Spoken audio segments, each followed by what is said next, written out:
The following programs were originally aired live, long before the advent of high fidelity, and they were recorded using a variety of means, from direct recording onto early audio tape and glass records, to simply placing the microphone of a wire recorder in front of the speakers of a radio playing the program. I hope, however, that any variance in audio quality will not take away from your pleasure in listening to these, some of the all-time favorite shows.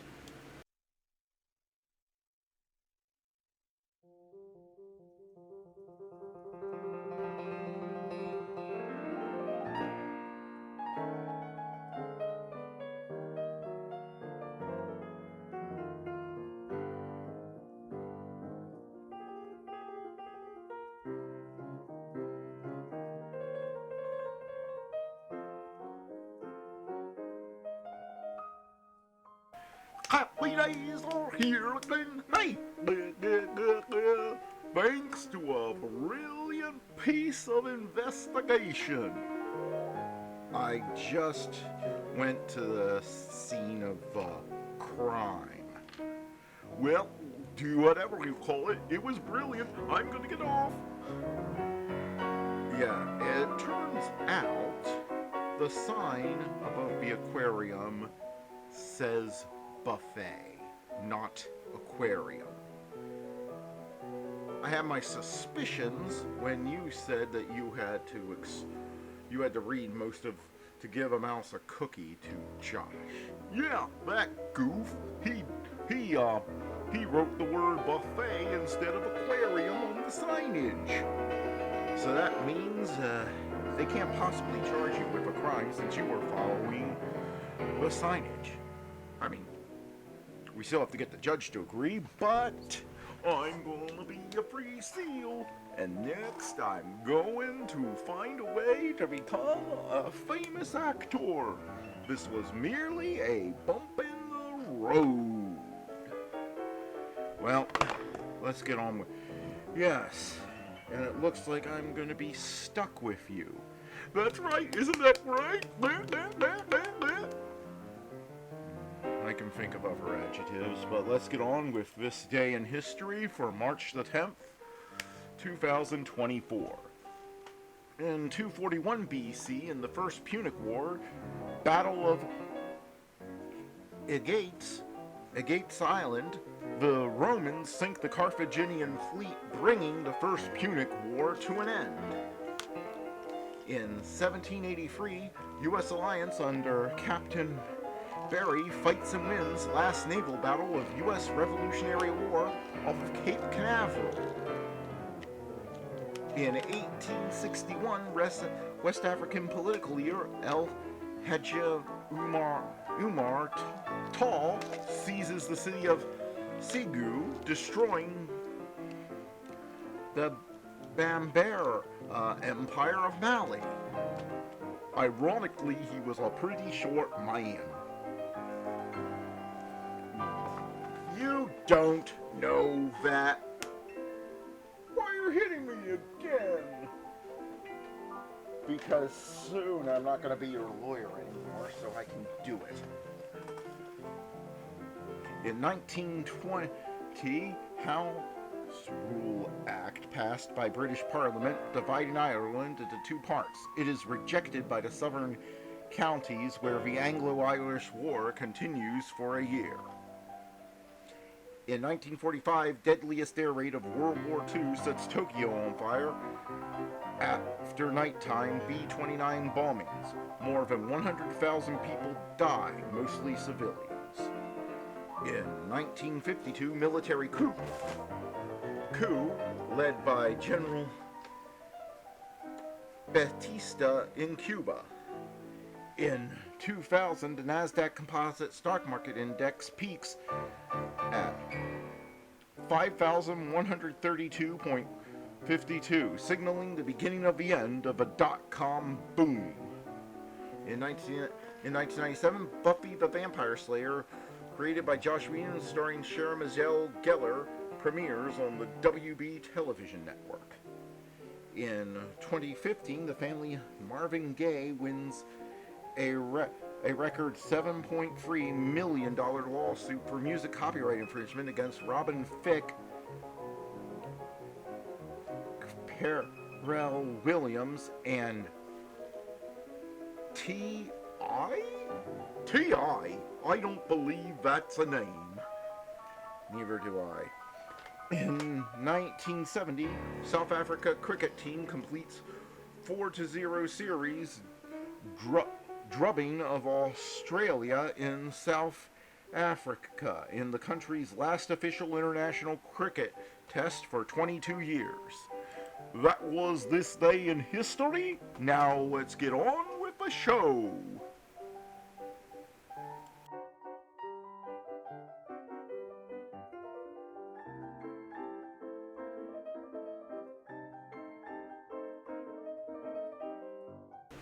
Who's on first? Why, it's Bud Abbott and Lou Costello. Coming up next.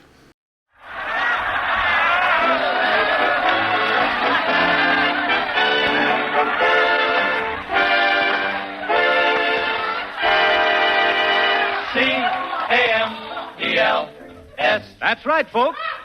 C for comedy, A for Abbott, M for Maxwell, E for Ennis, L for Lou Costello. Yes, they spell Camel. Your taste will tell you about Camel's rich, full flavor. Your throat will welcome Camel's cool mildness. So draw up a chair for tonight's show starring Bud Abbott and Lou Costello.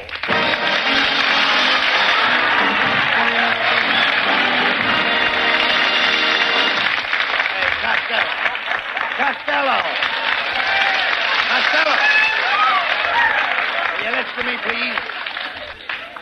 Did you go hunting with your Uncle Artie Stebbins last Saturday? What'd you say? I say, did you go hunting with your Uncle Artie Stebbins last Saturday? Yeah, and a terrible thing happened. A great big bear sneaked up behind us, grabbed Uncle Artie's gun out of his hands, and stuck it in his back. What did Uncle Artie do? What could he do? He married the bear's daughter. Never mind that. Did you see any big game? I saw a giraffe, but I didn't shoot him. He had a sore throat. Well, there's nothing worse than a giraffe with a sore throat. Oh, yes, there is. What? A centipede with corns. You dummy. I didn't think you ever went hunting in your life, and I don't believe you did. I'll bet you haven't even got a hunting license. I have, too. Here it is. Wait a minute. This is no hunting license. This is a picture of Hetty Lamar. You hunt what you like, and I'll hunt what I like. You hunter. Boy, that's ridiculous. Oh, yeah, my brother and I, we used to hunt alligators. Alligators? Yeah, one time an alligator was just about to attack my brother-in-law. I fired off both barrels of my trusty rifle. Did you kill the alligator? See this wallet? Genuine alligator? No, genuine brother-in-law. Talk sense. Come here, look at this. You see this picture?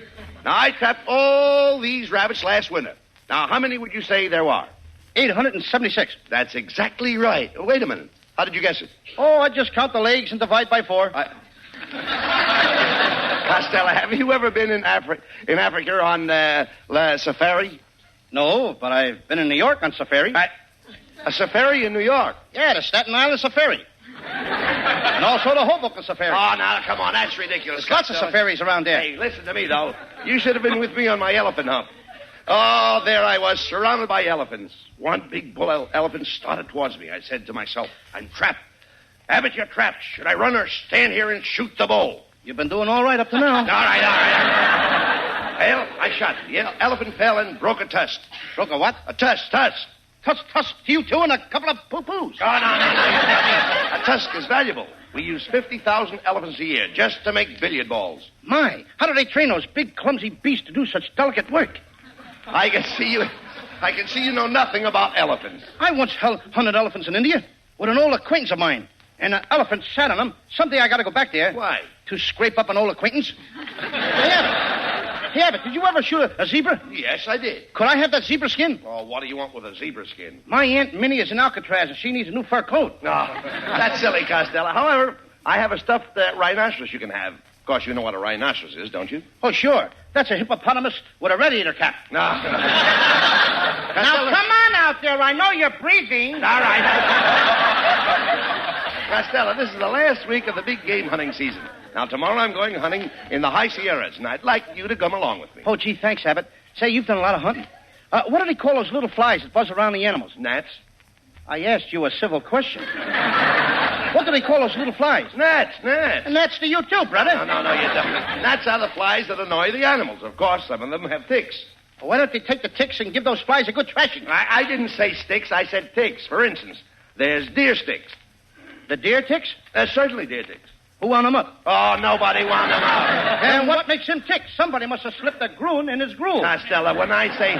Listen to me, please. When I say deer ticks, I don't mean the deer ticks. I mean deer ticks. Abbott, let me smell your breath. Oh, come on, please, talk sense. The deer has ticks, and the ticks bother the deer. They used to bother me when I went to school. Ticks bothered you in school? Yeah. Arithmetics, mathematics. And one time a tick got me in trouble with the teacher. Oh, now, wait a minute. How could a tick get you in trouble with the teacher? I ticked my tongue out at the teacher, and she trounced the tweet of my trousers with a twap. Now.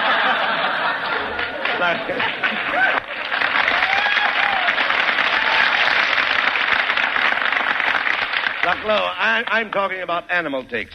Hundreds of animals in the woods have ticks. That must be a pretty sound when hundreds of animals get together and they all start ticking at once. No, listen, Costello, listen to me. Deer have ticks. Elks have ticks. And one time my father shot a moose with ticks. Now, do you know what I'm talking about? Sure, your father's moose ticks. No. Costello, you're getting more stupid every day. I don't know what to do with you. I don't know what to say to you. I've tried to improve your mind, but I just can't seem to get anywhere. Why don't you face it, Abbott? You're a failure.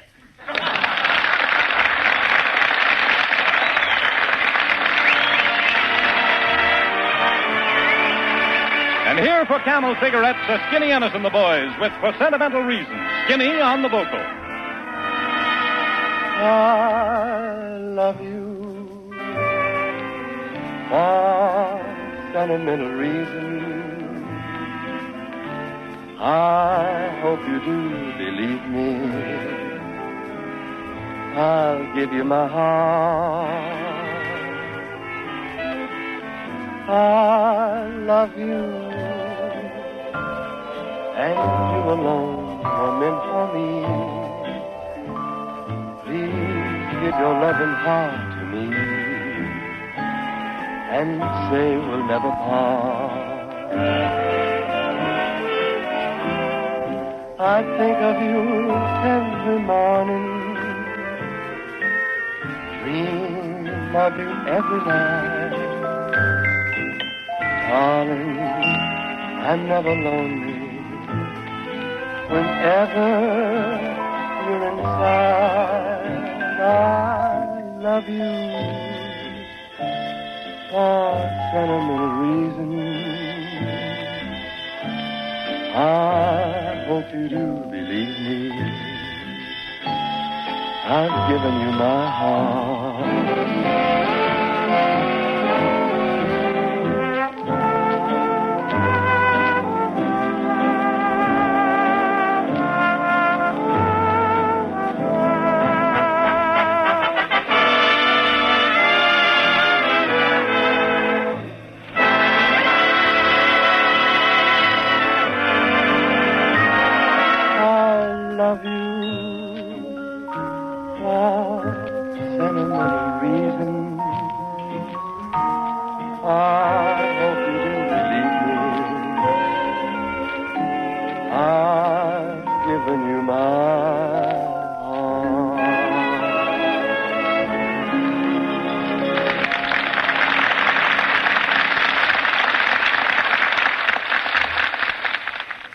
The pages of American history are illumined by the names of doctors who worked unceasingly to overcome disease and to make life happier and more secure for humanity. The makers of Camels are pardonably proud of the standing of this cigarette among doctors. A nationwide survey of doctors' cigarette preferences was recently made. 3 leading independent research organizations asked this question of 113,597 doctors in every field of medicine. What cigarette do you smoke, doctor? The brand named most was Camel. Yes? According to a recent nationwide survey, more doctors smoke Camels than any other cigarette.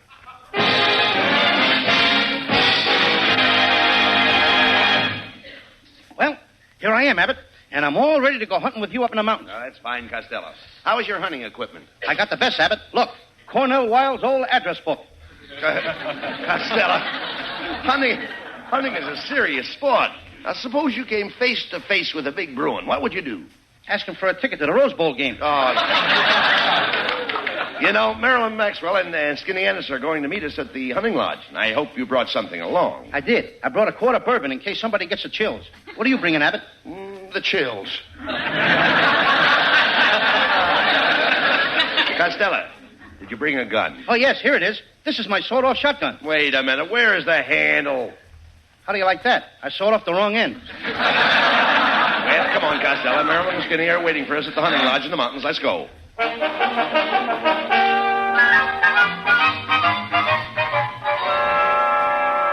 Hiya, fat, flabby, and flat-headed. No, wait a minute. Don't insult Costello, Skinny. Don't be a pill. Skinny ain't no pill. He's too long and narrow. Well, thanks, Costello. You're a capsule. You're a funny-looking hunter, Skinny. Do you know anything about guns? I know guns inside and out. Why, man, when I was a kid with the circus, they used to shoot me out of an air rifle. What do you know about hunting, Costello? Have you seen that big bear rug in my living room? Sure. Well, I shot that bear myself. What a battle. It was either me or the bear. Well, I'm glad it was the bear. You'd make an awful lumpy rug. Hey, look, Costello, here comes Marilyn Maxwell. Hiya, boys. And hello, Louis, honey, my chubby little chuckling chipmunk. Oh, Marilyn, my sugar-coated sharpshooter. Plug me with the buckshot of your kisses. Louis, honey, how do you like my hunting outfit? Saks Fifth Avenue. Get a load of mine. Army surplus. Oh, Louis, it's going to be fun hunting with you. What's your favorite wild game? Post office. Louis, post office isn't a wild game. It is the way I play it. Ah, Louis, my little snowman, come melt in my arms. Gee, Marilyn, when I'm close to you like this, I just can't seem to break away. Well, why not? My nose is caught in the trigger of your shotgun. Well, Louis, if you'll excuse me, I'll go up to the hunting lodge and freshen up. As they say in Spanish, mañana o ya noches to you. And your mama's own nice shirt to you, too. Hey, Costello. Look up on that mountaintop. Now, there's a mother stork and two little storks. Yeah, Abbott. Can I ask you a question? Well, certainly. When the mama stork talks things over with the little storks, who does she say brings the babies? Help! Beg pardon, stranger. Is there a skinny hombre in your party? Yes, there is. Why? Well, you better go over there and get him. A gopher just dragged him down into its hole. Who are you, stranger? I'm the game warden. Yeah? What's your game, warden?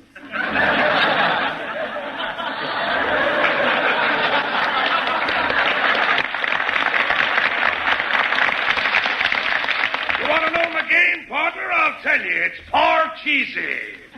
But being up here in the wild country so much, I trained 3 little skunks to play bridge with me. Is it a steep game? No, we only play for 1/10 of a cent. Warden, we're after some big game. Have you seen any hereabouts? Hereabouts? Hereabouts? Abbott, I thought we came up here to shoot deer. I wouldn't shoot a poor little hereabouts for anything in the world.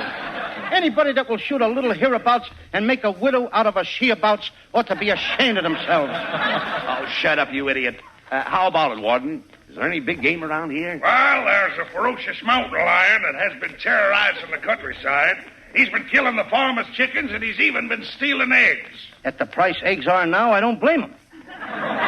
That's a reward of $1,000 to the man that gets that mountain lion. One of you boys ought to trap him. Which one of us would you suggest? Why don't you try, Tubby? You got the biggest trap.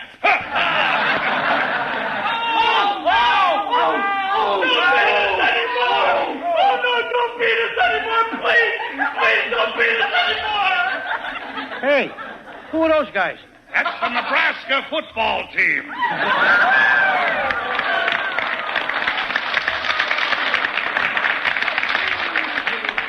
Remember, if you shoot that lion, I'll give you $1,000 for a skin. I need it to make stockings. What kind of stockings can you make out of lion skin? Lion stockings. So long, Lord Head. right, fellows. The line's just north of us. Which way south? Come here, you coward. If you're afraid, you're not afraid to take a chance. You understand? Yeah. I'll take this cane. You see it? Yeah. A lion won't bite you if you're carrying a cane. Yeah, but how fast do I have to be carrying the cane? I ain't monkeying around with no lines, Abbott. The last time I saw a line was in the Adirondack Mountains. What happened? I snapped at the line, then the line snapped at me, and then something whizzed past. What was it? Kansas City. Quiet. I hear something. Listen. I love you. Ouch. I love you. Ouch! I love you. Ouch. I love you. Ouch! Costello, what was that? 2 porcupines necking.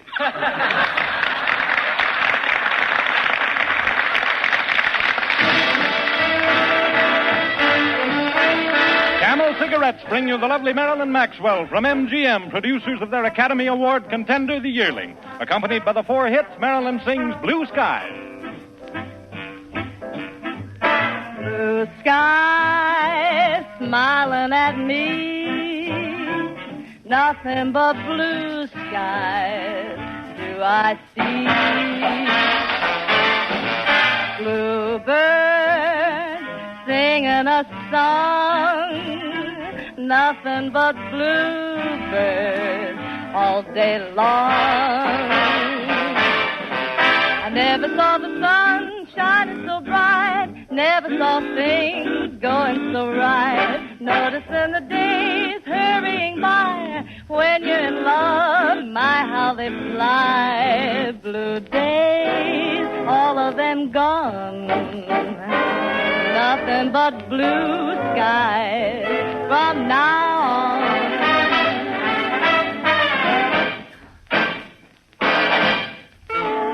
Never saw the sun shining so bright. Never saw things going so right. Noticing the days hurrying by. When you're in love, my, how they fly. Don't you fade away, blue sky. Mop, mop, mop. Blue days, all of them gone. Nothing but blue skies from now on. Nothing but blue skies from now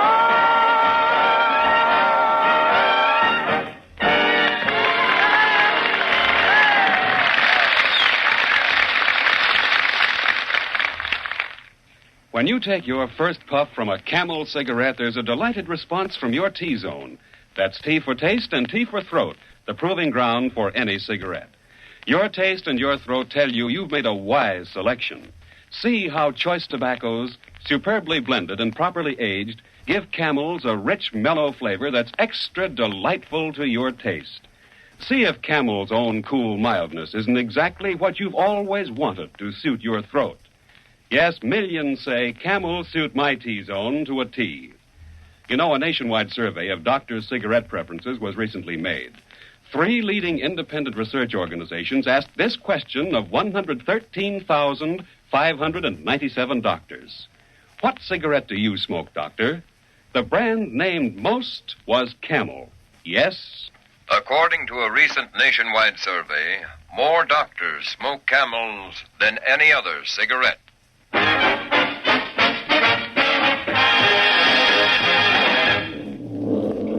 right, Costello. All right, now take it easy, kid. I'm right in back of you. Don't worry about me.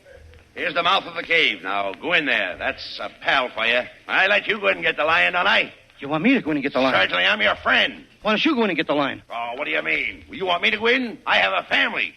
Oh, what I got? Never mind what you've got. You go ahead and get that lion. Okay. Hey, what's the matter? You scared? Look at you. Your knees are knocking. I always knock before I enter a cave. Now, take it easy. Buck up, Costello. And remember, make the lion believe you're not afraid of him. I couldn't be that deceitful. You've got to think of those poor people who've lost their cattle and their chickens and their eggs on account of that lion. How can you face them, Costello? Think of it. How can you face them when they may be starving? How can I face that line? He may be starving, too. Oh, there Why, Louis, honey, oh, I'm so proud of you. I know you're going in that cave and kill that lion just for me. I am? Yes. And, Louis, honey, I'd do anything for you. Why, I'd climb the highest mountain. I'd swim the deepest river. How do you like that? Here I am facing death, and this dame is going to go out climbing and swimming. Okay, I'll go in. But if that lion runs out, don't nobody shoot at him. Why not? I may be inside of him.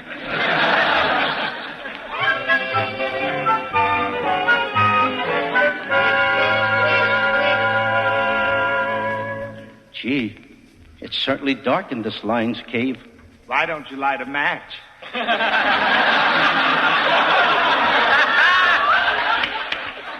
Who said that? It's me, the lion. What do you know? A talking lion. I gotta tell Abbott, Skinny, and Merlin about this. Oh, no, you must never tell anyone. I'm a hermit, and I just hate people. I wear this lion skin to scare them away. I live in this cave all alone. How did you find this cave with all the housing shortage? I subleased it from a bear that went on the road with the skating act. You must get lonesome here all alone. Why don't you get a roommate? I had a roommate and Elk. And then the meat shortage came along. You mean that... See this tooth hanging on this watch chain? Yeah? Well, it ain't mine. Look, Mr. Hermit, my girl is outside. I promised her I'd bring out the lion. Give me that lion's skin and I'll take it out there and everybody will think you're dead and nobody will bother you anymore. Here, take the skin. Oh, goody, goody. Now I can be a real hermit. And then I won't be bothered by Lucille Ball, Betty Grable, or Marilyn Maxwell. Gee, do they call you? No, that's what bothers me. Hey, look. Here comes Costello out of the cave. Oh, my hero. Look, he has the lion skin. Who is the greatest hunter of them all? Bring 'em back alive, Costello. When there is danger, who's the one they call? Bring 'em back alive, Costello. Once I found a baby leopard. With milk I filled his tummy. And then in some Egyptian tomb I helped him find his mummy. He taught Tarzan everything he knows. When endangered, he's not yellow. Who looks dapper in his hunting clothes? No one but my handsome fellow. One day I caught a tiger. I wasn't even trying. And in the movie house I caught a Metro Goldwyn lion. Brave, yes, indeedy, a threat to Clyde Beatty, the greatest hunter of them all. Costello. Yeah? You've hunted a lot of big game. Tell me, did you ever hunt bear? I can't, Abbott. The bushes tickle me. Once I saw a mink, though. I saw a mink crying in the woods. I picked him up and I said to him, though you'll be a coatful on a Turner, laugh, mink, laugh. Though you'll be a lovely hat for Myrna, laugh, mink, laugh. At Ciro's, you'll have the best table. Think of those cold nights with Betty Shapiro. When you're on display at Bullock's Wilshire, giggle, mink, giggle. All your cares will vanish if your tail will wiggle, mink. Oh, wiggle, mink. And don't be depressed. Keep your skin up. When you see Frank Buck, just look.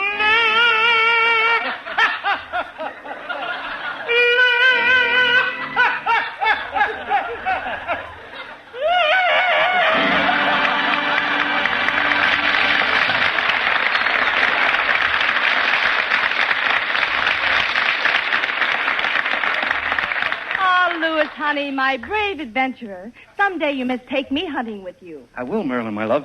And you can ride on my Papa Jackass. A Papa Jackass? Well, how do you know he's married? All jackasses are married. Oh,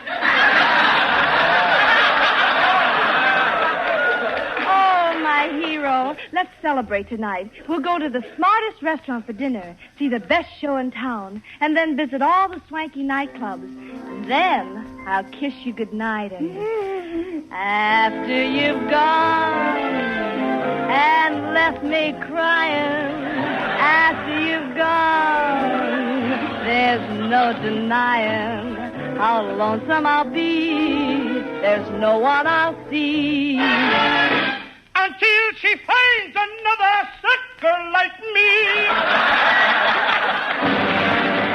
Who knows the jungle better than a book? Bring 'em back alive, Costello. Cool charm is safe with one hypnotic look. Bring 'em back alive, Costello. I caught a baby penguin. He looks so awful cute. I haven't got the penguin, but I'm wearing his dress suit. Who makes the wildest temperless rotate? No one else but you, Costello. He makes the others hang their heads in shame. He's so groovy, he's so mellow. I captured famous animals from every living herd. I even caught a Detroit tiger sliding in a third. Yes, indeedy, the petrified Speedy, the greatest hunter of them all. The greatest hunter of them all.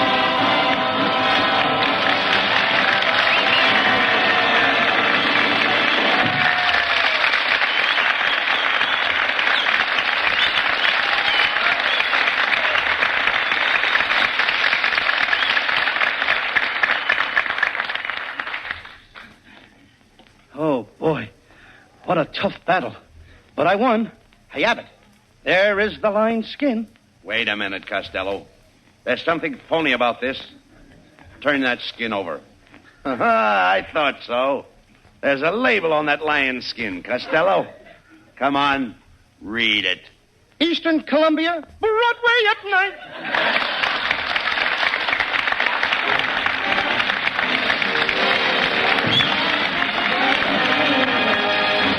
Abbott and Costello will be back in just a moment for Camel cigarettes. During the war, the makers of Camel cigarettes sent a total of more than 150 million free Camels to our fighting men overseas. Now free Camels are sent to servicemen's hospitals instead. This week, the Camels go to Veterans Hospital, Atlanta, Georgia, U.S. Army Valley Forge General Hospital, Phoenixville, Pennsylvania, U.S. Naval Hospital, Newport, Rhode Island, U.S. Marine Hospital, Staten Island, New York, and Veterans Hospital, San Fernando, California. Camel broadcasts go out to the United States 3 times a week, a rebroadcast to practically every area in the world where our men are still stationed, and to our good neighbors in Central and South America. And here are Abbott and Costello with a final word. By the way, Costello, the December 10th issue of Look magazine has printed the pictures of your big barbecue party for the kids. Yes. Did you see it, Abbott? I did. I saw your picture, your wife's picture, your kids' pictures, and my picture. But I didn't see my wife Betty's picture. And I know they took Betty's picture. Now, where's my wife's picture? Why wasn't it in there? Well, the fellow that took your wife's picture couldn't develop it. Why not? He was afraid to go into the dark room with it alone. Oh, good night, folks.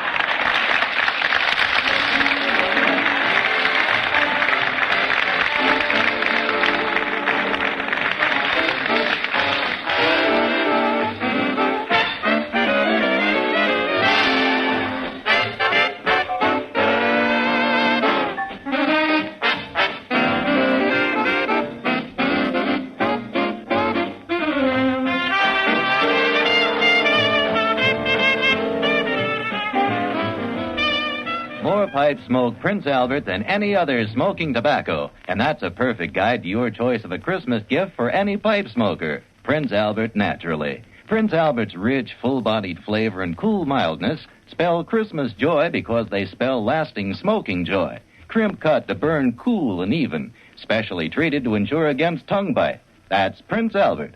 Give the big pound package of Prince Albert with its special Christmas wrapping to all the pipe smokers on your list.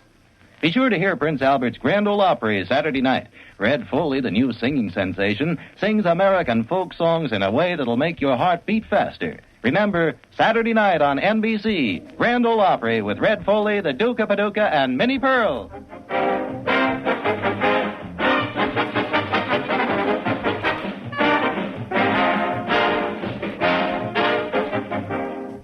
Be sure to tune tune in next week for another great Abbott and Costello show brought to you by Camel Cigarettes.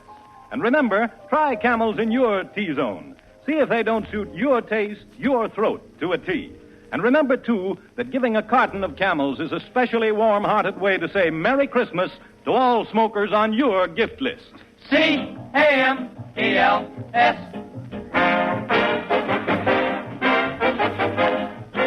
This is Jim Doyle in Hollywood wishing you all a pleasant good night for Camels. Thursday night is another all-star night on NBC. Stay tuned for the Eddie Cantor Show, which follows immediately over most of these stations. This is NBC, the National Broadcasting Company. Now let's join a true legend of American comedy who also entertained troops for nearly 60 years, Bob Hope. Tonight, from the Pasadena Community Playhouse, Pasadena, California, we bring you Bob Hope and his guests, Brenda and Tobina.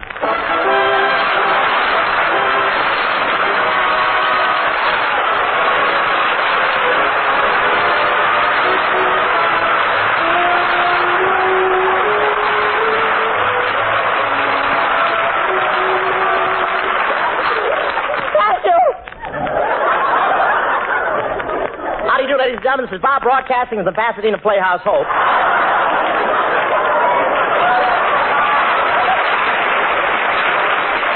Well, here I am in Pasadena. Pasadena, that's Ovaltine spelled backwards.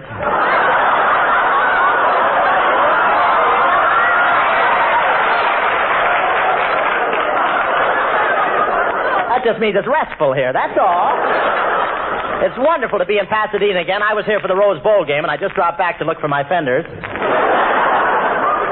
But I like it here. Pasadena is such a quiet town. In fact, it's so quiet, after 9 o'clock at night, they make you wear a vest to muffle your heart murmur.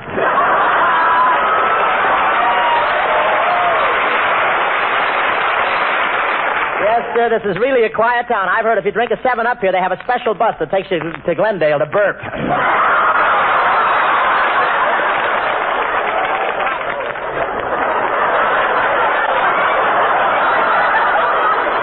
If you get a flat tire here, you have to get out, run alongside with your finger in it, and wait till you get to Monrovia before you let the air out. But it's healthful here, and the people live to be very old in this town. I know because they have the only public library in America with adrenaline on tap. One guy here is so old he's only been to see The Outlaw twice. The Outlaw, that's Forever Amber with horses. But Pasadena's famous for flowers. Really, there's such a sweet scent in the air around here. I was in town 3 hours before anybody could tell it. You really see a lot of flowers. There's so many, the bees around here have to carry extra fuel tanks. The bees around here have to carry extra fuel tanks. But I'm quite a flower lover myself. For 2 hours today, I stood on Colorado Street admiring the stems. But it's wonderful.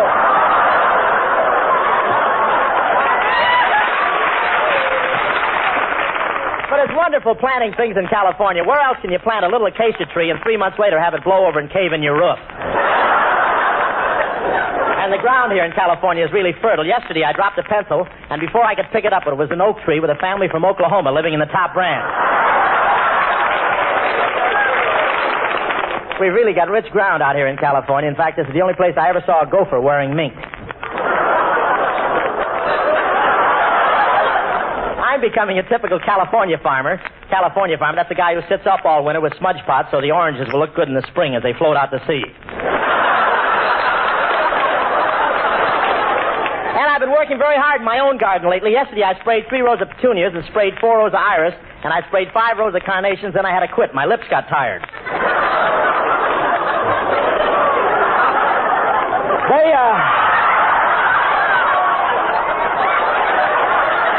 They told me I should plant some bulbs. I don't know whether I planted the right kind or not, but I've got the only garden in the world that lights up during electrical storms.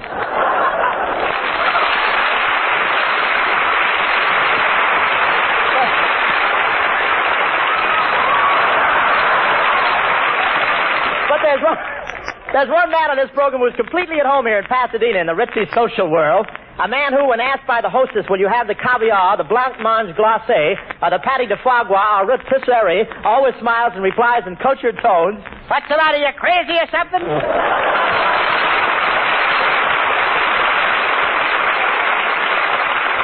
Professor Colonna, how are you, Brush? Why, I'm ripping, Hope, ripping. Really? How come? Laundry shrunk my shorts. Colonna, I understand you're a Pasadena society man. Ah, yes, Hope, it was my destiny to wind up with the cream. It was destiny that you end up with the cream, Colonna. How come? Well, I was born in a milk bottle, and I just came to the top, that's all. But really, Hope, I only travel with the best. Do you know who I go boating with? The Earl of Nottingham on the Thames? No, the Lord of Eagle Rock on the Arroyo Seco. You know, Colonna, an imbecile could make good use of your brain. Okay, Hope, but have him back by Thursday. Tell me, Professor, now that you're in society, when you're drinking a cup of tea, how do you manage to bend your little finger? Oh, it's easy, Hope. I just pretend I'm holding a pool cue. That sounds like a good idea. Yes, but it doesn't always work out. At Lady Vere de Vere's party the other night, I got absent-minded and shot the lemon in the side pocket. Well, Colonna, have you attended any social events here in Pasadena? Why, of course. Why, I visited a debutante only last night, Hope. A debutante, huh? Did she come out, Colonna? No, she couldn't come out, Hope. Why not? No leash. That's a shame. Think of the fun you could have had teaching her to jump through that hole in your head. She's not my true love, though. I'm really in love with a Pasadena girl who doesn't care for me. She walked out on me today and went to Palm Springs.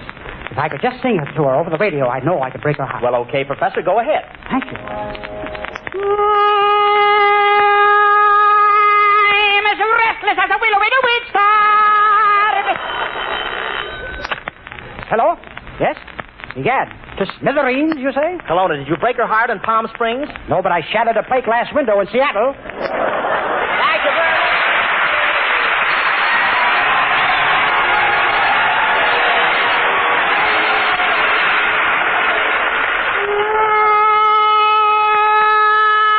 I'm as restless as a willow in a windstorm.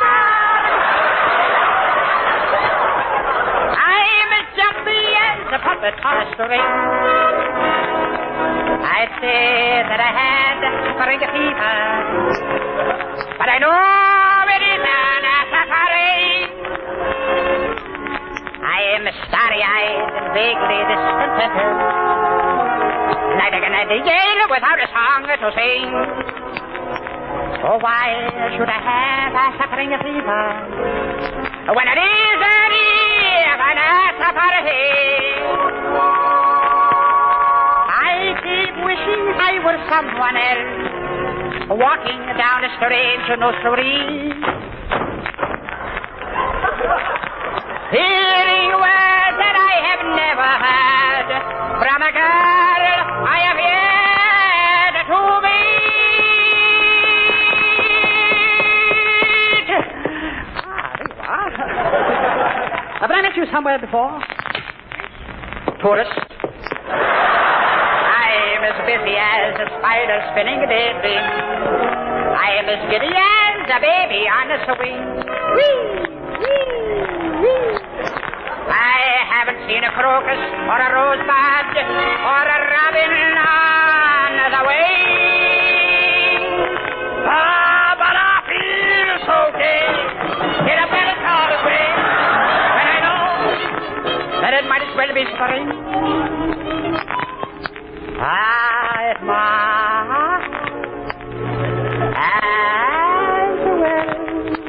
It might as well be. It might as well be spring. It could be winter, summer, autumn, almost any other thing. So it might as well be a safari.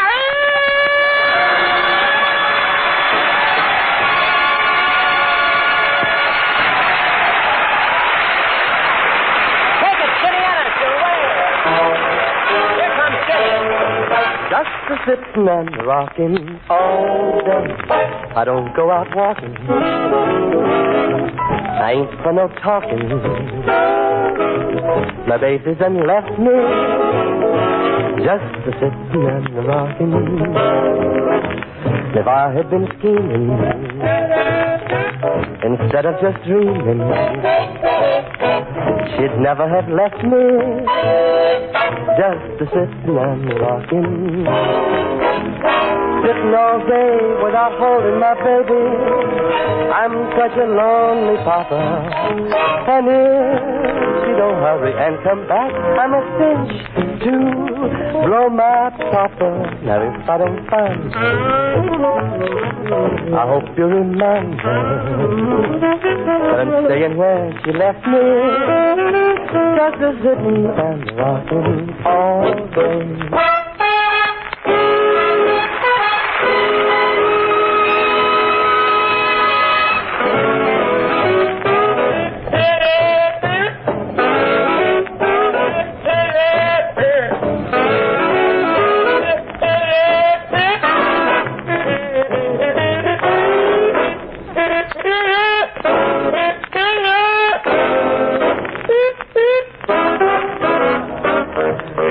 All day without holding my baby. I'm such a lonely papa.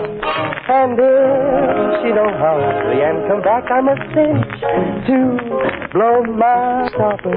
Now if I don't find her,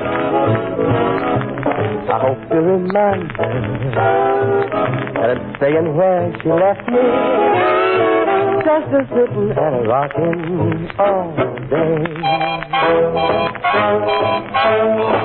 Just a sitting and rocking all day.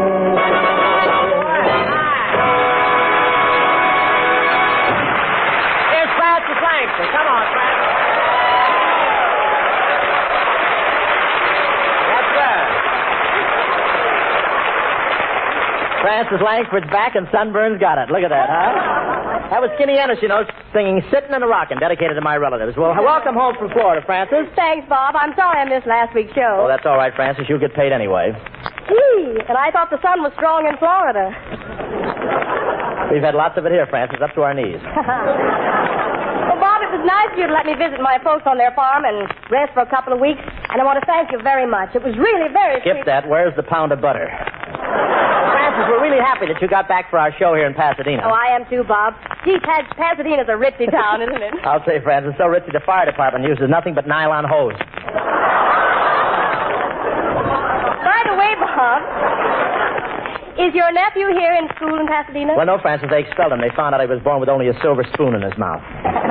Let's do a little scene about society kids getting out of school, all right? Music, kids. A couple of society kids after school. Hit it, boy. Onesie, twosie, I love you, twosie, threesie, kiss me, easy,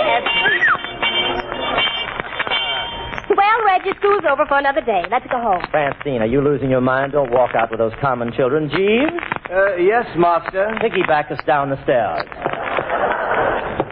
Jeeves, the X's is over on the right. Why do you keep going left? Well, it's not my fault, master. You're using the wrong spur.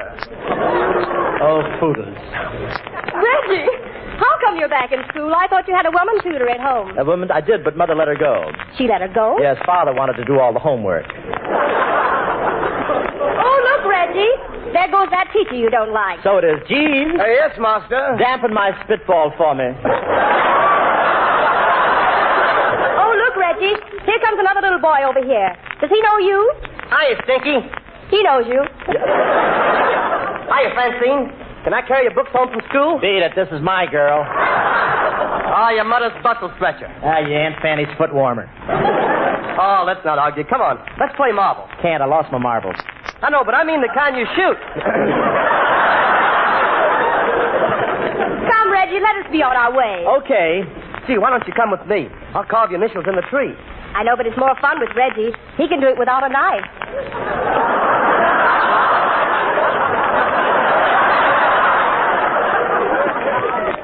Yeah, well, I'm not going to let you go with Reggie. Let loose of her armor. You'll be sorry. Yeah? Yeah. Stop. I've had enough. You sure? You sure you've had enough? Yes. Okay, Francis, let him up.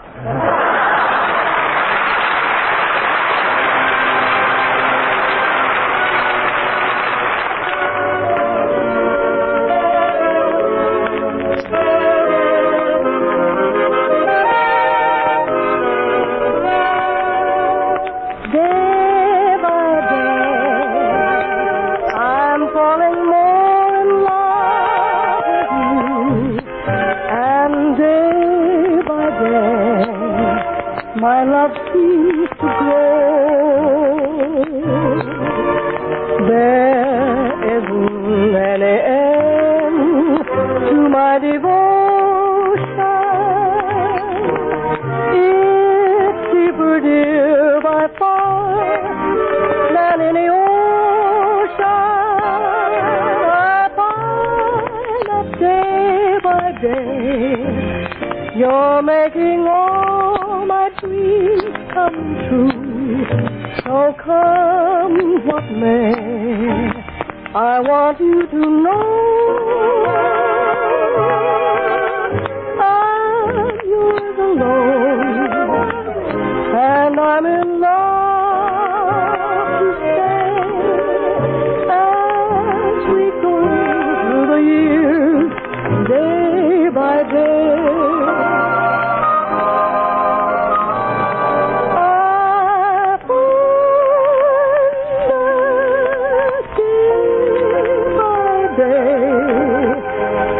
Making all my dreams come true. So come what may, I want you to know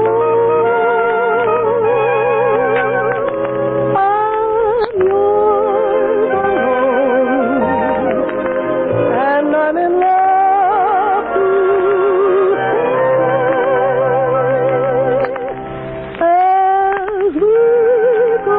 through the years, day by day.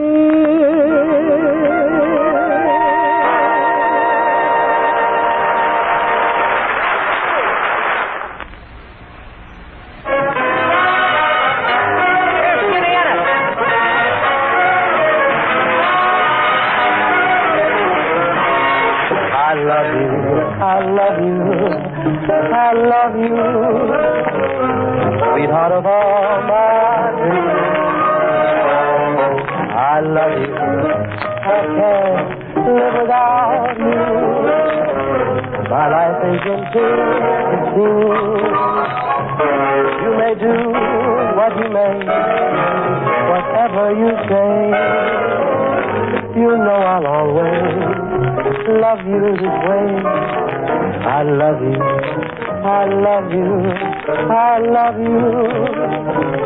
You are my sweetheart in dreams it seems. Sweetheart of all my dreams.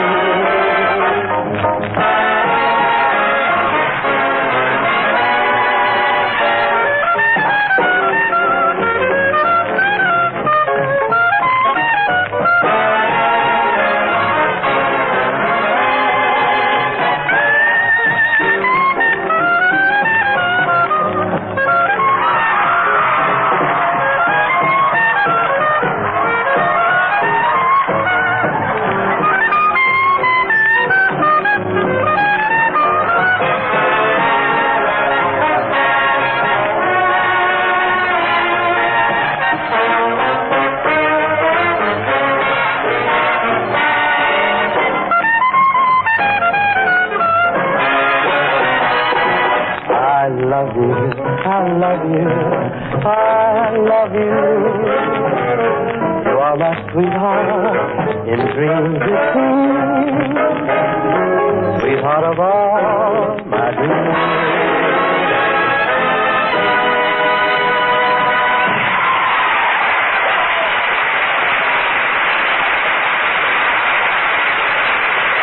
Tonight, folks, we're at the Pasadena Playhouse, the famous theatrical incubator for Hollywood talent.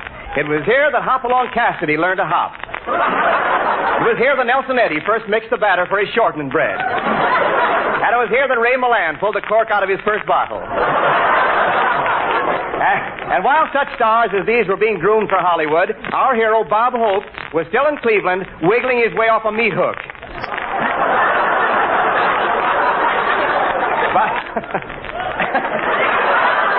But tonight, Bob Hope realizes one of the ambitions of his life, to produce his own play. This is a sequel to the movie The Outlaw called Jane Russell's Back. Or wait, I'll get my hat and go with you. And now we find Bob on his way to have his play produced. Here's the manager's office. He'll be glad to read my new play, I know. Well, here goes. I have a new...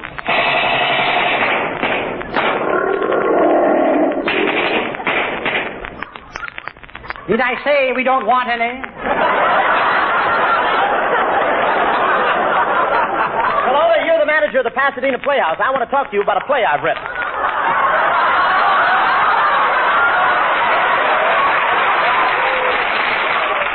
Just radio. Give it back to them as soon as we get through. If it's still here.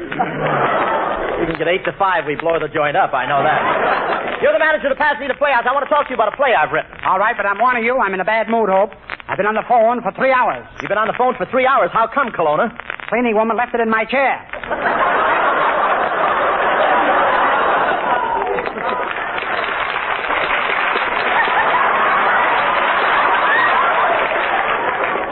Kelowna, what famous plays have you ever produced? Have you ever heard of Tobacco Road? Did you produce Tobacco Road, Kelowna? Well, not exactly. I designed the cuspidors. Kelowna, you're driving me to an early grave. Good. Now I'll buy the gas.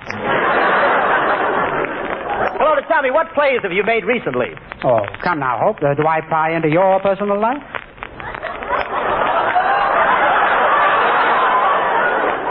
Say, Hope, what's your play about? Well, it's a Western play, Kelowna. Have you seen that new film, The Outlaw? Well, my eyes don't pop out like this from wearing tight shoes. Hey, Mr. Kelowna, there's a couple of girls in your outer office. They want to act in your next play. Gee, I wonder who these two aspiring actresses can be. Who knows? They may be the next Betty Grable and Lana Turner. Brenda, what is it, Copina?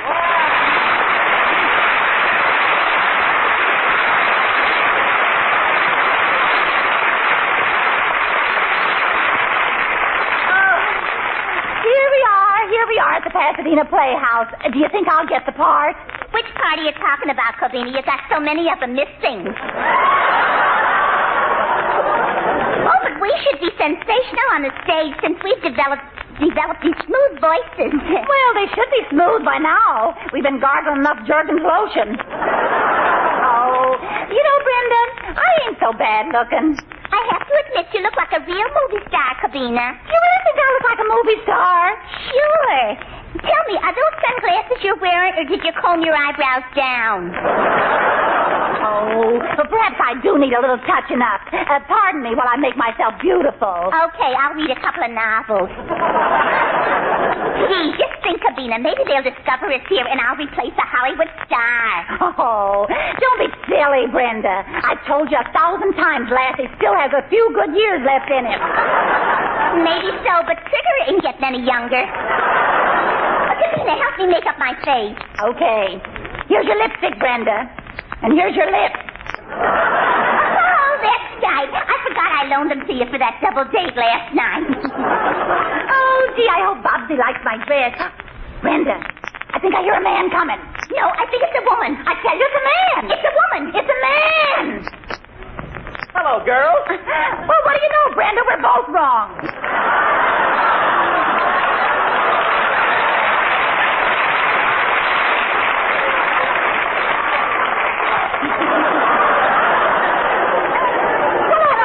Hello. Oh, I bet you didn't expect us, did you, Bobsy? Well, no, I didn't put the ice card out. Oh, we want to act in your new play. But before we start, are you the type of producer that makes passes at the girls? Of course not. Then you gotta pay us a salary.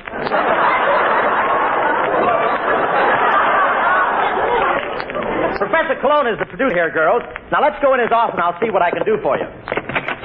Professor, I want to introduce you to Brenda and Covina. They just came over to see you from Eagle Rock. Oh, quick, put them back under it. Well, Kelowna, do you think you can use them in the cast of The Outlaw? I don't know, Hope. I just thought of the medium-sized saddle. These girls will take any part you give them, Professor. Good. I want Brenda to play the shutter. Brenda play a man?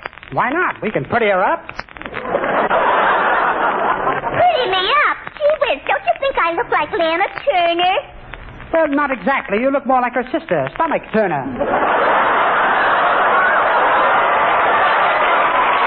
True crime stories of the 1940s and 1950s are up next with Jack Webb's Dragnet. The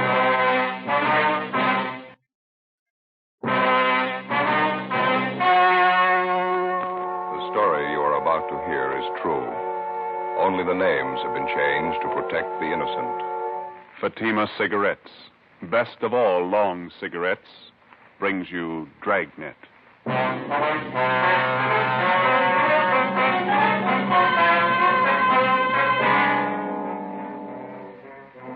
You're a detective sergeant. You're assigned to robbery detail. 3 persons are shot down in a $12,000 holdup. One of the bandits is apprehended, convicted, and sent to prison for life. The other one is still at large. Your job, get him. If you want a long cigarette, smoke the best of all long cigarettes. Smoke extra mild Fatima. Yes, Fatima is the king-size cigarette, which contains the finest Turkish and domestic tobaccos superbly blended to make it extra mild, to give Fatima a much different, much better flavor and aroma than any other long cigarette. That's why Fatima has more than doubled its smokers coast to coast. Enjoy extra mild Fatima yourself. Best of all, long cigarettes. It's wise to smoke extra mild Fatima. It's wise to smoke extra mild Fatima.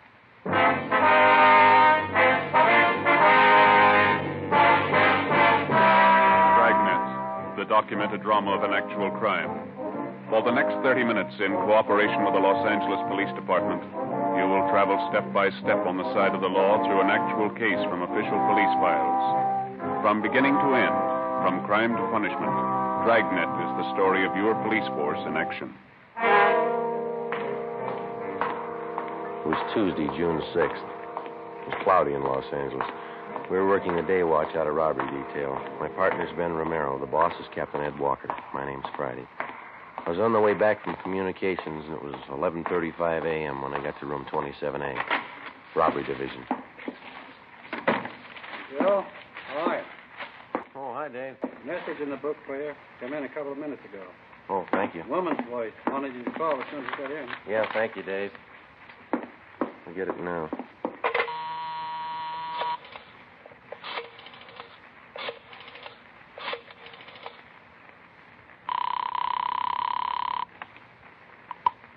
George Street Juvenile Bureau, Miss Bentley. Policewoman River there, please. Just a minute. River? Hold on, please. All right. Miss River? Dorothy? Joe Friday. Oh, yes, Joe. You get the message? Yeah. You worrying about your purse? I can't find it anywhere. Did I leave it in your car last night? Found it this morning. I can leave it at the desk here if you like. You can pick it up sometime today. Oh, that'll be swell, Joe. Thanks a lot. Sure, Dorothy. I had a wonderful time last night, Joe. I certainly enjoyed it. Yeah. Pretty good movie, huh? Say, Dorothy? Yeah. Mother and I were talking this morning at breakfast. Like to come over to the house sometime for dinner? Ma'd like to meet you. Oh, well, sure. That'd be fine. I'd like to meet your mother. How about a week from this coming Monday? That's my day off. Is that okay? All right. A week from this Monday. If the weather's good, well, maybe we can have a barbecue out in the back. Oh, sounds wonderful. Okay, see you later then. All right, Joe. Bye. Bye. Joe? Hi. How'd it work out, Ben? It didn't. Another false alarm. Sure is a scorcher out today. 4 months' work and not one solid lead. Where are we going? I haven't got the answer. I've run down so many bum tips, I don't think I'd know the real thing if it hit me in the face. Yeah. Romero, Joe? Yes, Gilbert? Oh, McGuire and Mort here from San Diego just got here. You want to come in? Yeah, right away, Ed. There we are. All right. Oh, Ben. What do you say? Sit down. Hope you two have more than we have. Saw on that report on the skipper's desk. 4 months leg work. Cold. Nothing at all? Oh, lots of phony tips, bum leads. We got 3 stakeouts going. His mugshot's plastered all over town. No go, huh? I don't know. I think he's got the perfect face for a killer. You can hang his description on a million guys. Got nothing on him at all. Ben here just ran down the last lead we own. Yeah, false alarm. Nothing on the APB, huh? Got dust on it. Cold enough to bury. How long's it been since it happened? Back in January, wasn't it? Yeah, 27. Stanley Finance Company, San Diego. It's all right there in the report, Ed. Yeah, I see. Hold-up shooting, got 12,000. Suspects Frank Cheney, Turk Weber. Cheney did the shooting. That's what stops me. What's that? Took us a couple of weeks to grab Turk Weber and put him away. Here it's more than 4 months, and Cheney's still on the loose. Doesn't add. He can't be that smart. Well, he's free. I can't think of a better testimonial. What about the other angles Friday, besides those 3 stakeouts? We covered the town for Cheney, Ed. 4 months of it. Hotels, rooming houses, motor courts, bars, restaurants, the works. Must have a couple of thousand copies of his mugshot spread around. No response? Oh, get 4 or 5 calls a day on him. Been going on for weeks now. We check him out. Never the right man. What about his wife? She's still supposed to be with Cheney, isn't she? Funny thing, we haven't had one report on her. Last time the two of them were supposed to have been seen together was 5 weeks ago. That was up in Stockton. Cheney's mother-in-law lives in Marysville, huh? Still have a stakeout on her house? Yeah, no leads there either. How about it, Mort? Nothing to offer? About the same as up here. There is something we'd like to check on, though. Yeah? One of McGuire's informants was paroled 2 weeks ago. He served time with Cheney at Folsom. You have anything to say? Yeah. It's his idea Frank Cheney was the most hated man at Folsom. Most of the cons had given their right arm to cool him off. What made him so popular? Pretty much of a heel. Ran to the warden's office 3 times a week regular, informed on the other cons every chance he got. You figure some of them might want to even the score. If they know anything, I'm pretty sure they'll talk. Worth a try, and their leads can't be any colder than what we got anyway. You gonna need any help, Mort? No, McGuire and I can handle the questioning. We'll go up to Folsom tomorrow. Okay. I don't think there's any argument. This thing needs a quick answer. Joe, you and Ben will have to push a lot harder and a lot faster. Cheney's robbed and killed before. Give him a chance, he'll do it again. We've run down all the possible angles, Ed. We've checked every lead we could dig up. There's one you missed. Yeah? The right one. Find it.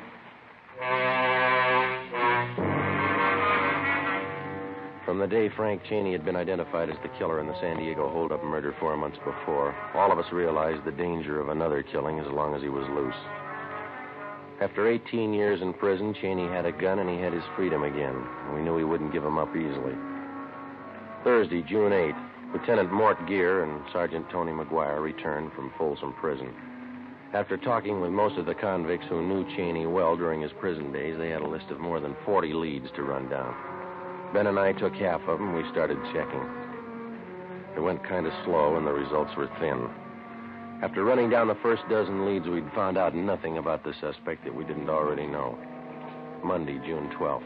We checked with a John Strezak, supposedly one of Cheney's close friends up at Folsom. He'd been paroled before Cheney, and he was now working at a large commercial engraving firm down on East Main. Yeah, I knew Cheney pretty well, Sergeant. Pretty well. Just a minute, will you? Yeah, that does it. Yeah, I know why you're here, Sergeant. I can't help you. You were pretty close to Cheney up at Folsom, weren't you, Strezak? Best friend? Everybody was his best friend. Everybody could do him some good. You haven't seen or heard from him since he got out, huh? Nope, I don't want to. I learned fast. How do you mean? He's a bum, Sergeant. Some people are born that way. Tried to talk me into a break once. I didn't buy. I knew he'd write to the warden with it. Some people are born that way, bums. You think somebody might be hiding him out? Some of his pals. How about them? If he's got any pals, I don't know. I can tell you this, they didn't come out of Folsom. Well, can you think of anything at all that might give us some kind of a lead on Cheney? I wish I could, believe me. Now, I better get back on the job. Shop foreman. He's no better than Cheney. A bum. All right, Strezak. Thanks a lot. I'd like to know if you hear anything. I'm going to leave you one of our cards here. Yeah. Okay, Sergeant. Hey, Strezak, what'd you go up for, anyhow? Just what I'm doing. Huh? Engraving. We kept at it, checking out the leads one by one, the same slow, dull routine that we'd been on for 4 months. It ate up valuable time, but it was necessary. You never know what a lead's worth until you check it out. During the past months, from the least promising sources, we'd uncovered a half a dozen bits of information about the suspect, none of them conclusive, but they helped point the way. We found out Cheney's favorite sport was sailing. Yacht clubs up and down the coast were contacted and asked to watch for him. We learned where Cheney got his eyeglasses, contact lenses. We went to the optician, got the prescription for them, and had copies of it distributed to all optical firms in the area. They got a request for lenses which matched those in Cheney's eyeglasses or contact lenses. They were to notify us.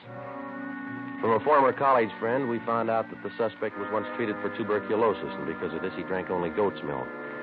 All the retailers in the area who sold goat's milk were contacted and alerted. We set up a system to check regularly all the mail received by relatives of both Cheney and his wife. Thursday, June 15th. Hi. San Diego called while you were out. What here? They come up with anything? Yeah. One lead told him Cheney learned the printing trade while he was up at Folsom. Knew the business well enough to work at it. San Diego checking that out? They alerted the Printers Union. We'll do the same up here. Picture and story on Cheney will be in the Union newspaper next week. Yeah.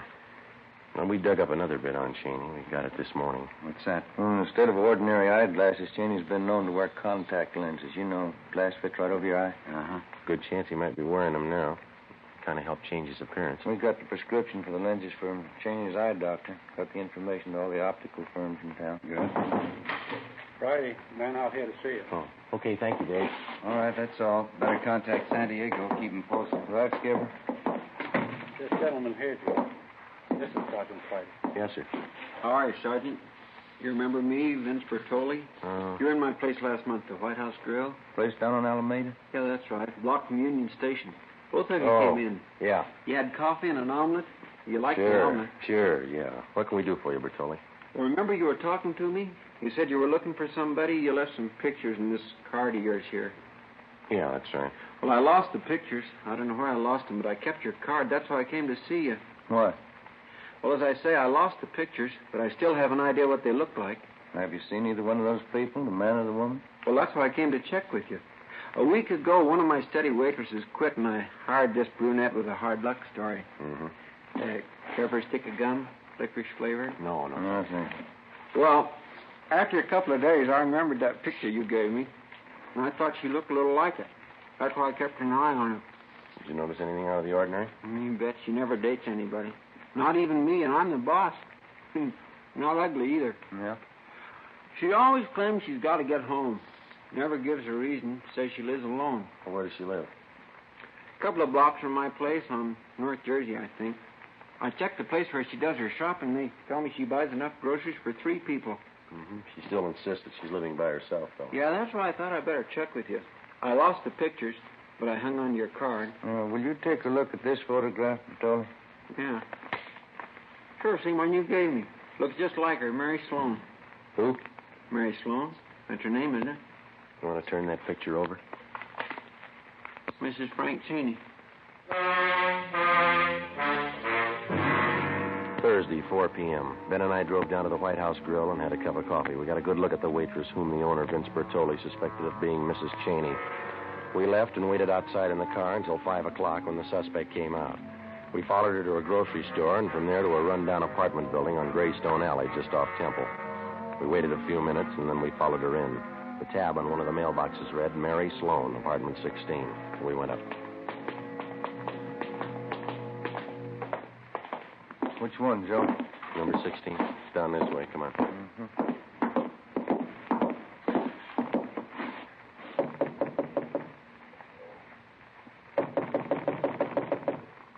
I guess we better try the door. Who's there? Who is it? Police officers, open up. What do you want? Open the door. Just a minute. Anybody else in here? My brother. He's sick, sleeping in the next room. He can't be disturbed. Come on, Ben. You can't go in there. Honey, the cow! Get out! Joe, the window. All right, get back inside here. Come on, you. Let me go! Let go of me! His arms, Ben. Grab him, will you? All right.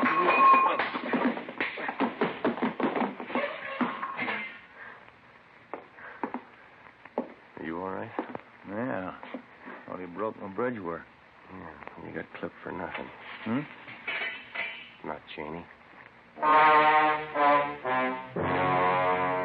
We drove the man and the woman who identified herself as Mary Sloan back to the office where they are identified as fugitives from Miami, Florida. The man was wanted on charges of first-degree burglary. The woman was the accomplice. We turned the case over to Bunko Fugitive Detail.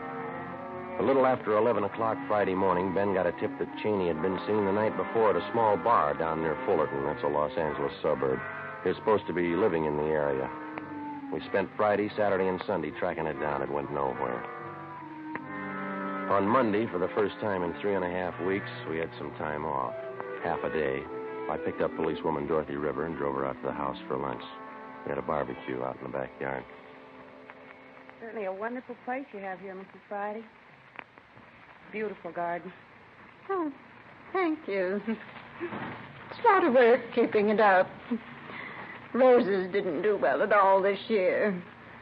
Aphis, you know. Much more spare ribs, Dorothy. The fire's just right now. Oh, no, thanks, Joe. I've had plenty. Care for another cup of coffee, Dorothy? All right, thank you. I'm glad you could come today, Dorothy. Joseph's been talking so much about you. Oh? You surprised me a little when I met you. How's that? How about some more ribs, Ma? Oh, no, thank you, Joseph. I don't think you look at all like a policewoman. Most of them are rough-looking, aren't they? Oh, no, I don't think so. They look like most women, nothing much out of the ordinary about them. Oh? Well, those times have certainly changed. We didn't have policewomen when I was a girl. Probably could have used them. Well, I don't know. I don't think we had so much crime then. Times were much different. You seem so young for such work, Dorothy. Policewoman. I'm 25, Mrs. Friday. Been with the department almost 2 years. Oh, yes, you're a young girl. Joseph's 31, you know. Yes, I know. Hey, Ma, how about letting me gather you the dishes up? Oh, no, that's all right, Joseph. You just sit there. Have your coffee. I'm used to this. Have to get used to housework when you're married. I'll bring out pie. A wonderful dinner, Joe. Your mother's very sweet. Yeah, real subtle, isn't she? Oh, motherly instinct. Somebody has to look after you.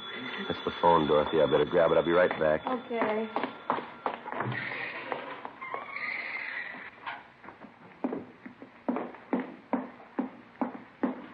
I'll answer, Joseph. Never mind, Ma. Let me get it.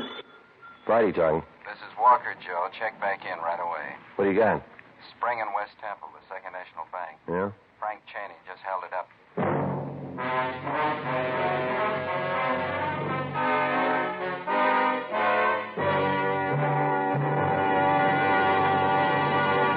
You are listening to Dragnet, the case history of a police investigation presented in the public interest by Fatima Cigarettes. If you smoke a long cigarette, it will be in your interest to listen to a typical case history of a Fatima smoker. It's the case of registered nurse Shirley Gelman of Los Angeles, California. You'll see her picture in leading magazines this week.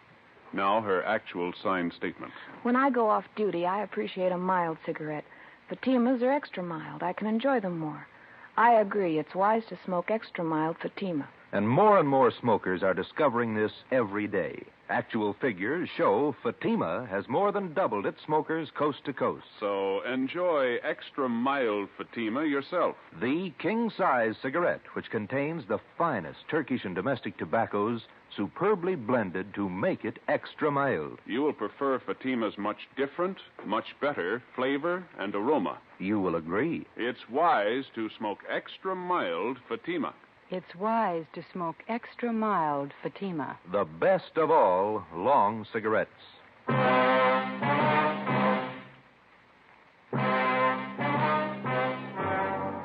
Monday, June 19th, 3 p.m. I went back to the office, picked up Ben and Captain Walker, and the three of us drove to the scene of the robbery at the corner of Spring and West Temple, the Second National Bank. Ricketts and Thaxter from robbery detail were already there questioning witnesses. We talked to the bank's vice president in charge at the time of the holdup, Mr. Bronson. He had a welt on the right side of his head and was pretty badly shaken. He had his hand in one of his coat pockets, and he walked straight over to me. It's the first thing he said. This is a holdup. You're positive of the identification, Mr. Bronson? I'm certain. This picture here, it's the man, all right. The others will tell you the same. Who's that, Mr. Bronson? The tellers, they all got a good look at him. No mistake. Well, what happened after Cheney approached you? He was very calm, very quiet. Uh-huh. He said, do exactly what I tell you. Call for help, and I'll kill you.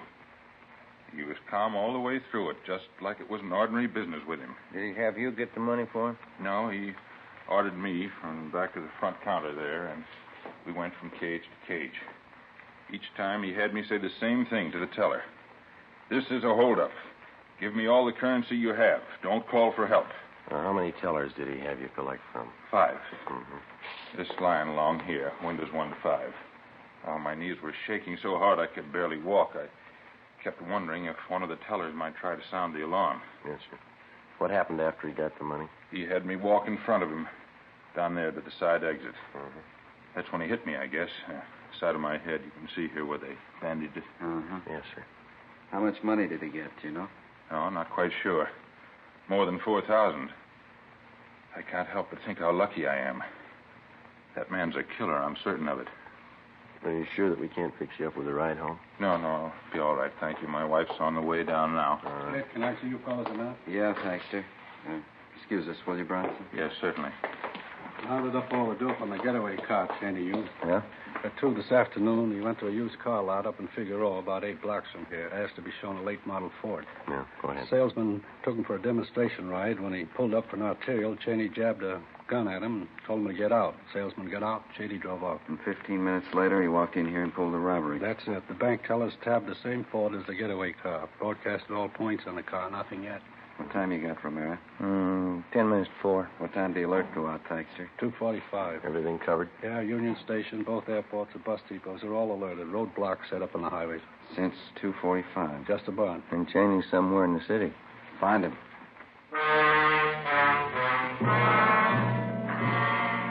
6 p.m., the search went on.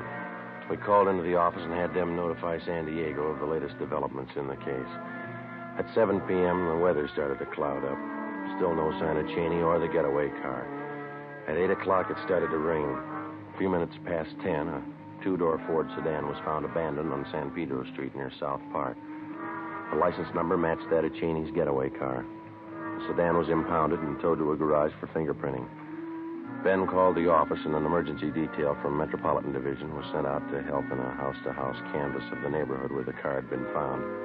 By 4:30 the next morning, we'd gotten nowhere, so we decided to give it up until later in the day. At 6:30 a.m., we had poached eggs and coffee at an all-night drive-in. 7 a.m., it was still raining. We checked back in at the office. I don't know. Seems like every time we have to work late, it's going to rain. You got any of those little white tablets in your locker? That breakfast gave me indigestion. Yeah, I think I got a few left. That reminds me, how'd the dinner come off yesterday? Two of them get along all right?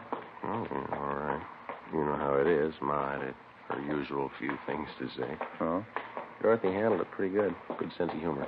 A nice-looking girl. Sensible. Hiya. What do you say, Earl?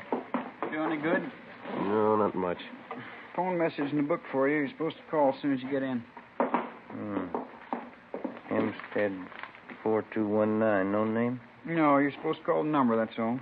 Oh, okay. Well.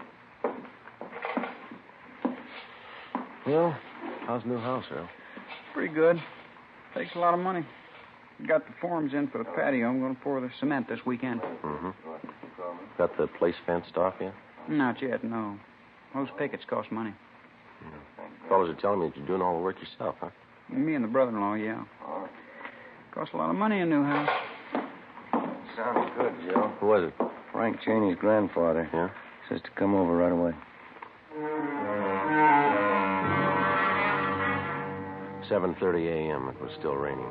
Ben and I drove out to the older section of the Wilshire district to the Cheney mansion. It represented one part of the suspect's life that we could never figure. As a child and later as a young man, Frank Cheney had had every advantage and comfort that a millionaire father could buy for him. Yet for some reason, he'd settled on a career of crime. 7:45 a.m. Ben and I were shown into the main hallway of the Cheney home by the butler. He recognized us from previous visits. He took our hats and coats and then led us up the staircase to the master bedroom at the far end of the second floor. We found Cheney's 82-year-old grandfather propped up in a four-poster bed. His face was gray and sunken. There was a nurse in a white-starched uniform standing by. You can go, nurse. Go on. I'll be outside if you need me, Mrs. Cheney. Yes. You, have some information for us, Mr. Cheney? Of course. I called. Sit down. Thank you, sir. That hold-up yesterday, the bank robbery. I know all about it. Has Frank contacted you? It's like the police. Get right to the point. Has he contacted you, sir? Yes. Hand me that glass of water, please. Oh, yeah. Yeah.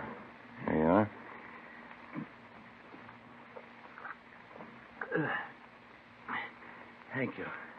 No, leave it on the table there. Oh, yes. When Frank got out of prison last year, he came to see me. I offered him one more chance. I told him if he decided to earn his way, he'd have all the help I could give him. He said he would. Yes, sir. I was a fool like everyone else. I believed him. Any idea where Frank is now? I gave him everything it was possible to give him. He wrecked the family, his father's life, my life. Everything he touched, he ruined. You know where he is now, sir? He telephoned me the day before yesterday. He was going away, Central America. Why didn't you notify us? He was going away. I thought it'd be better. We've had enough notoriety, newspaper stories. How was he going to get to South America, sir? Swedish ship. He's going to work his way. He called from San Pedro. He's staying in some hotel there. You don't know the name? Find him, take him away. Bury him someplace. Okay, Joe. Yeah. Well, thank you very much, Mr. Cheney. Sergeant. Yes, sir? Frank will have a gun.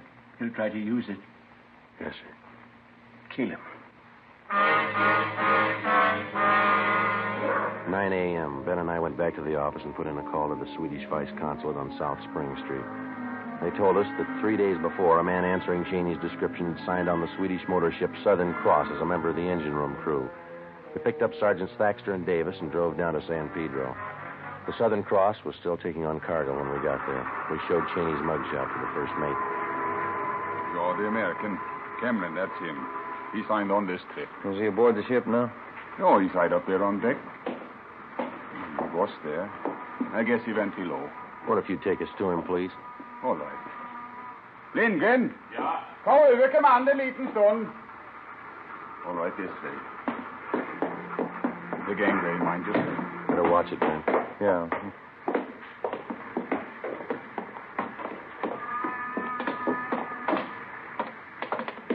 Look forward. Through here. Mm-hmm. Maybe you better stay behind here, sir. We'll take him. What's that?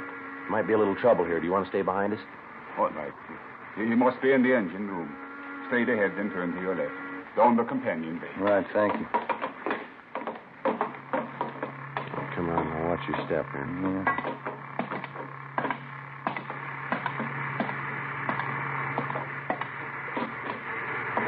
Joe. Down there. It's in. Come on. Spotted him. All right, Cheney, hold it. He's making a break. Come on. He's going topside. Hustle. Come on, up the ladder. Look out, Joe. Give it up, Cheney. He's going for the gangway. Down, Ben. Yeah. All right, stop him. Come on.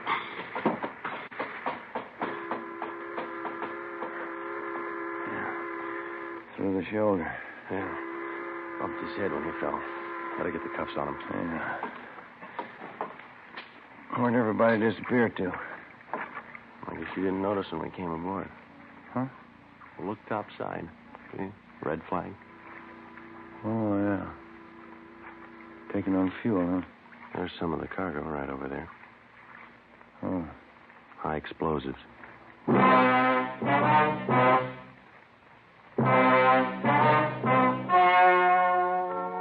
story you have just heard was true. Only the names were changed to protect the innocent. On November 2nd, trial was held in Superior Court, City and County of San Diego, State of California. In a moment, the results of that trial. It's amazing how many long cigarette smokers are changing to extra mild Fatima. Here is the actual report. From coast to coast, extra mild Fatima has more than doubled its smokers. Yes, more and more smokers every day are discovering that Fatima is the king-size cigarette that is extra mild. Extra mild because it contains the finest Turkish and domestic tobaccos superbly blended to make it extra mild, to give it a much different, much better flavor and aroma. Enjoy extra mild Fatima yourself.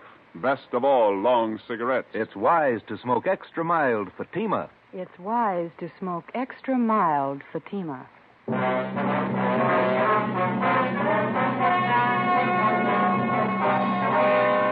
Frank Bertram Cheney was tried and convicted of murder in the first degree. He is now awaiting execution in the lethal gas chamber at the State Penitentiary, San Quentin, California. Fatima Cigarettes, the best of all long cigarettes, has brought you Dragnet from Los Angeles. This is NBC, the national broadcasting company.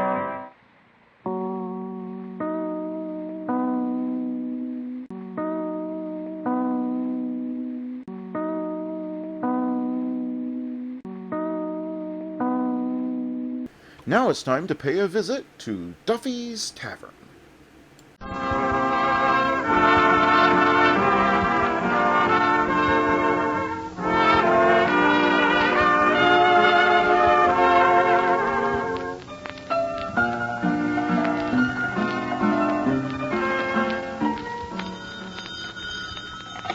Hello, Duffy's Tavern. Where do you late meet to eat? Archie the manager speaking. Duffy ain't here.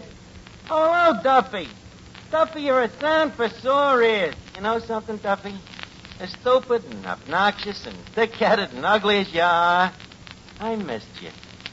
Yeah. No, I'm not just saying it just to get a raise. No, I can see that you're the same tight-fisted Duffy, though. You just take the pot with a buck, don't you? Which reminds me, Rudy Valley is coming down tonight. Yeah, Rudy Valley. You know the guy, Duffy. My time is yours. What am I doing? I'm holding me nose. You are too, huh? Now, listen, Duffy. I got an idea that might double our business here. Maybe even treble it or quibble it. Well, here's the idea. You see, Valley is back on the radio, and I'm going to try to get him to put on his broadcast from the joint here every week. Huh?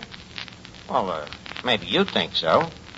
And, maybe I think so, but after all, what's our opinion against a million stupid dames? Well, leave me handle it, Duffy. I'll call you back later.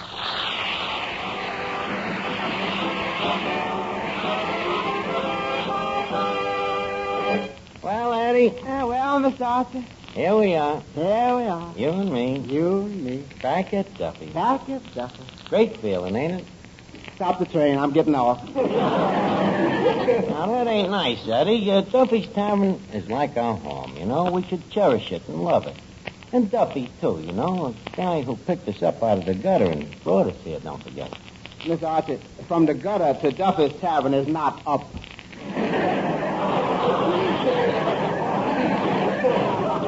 Eddie, what are you kicking about? What's your salary now? Same as last year. Nothing. Well, what do your tips come to? Little less than the salary. How can your tips come to less than nothing? Very simple. Several of our customers are pickpockets.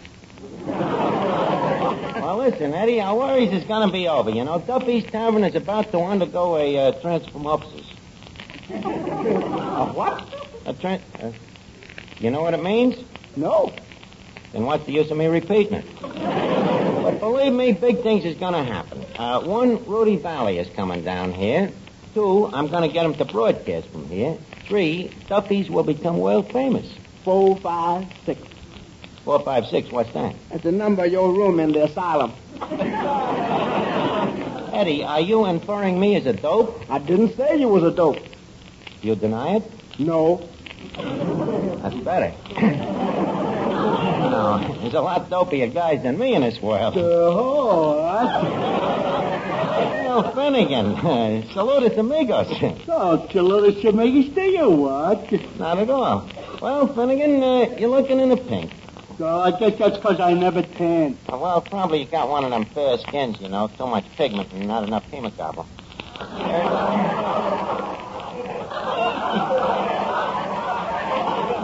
What did you do at the beach? Oh, I was a professional baseball player. Where did you play? In a little booth on the boardwalk. I used to stick me head through a hole in a curtain and the fellas would pitch to me. Professional. Did any of the fellas, by chance, ever hit you in the head with the ball? Oh, sure. We had some swell pitches. Didn't it bother you when you got hit in the head? I didn't notice it so much. You didn't notice it, huh? No. On account of the other side, they were throwing darts.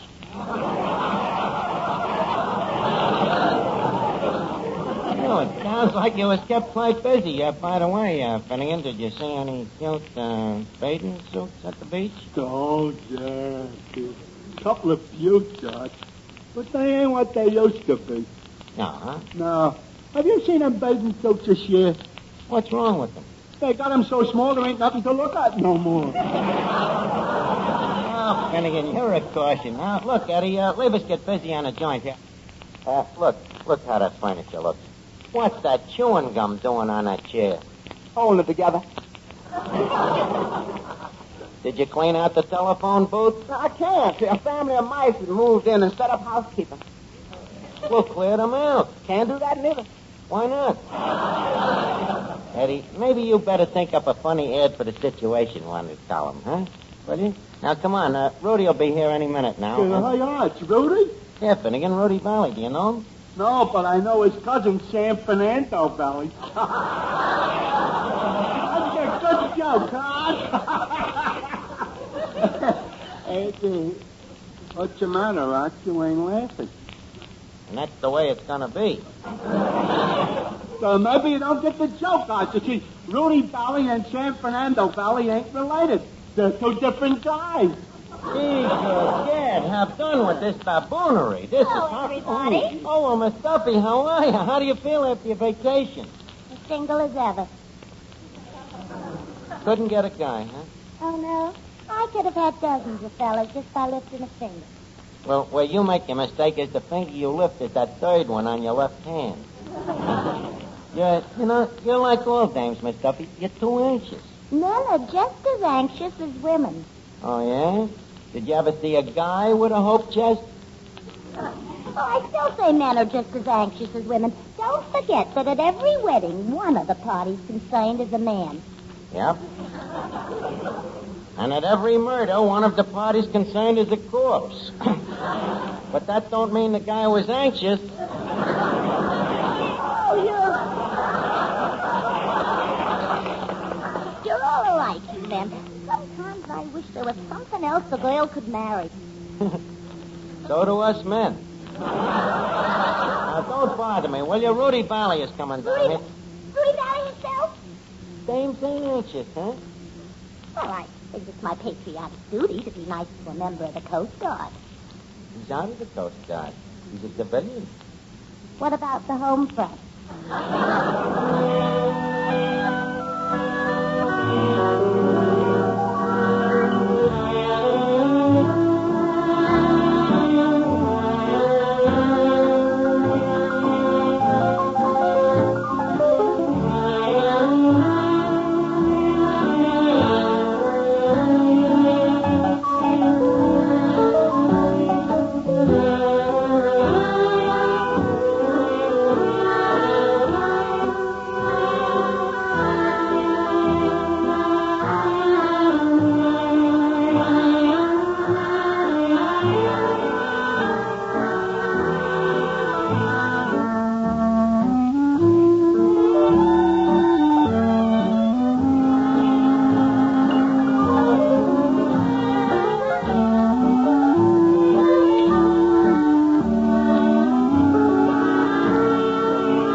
Duffy.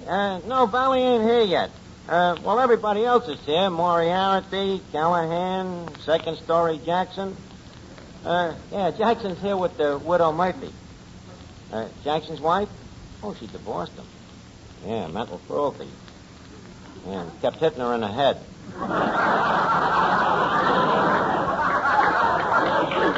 I can't wait for Rudy to get here, though. You know, this broadcast... Is your time, your time. I'll call you back, Duffy.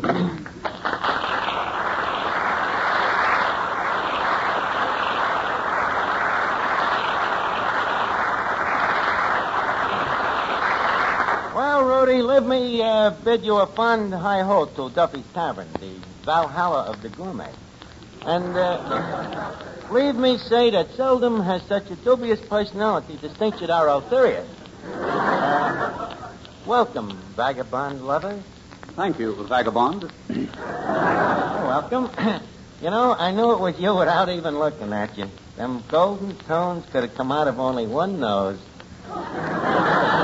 Ah, you're the same old Rudy. How do you mean?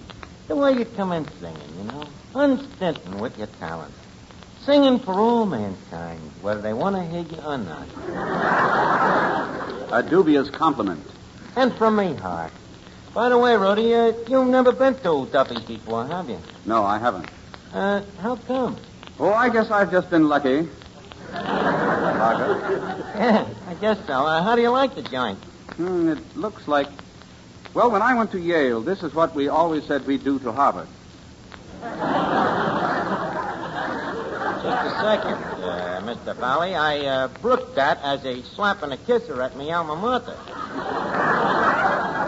You, a Harvard man? What do I look like? A Harvard man. Naturally. Of course, I lost most of my Harvard accent, although occasionally it crawls through. I find myself saying I'm going to take a bore instead of a bath, you know. But it don't happen very often.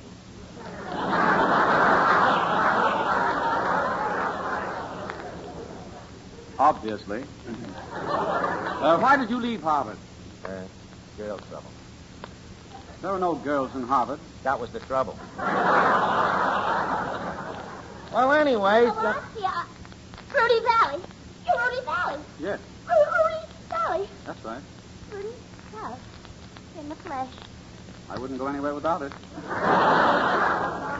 Rudy, leave me present you with Miss Duffy. Miss Duffy is the daughter of this establishment. I can see the resemblance. Oh, Mr. Valley, I've admired you for years. Fill the sign to dear old Maine. Very nice, Miss Duffy, very nice. Of course, I didn't think you were old enough to remember the Maine Steinthorn. Are you kidding? This dame remembers the Maine.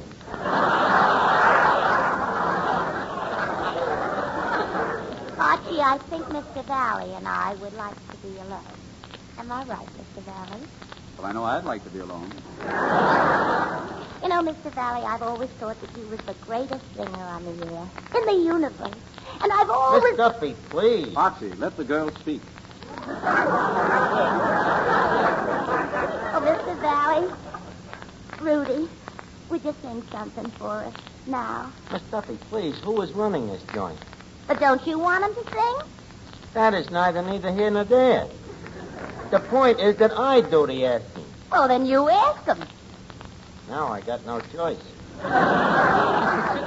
Rudy, would you oblige us with a number? Well, if you insist. Oh, but I do.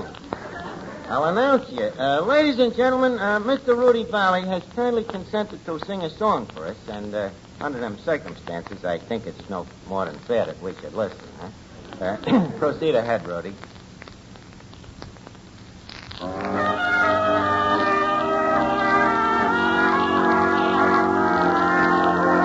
Time waits for no one. It passes you by. It rolls on forever like the clouds in the sky. Time waits for no one. It goes on endlessly. It's just like a river flowing out to the sea. You'll find that love is like this. Each precious moment we miss will never, ever return again. So don't let us throw one sweet moment away. Time waits for no one. Let's take love while we may. You'll find that love is like this. Each precious moment we'll miss will never, ever return again. So don't let us throw one sweet moment away. Time waits for no one. Let's take love while we may.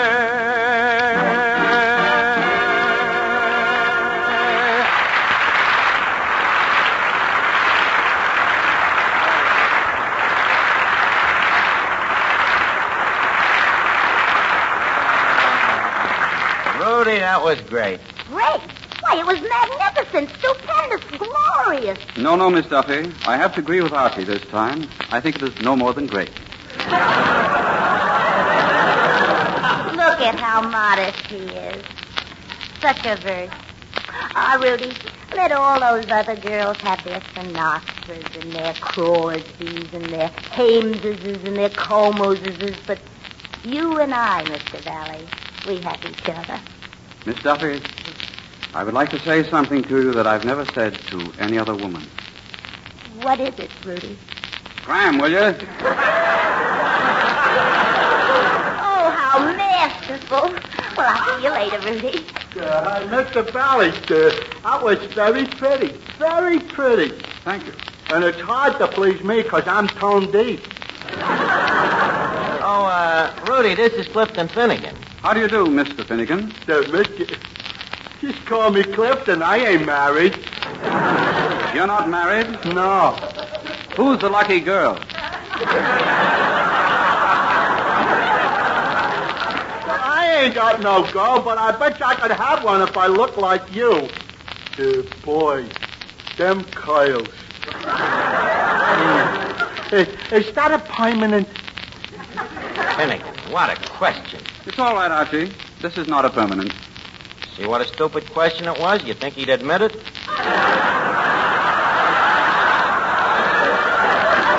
Now, please excuse us, Clifton. We got to talk some business. First, Rudy, leave me facilitate you in being back on the air again. Thank you, Archie. Did you, by any chance, hear our first show? Yeah? Well, you can't please everybody. No, Rudy, but you could please somebody. Now, look, I got a hunch what's wrong. You see, it's them radio studios. Now, when you first got hot on the air, where did you broadcast from? A nightclub. Precisely. A nightclub where there's gaiety and laughter and joy is unrefined. Now, for instance, if you put on your broadcast from this place... Just a second. Are you suggesting that I put on my broadcast from your little bistro? No, it's too small. Who ever heard of broadcasting from a kitchen? And it'll be nice for you, Rudy. Once again, you'll be back in familiar surroundings. Once again, you'll be that old Valley. That mere lisp of a lad who one day picked up a megaphone and blasted his way into America's heart. Think it over, Rudy.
Hello, Duffy. Yeah, Rudy's here, and I think I'm going to get an report on his broadcast from here. Huh? So what? These crumbs around here will probably think it's great. What? Yeah, okay. Duffy wants to hear me sing again? Perish forbid. No, he would just like to know what else you do on this program. You know, he probably just wants to check you for moral tendencies. What else would you do? Well, I tell jokes on the program. Jokes, huh? Yes, it's a humorous program. Lots of gay badinage. Yeah, huh? Yes, Archie, have you heard the joke about the roof? No. That's just as well. It's over your head. Is that badinage? Yes. Yeah. You tell jokes like that around Duffy, and your head will be wrapped in a bandage. Now, look, tell a different joke this time and leave us not sicking the guy, huh? All right, but you'll have to help me on this one. Just ask me how I feel. Okay. Rudy, how do you feel? Not so good. You see, I took a bite out of my pillow last night, and I've been feeling down in the mouth ever since.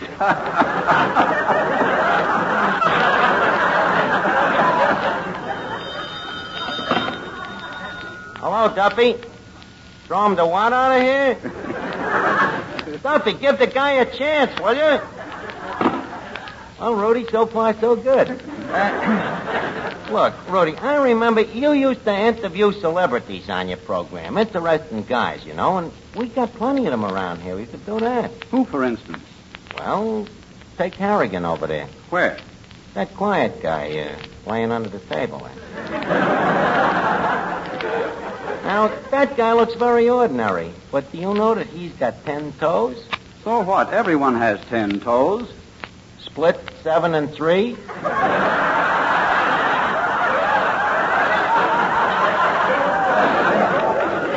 And take that Dynamite Donegan over there.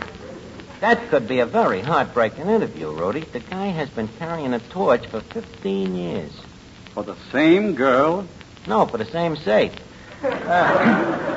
One of the most interesting obsessions you have ever come across. And take me, you know, I could be a very good interviewer myself. Why?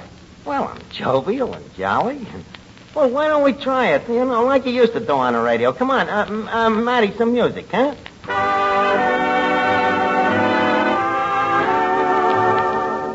Good evening, Archie. Good evening, Mr. Valley. And how are you tonight, Archie? Fine, Mr. Valley. And how's yourself? Oh, pretty good. What's new? Oh, nothing much. Boy, we're hot tonight.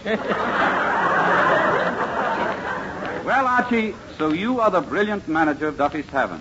Well, Mr. Valley, yes, indeedy. Although brilliant is a pretty extravagant word. Well, what word would you use? Well, I guess brilliant covers it. And as I understand it, you really are the brains of Duffy's, are you not? On the contrary, sir, I am.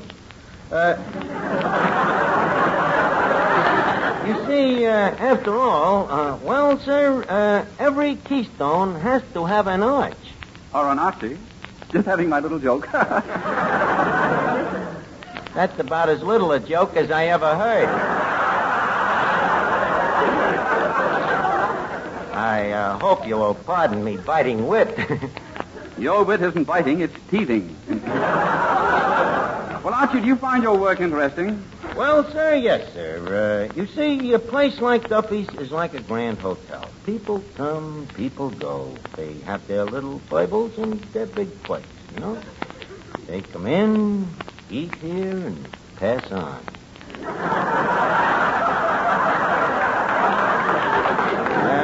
Yes, sir, that's how it goes. Then, by and large, one could say that you were a happy man. Well, sir, by and large, one could. Yes, sir. Of course, I don't get paid much money, but I make it up in other ways. Duffy, I did not admit robbing the register. Did you ever see me rob the register? Your wife seen me? It's a lie. She was never here when I did it. Okay, I accept your apology. Well, what did you think of the interview? Well, Duffy, leave us give the guy one more chance. You know, he must have some talent. Gotta have something. Wait a minute. Rudy, what else could you plan to do on this radio show? I was contemplating playing the saxophone. Duffy, I'll call you back. Rudy, did you say saxophone? Yes. Well, we're in this deep. We might as well go ahead. Why did I ever get in this radio business anyhow? This is Oh. Why didn't you just contemplate it? Why did you have to play it? This ain't no instrument. It's a secret weapon. Once again, that sax rears its ugly head. Eddie, listen to them horrible sounds, will you? Not as long as my hands, as big as my ears. Oh, this is horrible. Rudy, there was no reason for this without a fog. Rudy, please. Rudy, the guy is berserk. Rudy, please. Hello? All right, Duffy, no argument. For the first time in my life, I agree with you. All right, okay. Rudy, in the future, as far as Duffy's Tavern is concerned, your time is your time.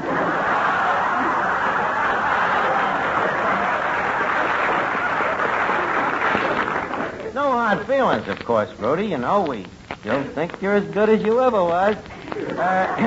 And I'll be glad to drop around and see you sometime. How about tomorrow night, Saturday? Okay, tomorrow night, Saturday, from the radio studio, of course.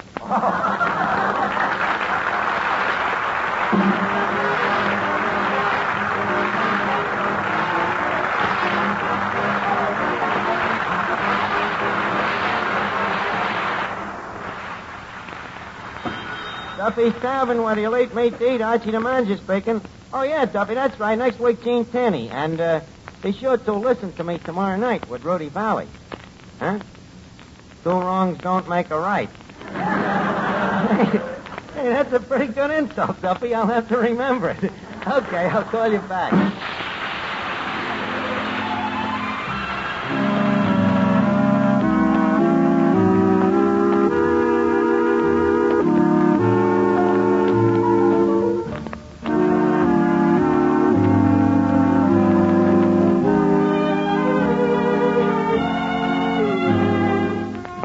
This is the Armed Forces Radio Service.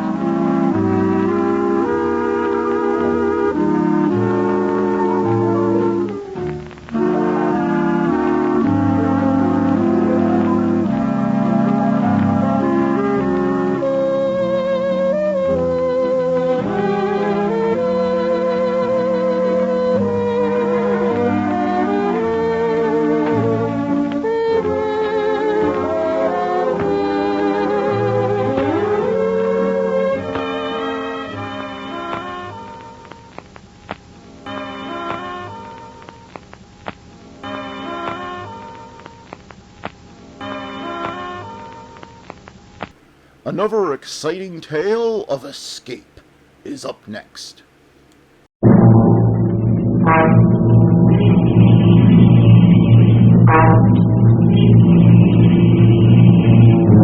You are trapped in the dank darkness of a ruined plantation house, and somewhere in the pitch-black room is a homicidal maniac armed with a knife, groping for you, trying to prevent your escape.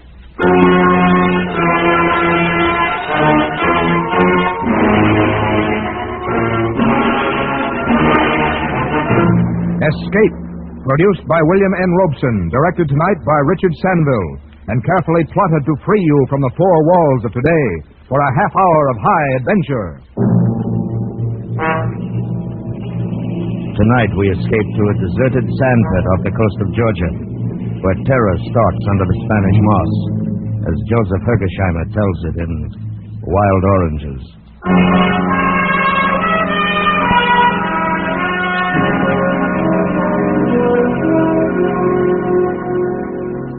What could have appeared more innocent of danger than that barren, low-lying shore of southern Georgia? What could have seemed less laden with terror than that lovely little cove, so tranquil and well-sheltered, so warmly bathed in late afternoon sun as we dropped the anchor of our ketch and prepared our mooring? And yet there was something. First it was an odor of a grove of wild orange trees in late bloom, growing defiantly amid the tangled undergrowth of the shore. The scent was strong and exotic and heady, and as I smelled it, I felt a vague uneasiness. Then as I watched the shore and Halvard, sole member of my crew, furled the sails, the mirror of the cove was shattered by a movement. First I thought it was a fish leaping and playing in the water. It came round a spit of land from an inner bay, and then Halvard was beside me. That's queer, sir. What? I would have bet there was nobody within miles of here. But there's someone swimming. Huh? Yes. It's a girl. Aye. You'll be surprised when she discovers us, no doubt. Huh. And embarrassed. Oh, she swims well, doesn't she? As if she's been born in the water. Yeah, that she's seen us. Yes. Now she's running away. That sprint would win an Olympic race. I wonder what she's doing here, where she comes from. Perhaps there. Where? Through the trees. There's a house. You can hardly see it. I spotted it a moment ago. Oh, yes, so there is. Oh, but it's a ruin. It's rotting away. No one could have lived in that since the Civil War. Well, there may be others back there. Yes, but this coast is deserted. Marked a swamp on the chart. Well, I don't know, sir. It's strange. Very strange. Yes, it was strange. And stranger still was this vague uneasiness I felt. As twilight fell, the aroma of the wild oranges was overpowering. Suddenly, without knowing why, I slipped on a jacket, went to the side and dropped into the tender. Halvard stood by to cast off. He asked no questions, and I said nothing. What could I say? I didn't know myself why I was going. I pulled the tender up on the soft sand of the beach and walked up a dim path through the orange grove. The scent of the blossoms was full of such wild sweetness that I picked an orange and tasted it. It was bitter, but of a pungence that was new and rare and strangely delicious. The dim moonlight only accentuated the ruin of the house. There were other smaller, ramshackle buildings scattered about, overgrown with weeds and creeping vines. This had once been a great plantation. Now it lay still and lifeless. Then I saw the light. Round the side were a smaller portico held off the weeds. A single doorway was framed in the pale light of an inner lamp. As I approached, I saw a shadow move across it, so swiftly, so furtively, that it was gone before I realized it had been a man. Then I saw her, sitting on the portico, rocking softly in her chair. What do you want? Nothing. When I came ashore, I thought no one was living here. You're from the white boat that sailed in a sunset? Yes, and I'm returning immediately. In a sunset? Yes, and I'm returning immediately. It was like magic. Suddenly, without a sound, you were anchored in the bay. I've robbed you, too. Some of your oranges are in my pocket. You won't like them. They've run wild. We can't sell them. They have a distinct flavor of their own. I should be glad to have some on my boat. All you want? My man will get them and pay you. Please, don't. Oh, Nicholas attends to that. Oh, won't you sit down? My father was here when you came up, but he went in. Strangers troubled him. Oh, I should be getting back. I'm sorry to have disturbed you and your father. No, it was nothing. Good night, then. Good night. That was all. Fragment of commonplace conversation, but it was enough. Now the uneasiness I felt, the strangeness of this place took shape for me. I saw it in her lovely, fragile face. I heard it in her voice. There'd been a hidden terror, a terrible, controlled fright that approached hysteria. There'd been a warning in it, and something else, a plea. By the time I got back to the boat, I was completely unnerved, and Albert made matters worse. You find anything, sir? There are people living there. Well, there'll be water in. Maybe we could stay here a couple of days, huh? What do you mean? Well, this is good anchorage here. I'd like to unship the propeller, and the topside could do with a coat of varnish. No, we're going on south. South. Aye, sir. No, wait, Albert. Of course, you're right. We need a couple of days' work before we head into blue water. We'll do it here.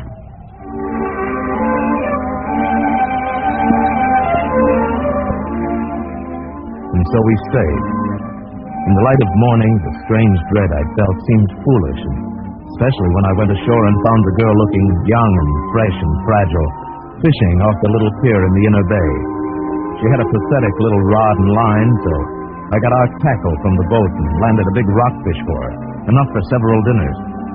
We were carrying the fish to the house when we came on a pale, thin ghost of a man sitting on the portico. He started a swift retreat, but too late. Father, wait. This is my father, Litchfield Stoop. How do you do, sir? Lily, you all know I can't. Strangers dead. Father, you must manage yourself better. You know I wouldn't bring anyone to the house who would hurt us. And see, we're fetching you a splendid rockfish. Oh, yes. So you are. We are all alone here, sir. The man is away, my daughter and I. The fish, yes, acceptable. If you will carry it in for me, Nicholas would do it, but he's away, and the father isn't strong. This way. We have no ice. I must put it in water. In here, right there. There. Thank you. You've been very nice. Now I suppose you'll go on across the world. Not tonight. We're staying here, making repairs. Where do you come from? And where are you going? From Cape Cod. I'm going to the Guianas. Isn't that South America? I've traveled far. On maps. I was born here in this house, and I've never been 50 miles away. Oh, that's incredible. But you seem like a girl who's been everywhere in the world and have the best education, everything. My father has many books in there, that's all. Your eyes are remarkable. Gray-green, like olive leaves, and magnetic. I came ashore to ask you if you had a large water supply and if I might fill my casks. Of course. Rainwater, the cistern's full. I'll send my man Halbert then. Yes. There's something else in your eyes, in your voice. What is it? Fear? Fear? Why, no, of course not. What should I be afraid of? I don't know. But I saw it in your father's face, too. It's only your imagination. Yes, no doubt. Goodbye, then. Thank you for the fishing.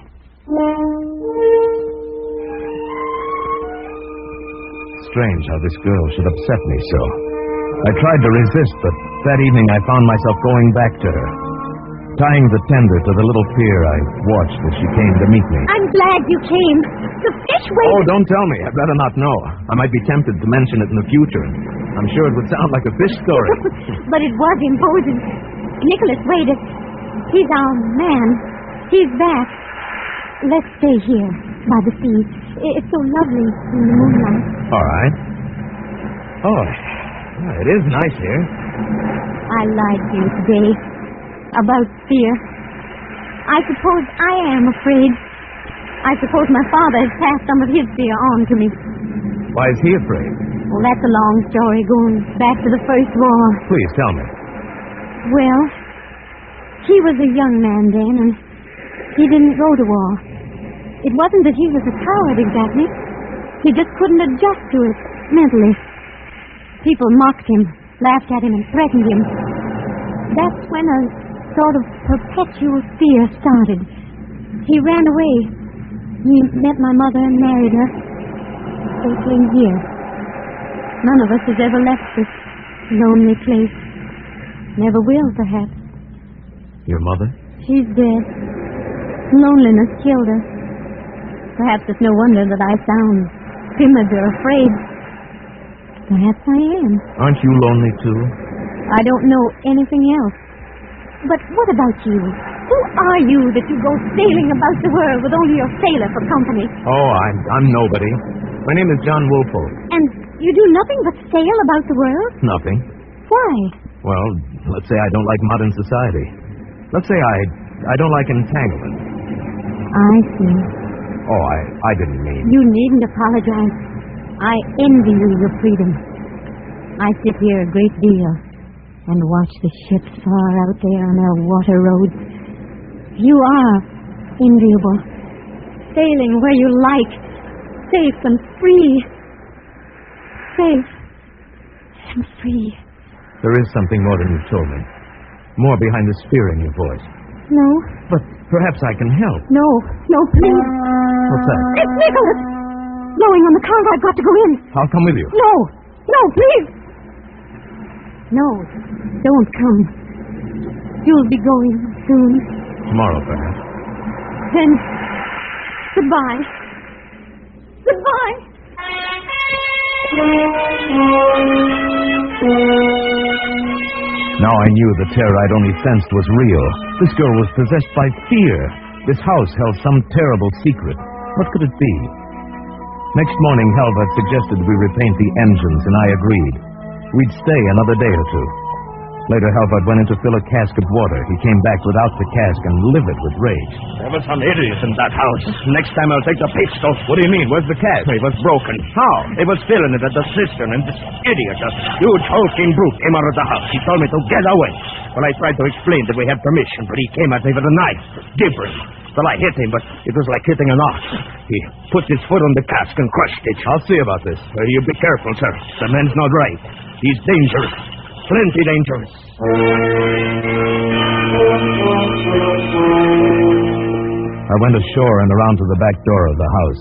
Millie wasn't in sight, and when I knocked, a lumbering giant with pig-like eyes came to the door. What do you want? I take it you're Nicholas, the man who broke my water cask. It was full of our water. I'm not going to argue with you.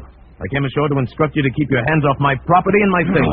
Let our water be. I told you I wouldn't discuss the matter. I don't have to justify myself to you. Just remember, keep your hands Don't off. get me started. What do you mean started? Yeah, don't get me started. Mind, I warned you. Don't put down that knife. Go away now. Don't get me started. Stand Go back. away. Don't get me started. I'm telling you. Nicholas, stop. What is this? What's the matter? Nothing. Nicholas and I have had a little misunderstanding, that's all. It's nothing to worry about. Nothing to worry about, I said. But when I got back to the boat, I couldn't help asking myself why I'd left her with that brute. I just about made up my mind to go ashore again to check up when I saw her waving on the beach. She wanted to visit the boat. I went and got her. There was no hint of terror in her face. I went and got her. There was no hint of terror in her face now. Just shining, girlish wonderment at the polished metal and the gleaming wood of the ketch. I offered to take her for a sail, and her face lighted up like a child's. But when we reached the heavy swells outside the reef, her face got white, and she froze. It's so big. Are you frightened? I'll turn back. I'd rather you didn't. I must learn. I'm not a child. No, we're going back. Before we got to the anchorage, her panic was almost out of control. But safely moored once more, she calmed slowly and said, How strange. To be forced back to this place I loathe by my own cowardice. It's not cowardice. The sea is frightening to those unused to it. Come, you must forget it now. Halvard will have tea for us in a moment. How do you like our boat? It's quite wonderful. Have you nothing else to care for? No place or people on land? None. And you're satisfied? Hardly. All the things most men value were taken from me in an instant. Can you talk about it? I haven't for 12 years. Not to anybody, but now, yes, I think I can. You see, we were just married. Only a few days. We were very, very happy. Then, in one instant, she was dead. It was a silly, stupid accident thrown from a horse, without rhyme or reason.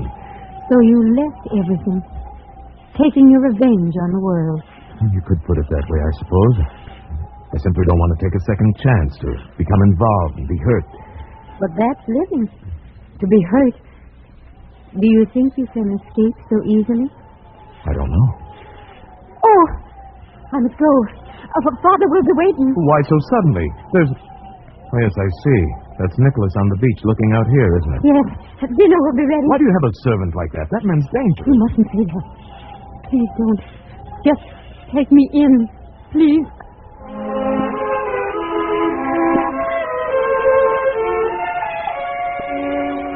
Now I knew that she, too, was afraid of Nicholas. I could see it in her eyes. Why then did I let her go to him? I don't know. I was confused, I guess.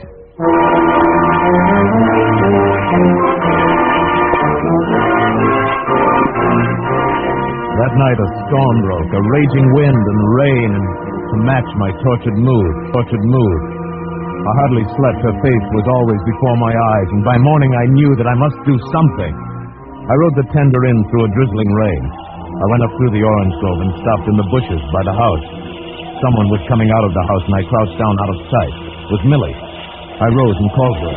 Millie! Oh, it's you. I was just coming out to look. I was afraid you'd gone out. The sea is like a pack of wolves. I won't go alone, not without you. What are you saying? That's madness. No, I've got to talk to you, Millie. There's a lot that needs explaining. Things that I have a right to know. No, not here. Come. She led me into one of the smaller ruined buildings. What must have been a store in the days of the Great Plantation. We crouched far back in the dripping shadows of a corner. No. Millie, I love you. For the first time in 12 years, I'm living again, and I love you. I know nothing of love. It's easily learned. Well, perhaps if things were different, someplace else, I might care very much. Then I'm going to take you away someplace else. Make things different. Give you the chance. No. It's too late. You came too late. Why, Millie? Why? What is it? What is it you feared? Nicholas. Oh, he's nothing. Nothing to be afraid of. Has he been bothering you? He says he's crazy about me. He says I must marry him. Where is he now? No, you mustn't, John. Something frightful would happen. Not frightful, just unfortunate for Nicholas. You don't understand. He's not human. There's something about him. What about him? He came here in April. We were glad to get him. Servants are impossible to get back here in the wilderness. He would work for the smallest wages. Only a few days ago, I found out why he was glad to be here. I was cleaning his room, and I found this. Let's see. Wanted for murder. Iskon Nicholas, homicidal maniac. He knows I found it. He knows. And he's been furious. Then you came, and he ran and hid in the pines. But he told me if I spoke about it, then it would happen to me. And if I left with you, it would happen to Father. You see, he thinks I'm in love with you. He told me to send you away. He said you must leave today. Millie, I should have realized. He says I must not be away for longer than an hour. I must go. Look, Millie, it'll take us a couple of hours to get the boat ready. I'll come for you tonight at 8. Now, tell him you saw me and I promised to go. And act quietly. Say you've been upset. You'll give him his answer tomorrow. Then at 8, bring your father and walk out to the wharf. That's all. But do it without hesitation or preparation. Oh, don't let him hurt us. Oh, please don't. Not now. He's finished, Millie. But do as I say. It won't be long, hardly 3 hours. And then, freedom.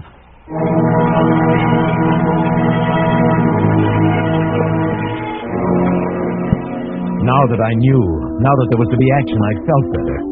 Talbot and I got the ketch ready for sailing, and 8 o'clock we tied it up to the little pier. The storm had abated slightly, but it was still raining. I got up on the dock and waited for Millie. 10 minutes passed. Then 20.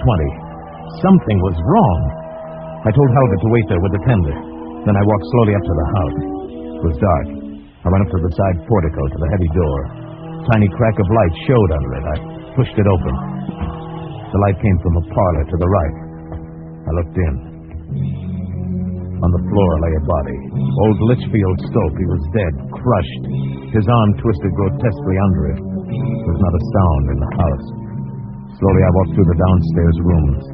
Nothing. And back in the hall I heard a slight creak. Upstairs someone had moved. Was it Millie, alive? Or Nicholas, lying in wait? I groped slowly up the stairs. I dared not use my flashlight. It would have made me a target for his knife. The upstairs hall was pitch black, and still there was no sound. I inched my way along the wall, slowly. Then I stumbled on a loose board. The pistol flew out of my hand, but the stumble saved my life. The same instant I felt Nicholas lunge. Heard the knife sing past my ear and thud into the wall. Felt his great bulk smashing on my shoulder. My gun was somewhere on the dark floor. His knife was embedded in the wall. Now he was grappling hand to hand, rolling on the floor. Kicking, tearing, gouging, crushing. Rolling on the floor. Kicking, tearing, gouging, crushing. My strength and wit against the massive bulk of a maniacal killer. How many minutes did that unequal struggle last? I don't know. It seemed an hour. Several times, as if by common consent, we rested for minutes at a time, locked in tight embrace. Once we rolled apart and lay panting, the breath aching in my throat. Then I heard him groping along the wall, searching for the knife or the gun. I threw myself on my head, but it was too big, too furious. I felt my strength ebbing away. His fingers were closing over my throat. With one last effort, I tried to throw him off roll him off.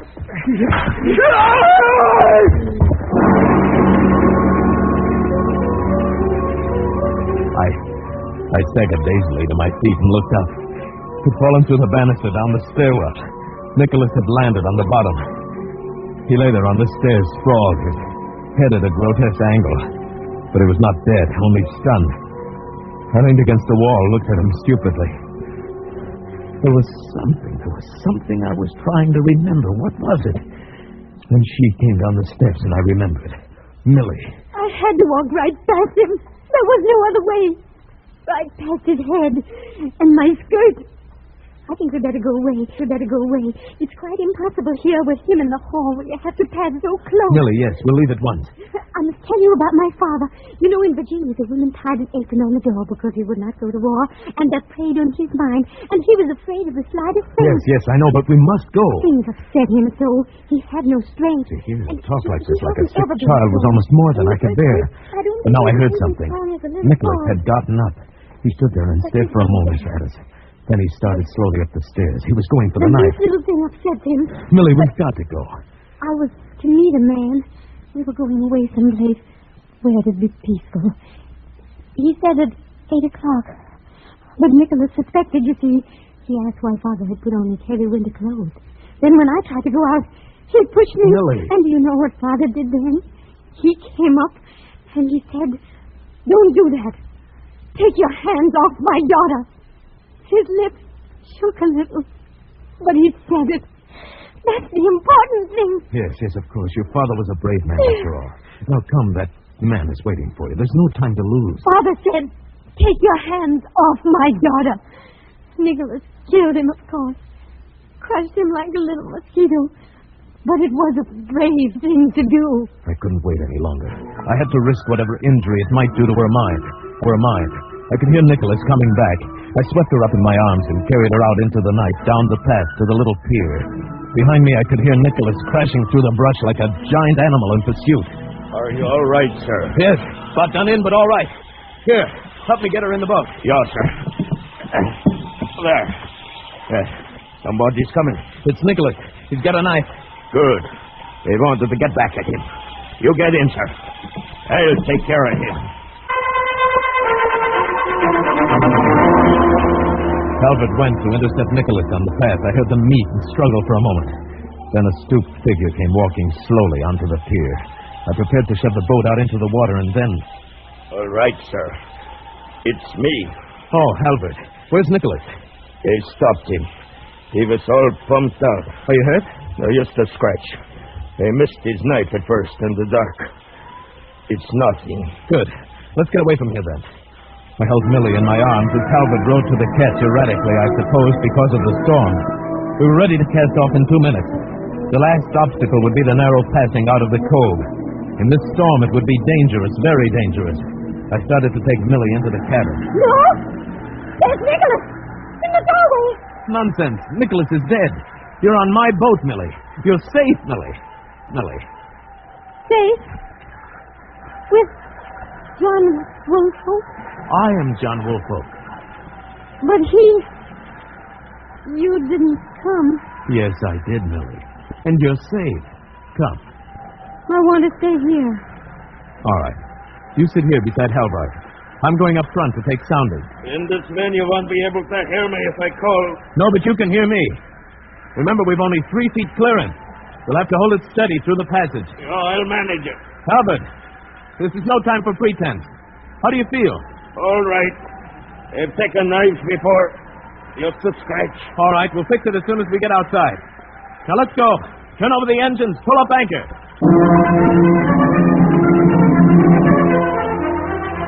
The boat headed into the tearing wind of the storm, sped swiftly toward the narrow inlet. A foot too far on either side, and we would hit. In the sea, that would mean death for us all. I stood far up on the bow, taking soundings, feeling out the passage. Fore! The howling wind carried my call back to Halbert. The boat veered. I realized he must have lost a lot of blood. Halbert! Halbert, steady her! Slowly and falteringly, it came around. 3 1/2! Steady now! But it was anything but steady. The boat waved and swung as if an amateur hand were on the wheel. In a moment, we might hit. 3 1/4! We're in the passage. Hold steady, Halbert! Steady! For just another moment. Just one moment. 3 1/2! We're through! Good boy, Halbert!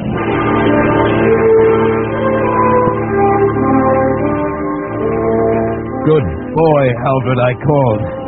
But when I went back, it was not Halbert at the wheel. It was Millie. Millie, her hands steady, her eyes washed clear of any madness. Millie with a tight little smile on her face, but no fear. And Halbert lay rolling with the swells in the bottom of the cockpit. I'm afraid he's dead, John. He was wounded worse than you thought. Halbert dead? He told me to take the wheel. Said it was life or death. Then he slid down like that. When? When was this? Back there in the passage. Just when you said 3 1/2. I'm afraid I wasn't very good. But I held on. Oh, Millie, you were wonderful. No, not yet. But I'll learn, John. I'll learn.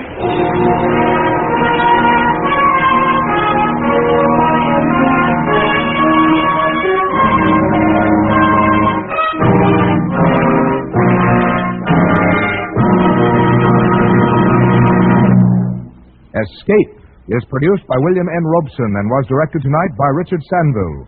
You've just heard Wild Oranges by Joseph Hergesheimer, adapted for radio by John Dunkel, with Paul Frees as John Woolfolk, Jeanette Nolan as Millie Stopes, Bill Conrad as Halvard, Jack Crucian as Nicholas, and Sherry Hall as Litchfield Stopes. The special musical score was conceived and conducted by Cy Feuer. Next week... You've planned it very well. She's dead, and you feel no remorse. Your escape has worked out perfectly. There's nothing to worry about, except perhaps an unexpected Christmas present.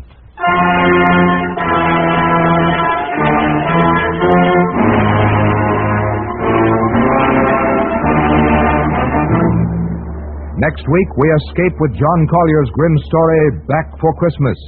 Good night, then, until this same time next week, till this same time next week, till this same time next week, till this same time next week, till this same time next week, till this same time next week, till this same time... Now let's see what Fibber, Magee, and Molly are up to. The Johnson Wax Program with Fibber, Magee, and Molly.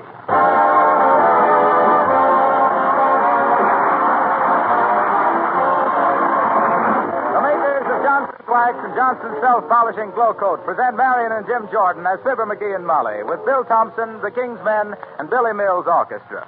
The show opens with Bojangles of Harlem.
ever said, quote, life is never pointless when you're on pins and needles, unquote.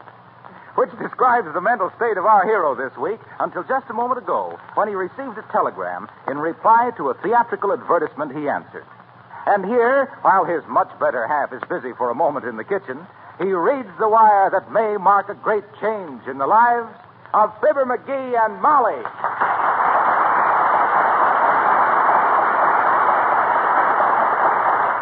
Gotta read this fast before Molly comes in. Now, take it easy, Magee. Calm down. You're as shaky as a right hand at a class reunion. Shucks, I'm so excited I can't even read. Oh, got it upside down. Fibber Magee, 79 Wistful Vista. Your answer to our ad received. Application for position as stage director approved and accepted. Congratulations. Oh, boy, oh, boy, oh, boy, oh, boy. Company highly impressed your association, such figures as Velasco, DeMille, Reinhardt, Toscanini, and Minsky. Believe we have immediate assignment for you. Hot dog. Wire $50 at once to cover bookkeeping, postage, and etc. We will telegraph full details. Signed the Chippewa Entertainment Bureau for Basil T. Chippewa, President. Boy, oh, hot diggity. They got a job already waiting for me. What a break. Whoopee! Good old Chippewa. I'll send that $50 so fast it'll dazzle Basil. Hey, Molly. Hey, Molly. Heavenly days, Magee. Stop that hollering. What's the matter with you, dearie? I just got some good news, Molly. I just got the break I've been looking for all my life. You don't say. Yes, sir. As the pigeon says when he smacks into the City Hall clock, it looks like I've finally hit the big time. Now, take it easy, dearie. You thought you were in the big time before, and you always wound up getting the works. What's this all about? Well, in the first place, I answered an ad for it. No, I ain't going to tell you till I make good. But you might as well know that I may have to leave town any minute. I got to run downtown now and send a wire. Where's my checkbook? Up on your dresser? Okay, I'll run up and get it. I'll be back in a minute, Molly. Ah, dear, what a man. He can discover more ways to stick his neck out than a chicken in a crate. But I suppose he's... Come in. Oh, Mrs. Uppington, do sit down and have a cigarette. Oh, thank you, my dear. I don't smoke. Well, neither do I, but it sounds kind of tony, don't it? Oh, yes, indeed. Quite in the mud. I mean, in the mood. But now, about our Women's Club May Festival, Mrs. Magee. I just stopped in to tell you that as president, I have appointed a queen of the May. Oh, and who is it, Mrs. Uppington? Oh, my dear, you'll never guess. It's the one member of the club who has the most poise and personality, if you don't mind my being personal. Oh, now, Mrs. Uppington, you shouldn't have done it. I just know I'll have stage fright. Imagine me Queen of the May now. Well, pardon me, Mrs. Magee. I didn't mean you. I meant me. Oh, yeah. Well, yes. I didn't wish any of the other girls to be put to any expensive costumes, you know, and as I happen to be the only other member with a gold crown... Yes, I've often noticed it. On the left side, isn't it? Yes, the second more on the left. Now, please. I didn't mean that. Oh, and by the way, I almost forgot, Mrs. Magee. We have arranged for a professional director for the festival. Ah. Well, I hope he's better than the old flower pot we had last year. Where did you get him? Why, from the Chippewa Entertainment Bureau. Oh. And, my dear, he's been associated with such people as Velasco, DeMille, Reinhardt, Toscanini, and Minsky. Oh, Minsky. Well, that's different. When's he coming? Well, just as soon as I wire them $50 to cover bookkeeping, postage, etc. Oh, my, it's going to be a wonderful feeling to know there's to be an expert at hand with you every step of the way. Someone whose very voice gives you confidence. Oh, I had a little cat, and her name was Nellie. She had hair on her back, but none on her kittens.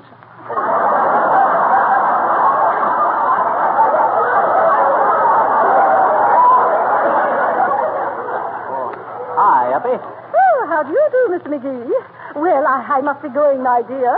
Oh, I see you have your hat on, Mr. Magee. Do you walk my way? Oh, no, I don't, Uppy. I've often tried it just to amuse Molly, but somehow I can't quite get that haughty, flat-footed effect. That flat-footed? Yeah. Well, I must say that... Well, goodbye.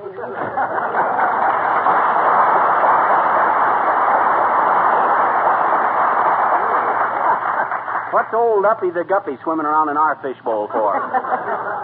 Well, it's about our May festival, Magee. And it's going to be beautiful, too. A parade with floats and a stage play. Home talent stuff. Shucks, any minute now, I'll be tied up with a mob that'll make your little cupcake rodeo look like a flea circus. Oh, really? Don't be so conceited, Magee. Huh? It's too early in the spring to start riding for a fall. Don't you worry, Molly. I'm going to be the biggest. I'll get it, Molly. I'll get it. Might be a telegram for me. Oh, for goodness sakes, Magee, what's got into you? Come in. Hello there, Johnny. Hello, daughter. Sorry, I ain't got time to talk to you now, old-timer. I got to run downtown and send a telegram. Going that way myself, Johnny. Wait a minute and I'll give you a lift. Oh, fine. Say, how you kids fix for Christmas cards? Christmas? Christmas cards, did you say? Why, this is only April 30th, Mr. Oldtimer. It's, let's see now, 238 days till Christmas.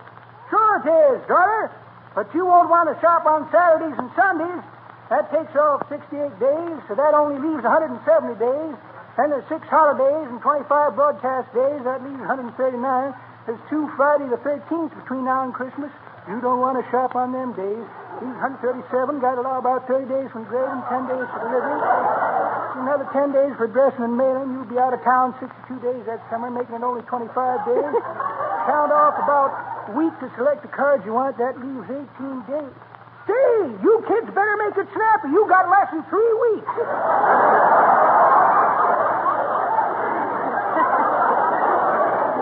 Why, you shouldn't be selling Christmas cards, Mr. Oldtimer. The way you stuff dates, you ought to be working in a confectionery. That's pretty good, daughter. But that ain't the way I hit it. The way I hit it... Look, old-timer, I ain't got time now to hear the way you heard it. I got to get down to the telegraph office. You got your car out in front? Haven't got a card, Johnny. But you said you'd give him a lift to the telegraph office. I am, daughter. Gonna carry him piggyback. What? Hop on, Johnny. Well, okay, old-timer. Here I come. I'll be right back, Molly. Hey, get your feet out of my hip pockets, Johnny. Hey, so long, daughter. Here we go.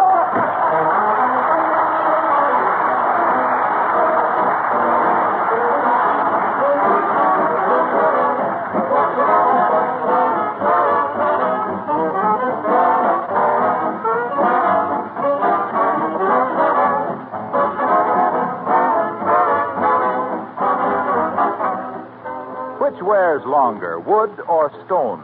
Most people would say stone without much hesitation. And yet there are in ancient palaces of Europe wooden floors that are still intact and beautiful, while the stone steps outside have worn away during the centuries. In fact, in the beautiful new Johnson office building at Racine, Wisconsin, there is a section of one of those old floors nearly 400 years old. It's still in excellent condition and mellow and rich in its beauty, because all during those years it was protected with wax. Now, in our American homes, we can have beautiful floors with much less work than in those olden days. There are easy-to-use weighted brushes, and there's the Johnson electric floor polisher that you can rent from your dealer at small cost. And every good dealer sells genuine Johnson's wax in either paste or liquid form. With this famous wax polish, you can protect your floors against wear, give them rich beauty, save yourself hours of housework. And what's more, there are over 100 extra uses for genuine Johnson's wax, such as furniture, woodwork, windowsills, lampshades. You'll find these labor-saving uses listed right on the familiar red and yellow Johnson's wax package. Try some tomorrow.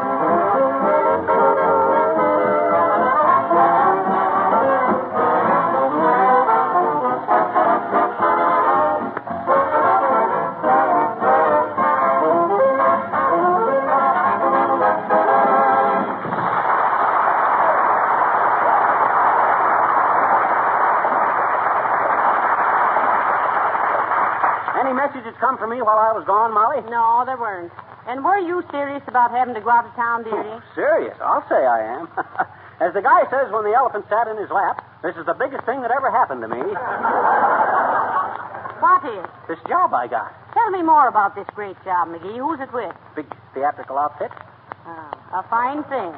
If you're such an expert on shows and things, why don't you stay here in your own hometown and help us with our Women's Club Festival? That weenie roast. Go on. I should waste my talents on a small-time corn carnival like that there. May Festival. Bunch of bustles bouncing around a maypole with gay laughter. Not for me, baby. Don't be so superior. Huh?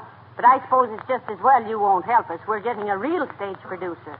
Somebody with experience. Yeah, I'll bet. I hope I get a peek at the broken-down old ham. Probably an old buck and wing man. You know, stand in the wings and try to borrow a buck. Don't you get it, Molly? I says an old... Ain't funny, Magee. Ain't? Okay, you can have it for your pageant. Oh, I'll get it, Molly. I'll get it. That's probably the telegram I'm waiting for. Come in, whoever you are. It's only me, Fisher. Nicholas Eleftherios Iorios, constantly tedious, magnanimous ex Dipopoulos. What's the X for, Mr. Dipopoulos? X marks the spot where I had another middle name, Cupie, but I always remember to forget what it is. Well, what do you want to see us about, Nick? This big parade that is being put on in Wistful Vista by the ladies' club. The Women's Club, Mr. Dipopoulos. What? No ladies?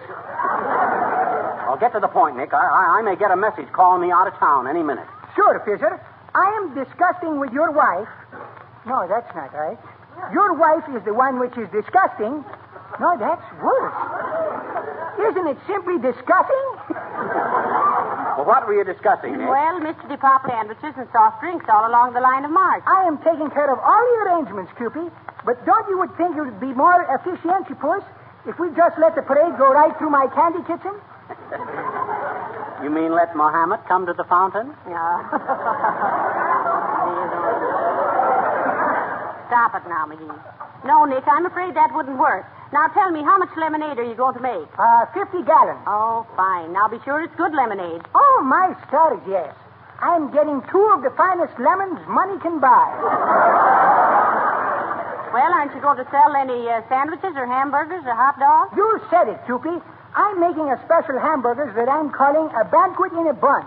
With onions, pickle, mustard, ketchup, relish, tomato, lettuce, chili, salt, and pepper. Oh. What, no mayonnaise? Gee, that sounds marvelous, but how can you make any money putting all that stuff in a sandwich? That's the secrets of it, Fizzer. By that time, the sandwich is so full, there is no room for the hamburger. Well, so long, Fizzer. So long, Cupie.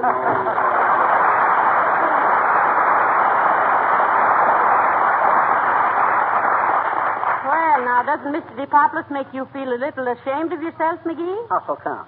Well, look what he's doing to support our May Festival, while you run out of town on some wild goose chase. Look, Molly, this time the goose is chasing me.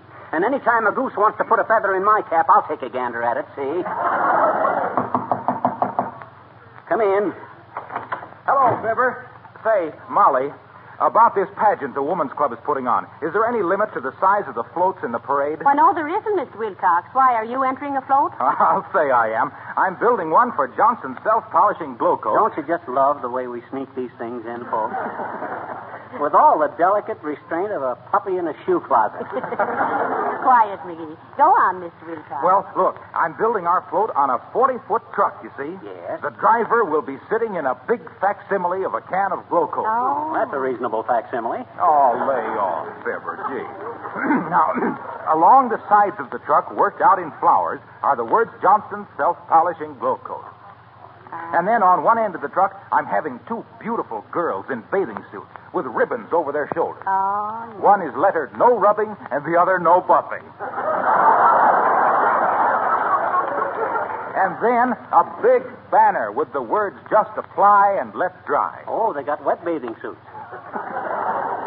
And over the whole thing, a tremendous alarm clock with 20 minutes marked off in different colored flowers, indicating that Johnson's self-polishing glow coat on your linoleum dries to a mirror-like finish in 20 minutes or less.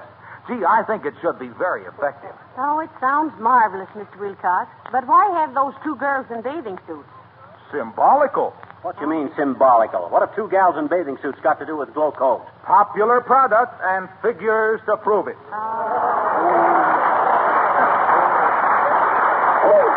I'll show you the sketches tomorrow, Molly. So long, Trevor. Figures to prove it. The way that guy's got linoleum on his mind, you'd think he'd spend his life standing on his head. Well, just the same, I like Mr. Wilcox. He's a gentleman. And what's more, he can be counted on to support any local project. Oh, I suppose you're trying to imitate that I ought to... Intimate, dearie. That's what I says. I suppose you're trying to imitate that I ought to pass up the opportunity of a lifetime just so I can stay here and watch the puny little panty-waist pageant. Well, if you think... Oh, boy, at last. Get ready to pack my bag, Molly. This is it. Hello? Hello? It's for you, Molly. Climb back into your cartridge belt, big shot. Hello? Oh, yes, Mrs. Uppington. Oh, you heard from them again, huh? What? Oh, I'm supposed to provide room and board for the director during the pageant. Why, certainly, I'll see that he gets plenty to eat and he can sleep with Magee. Hey! Wait a minute. All right, Mrs. Uppington, goodbye. Now, look, Magee, forget about going out of town. You can't do it. I've got to put the director of our pageant up here at the house. Oh, but Molly, please, you don't know what this means to me. Let that scenery-chewing cluck go sleep in the park. I don't want it. I'll get it. That's my telegram. Come in. Hi, mister. You want to buy some flowers? Do you? Only got a half a dozen left, mister. What are they, sis? The 6 best smellers of 1940. Oh, they are, huh?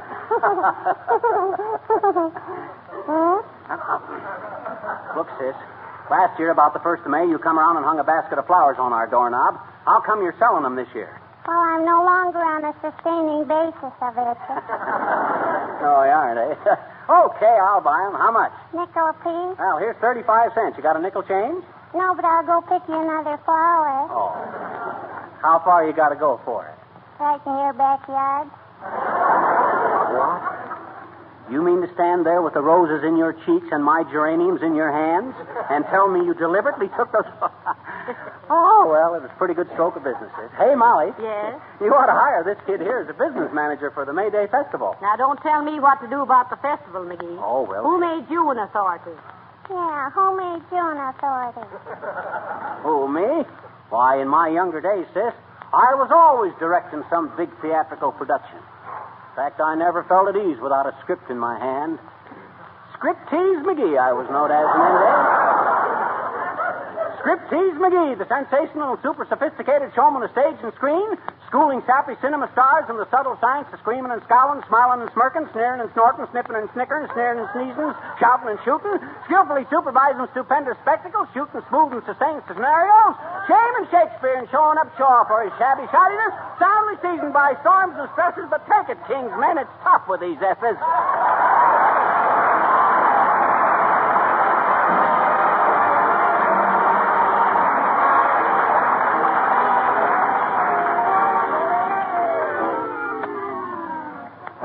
The King's Men sing with the wind and the rain in your hair.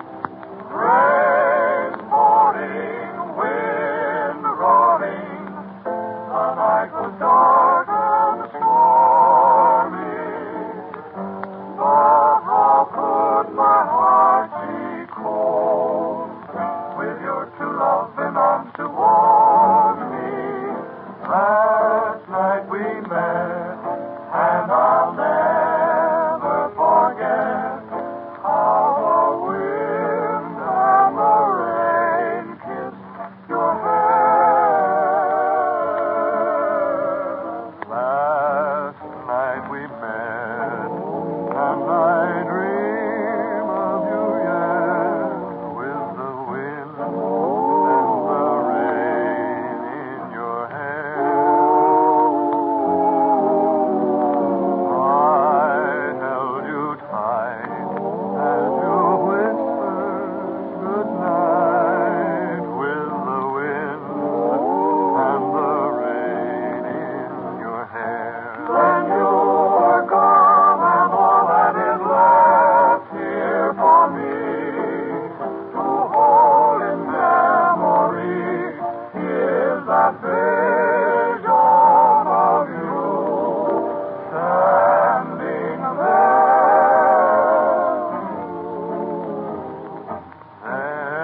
don't care if you got 18 imitation impresarios boarding here during this pageant. I got to get out of town. Any minute now, I might get a telegram ordering me to Walla Walla or Kalamazoo or Fosteroria or somewhere. Oh, now, listen, you might as well understand right now, Magee. You're not going. Oh, shucks. Think how people would talk. Huh? A stranger living in the house with you out of town. Oh, well, Dad, rather, it ain't fair. Here I go on my own initiative and get me a wonderful job, and you won't let me take it. You're wrecking my career. That's what you're doing. Let me get it. That's my telegram. Come in. Oh, hello, Mr. Gildersleeve. Hello, Mrs. McGee. Well, what's the matter with you, McGee? If it's any of your business, Gildersleeve, I got a chance to leave town on a big new job and well, I mean, something has come up. I just don't want him to leave during the May Day Festival, Mr. Gildersleeve. We're getting a big director to handle it for us, and he's staying at our house. Well, you're quite right about it, Why, Mrs. McGee. He doesn't have You stay out of this, Gildersleeve. Anytime I want your advice, I'll ask for it. No, look here, McGee. Don't you take that tone of voice with me. I'll take any tone of voice I want with you. What have I got to do? Take vocal exercises just to bandy words with a Weisenheimer like you? Now, McGee, don't be so rude. Well, shucks. Was there something you wanted, Mr. Gildersleeve? Why, yes, Mrs. McGee. Remember you asked me if I wanted to play the male lead in your stage production? Yes. Well, I'll do it, by George. Oh, that's wonderful. What you mean, wonderful? What's that guy know about acting? I'll bet he's never been on a stage in his life. I have, too. My theatrical experience goes back nearly 40 years. Oh. I played the part of the middle-sized bear in Goldilocks and the Three Bears when I was only 5 years old. I was cute, too. I'll bet you were. You probably stopped right in the middle of the play and held up your little paws for station identification. I did no such thing. And I'm getting a little tired of your scurrilous comments, McGee. Oh, yeah? Well, I'll make all the what was that word again? Scurrilous, dearie. Is it bad? Oh, it's terrible. It is, eh? So, I'm scurrilous, am I, Gildersleeve? I'm afraid I'll have to ask you to step outside. All right, McGee, if that's the way you want it. Oh, boys, come here. Sorry, Molly. I've taken enough from that bird. Outside, Gildersleeve. Certainly. I'll kill this guy. Now, what were we talking about, Molly? Thought you were going outside with Mr. Gildersleeve. Oh, no, I just asked him to step outside. I was afraid I'd lose my temper if he stayed in here. But look, Molly, you ain't really going to keep me from accepting that big job, are you? Well, temporarily I am, dearie. If you hadn't been so high-hat about everything, you might have got the job directing our pageant yourself. Oh. But now you'll just have to stay and watch an imported expert. Oh, expert my eye. If this guy that's coming is any good, what's he doing messing around with little amateur tank town theatricals like this? I'll fix that guy. Now, look here, Gildersleeve. All right? Oh, hi, bud. What you want? Telegram for Fibber Magee.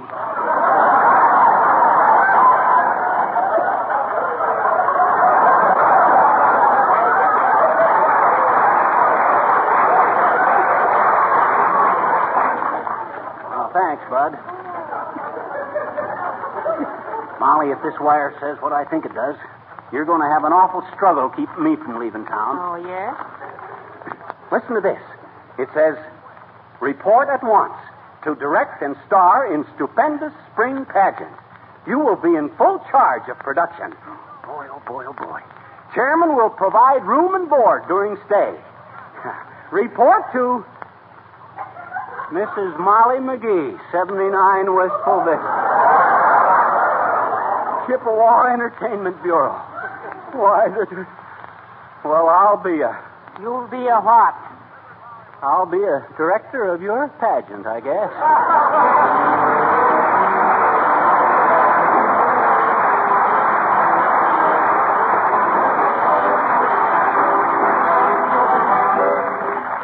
Fibber and Molly will be back in just a moment.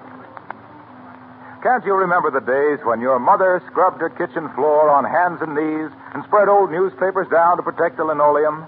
Even so, the floor soon got scuffed up again, and with the hardest scrubbing, it never really looked bright and fresh. In these days of Johnson's self-polishing glow coat, all that scrubbing seems terribly old-fashioned. Not only that, but continuous scrubbing is very harmful. First, the colors fade and the floor looks dull. Then the linoleum becomes water-soaked. Cracks appear and the surface splits. After that, you have to buy new linoleum.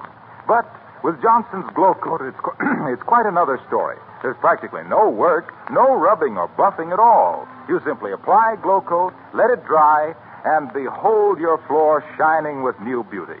The colors bright, the floor protected with a beautiful polish. Linoleum manufacturers themselves advise against scrubbing. Housekeeping institutes do, too. They recommend this safe, easy method, the Glow Coat self-polishing method.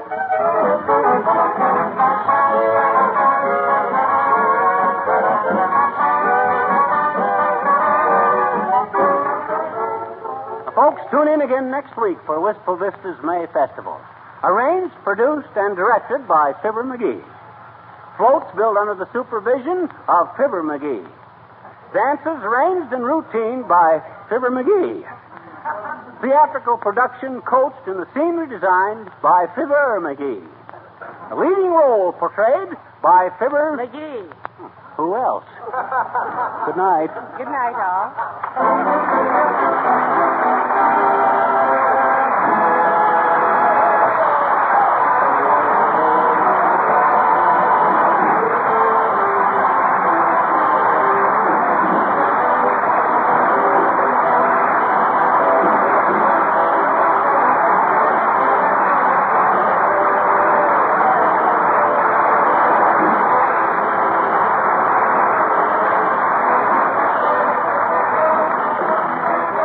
This is Harlow Wilcox, speaking for the makers of Johnson's Wax and Johnson's Self-Polishing Glow Coat, inviting you all to be with us again next Tuesday night. Good night.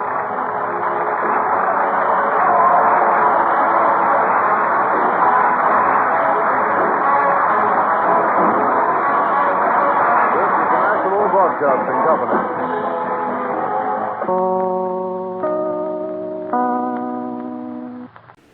Flash Gordon is going to be taking you on an intergalactic adventure next.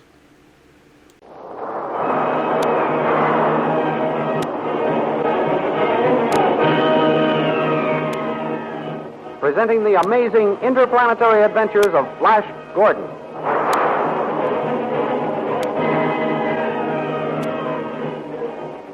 Last week, Flash Gordon's memory was restored by the lithium antidote administered by Dr. Zarkov. Then the doctor and Dale Arden told Flash all that had happened while he was under the spell of the wicked Queen's drug. Zarkov persuaded him that he must take over the Blue Magic Land just as he took over the other kingdoms. So Flash went in to see Azura, who, under the spell of her own drug of forgetfulness, failed to recognize him. Azura accepted Flash's claim that he was king, and at his request ordered the entire army of the Blue Magic Men to pass in review before him. While the review was in progress, General Tall sneaked to the balcony on which Flash, Dale, Zarkov, and Azura were standing and attempted to plunge his sword into Flash's back. But Dale spied Tall just as he drew his sword and gave the alarm, and Flash whirled in time to parry the blow and gave battle. In the duel, Flash knocked Tall's sword from his hand. Then he threw him over the balcony rail onto the parade ground below. When Flash saw that Tall was still alive after his fall, he ordered him carried away and his wounds dressed. Dr. Zarkov then warned Flash that he should have killed Tall. These thrilling adventures come to you as they are pictured each Sunday in the big full-page Comic Weekly, the world's greatest pictorial supplement of humor and adventure. The full-page Comic Weekly, each page printed in full colors, is distributed everywhere as an integral part of your Hearst Sunday newspaper.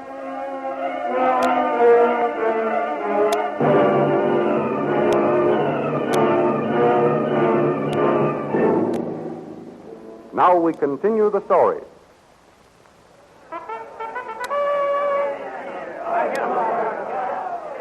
When the Blue Magic soldiers see General Tall hurled among them, they stop marching and begin to voice their anger. Dr. Zarkov senses a crisis. You should not have done that, lad. If we do not have a rebellion on our hands, we will be lucky. Listen to those angry soldiers. You're right, Zarkov. I should have stopped to realize what throwing that fellow off here would do. There's no voicing regret. We must act and act at once. Flash, darling, what are you going to do? Azura, Raise your hands and get the attention of the soldiers. You can quiet them down and then explain the situation to them. As you command, my king. Azora's getting them quiet. That was a great idea, Flash. What shall I say to them, my king? Tell them that fellow made a cowardly attack on their king. What is the fellow's name? I never saw him before in my life. His name is Carl. Soldiers! That man, Saul, made a cowardly attack on your king. Let that be a lesson to anyone who may try to follow his example. Let that be a lesson to any who may try to follow his example. All I ask is their loyalty, and they will find me a just and kind ruler. All His Majesty asks is your loyalty, and you will find him a just and kind ruler. Dismiss the review. Dismiss the review.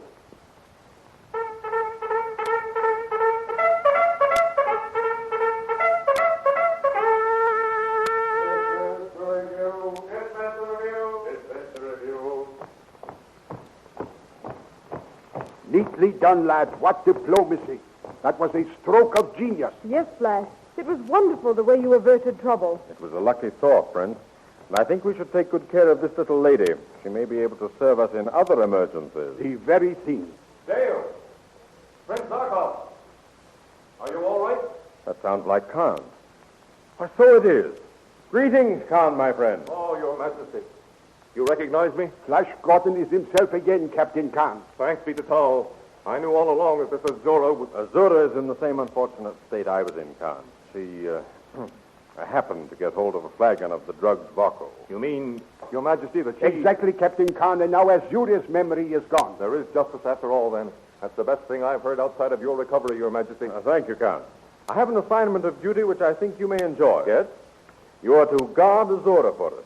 See that no one gets within speaking distance of her. They will get to her only over my dead body, Your Majesty. I'm sure of that, my friend. That's why I put her in your custody. May I take her to the kitchens and let her stir soup, Your Majesty? Why do you ask that? I know, Flash. Khan wishes to give her a taste of what we've been through. You were both made to do that? Yes, Your Majesty. And Princess Dale was chained to the stove. I'll remember that in case Azura disobeys my orders. But for the present, let her have the freedom of her quarters under your watchful eye, Khan. Yes, Your Majesty. Come with me, Azura. Your Majesty, I thought I was to rule this land. You are, under my orders. My first one is that you obey me in all things. Go to your quarters. As my king commands. Come, guard. I can't stand that woman around, Flash. I'm glad you sent her away. Now, Dale, really. I'm sorry, but I can't help feeling that way. What are we going to do now? Look the palace over. Zarkov, you take the west wing. Very well.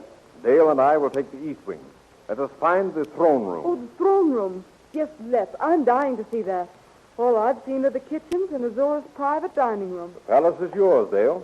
But until we have everything completely under control, I wouldn't get too far away from Zarkov or Khan or me. I won't. Don't worry. May I make a suggestion? Of course. What is it? We are absolutely without any means of protecting ourselves except by our swords.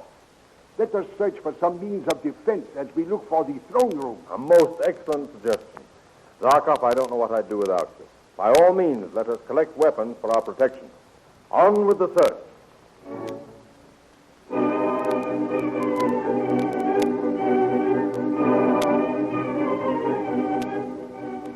And so our friends inspect the palace of Queen Azura. They are tempted to stop in almost every room they enter because of the beauty of the hangings and furnishings. But the object of their search leads them on, and finally Flash and Dale are rewarded when they push aside two massive metal doors. Just a little further, Dale. Now, push. There, we've got them open. Flash, this is it. This is the Queen's throne room. Oh, it is. There's the throne down there. How hollow it sounds in here. That's because the room is so huge and empty. See? There's nothing in here but the throne at the top of those marble steps. Plainer than I thought it would be. Just the blue magic insignia. 3 triangles on the black velvet drape. And a plain marble throne. It's plain, but it's majestic and terribly impressive. And it seems so far away. There's no place for me to sit with you. You shall sit at my feet on the very top step, sweetheart. Come, I'll show you.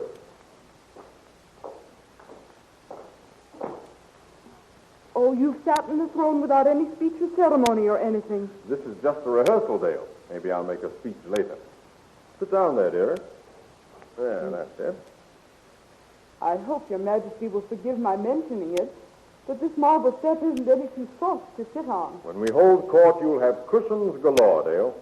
We're just getting our stage positions. The scenery and costumes will come later. I hope so. Well, you don't sound very confident. Well, we didn't find any weapons yet. No. I hope Dr. Zarkov had better luck. Yes, our position would be more assured if we had found some means of defense. I wonder where Azura keeps her ammunition. Personal or military? Dale.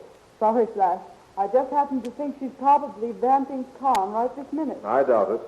Oh, I don't think she's succeeding, but I'm sure she's trying. Well, I wouldn't be surprised if she were trying myself. That black and white square design in the floor is attractive, don't you think, Flash? Yes. But I do hope they have a big crimson carpet that reaches from the throne to the door for state occasions. Flash, Dale. Zarkov. In here, Dr. Zarkov. Here we are. I see you have found the throne room. Got someone with him. Who is it? I don't know. I never saw him around here before. Yes, we found the throne room, Zarkov. But that's all we found. I found this man and these globes, King Flash. Just flash to you, Zarkov, old friend. What have you there? This is Groundkeeper Vasura's paralyzing gas globes. Your Majesty, what are the globes for? Explain them, Grum. The fumes from these globes, when broken, will instantly paralyze anyone within range, Your Majesty. If they strike anyone in exploding, they will die on the spot. Very interesting, Grum. You may go. Now leave those globes here. Good work, Dr. Zarkov. Now we are able to defend ourselves. It's been a strenuous day. Let us retire to our quarters. Tomorrow, we will take over the kingdom by force.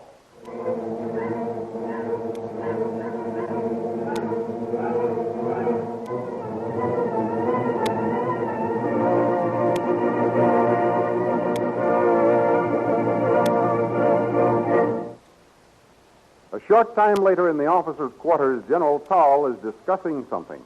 If it hadn't been for that girl, Dale Arden, I'd have killed that ex-prisoner who styles himself king.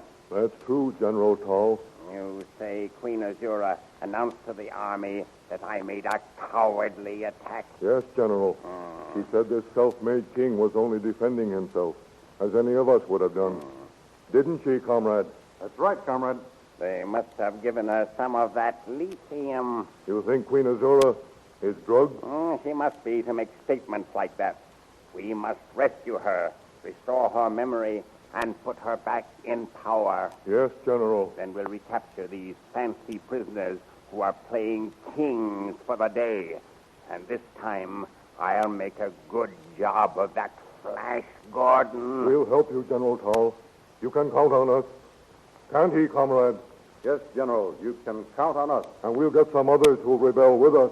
Good. That's spoken like true blue magic men.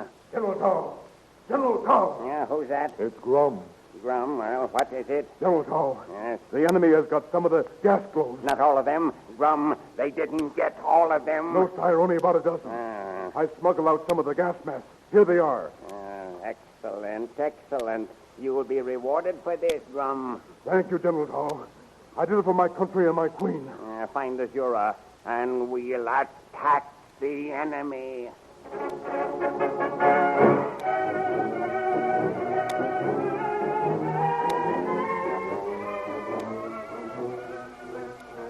Grum searches the palace in his attempt to find Azura. He tries door after door. Finally, he sees a light shining through a grilled, transparent door. He looks in and finds... God, why do you stand there with that gun in your hand? I have my orders to keep my eye on you, Azura. What have I done? Why am I a prisoner? You aren't a prisoner, Azura. I'm only protecting you. Well, if you're a bodyguard, why can't you relax? Come and sit down here beside me. Oh, no. Why not? Are you afraid of me? Listen, Azura. I'm afraid of no one, man or woman. I simply am not interested. If there is nothing I can do for your comfort, I'll go outside and stand guard in the hall. Oh, very well. Bring me some vodka. I'll get some and be right back.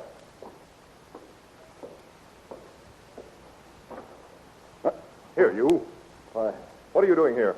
I was just seeing if Azura was well guarded. She is. I'm here. Now, get out. And stay out. Certainly. Certainly.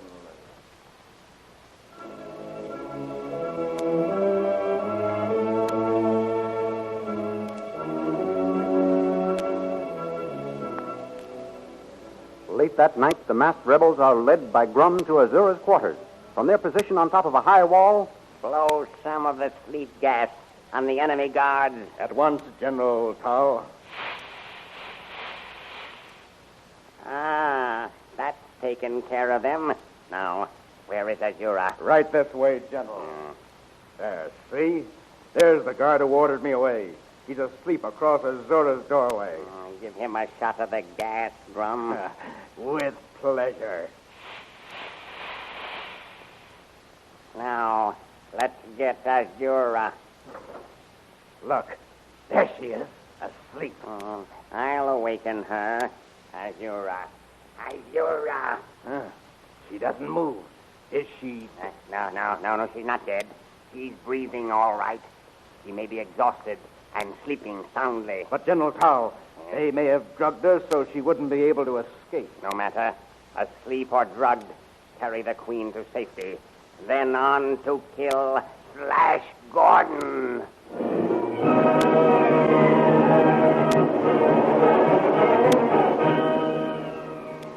will Saul succeed in restoring Azura to the throne?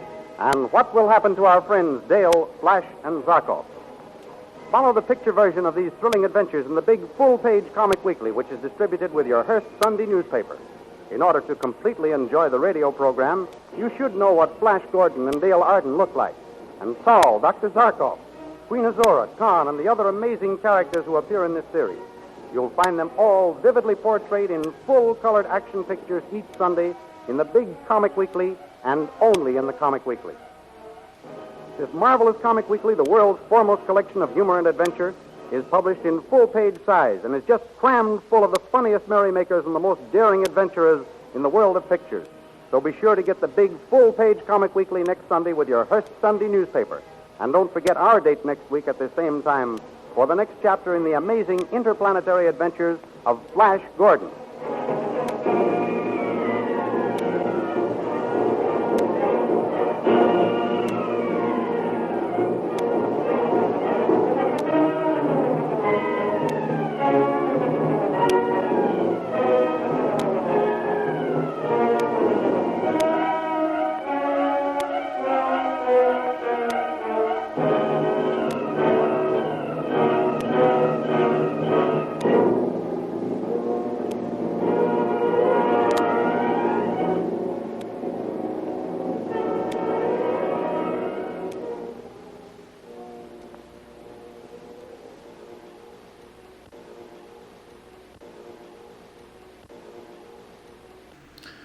Now it's time to pay a visit to the only man in old-time radio who wrote all his own material, Fred Allen. Here he is, Fred Allen, folks. Thank you.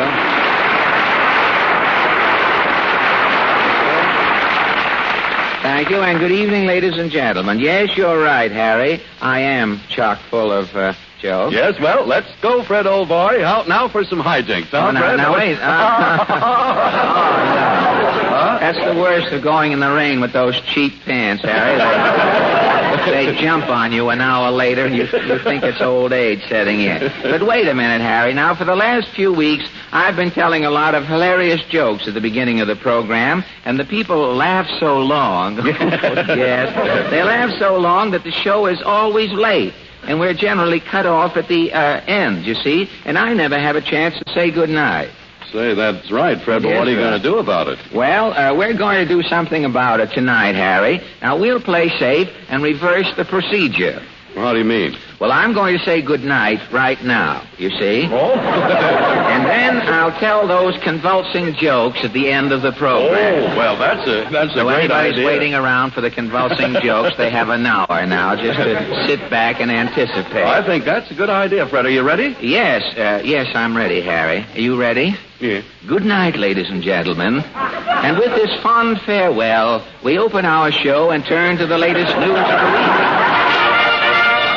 iPana News presents The World in Review.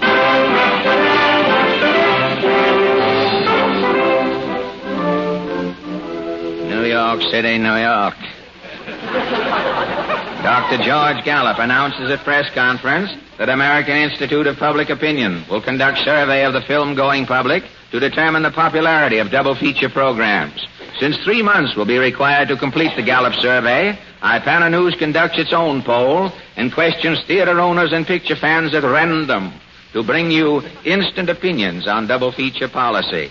First, just an average man. Let us call him Mr. X. What is your reaction to this double feature poll, Mr. X? Polls. Every place you go today, it's polls. Well, I only want to find out about the double feature poll. 10% of the people are minding their own business. The other 90% is taking polls. I'm poll happy. Well, how do you mean, Mr. X? I got up this morning. I just got in the bathtub. Zing, the phone rings. Well, who was it? Somebody wants to know which leg I put in the bathtub first. The bathing pole. A bathing pole? Yeah. I sit down at breakfast, again the phone rings. It's somebody wants to know if I'm dipping my crumb cake in my Sanka. It's a Dunkin' pole. A Dunkin' pole, really? I start driving downtown, some punk gets in the car with me. Anybody we know? This bum wants to count how many times I blow the horn. He's taking a horn-blowing pole. Well, Avi, I just get in the office, a dame busts in. She wants to know if my best friends have told me yet. It's a B.O. pole. And this kept on? All day. Does your fountain pen squirt? Are you using a Dixie cup more than once? Is your cigarette letting you down later in the day? Did your union suit snarl when you got up to leave the office? Well, it must be a pleasure to get back home. Don't mention home to me. You don't get any peace at night either? In the middle of dinner, it's the phone again. Are you listening to Major Bowes, a radio poll? After dinner, again the phone. Did you get a call asking if you were listening to Major Bowes? It's a poll checking on the other poll. Well, before you lapse into a complete breakdown, Mr. X, what about the double feature poll? Give me double features, triple features, quadruple features. The longer I stay in picture theaters, the better. Nobody can pest me with them polls. Well, after all... Polls. They're undermining me, driving me nuts. I can't even get time to do my work. Your work? Who are you, Mr. X? I'm Dr. Gallup. Oh. Well, you ought to know all the answers. And thank you, Dr. G. A working girl who favors the double feature is Miss Columbine Stroud. You like the dual feature policy, Columbine? Under certain conditions, I gotta say yeah. Well, how do you mean under certain conditions? Well, I don't go to pictures just to see pictures. Why do you go? I'm a sucker for happy ends. Oh.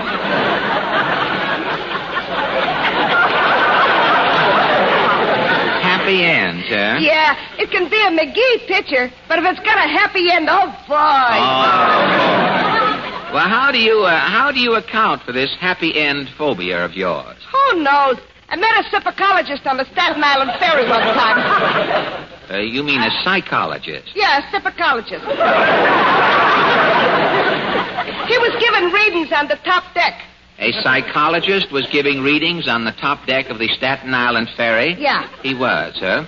And he explains your happy end fixation? Yeah. This psychologist said that the happy end yen is the result of occupational maladjustment.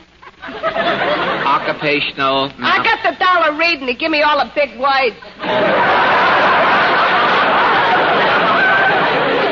You, with the dollar reading, you got the big words. Yeah, the 2-bit reading is nothing but pronouns and propositions.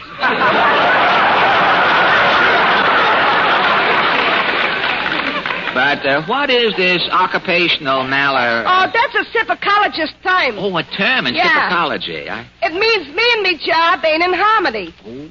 Me subconscious has got to have an emotional antidote. Oh, you're subconscious. Well, just how do you mean? Well, I'm a manicurist, see? Yeah? All day long I keep looking at fingers. Fingers? Fingers with long nails, fingers with short nails, fingers with hangnails, fingers with no nails. The ends on them fingers is pretty sad. Oh, and your emotional antidote for the sad ends... is the happy ends. That's why I'm nuts about pictures. And you favor the double feature Columbine... Two happy ends is better than one, ain't they, handsome?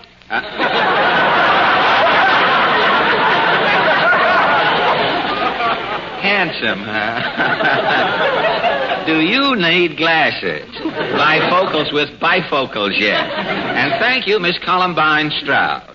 A theater owner who explains the problem double features present to him is Mandrake Guttenberg.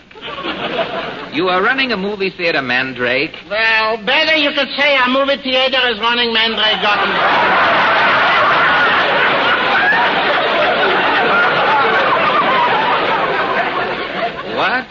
What is your theater called, Mandrake? It is the Tally Hall. I'm naming it myself. Well, what prompted you to call your theater the Tally Ho? Every night when I tally up the receipts, I ho.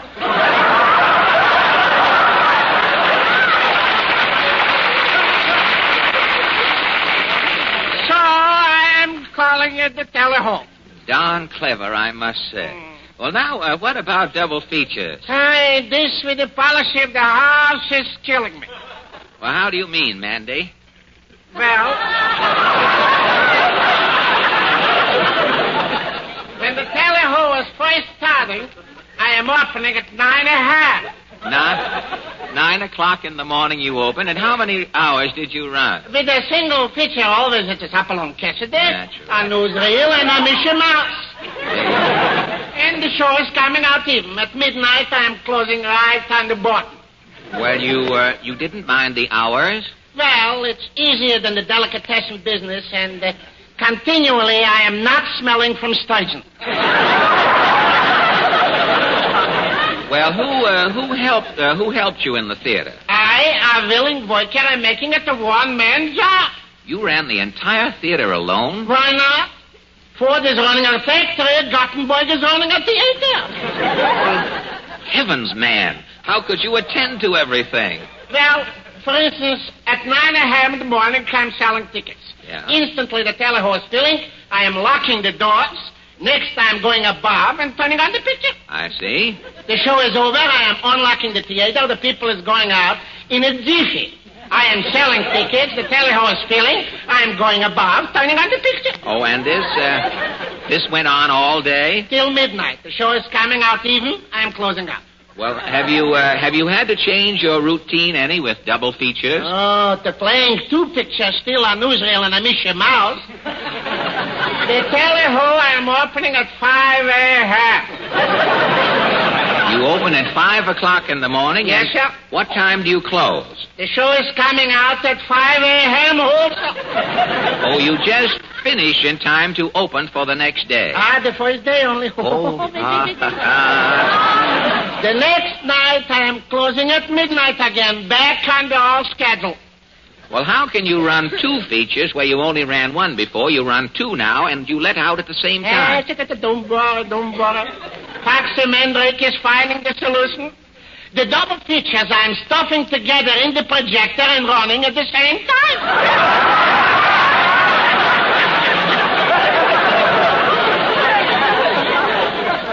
Well, isn't that confusing on the screen? Who knows what's going on? Red Butler is talking like Charlie Can.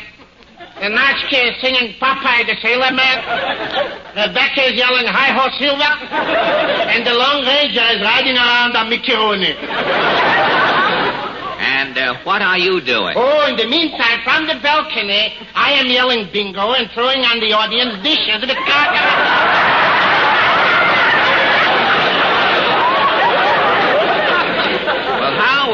How long has this been going on? Oh, 6 months. Well, how is it working out? Tomorrow is the grand opening. The grand opening of what? The Tally Ho is a delicatessen. Well, thank you, Mandrake Guttenberg. Despite the forthcoming poll, we predict that nothing will be done about the double feature. For America today is double conscious. A man sleeps in a double bed. He wears A double-breasted suit. He eats Double-decker sandwich. He drinks Double malted. He gets fat. He gets A double chin. He gets sick. Double pneumonia. He dies. Double indemnity. If you ask the average man his opinion of the times, he says, America is awful proud and on the trans with mimsy on the brilly. What is that? Double talk. Thank you.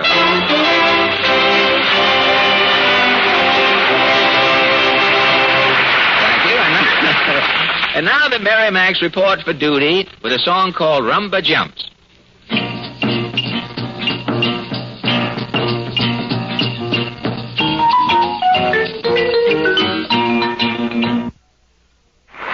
you. And now, Harry Von Zell. What's the matter, Fred? Oh, now, look, if you want to read, Harry, the Fifth Avenue Library is about a half a mile down the street. No. You can't miss it. There are 2 lions right in front of it. I know, I'm sorry, Fred, but I just got this book, and it's the most fascinating thing I've ever read. The Pirates and Hidden Treasures, is it? No. Lobster Newburg and Kidney Pie. Oh. It's a book about cooking, by and for men. Well, since you brought the subject up yourself, Harry, I can break down now and confess that the discerning few, the epicures who have been privileged to try my mashed potatoes, call them cloud poems. Oh, mashed potatoes. Yes, I'm constantly getting puffs on my mashed potatoes. Why, they're elemental, my dear Alan. Just glance at the list of delicacies in this book. Look here. Potato soup, spaghetti creole, onion fritters. Hey, this is all right, Harry. You know, I'm going to cheat, if you don't mind. I'm going to look in the back of the book now and see if it has a happy ending. Lemon meringue pie, rice pudding, hot gingerbread. Yum. Very interesting, Harry. My mouth's watering already. Yeah, it's interesting on several counts, Fred. Did you notice that all of those foods are either soft, creamy, or well-cooked? And while they're mighty delicious, they do not give our gums enough work to keep them firm and healthy. That's why so many dentists advise that... And now, ladies and gentlemen, our guest tonight... Wait a minute. Hold it, Portland. What is this? Well, Peter finished his number and you weren't here. Yeah. It was an emergency. I was saving the day. Oh, well, this is night now. You don't have to bother saving the day. When I was a Girl Scout, our motto was, be prepared. Be prepared for what? I don't know. I left the Girl Scouts before they told me. Oh, that's too bad. Well, after this, look, if I'm not here, another thing like this, if I'm not here, just page me. Oh, that's silly. You can't find anyone in radio paging them. Why can't you? That little boy has been paging Philip Morris 5 years, and he hasn't found Philip Morris yet, has he?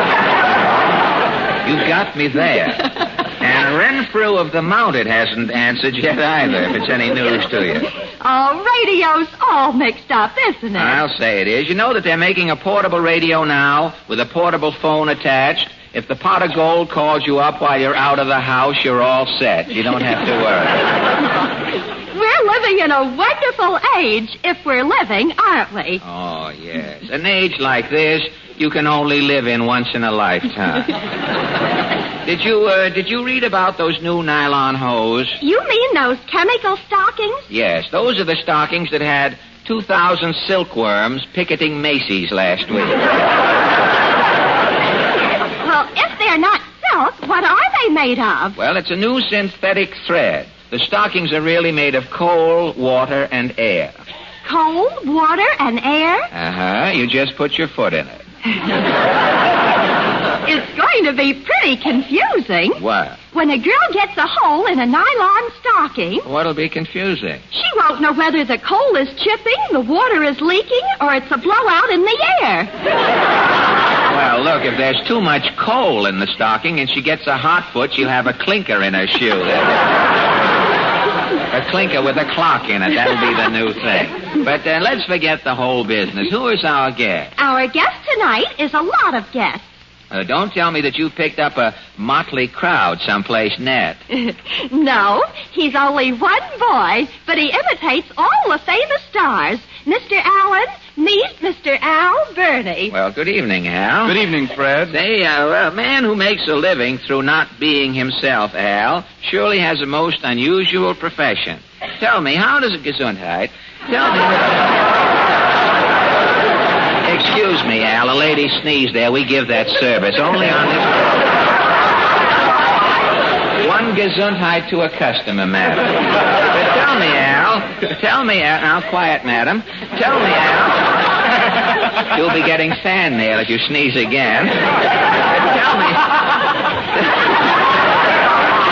me, Al, how does a person go about becoming an impersonator? Is it a difficult process? I wouldn't say it's so hard, Fred. My theory is that everyone is a natural mimic. That's how you learn to talk. You spend your early childhood imitating your parents. Well, I know, but what happens, Al, when an impersonator tires of aping his folks and sets out to master strangers? Well, I guess the first thing you do is try to copy the character's voice and accent. For instance, if you want to imitate Charles Boyer, you merely speak in a low, resonant tone, add a French accent, and say, "I am sorry, madame, but it is impossible for me to do without you. Come with me to Paris. It is beautiful. Paris in the spring. Think of it, madame. Just you and I alone. You are alone with me. I am alone with you. We are alone together." See what I mean, Fred? Yes, sir. Well, that certainly was a swell impersonation, Al. Tell me, are they all as easy to do as this one? Yes, Fred, it's all simply a matter of progression. Progression? That's right. If Charles Boyer were to catch a cold and drop his French accent, he might sound like this. "Good evening, ladies and gentlemen. Greetings and salutations. Yowza, this is Ben Bertie and all the lads, dear. And the old maestro is happy to report that at last I've got the horses where they want me. Yowza." And if Ben Bertie were to catch a cold, why, he might start speaking in the flat nasal voice of Ned Sparks as he says, "What's going on here? I visited a sick friend of mine in the hospital this morning. I gave him a blood transfusion, and the poor fellow froze to death." You take Ned Sparks and you put a little more feeling into his voice, and here's what it sounds like.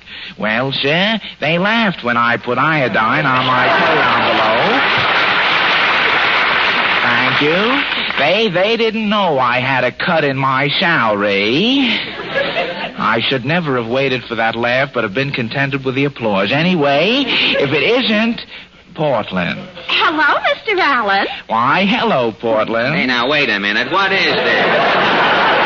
Wyatt, I'm talking to Mr. Allen. Now, look, I am Mr. Allen over here. "Don't believe him, Portland. I am Mr. Allen over here." Gosh, two Mr. Allens. I don't know which one to believe. Go away, Portland. Oh, you're Mr. Allen. Yes, I'm Mr. Allen. Now, that was very good, Al. It's a pleasure to have an artist impersonate me.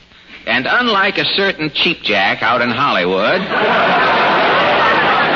you didn't have to resort to pinching your nose with a clothespin, a clothesline clasp-pin. But tell me, Al, do you have any difficulty imitating the various stars? Do you ever find that they resent your vocal facsimiles? Occasionally, Fred. Some celebrities don't really like to be imitated. For instance, Charles Lawton says, "I've been told that imitation is the sincerest form of flattery. If that's so, I prefer not to be flattered by these mimics who say, 'Mr. Christian, come here.' They don't do it right. They don't put enough feeling into it. They should say, 'Mr. Christian, come here.' And I'm not the only one. I'm not the only one to feel that way, because here's what W.C. Fields has to say. "My little chickadee, these mimics are going to drive me to stop drinking." Yes, indeed. They never bothered me when I was a prize fighter. Why, when I stepped into the ring, women fainted. Children shrieked, men turned pale. Then my opponent came into the ring and I turned pale. Thank you, that'll be all, Mr. Fields. Oh, Edward G. Robinson, come here a moment. I want you to meet Al Burney. He does impersonations. Now, you just listen to me, Al Burney. I don't like impersonations, and I don't like you. I've seen you try to imitate me. One of us is terrible. Little Caesar don't like that. Now, you better cut it out or I'll have to plug you. Yeah. I can understand. Thank you. I can understand your feelings precisely, Mr. Robinson. Bear in mind, Mr. Bernie, a captain's a captain, a seaman's a seaman, and a mimic is the lowest form of animal life. Well, that was excellent, Al. Gosh, if you ever talk in your sleep, you know your room is going to sound like the Academy Award dinner. How did you get the vocal lowdown on all of these celebrities? How are you able to copy their... I've got another sentence if you don't. I mean, don't get so far into the imitation that you take my lines, Al. How did you...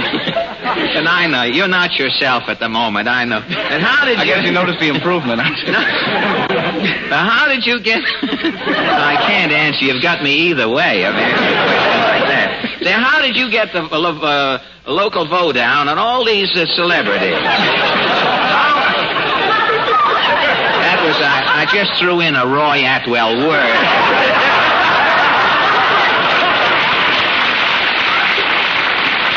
Tell me, how are you able to copy these celebrities, to copy their larynx idiosyncrasies? Well, I listen to them on the radio, Fred, or if they're in pictures, I sit through the show 3 or 4 times. Ah, that is the secret then. Well, thanks a lot for this little peek behind your epiglottis, Al. Now, before you go, tell me, of all the impersonations you do, which one is your favorite? The one I like best is the unsophisticated James Stewart, Fred. He assumes a shy, halting manner as he says, "You know, you're about the most beautiful girl that I ever knew. And I really can't understand how you could fall for a dumb fella like me. I really can't. I always say that if people would just try to, they never seem, that is, if you would only sort of, you see what I mean? It's no use. I just can't get the words out. I'm all right in front of the Senate like in Mr. Smith Goes to Washington. When I said, Mr. President, far be it from me to disrespect this honorable body. But you just gotta believe me. This country can be run by men like James Taylor and his political machine. That would be forgetting about American ideals, the spirit of the Capitol Dome. You can't hide that spirit in books, gentlemen. You gotta keep it alive so that... No, sir, I'll not yield the floor. I'm going to go on talking until the people of my state hear me and rise up and crush the Taylor machine into a million pieces. You just gotta believe me, gentlemen. You just gotta believe me.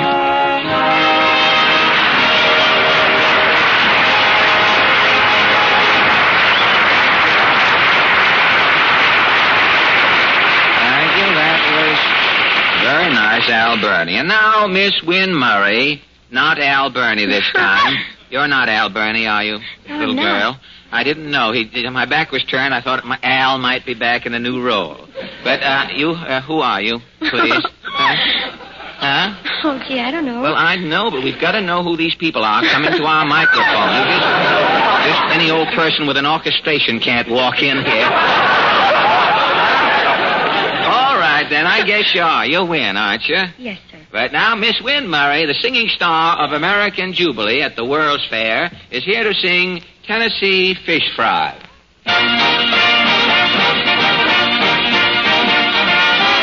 Ain't you never been to a Tennessee fish fry? Ain't you never fished for your dinner down south? Thank you. I'm sorry to fool you. That was Al Burney all the time. Thank you, Al. Now, next Sunday, ladies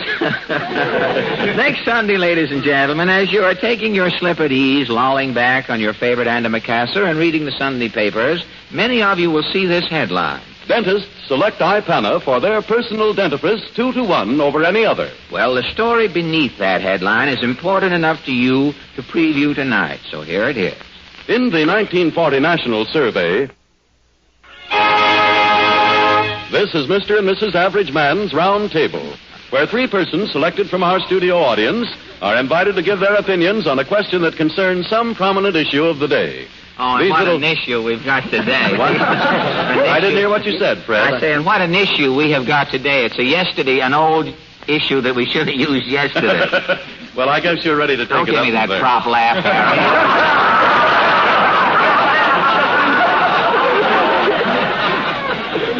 All right, right, the forum is open. Mr. Bonzell is dismissed. The forum is officially opened. If Portland will kindly introduce our first member. Yes, Mr. Arthur Feigl from New York City. Well, good evening, Mr. Feigl. May I ask your profession or your business? Or I'm an importer. An importer? Yes. An importer of what? Of products from Switzerland. Oh, from Switzerland you import products? Yes. Not yodelers or things No, like that? not yodelers. They come by themselves. Oh, the yodelers come by themselves. Right. We don't have anything like that in this country. In Chicago, there are people who have lived there so long they have the loop in their voice. But they're not really yodelers. But tell me, how is business these days, Mr. Feigl? Oh, very slow. Very slow, a little confused, naturally. Yeah. But tell me, what are the leading products in Switzerland, from Switzerland?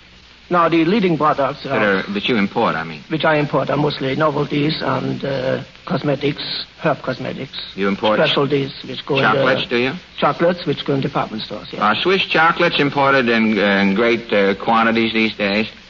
Not so very, but quite enough to make a business of. Hershey won't let down the bars, eh?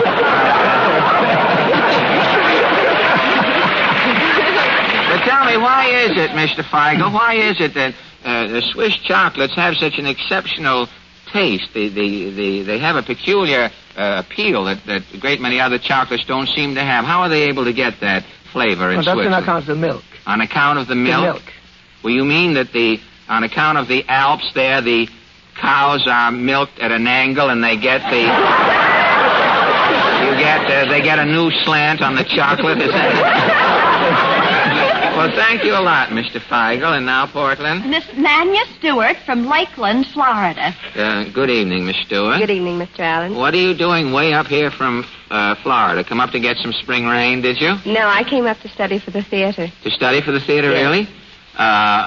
What are you taking up in the theater? I'm taking dramatics and voice training. And where? Where are you studying? I'm studying with a private teacher. Oh, are you? Yes. You don't want to divulge his name? His business might pick up? Yes, it's voice martial law. Oh, voice martial law. Well, I didn't know.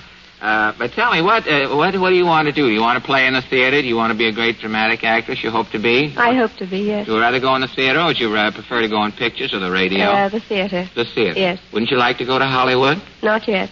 Not yet. It was an offer. No, this is not an offer. I'm going myself, but steerage, I understand. Well, perhaps you're right, Miss Stewart. Hollywood seems so temporary, doesn't it? Now, look at, just take little Shirley Temple, retired last week at the age of 11.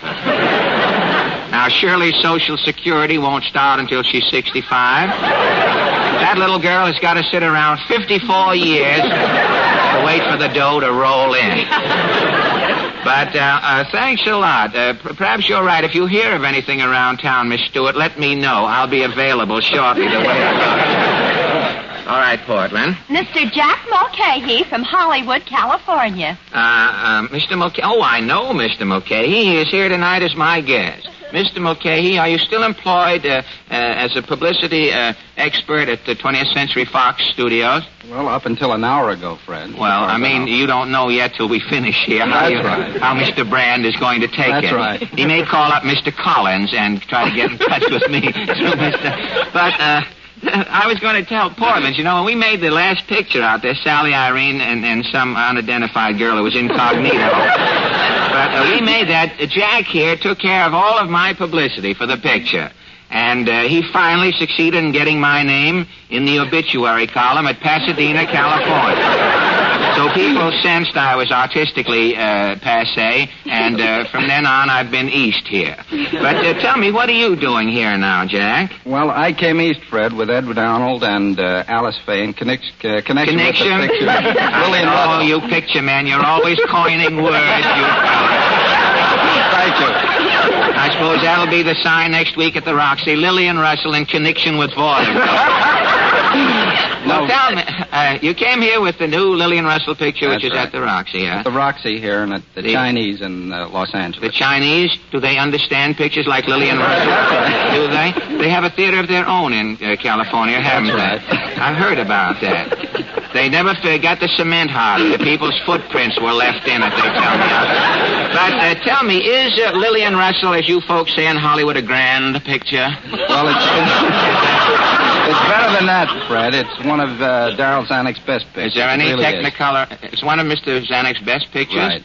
Well, it must be quite a picture because Mr. Zanuck has quite a record, hasn't he? Yes, he has. But Fred. tell me, years ago, Jack, I played on the bill with Miss Russell in Washington, D.C. Is that episode in the picture? No, not that particular phase of it, Fred. No. Not where I played on the bill No. with Miss... Too bad, because I didn't do well that week in Washington, and I was just wondering how I was doing in the picture if the episode was in. But as long as we're not in there... Am I late? Yes, I'm late. I hope you'll excuse me. I'm not going to have time. I'm only doing this to make good a burlesque Jack Benny did 2 weeks ago when I didn't have time to ask you the question. I will tell you what the question is. Not going to have time, huh? Gee, isn't that a shame? It's the machine age. That's right. Now, years ago, if you were in the theater... You just go on, you keep on talking. When you get through, the stagehands would give you a bill for $900. Here, nothing happens. The guy goes... And it's already the Lone Ranger on a record out there.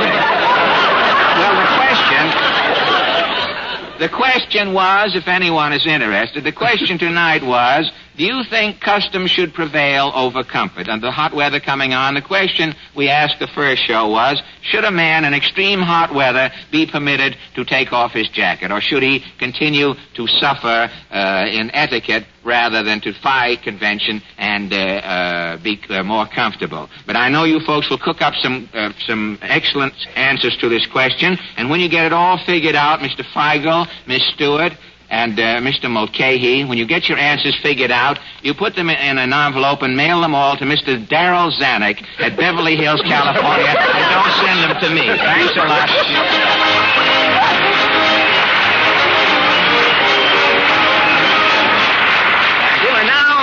Now the only show in the world that gets a committee already and then nothing happens. Now the Merrimacs invites you one and all to listen to the Mockingbird.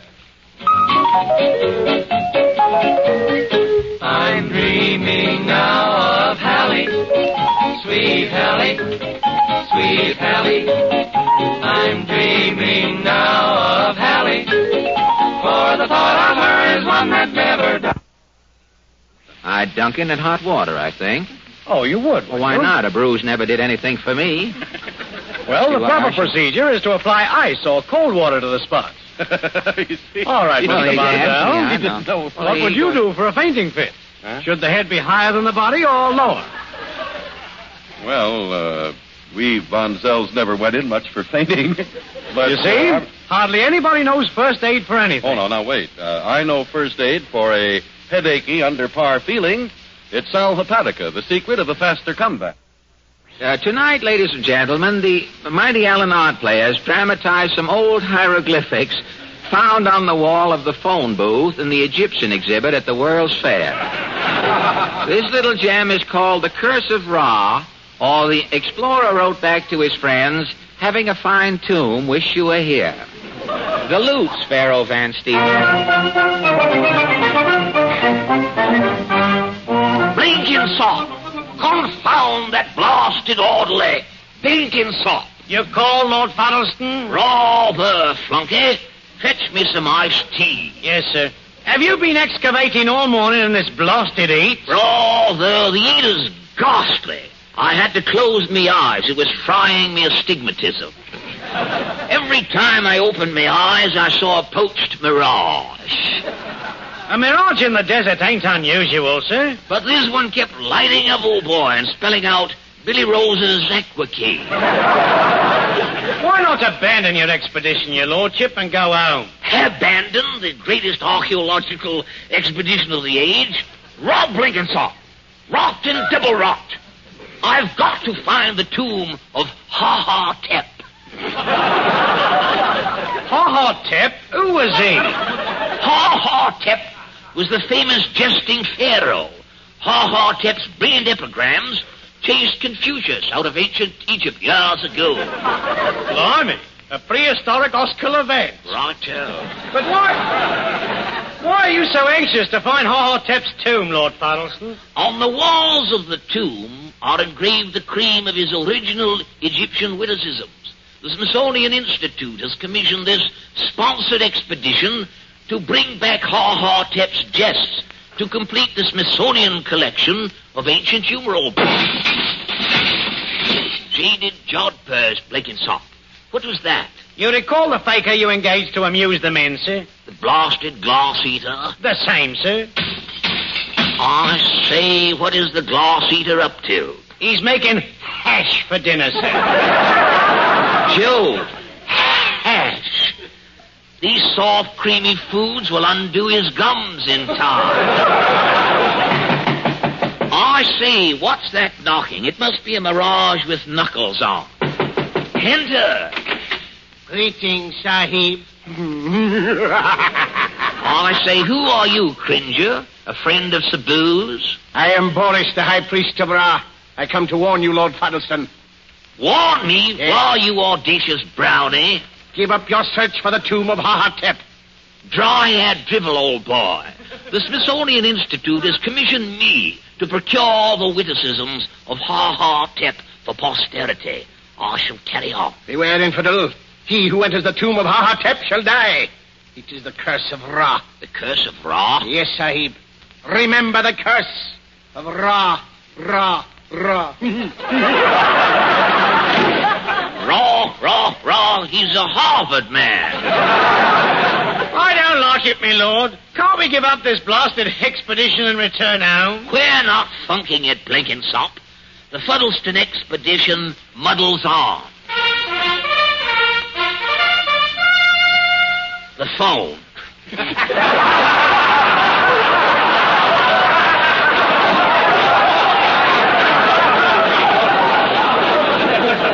I say it wasn't the phone, it's the assembly call, old boy. We shall start excavating at once. I shall go out and address the men. Men of the Fuddleston expedition, cheerio! Cheerio, sir! Now, before giving you your details, men, I shall call the roll. Fusha Wusha. Here. Wusha Fusha. Yes. Fusha Fusha. Here. Wusha Wusha. Here. Fusha Wusha Wusha Fusha. Fusha Wusha Wusha Fusha. Confound it. Where is that polysyllabic blighter? Here I am, sir. Sorrow to be tardy, sir. Don't let it happen again. Fall in, Fusha Wusha Wusha Fusha. Right, sir. Now, men, I shall report you to Afra if you're not more careful. Now, men, according to the expedition's maps and charts, the tomb of Horhotep lies within a quarter furlong of this very spot. Yeah. I want you to break it up into pairs, and comb this desert region thoroughly. Right, Gate. Let's excavate. Now, the first detail will probe this strip here.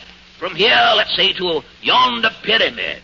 The men won't go, sir. We had a row. A row, Fusha Wusha? Yes, I'm not talking to Fusha Fusha. I'm Fusha Fusha, and I'm not talking to Fusha Wusha. I'm Wusha Fusha, and I'm not talking to Wusha Wusha. I'm Wusha Wusha, and I'm not talking to Wusha Fusha. Yes, I'm Fusha Wusha Wusha Fusha, and I'll talk to anybody. You keep on.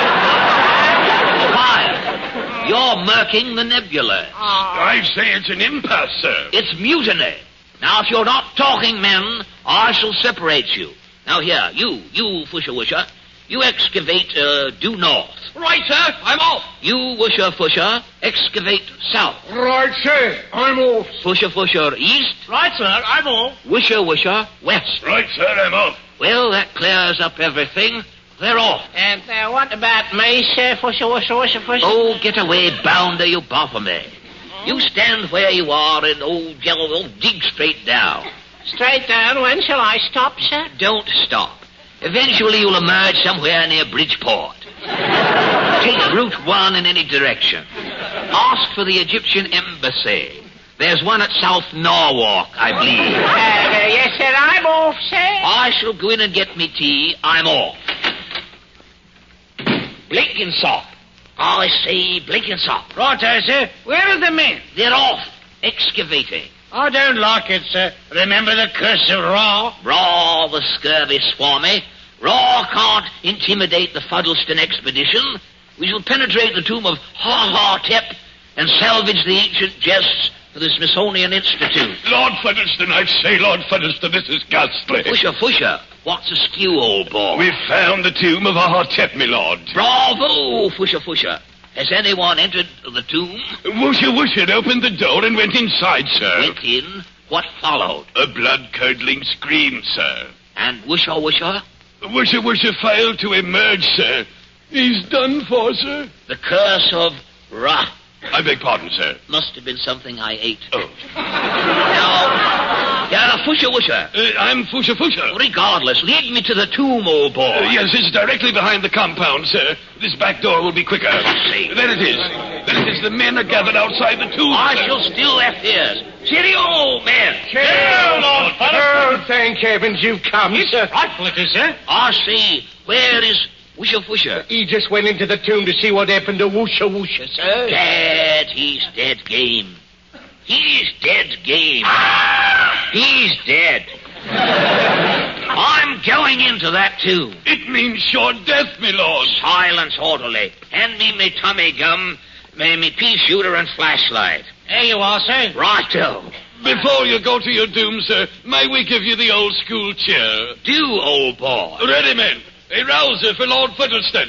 Hip, hip. Marmalade, crumpets, tiffin, tea. 1 lump for you and 2 for me. Our school has food, it can't be beaten. For eating. Fuddleston. Rather. And farewell. I shall emerge with the priceless epigrams of Ha-Ha-Tep, or not at all. Ta-ta. Oh, here's the door. Jove, it's dark in here. I shall flick on me flashlight. That's better. What's this? Gad! Wusher and Wusher sprawled on the floor. Poor chaps.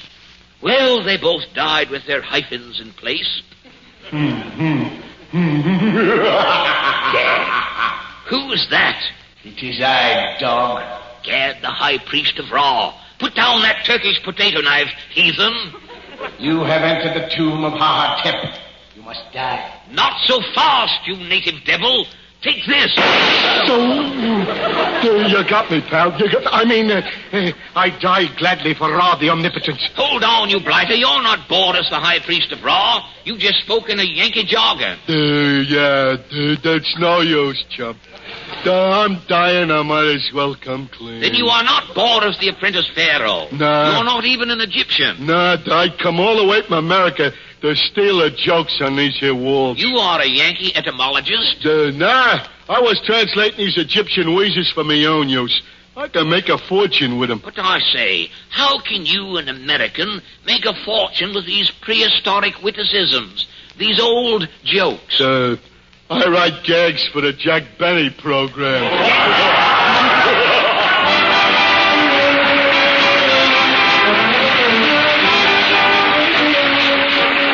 This morning, ladies and gentlemen, while thumbing my way through a calendar, I was brought up with a start to learn that 96 years ago this coming Saturday, the first telegraph message was sent.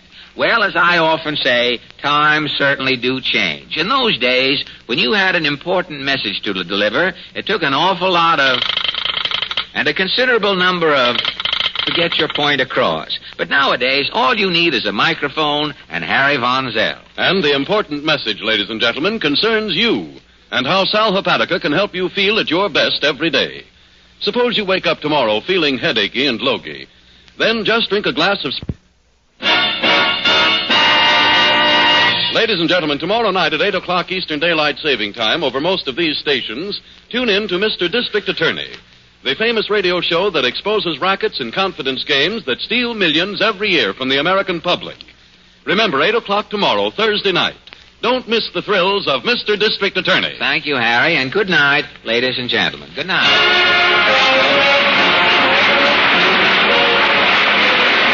Tennessee Fish Prize from American Jubilee. This is the National Fish Prize from American Jubilee. This is the National Fish Prize from American Jubilee. This is the National Fish Prize from American Jubilee. This is the National Fish Prize from American Jubilee. This is the National Fish Prize from American...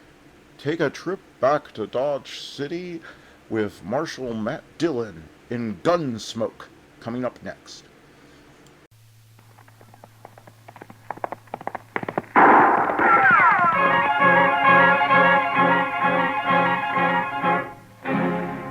Around Dodge City and in the territory on west, there's just one way to handle the killers and the spoilers, and that's with a U.S. Marshal and the smell of Gunsmoke.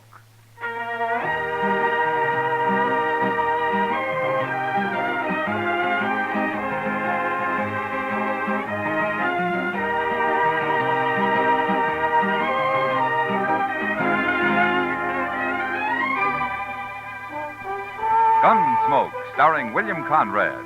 The story of the violence that moved west with young America. The story of a man who moved with it. Matt Dillon, United States Marshal.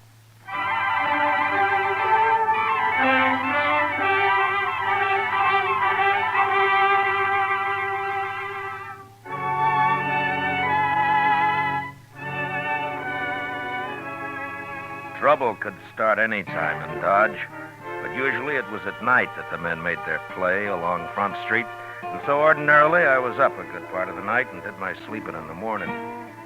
It was a rare thing for me to be out in the early day, and for some reason it worried Chester. I just don't understand why you couldn't sleep, Mr. Dillon. Unless you had the colic or something. I feel fine, Chester. Just got a few things to take care of at the bank, that's all. Yes, I know, but the bank's open all day. You know what they always say, Chester. It's the early bird that catches the worm. Yeah. My ma used to tell us that one about being healthy, wealthy, and wise. She used to root us out of bed every morning at daylight on account of it. It's a good saying. Yeah. I don't know whatever become of my brothers, but I'm sure not living in a very big house. Well, maybe you ought to come in here more often. I got no business with the bank, Mr. Dillon. Well, morning, Mr. Fogg. Morning, Chester. Morning, Mr. Dillon. Morning, Fogg. I'll be over there in a minute as soon as I straighten this stuff out.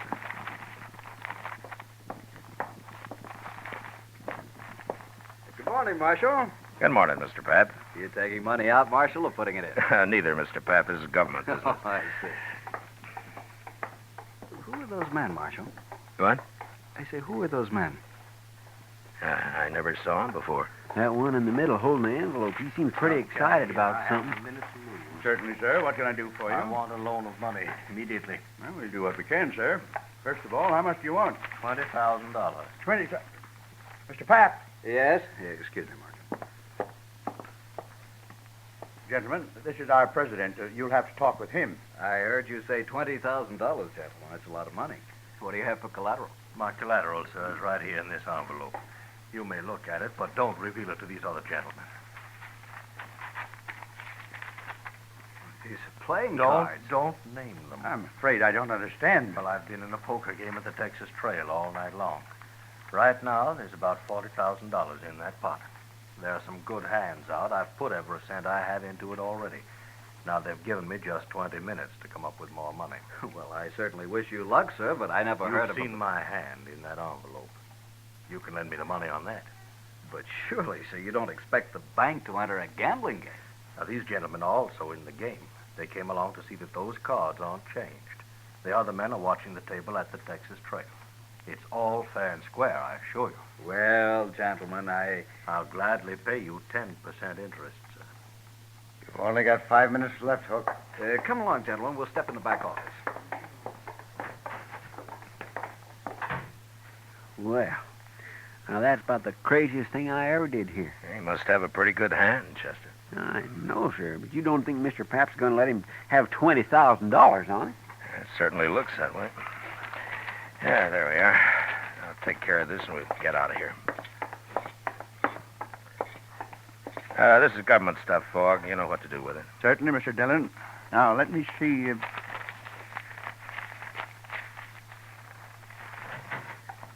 Marshal. Marshal, I want you to come with me. What? These gentlemen, there's a poker game, and I've got the money here. I think you'd better come along just to be safe. You mean you gave him his $20,000, Mr. Pep? Yes, of course. Now, come over here, Marshal, I'll tell you. All right. Marshal, that man Hook there has 4 aces and a 10 in his hand. It's a sure thing. Why, the bank stands to make $2,000 on this loan, and it won't take but a few minutes. Well, you run the bank, Mr. Pep, but are you sure you ought to take a gamble with other people's money this way? I can't lose. There's not a chance in a million. But I want you to protect this money till I get it back here. Well, all right. I'll see nobody takes it at the point of a gun if you think that'll help. Good. Now, you come along, men. Hook's only got a few minutes to get back in the game.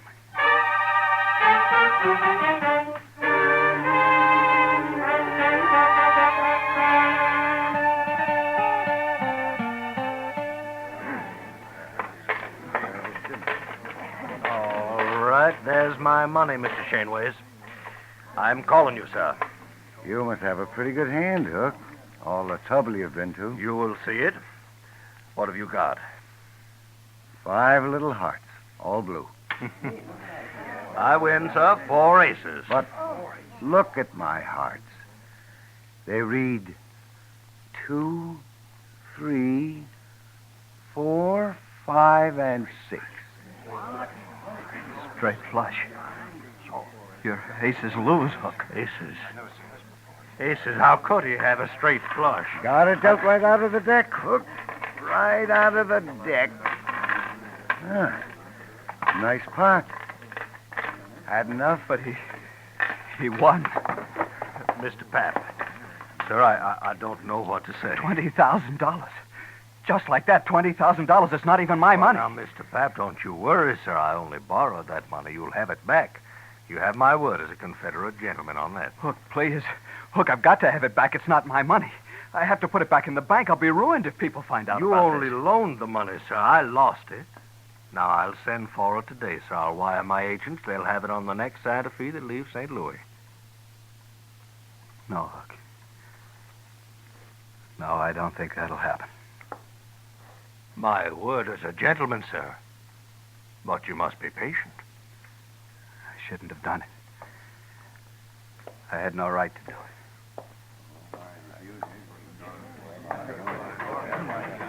Chester. Yes, sir. Go tell Doc I want to see him. Yes, Mr. Dillon. All right. Everybody. Now listen to me.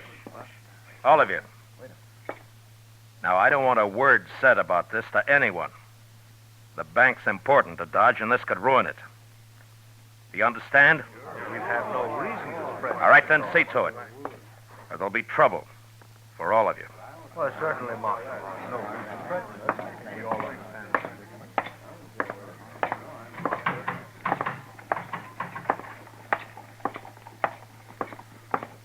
Mr. Pap, hold up a minute, will you? Mr. Pap? Marshal, I should have listened to you. I'm ruined now. Now, look, Mr. Pap. Maybe Hook's got money, I don't know, but if not, we'll figure something out. People will give you time. No. No, they won't. As soon as they hear about this, there won't be any bank. They won't trust it anymore. But they have to. It's the only bank there is. What'll Joanne think? My kids. I can't face it, Marshal. I just can't face it. Now, look, you just go back to the bank and tell the cashier to keep his mouth shut about this. You just got to give it time. Sure, Marshal. I'll go. I'll go.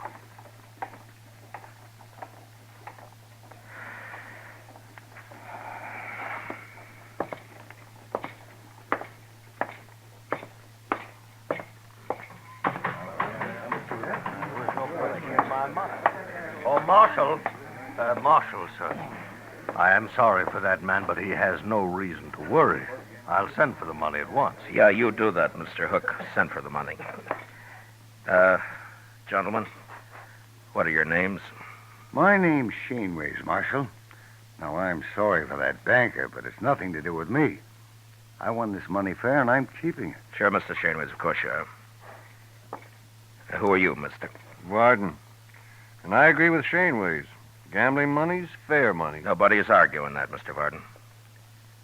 But remember, gentlemen, what I said. Don't talk about this. Oh, well, hey, Matt. Chester said you wanted me. What's happened? Didn't hear any shooting. Everything's all right, Doc. Oh, well, I see. Oh, you look familiar. Don't you? I haven't had the pleasure, sir. Oh, well, maybe not. No, I guess not. My mistake. Never mind, Doc. Come on. Yeah. Chester said he'd wait at the office, Matt. Look, Doc, I want you to go over to the bank. Mr. Pap is pretty upset. See what you can do for him, huh? Give him a bromide or something. Sure, Matt. What's wrong with him, anyway? He just lost $20,000 in a poker game. He lost 20... And he wasn't playing. He lent the money on the strength of what looked like a good hand. That man Hook came into the bank for it with the other two. Oh. He brought his cards along and raised the loan that way, huh? What? How did you know? Oh, I heard of it once, Matt. It was down in New Orleans. Oh, that was years ago. Well, what happened? Well, the same thing. Fella got the money and he lost it. That's all. You mean it was fixed between him and the others? Oh, sure, it was fixed all right. Well, how did they find out? Well, the fella that borrowed the money got drunk and he talked and they put him in jail, but the others got away clean. Look, Doc, that gray-haired man you thought you recognized, his name's Hook. Are you sure you never saw him before? Oh, a lot of people look familiar at first glance, man. You know how it is. Look, in New Orleans, you didn't know the men who pulled the trick on the bank, did you? Well, people said that they'd come down on the riverboat. I was doctor on the Tennessee Belle then, but I never met them, not to my knowledge anyway. You recall hearing their names? Well, that was a long time ago, Matt. Look, Doc, those three back there may have just pulled the same thing now.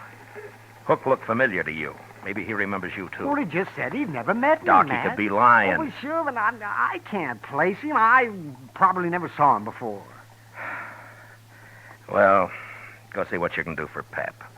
He's in pretty bad shape. Well, sure, Matt. Gamblers were always drifting in and out of Dodge. Some of them were crooked, and some, it had been said, were honest. Ordinarily, it didn't matter much one way or the other. Most men could take care of themselves. But now the bank was involved, and the citizens of Dodge had their faith in that bank, as well as their money. I gave it a lot of thought the next hour or so, and finally I had an idea that seemed like a start anyway. I explained it to Chester, and together we went back to the Texas Trail. Shaneways and Varden were idly cutting cars, and Hook was at the bar talking to Kitty. Hello, Matt. Kitty? Hi, Miss Kitty. Do you know Mr. Hook? This is Marshal Dillon. We met earlier, Kitty. Why, yes, indeed. This morning? I must have smelled trouble, Kitty. I got up early. You're always smelling trouble, Matt. Yeah. Leave your beer, Hook, and come with me. What for? Just do it. Whatever you say, Marshal. Miss Kitty, I'll be back. Yeah, sure. All right, Varden, Shaneways, get up and follow Chester. What? Is this an arrest? Now, what would I be arresting you for, Mr. Shaneways? What? Nothing. You've no reason. That's right. All right, come on, let's go.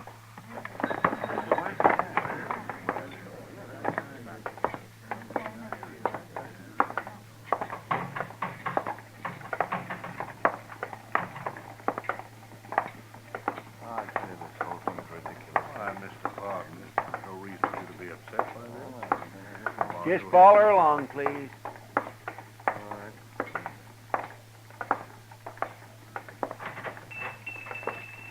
What is the idea of bringing us in here, Marshal? Good morning, gentlemen. What can I... Oh, hello, Marshal. Chester. Hello, Lum. Lum, these men want their pictures taken. Oh, no, not me. I don't. I've got plenty of pictures. Can you do it right away, Lum? Oh, certainly can, Marshal. And, gentlemen, you'll be the very first to stand before a new drop. The ancient temples of Greece. It'll lend you dignity and power. What's the idea of this, Marshal? Lum's just going to take your pictures, that's all. Oh, Lum, front and side views both, huh? Oh, certainly, Marshal, certainly. And then, gentlemen, if you leave Dodge, any of you, it'll make it a lot easier for the law to find you and bring you back. Wherever you go. This is outrageous. I won't stand for it. Pardon, wait a minute. I agree the marshal is being a little high-handed, but after all, he must protect himself in his job. But since we've done nothing wrong, we have nothing to fear. Sure. Hook's right, Wolf Garden. I'll go first. Are you ready, Lum? No, right this way, sir. Chester, you stay here and wait for the pictures. Bring them over when they're finished. Yes, sir, Mr. Dillon.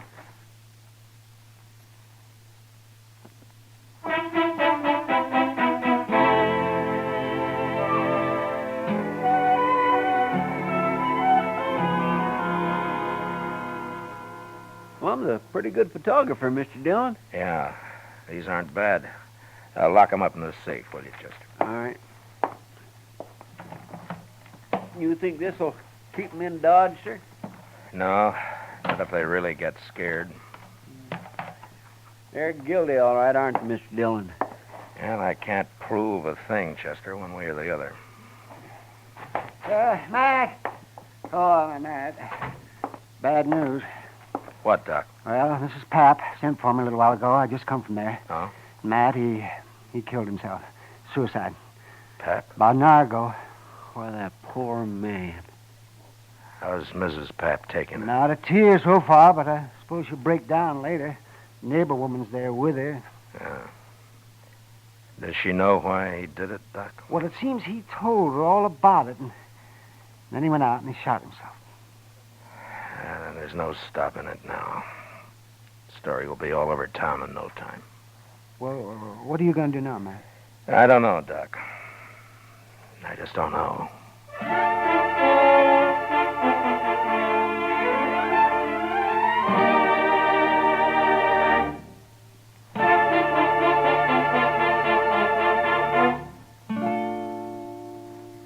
We will return with the second act of Gunsmoke in just a moment. But first, today's opportunity knocks twice for qualified women.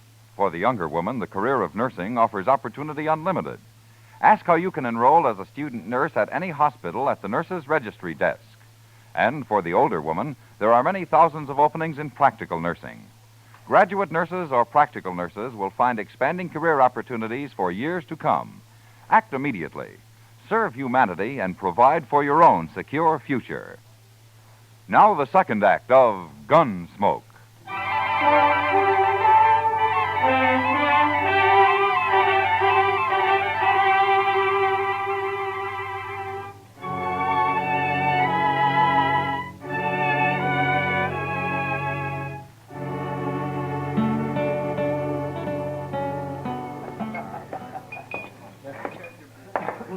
I'll buy you a drink, Kitty. Gosh, I'd like it, Matt, but I just said I'd join Hook over at his table. Well, I'd like to talk to him, too. I'll just sit with you for a few minutes. That's fine with me. I don't know about him, though. I don't think he'll object. I just have time for a smoke, Mr. Hook. I didn't think you'd mind. Why, no, of course not. You're quite welcome, Marshal. May I buy you a drink? No, thank you. Marshal, I want you to know I sent for that money today, just as I promised. Oh? You're a little late. Late? Mr. Pap shot himself. He did? You mean Mr. Pap, the banker? Yeah.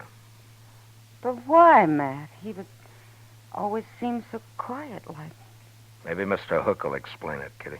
Well, now, Marshal, you can't hold me responsible in any way at all. I didn't say I could, Hook. But you seem kind of nervous about it. Well, naturally, I'm upset. After all, that man did me a great favor. Yeah, sure. But I don't think the people in Dodge are going to like it much when they find out. Tell me something, Mr. Hook. When were you in New Orleans last? New Orleans? Mm-hmm. Well, why do you ask that, Marshal? Just curious. Well, sir, I've never been in New Orleans. Does that answer your question? Yeah, it's good enough. For now. Goodbye, Kitty. I'll drop by later. Sure, Matt. And, Mr. Hook, it still goes about not leaving town. I like it here, Marshal. Yeah. Yeah, you should.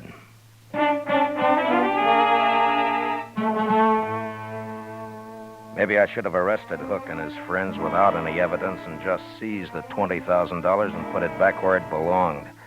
That might have saved people's faith in the bank, but I figured my job was to give them faith in the law, and I couldn't do it that way. I'd made it plain to Hook what I suspected, and I hoped it'd scare him into making a mistake. And it did. But I didn't learn about it until next morning when I was having breakfast at the Dodge House. Mr. Dillon? What? I've been looking everywhere for you. At your room, Delmonico's, the Texas Trail, everywhere. This is the last place I hit. Well, what is it, Chester? Here. Look at here. Just you read that. Marshal, we're taking Doc along. If you follow us, we'll kill him.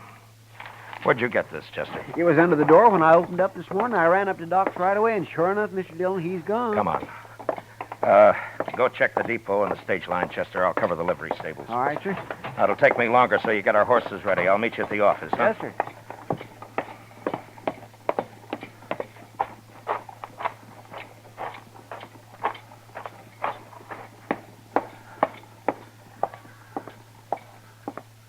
Well, it's the marshal. You're out early today. Not early enough, Andy. Yeah? What can I do for you? I want to know if you rented out any horses last night. Well, sure, a few. Why? Did you rent 4 to anybody, 4 in a bunch? Why, yes, I sure did. Be back today, so they said. Who said? Well, strangers to me. Paid me in advance, though. The Green Hornet. What time was this, Andy? Oh, it was late. Yeah, it was way after midnight it was. Something wrong? Yeah. Tell me, Andy, what'd they look like? Well, one was an old fellow, gray hair. Didn't give me his name, though. I don't think I got much of a look at the other one. You have any idea which trail they took out of town? I know I don't. One of them said something about St. Louis. But that's not much help, is it? That might be. Oh, thanks, Andy. Oh, one thing, Marshal. Yeah. If you're riding after them, those horses, they got just crowbaits. I didn't figure they could handle anything better. There was nothing to do but take a chance and ride east. Luck was with us, though, and within an hour we cut their trail. 4 horses leave a pretty fair track, and we followed it, riding hard. By dusk, we could tell by their sign that we'd nearly caught up with them. And soon after dark, we spotted their fire. These were gentlemen, maybe, but they were mighty poor hands on the prairie. We left our horses and went ahead on foot. We gonna shoot it out with them, Mr. Dillon? Yeah, we can't chance it, Chester. They'd kill Doc. Now, hold up a minute. That's their horses just ahead. Huh. They sure staked them a good piece from camp. Yeah. Lie down, Chester. What'll we do, Mr. Dillon? We just wait. Those men are mighty green at this game. I think we can steal their horses without any trouble at all. Just leave them afoot, huh? Yeah. Now, look, Chester, when we get those horses, I want you to pick up ours and take the whole bunch out of sight. I'm going to crawl into that tall grass just to the left of the fire there and hide until morning. Mr. Dillon, why can't I go with you? Every time we get in trouble, you always send me off alone somewheres. You always do everything alone. Do as I tell you, Chester. Yes, sir. You just wait till you hear gunfire, and then ride in fast and bring all the horses. All right. Good luck.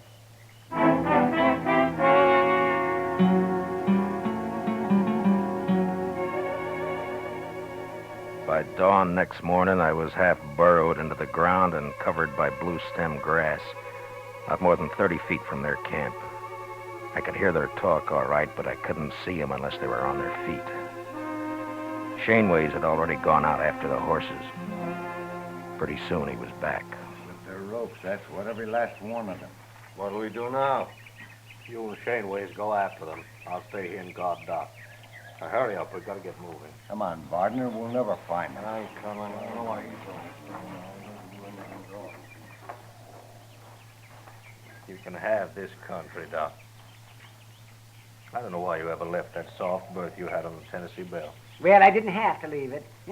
That's more than you can say about New Orleans. More talk like that, you'll get your throat slashed like a fat shoat, Doc. Oh, spoken like a true gentleman, Hook. Or whatever your name is. Now, if you hadn't talked so much in the first place, you wouldn't be where you are now. Oh, you're a fool, Hook. I might have seen you somewhere, but I sure couldn't connect you with that New Orleans business. Anyway, you're giving yourself away now. Just how? Don't you know there wasn't a thing the law could do until you ran? Oh, you'll be caught now for sure, yeah. Oh, I doubt it. Why don't you untie my hands? I can't eat this way. You'll manage. I let Hook and Doc wrangle on till I figured the other two men had walked about a half a mile from camp. Then I waited till Hook had his back to me, and I stood up slowly and moved quietly forward. Doc saw me and almost spoiled the game, but he caught himself in time and then started another argument with Hook. I was about 15 feet away when Doc suddenly kicked the coffee pot off the fire and all over Hook's legs. And then I moved. Oh! Hit him again, Matt. He can stand it. No, that's enough. All right, get up, Hook. Oh, Marshal, easy now. Don't shoot. Get Doc untied and be quick about it. Yes, get me untied and think about it. Yeah. Oh, that feels better. Oh, Hook, if I weren't a professional man, I'd punch you right in the eye. Never mind, Doc. Here, put his gun in your belt. All right, I'm just mad enough. I'd like to have an excuse to use this. Matt, what are you doing? You'll see. Matt! Why, you'll have them back here in no time. I got a surprise for Hook, but he's not going to like it much. Huh? Oh, Where they got the money, Doc? He in that saddlebag, right over there. The yellow. All right, get it, will you, quick? Hurry up. Them two didn't get very far away. All right, Doc, if you got the money, get up on the horse. You too, Hook. Come on, quick now. Come on. Yonder they come. You see him, Mr. Dillon? Yeah, I see him. They're shooting at us. Well, I'll fix that. All right, hold it, Chester. They can't hit us from there. Come on, let's ride. You just gonna ride off and leave them, Matt? Oh, we got you, Doc, and we got Hook, and we got the money. Oh, but they'll die out here, Marshal. There's none of us know how to live out in this prairie. Well, maybe they'll learn. It's a good way. You're murdering those men. Oh, they'll be all right for a few days, Hook. You'll all meet in prison. All right, ease up. Oh, We've left. what do you plan to do about this? They're full of fight right now, that's all. I don't want to have to kill them to take them. But in a few days, they'll be so hungry and scared we can walk right up to them. Nobody will get hurt that way, neither them or us. Mr. Dillon? Yeah, what is it, Chester? Mr. Dillon, later, in a couple of days, let me come back and bring them in. What? Just me this time, alone. Well, now, Chester, Please, Mr. Dillon. Okay, Chester. You can do it. Alone. Thank you, sir. All right, Hook. Ride a little faster there. We ain't got all day.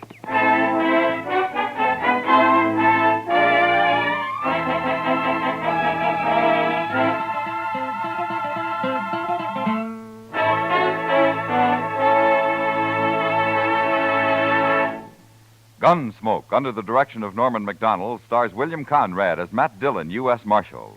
Tonight's story was especially written for Gunsmoke by John Meston, with music composed and conducted by Rex Corey. Featured in the cast were Lawrence Dobkin, Harry Bartell, Ralph Moody, James Nusser, Joe Cranston, Paul Dubov, and Peter Leeds. Parley Bear as Chester, Howard McNear as Doc, and Georgia Ellis as Kitty. Gunsmoke is heard by our troops overseas through the facilities of the Armed Forces Radio Service. Join us again next week as Matt Dillon, U.S. Marshal, fights to bring law and order out of the wild violence of the West in Gunsmoke.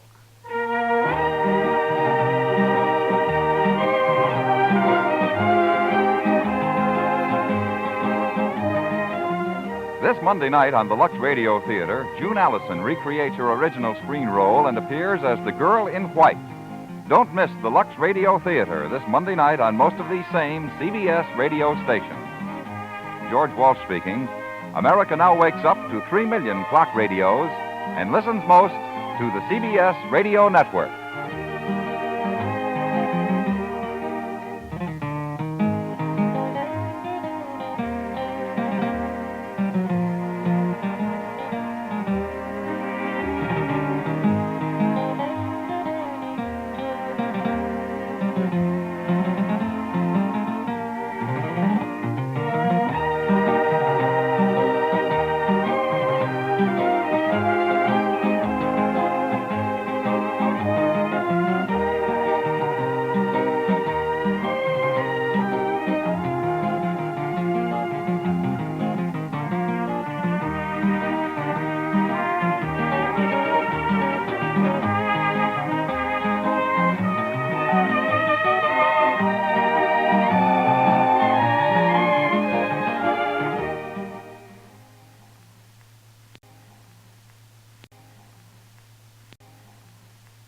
America's favorite miser is coming up next. It's the Jack Benny program.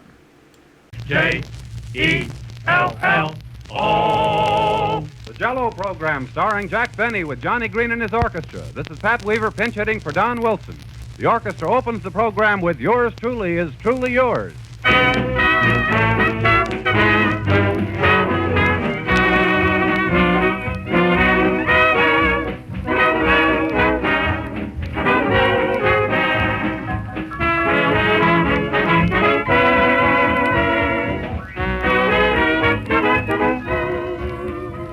Now is the time for springtime salads, and that makes it an ideal time to serve Jell-O as a salad.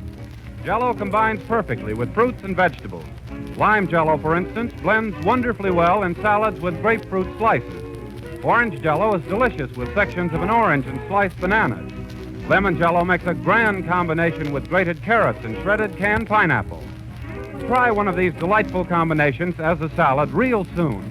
It's another way to enjoy Jell-O's true fruit goodness. No other gelatin dessert can equal Jell-O's extra-rich fruit flavor. Every one of Jell-O's 6 flavors is good with an added goodness, satisfying with an added satisfaction. So if you want the best, always order Jell-O by name. Always insist on genuine Jell-O.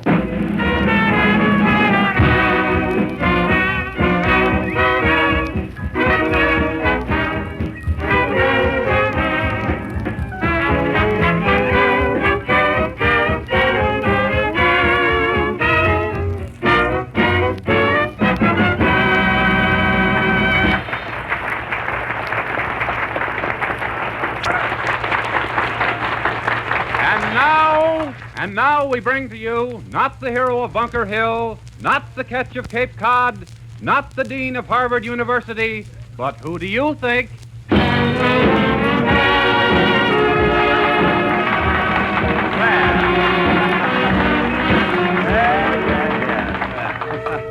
Give up? Jell-O again. It's only me, folks. Were you fooled for a minute? No. Fine welcome to Boston. Well, anyway, here I am. 1 week in Baltimore, next week in Cleveland, this week Boston. Oh, I guess it's the gypsy in me. Say, Don, you've lost a lot of weight since last Sunday. Have you been on a diet? No. Well, what happened? Well, I happen to be another announcer. You see, Don Wilson couldn't make it. Oh, well, the streets are narrow here. He had a little trouble last year, you know. You know, that Wilson guy is pretty heavy. I know, but the streets in Boston aren't that narrow. They're not, eh? You know what happened yesterday? No. 2 worms collided in the middle of Washington Street and held up traffic for 3 hours. Is that a fact? No, but I thought it might get a laugh, you know. So you're taking Wilson's place tonight, huh? Yes, Weaver is my name. Patrick Henry Weaver. Henry, like in Ford. Oh, I see. And yours? John Quincy Benny. Quincy like in throat, you know. Tell me, are you enjoying your stay in Boston, Mr. Benny? Yes, but don't be so formal. I mean, you can call me Jack, you know. Well, thanks, Jack. You can call me Mr. Weaver. Well, thank you. But I am having quite a time here. I spent a few days looking over the historical points of interest. Oh, yes, there's a lot of American history connected with Boston. Oh, yes. You know, Paul Revere rode here. That's right. Say, was that Rockingham Park or Narragansett? I don't know. I don't know. I even forgot the name of the horse. I think we did that joke last year, too, if I remember. Well, it's not important. Say, Pat, you're a stranger in our little group. Now, you won't feel offended if I give you a little advice, will you? No. You won't get mad? No. Promise now. For heaven's sakes, what is it? Well, come here a minute. Now, as Don Wilson probably told you, dignity is the keynote of this program. By that I mean, you only mention Jell-O with the 6 delicious Flavors if it happens to fit. You know, don't drag it in. You mean strawberry, raspberry, cherry, orange, lemon, and lime? Not so L-O-U-D. Somebody'll hear you, you dope. I'm sorry. Well, just be careful, that's all. You know? Come in. Mr. Benny? Yes. On behalf of our great Commonwealth, it affords me extreme pleasure to welcome you to Boston. Well. And I hope that your sojourn in this metropolis will be most diverting. Well, thank you. And who may you be? I may be the mayor, but at present I'm a dishwasher at Child's.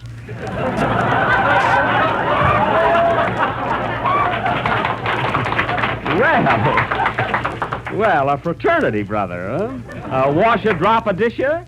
No, mopper upper floor. Oh. Goodbye. Goodbye. Nice fellow, wasn't he? Charming. What are we talking about, Pat? Oh, about Boston in general. Oh, yes. Well, I must say that it's a great thrill for me to be playing in Boston. You do meet such cultured and intelligent people. Hello, Jack. What was that last line? Oh, Kenny, I was just telling Pat that in Boston you meet such cultured and intelligent people. You said the same thing about Cleveland. I know, but I can't write new stuff every week. Oh, Kenny, this is our announcer for tonight, Mr. Weaver. How do you do, I'm sure. Well, how do you do? Have you seen much of Boston during your stay, Mr. Baker? Oh, sure. I've been everywhere. This morning I was out to Harvard University. Gee, I'll bet it was the thrill. You can get 3 to 1 on that. Yeah. What were you doing at Harvard, Kenny? Well, as long as I was in Boston, I thought I'd stop by and pick up a degree. Did you get one? No, they're closed on Sundays. Oh. Never mind. You can pick one up tomorrow. Hello, Jack. Gee, I had a hard time finding this place. Hello, Mary. Welcome to Boston.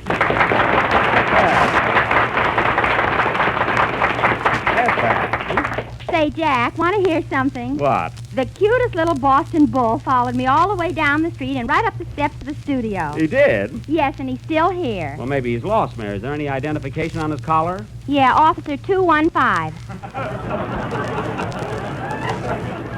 Oh, that kind of a bull. Hello, officer. Hello, Jack. Thought I'd drop in on you.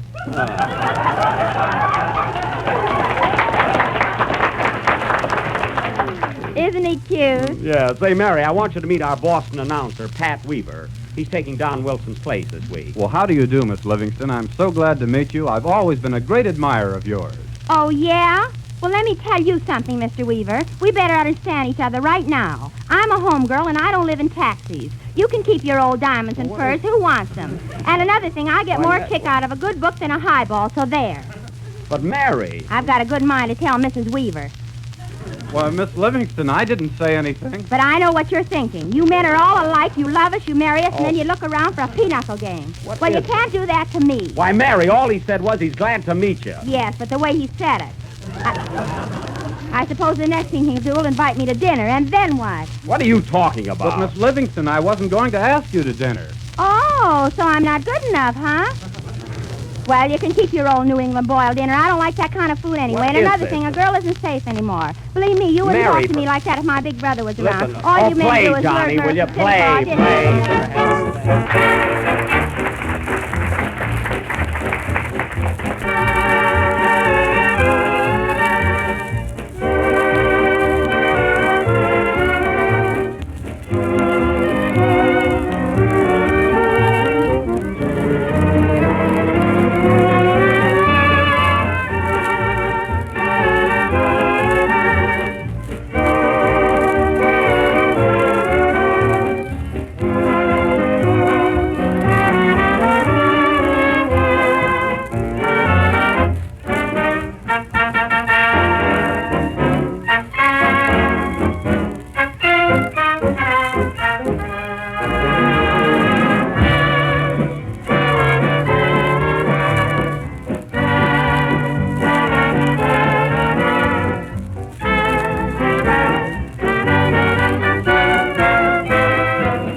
You men are all alike. Just because I'm young and pretty, you think you can take me out. I've got Mary.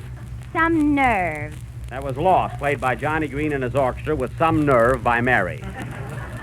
And now, ladies and gentlemen, for our feature attraction this evening, we are going to offer... Oh, say, Jack. Yeah? Now, how did you like that last number I played? Oh, all right, Johnny, but you have been better. I thought your baton was a little off-key there for a little bit. Oh, yeah? Yeah. Well, just for that. What? Oh, never mind. Well, anyway, tonight, folks, we are going to offer an unusual drama.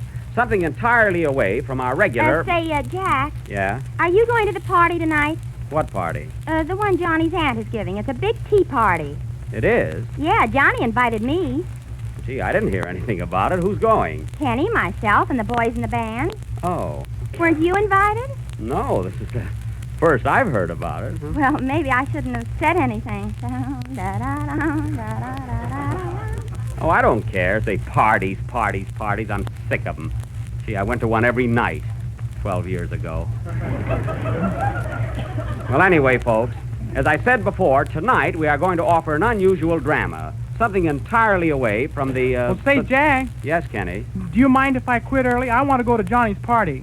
Oh, Kenny, what do you see in all these parties? Why don't you stay home like I do? Oh, then you haven't been invited, huh?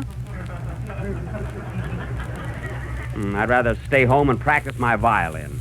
La, la, la, la, la, la, la, la, la. Later, later. Oh, Jack. Yes, Johnny? What time is it? Oh. About 7:15. Say, Johnny, you know, I was only kidding before. I thought your number was all right. Oh, I don't mind. Say, have you seen much of Boston, Johnny, since you've been in town? Yes, why? Well, I just thought well, you know, I know the town pretty well, and if there are any of the local sights you want pointed out, I'll be glad to point at them for you, you know? Well, thanks, but Boston happens to be my home. Oh, well, I didn't know that, but Johnny, you know, there's an old saying that nobody knows less about a town than a man who was born there.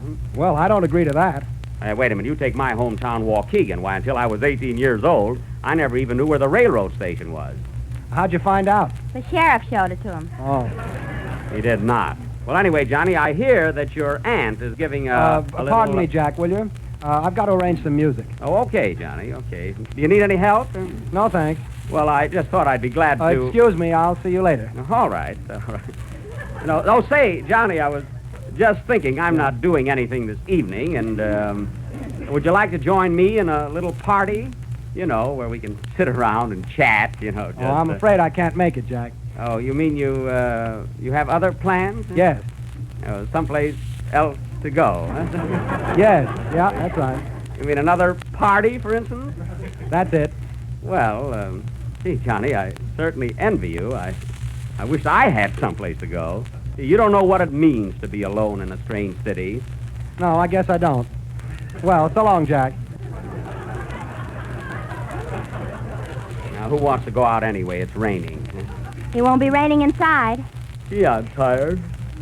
Oh, I don't feel like going anyplace anyway. Guess I'll go right to bed after the broadcast, you know. Oh, Jack. Yes, Johnny.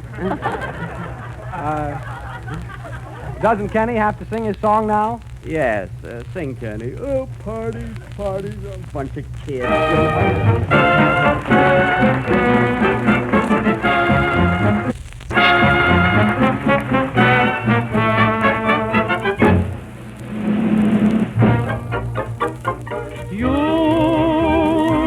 But you're wonderful, you lovely you.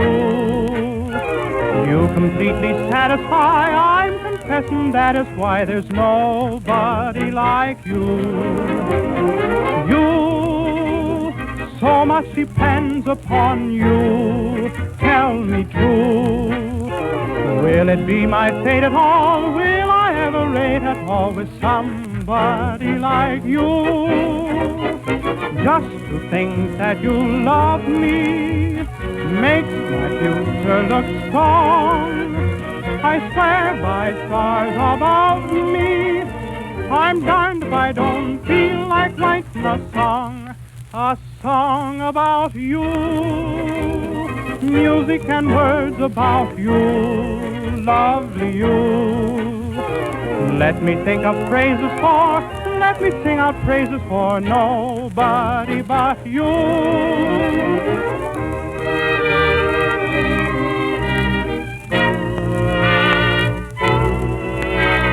You're the inspiration of my fondest dreams.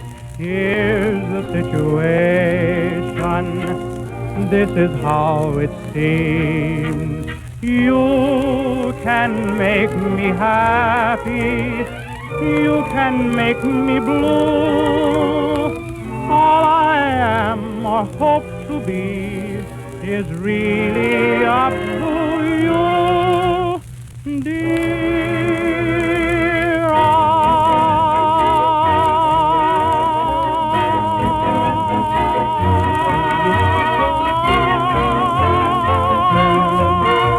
I'm darned if I don't feel like writing a song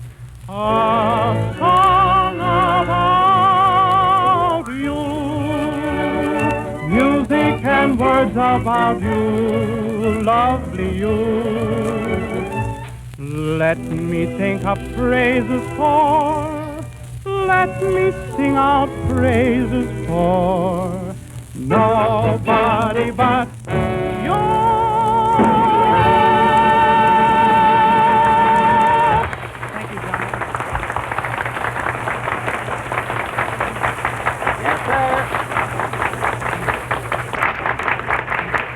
That was Kenny Baker singing You from the great Ziegfeld. And very well done, Kenny. That was swell. You know, they like you here. Thanks, Jack. Say, Kenny, with that voice, I'll bet you'll be the life of the party tonight. Huh?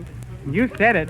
Gee, I hope there's dancing. Oh, You know, there will Jack, be. I've been taking ballroom dancing from a girl who teaches me, and she says I'm doing fine. Oh, ballroom dancing, huh? Yeah. Really? Yeah, one more lesson I can dance alone.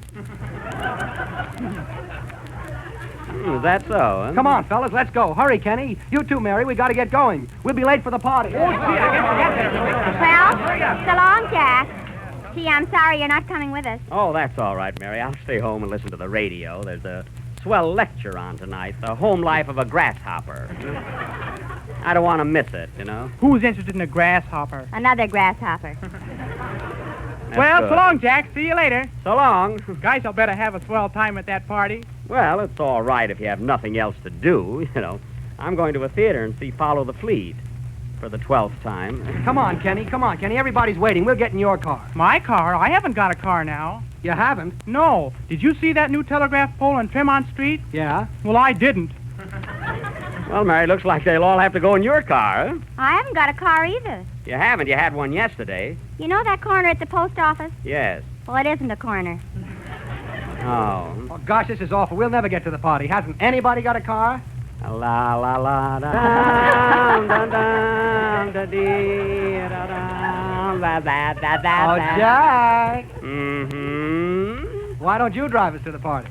Well, I'd like to, Johnny, but gee, while everybody's inside having fun, I don't want to stay outside and wait. You know? Why, Jack, you don't have to stay outside and wait. No, you can go home. Oh, come on, Jack. Come on. Don't be stubborn. Come on along with us to the party. Well, coax me. Well, if you insist, let's go. Huh? Come on, fellas. Hey, there's the car, boys. Hey, pile your instruments in the back. Huh? Say, Jack. Yeah? I can't get the grand piano in the car. Oh, no wonder you forgot to put the top up. Oh. Hey, Roy, slide that trombone in. Say, Jack, how can I get my cornet in? I can't. What? How can I get my cornet in? Push the middle valve down. Well, are you all set? Everybody in? Yeah, okay. Well, that's fine. Let's go. Close the door, boys. Release the brake, Mary. Hey, Kenny, throw out the clutch. What was that? Kenny threw out the clutch. Play clutch. I mean, Johnny.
The music and dance from the picture Follow the Fleet, played by Johnny Green and his orchestra with the piano on Johnny. Say, Mary, I want to see what street this is. Would you mind getting off my lap? Sure, Jack. Say, Kenny, get off my lap, will you? Okay. Say, Johnny, get off my lap. Oh, watch out, Jack. Watch out. Oh! Oh, what's the matter, Kenny? You almost hit a car. Oh, I thought you were driving. Hey, this is the place, Jack. Stop right here. Here we are, everybody out. Hurry up there. You gotta throw the water. Hey, say, Johnny, you sure this is the right place? This is the waterfront. I know, Jack. We have to take a rowboat out to the party. A row what? A rowboat. Oh.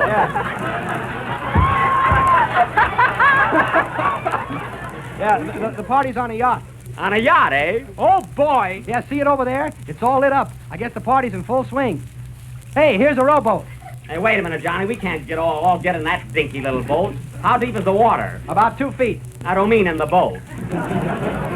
Gee, I'm afraid. Oh, don't worry, Kenny. If anything happens, I'll save you. You know, I used to be a lifeguard. Ask Mary. Say, Mary, is Jack a good swimmer? No, but he can wade like the devil. Oh, we're wasting time. Let's get in the boat. Yeah, women and children first. Come on, Kenny. Hey, don't push. Gee, I'm afraid, too. Mary, if you want to be afraid in this crowd, you'll have to stand in line. Boy, this is a heavy load. Hey, who'll do the rowing? Well, let's take turns. Who wants to be first? Mutiny on the rowboat. Come on, Johnny. Who's going to row first? Say, Jack, you want to hear a riddle? It's a fine time for riddles. What is it? When you're in a theater, where do you like to sit? Well, I like the first row. Give him the oars, Johnny. I should have known better. Gee, I'm afraid. Okay, Jack, shove off. Aye, aye, sir. Hey, be careful of the dock. Okay. You know, it's the oldest dock in the country. Hey, Mary, what are you laughing at? The country dock. Boy, this is a tough pull. Say, Johnny, what kind of a party is your aunt giving? Why, it's a patriotic affair to commemorate the Boston Tea Party. Oh, no kidding. Uh-huh. Say, where's Mary? Here I am, Jack. I just went below deck. Below deck? This is a rowboat. Oh, no wonder I'm all wet. Oh, Jack, what was that Boston Tea Party about? Well, as I remember it, they were having a little blowout in Boston Harbor, and the tea was too strong, so they threw it overboard. They might have thrown the tea overboard, but they certainly ate the Jell-O with its new extra rich fresh fruit flavor. Attaboy, Pat, that was fine. You didn't drag that in. Much. So try Jell-O with its much delicious flavors. Strawberry, raspberry, cherry, orange, Hey, and lime. wait a minute, Pat. The lemon was left out. Maybe they're saving it for the tea. Bravo, Miss Livingston. That was very clever. Oh, yeah? Well, let me tell you something, Mr. Weaver. I'm a homegirl, and I don't want to see any extras. And you can keep your flowers Oh, in your Mary, diamonds. Mary, you're overdoing it. Say, Pat, what are you doing here on the boat? Oh, I just thought I'd come along and help. Is there anything I can do? Yeah, get out and push. Ahoy! Ahoy there! Party coming up. Lower the ladder. All right, everybody. Climb on board. Oh, Jack! What is it, Kenny? I'm scared. Oh, shut up. Boy, this is some yacht. Come on, Mary, climb up the ladder. Where is it? On page 8. Ah, there's my aunt now. Good evening, Aunt Clementine.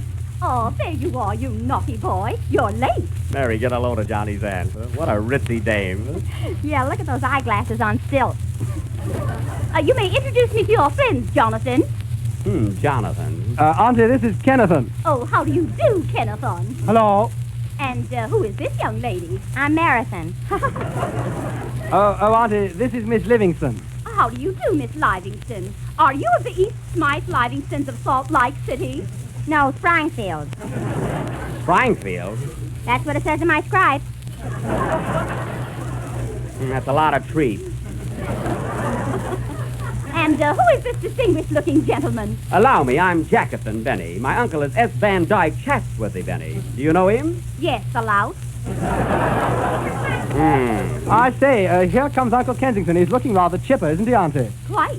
Dear old Kensington is a new man since he recovered from his recent inhibited neurosis. My, how utterly devastating. Was he in a bad way? Rather. He went nuts, you know. Oh, well, dem things will happen. Uncle Kensington, I want you to meet my good friend, Mr. Bennett. Hello, friends. Well, they'll strike me thinketh. Why, clever, where'd you get the name? Where'd you get a name like Kensington? Huh? It's fictitious. Oh. It's what I call a non-diplomy.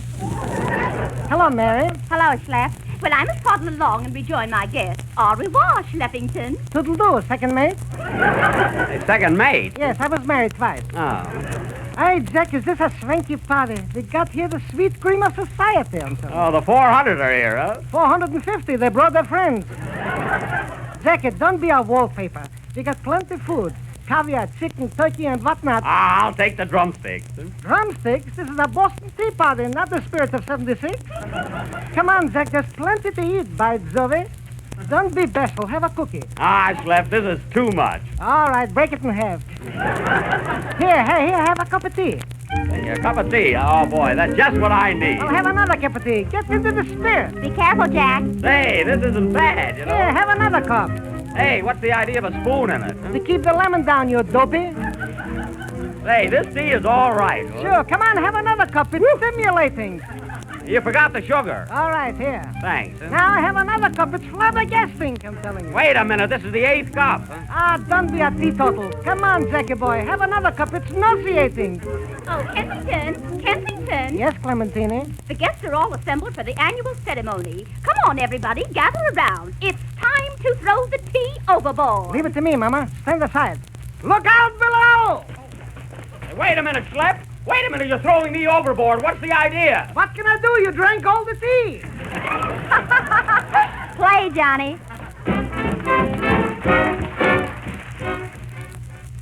Here's a special announcement for you who are listening to station WJZ, either in metropolitan New York or New England.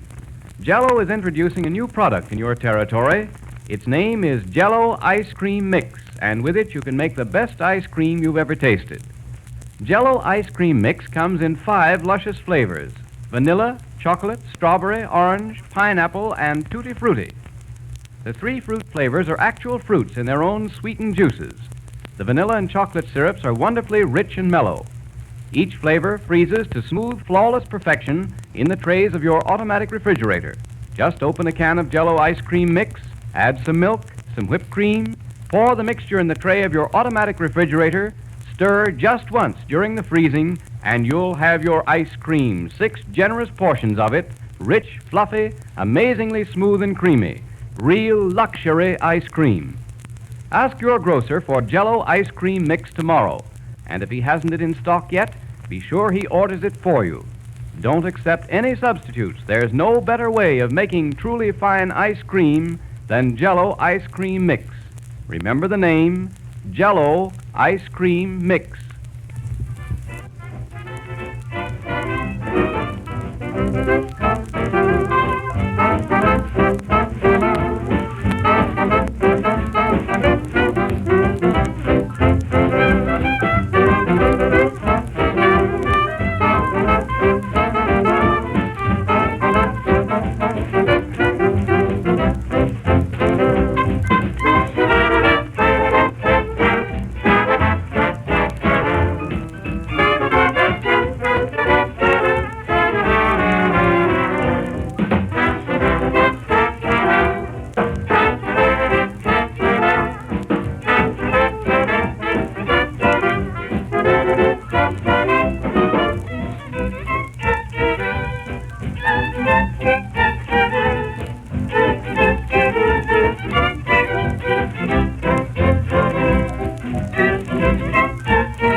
Number of the 31st program in the new Jell-O series.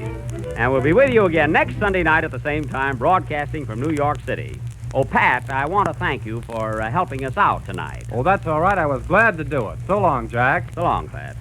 And goodbye, Miss Livingston. It's been a pleasure knowing you. Oh, yeah? Well, let me tell you something. I've said about enough from you. If you think that I'm a kind of a girl that you can just toss aside like a cast-off shoe, you have another guest. Good night, folks. Good night. J-E-L-L-O.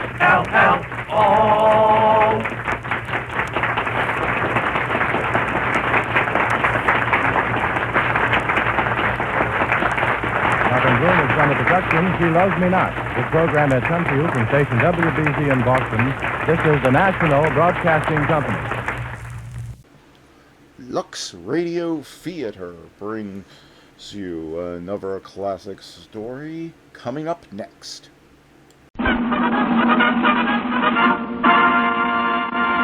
From Hollywood, California, the Lux Radio Theater presents Walter Houston and Nan Sunderland in the Sinclair Lewis story, Dodsworth.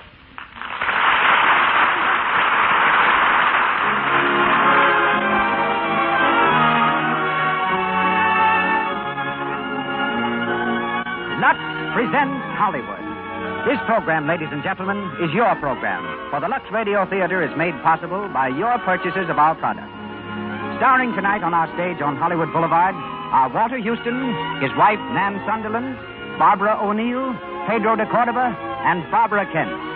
As special guest, Mr. Arthur M. Levy, head of Styles and Wardrobe at 20th Century Fox Studios.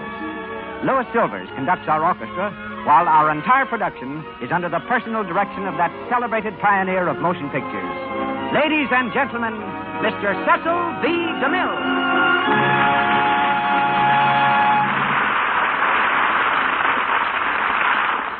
Greetings from Hollywood, ladies and gentlemen.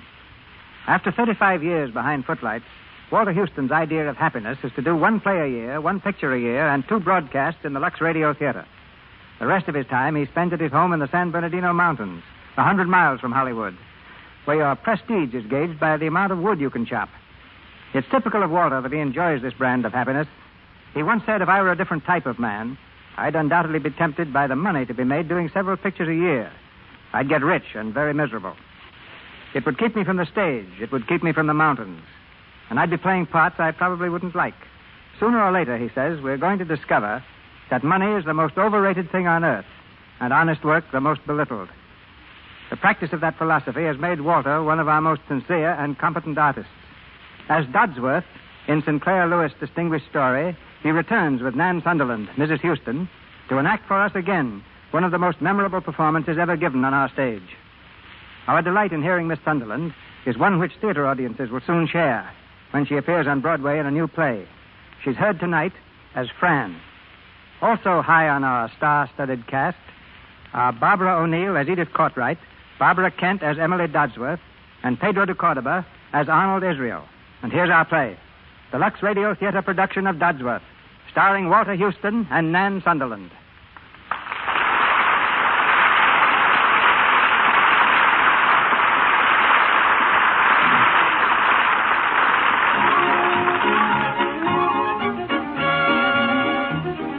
Our scene is the comfortably furnished library of the Dodsworth home in Zenith. It's late afternoon, and Fran Dodsworth, smartly dressed for traveling, sits beside the fire checking over a list of things to be done before her departure.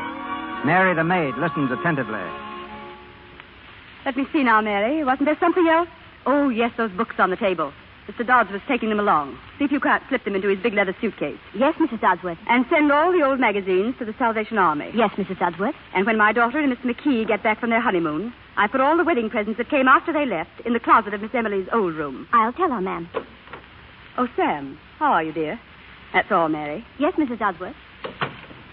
Well, is everything settled, Sam? Yes, it's all over. The Revelation Motor Company, Samuel Dodsworth, president and founder, became the property of United Motors a little over an hour ago. How do you feel? Well, how would any man feel who just sold 25 years of his life?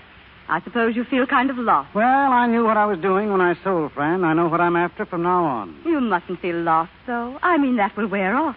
Life isn't going to be empty from now on. It's going to be fuller than ever and richer for both of us, Sam. Think, darling, you're free. After 20 years of doing what was expected of you, we're free. Yes, I suppose so. Don't look so mournful about it, darling. It all seems so exciting to me. Yeah, but I'm just as keen on this trip as you are, Fran. I'm raring to go. I've always wanted to see London and Paris. Oh, but I want much more than a trip out of this, Sam. I want a new life all over from the beginning. A perfectly glorious, free, adventurous life. What's to prevent? Nothing if we start off on a free foot. Why, I'd almost sell this house so we wouldn't have anything to tie us down. Good Lord, Fran, it's our home. We built ourselves into it. What I want is to get us some new selves now. Me? Yes, you. Why, if we weren't tied to this deadly, half-baked Middle Western town... Now, Fran, don't start knocking Zenith. I can be free enough without going back on my hometown. I'm thinking of my freedom, too.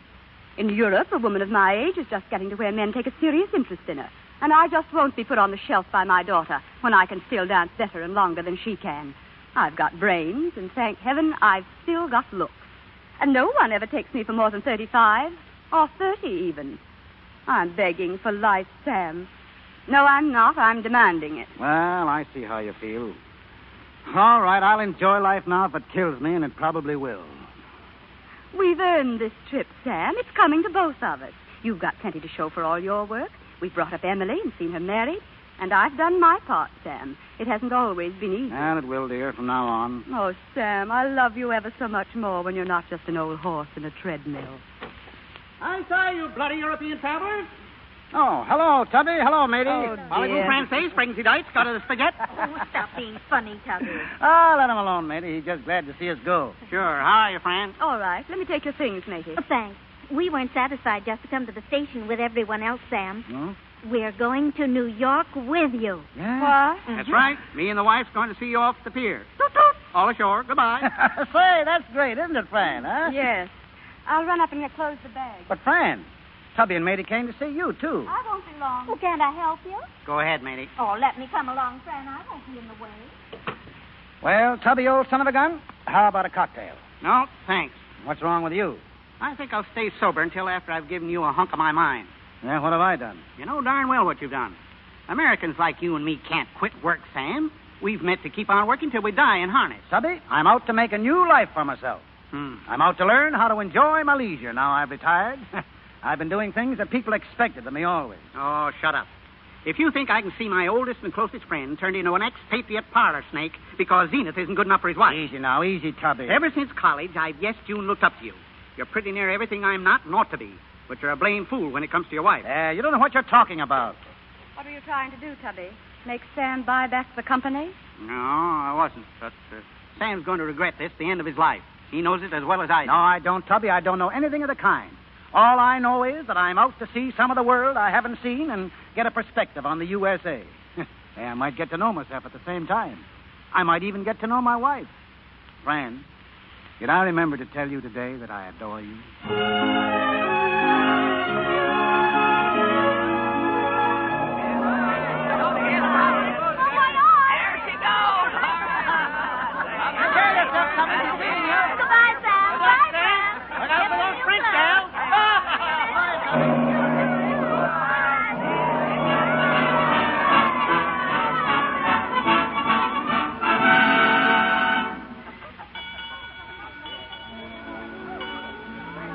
Major Lockers.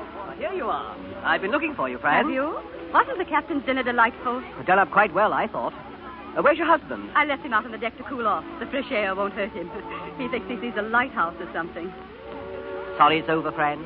Sorry, what's over? The voyage. No. Oh, not that I've been bored. You've taken excellent care of that, Major Locker. If it hadn't been for meeting you Britishers, though. Sam says he can't wait to set foot on British soil. Well, neither can I. But when I do set foot... You'll try your wings.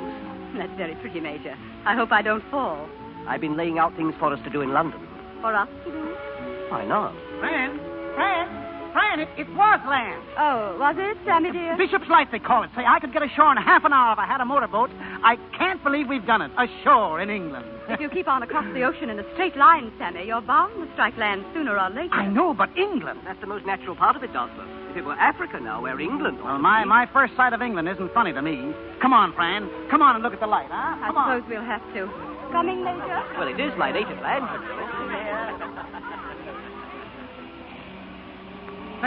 There you are. See it, Fran? Look, Bishop's Light. Yes, Sam, I'm cold. Let's go in. You know, I could get ashore in half an hour if I had a fast motorboat. I'd rather dance. Coming, Major Locker? All right, you two go along. I'll join you after I've calmed down. Mr. Dodsworth. Oh, hello, Mrs. Courtright. What was it you just called that light? I saw it, too. Bishop's Light. Of course, I've never been across before. I got excited. Oh, well, there's nothing like a first trip to Europe. Yeah, especially when you're old enough to know what you're after. What are you after? Well, I'm enjoying the leisure. You see, I've been doing things myself for a long time now. I thought I'd give things a chance to do something to me. Oh, the education of an American. Yes, you might call it that. How long have you given yourself? 6 months. Oh, I'll be homesick by then. Yes. I was homesick the first year I came over. Came over? Where from? Michigan. Oh, are you an American, Mrs. Courtright? I don't know what I am. I used to be a British subject by marriage. I don't know that one can be a British subject by divorce. I expect I'm just a woman who lives in Italy. Italy? Why? It's cheap. Oh. Say, what's it like? Well, now, that depends on what one's after, as you'd say. Well, when a man has no more job and his wife wants a fling, there are worse things than travel. Much worse. Yeah, but for a steady thing, give me America. For Americans, that is. Your wife wouldn't say that. She will by the time our 6 months are up. I hope she does. Drifting isn't nearly as pleasant as it looks. Well, say, if you don't like it, why don't you give it up? One drifts for a lack of a reason to do anything else. Well, what do you want? What do you suppose any lone woman wants? I guess I've been talking too much again. I'm sorry, Mrs. Cartwright.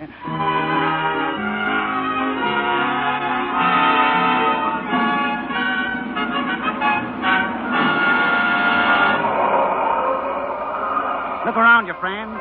Piccadilly, London. Sam, please. No, I just can't get over it. Smell it. Sooty. That's the coal smoke. Listen to it, Fran. You know, New York may be noisier, but this is deeper. Sam, don't act like a tourist. Come on.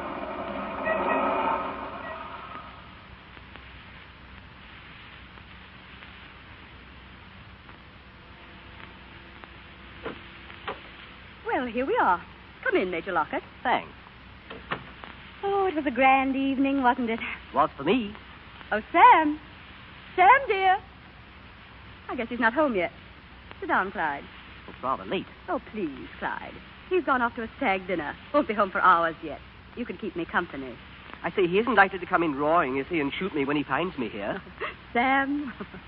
Sam has all the old-fashioned virtues except jealousy. Call it a virtue, do you? Well, when a wife who isn't exactly plain and seems to be attractive to other men and doesn't mind when they show her that they are attractive. Oh, quite. Yes, I see what you mean.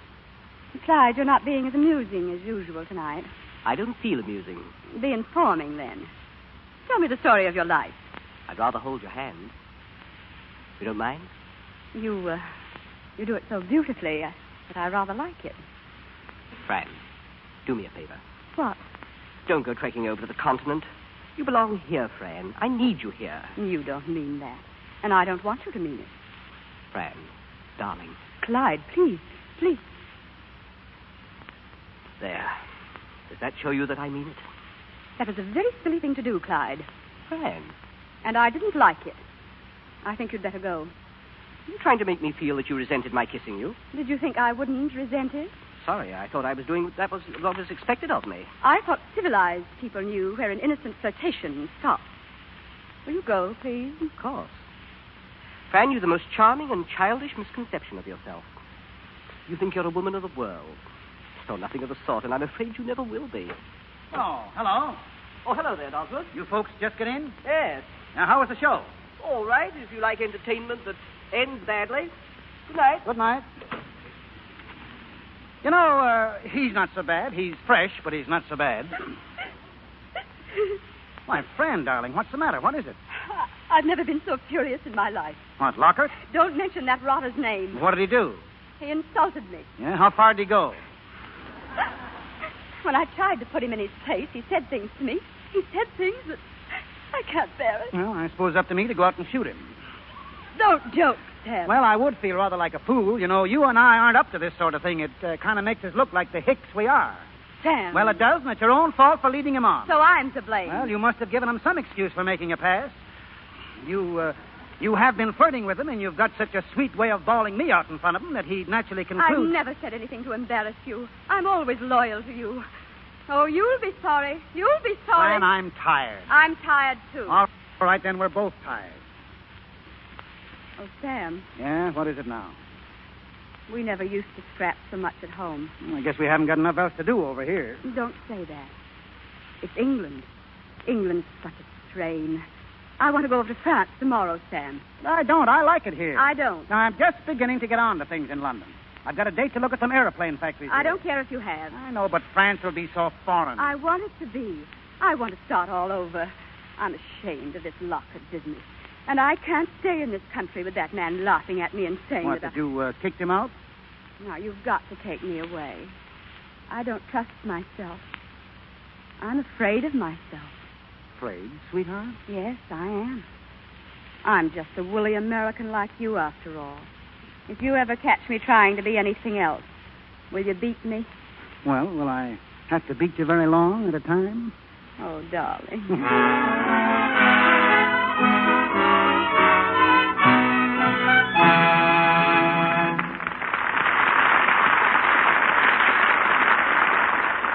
The Lux Radio Theater continues with Walter Houston and Nan Sunderland in Dodsworth in just a moment.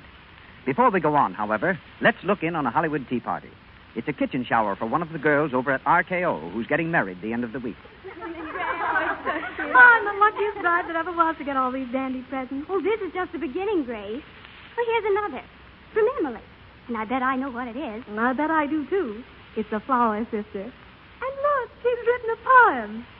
It's because of your biscuit your husband starts drifting. It's no fault of the flower if it gets a good sifting. Oh, that'd be swell.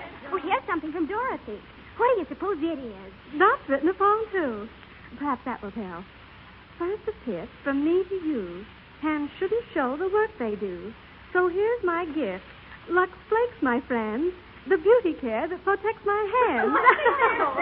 Why, Dot, I always thought you gave your hands some expensive beauty treatment. Oh, not much. Why should I bother with beauty treatments when I use Lux for dishes? Well, most people seem to get red, rough-looking hands from dishwashing. Well, you won't have to worry about that. With Lux Flakes around the house, you can keep your hands as soft and nice.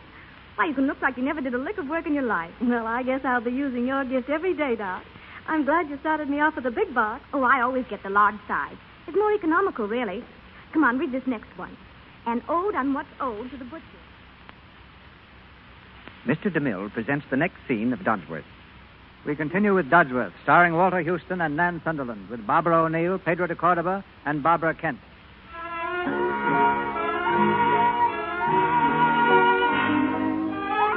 One month has passed, and the Dodsworths are in Paris. We're in their hotel suite, where they've been entertaining some of their newfound friends. On a balcony, high above the city, we find Fran Dodsworth with Arnold Israel, a suavely polished citizen of the world.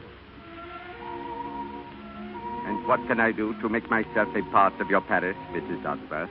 Come to dine with us again, Arnold. Oh, no. You and your husband must come to us now. Tuesday at 8, Quai Voltaire, through the Carousel and straight over the river. Oh, what a charming address. Where do you call your home, Arnold? I was born in Krakow. I grew up here. I keep my residence in New York, a flat in London, and a villa at Antibes. Oh, what an ideal existence. I believe in freedom and variety. So do I. That should cement our friendship. Madame de Penab tells me that you and she are taking a villa on Lake Geneva for the summer. Well, it hasn't been settled. Then you will not return to America with your husband in June? That hasn't been settled either. I expect to be at Geneva in August. Perhaps I Oh, could... you must come to see us. I mean, if we're there. Oh, I shall be delighted. Really delighted. Mrs. Dodsworth? Oh, yes.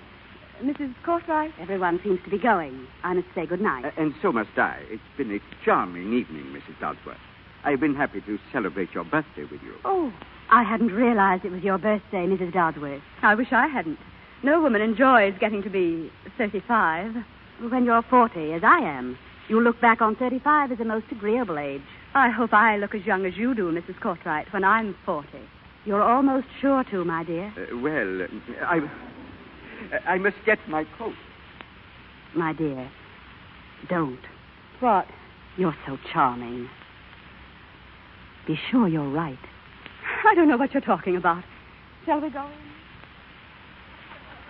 Yes, sir. Well, then I went in where Napoleon was crowned, and I sat down, and there I was. Napoleon and Sam Dodsworth of Zenith together. It was a big kick, I tell you. Oh, hello, friend. Mr. Dodsworth has been giving us his impression of Paris. Oh, yes? The manufacturer of automobiles comes into contact with Gothic permanence and finds it Now, overpowering. right. That's exactly what I like about sightseeing. It shows you how small you are in time as well as space. Of course, Fran says it isn't the thing to do, but I like it. What do you say, Kurt? Paris? I detest it. For me, it is a motion picture made by lunatics. Well, I have listened while an American automobile magnate, an Austrian travel agent, and an international banker have explained Paris to me, a Parisian. Eh bien, now I go home. Good night, my dearest friend. Good night, Madame de Penab. Good night, Court, dear. Thanks for my sweet flowers. Call me up tomorrow. We might dance somewhere for tea. Entendu. Good night. Good night, Kurt. Good night, Good night, Arnold. Good night. Good night, Mr. Dodsworth. Oh, are you going too, Mrs. Cartwright? I must. But I stole a bit of your paper to write my Italian address on. Here it is. Come and see me. Say, we'd love to. Please do. Good night. Good night, Mrs. Cartwright. You like that woman, don't you? Well, you thought she was the most distinguished-looking woman on the boat. She seems a front in Paris. So, you know, I'm always glad to entertain any of your friends, Sam, even the not particularly amusing ones. Oh, I think I'll go to bed. Coming? Yes. Say, Fran, Yes? haven't we had about enough of Paris? My dear Sam, unfasten the shoulder strap, will you, mon vieux? No, I mean, isn't it about time we began thinking about going home? Home? No. I want to see lots more of Europe. Well, so do I, but we could get in a couple of months of the Mediterranean and Germany and still catch a June sailing. And I want to see Venice and Rome and get a stein of real German beer before I'm through. Still planning your tourist vacation, are you? Well, I don't see much percentage just sitting here on my rear end. No, I've got some business I want to attend to. I'd like to see Emily. We haven't seen her since the honeymoon. I'd like to be in New Haven for my class reunion. Sam, Yeah? why don't you go home? What, without you? Yes. Get yourself a new lease on life, and then come back and join me. Why don't you? No, I wouldn't want to go home without you, Fran. Well, I can see you aren't enjoying Paris. I'm only thinking of your pleasure. If you thought of mine, you wouldn't ask me to leave here just when we're getting to know some really nice people. I don't think they're so nice. We needn't go into that again. Well, I don't, and I don't see what you see in them. Now, this Arnold Israel may be all he says he is, internationally and financially, but he certainly is no Barney Baruch. Sam. This Mrs. Penable, well, she may be all right, but I hate to think who pays the bill when that young Austrian Kurt takes you out. Arnold Israel happens to be one of the most distinguished living financiers. Yeah. And Renee, and it is Madame de Penable, not Mrs. Penable, Yeah. is a true woman of the great world here. Kurt may be poor, but he holds one of the oldest titles in Austria, and they all belong to the most amusing and exclusive crowd in Paris. Fran, do you think the real thing in Paris would hang out with a couple of hicks like us? Hicks? All right, now what else are we? I'm just an ordinary American businessman, and I married the daughter of a Zenith brewer who's flying pretty high these days. I suppose you know what you mean by that. Well, why won't you sit at a sidewalk cafe with me? Because smart people don't. I'm not smart. I am. Then you ought to be smart enough not to care what people think. Now let's have the one about the great motor magnate and all he's done for the automobile industry. You may be the most impressive man in Zenith, but you're not in Zenith now. You're in Paris. And I'm sick and tired of apologizing to my Have you friends been for the way- apologizing to this Yes, crowd for me? I have. Hello? Yeah? Oh, I'm sorry. All right. Well, we've been making so much noise, someone's complained. How humiliating. Yes, isn't it? All right, go ahead. Pipe down, but go ahead. I'm waiting. You're hopeless. If you had the mistiest notion of civilization here. Yeah, well, maybe I don't think so much of it, though. Maybe clean hospitals, concrete highways, and no soldiers along the Canadian border come near my idea of civilization. There are 20 million automobiles in America.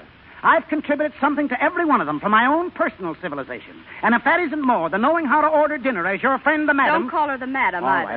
right. Let's not go into that again. I'm going to get out of this town and back to doing something and take you along.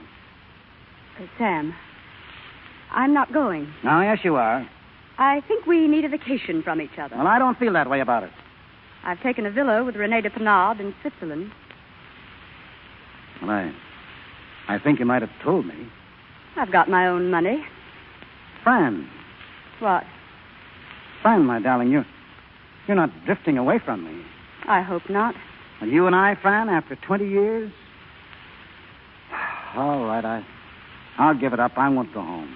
You've got to go. I can't stand being torn this way any longer. I'm suffocating. Fran. I'm sorry for everything mean I've said, but if we're going on together, I've got to be left alone this summer.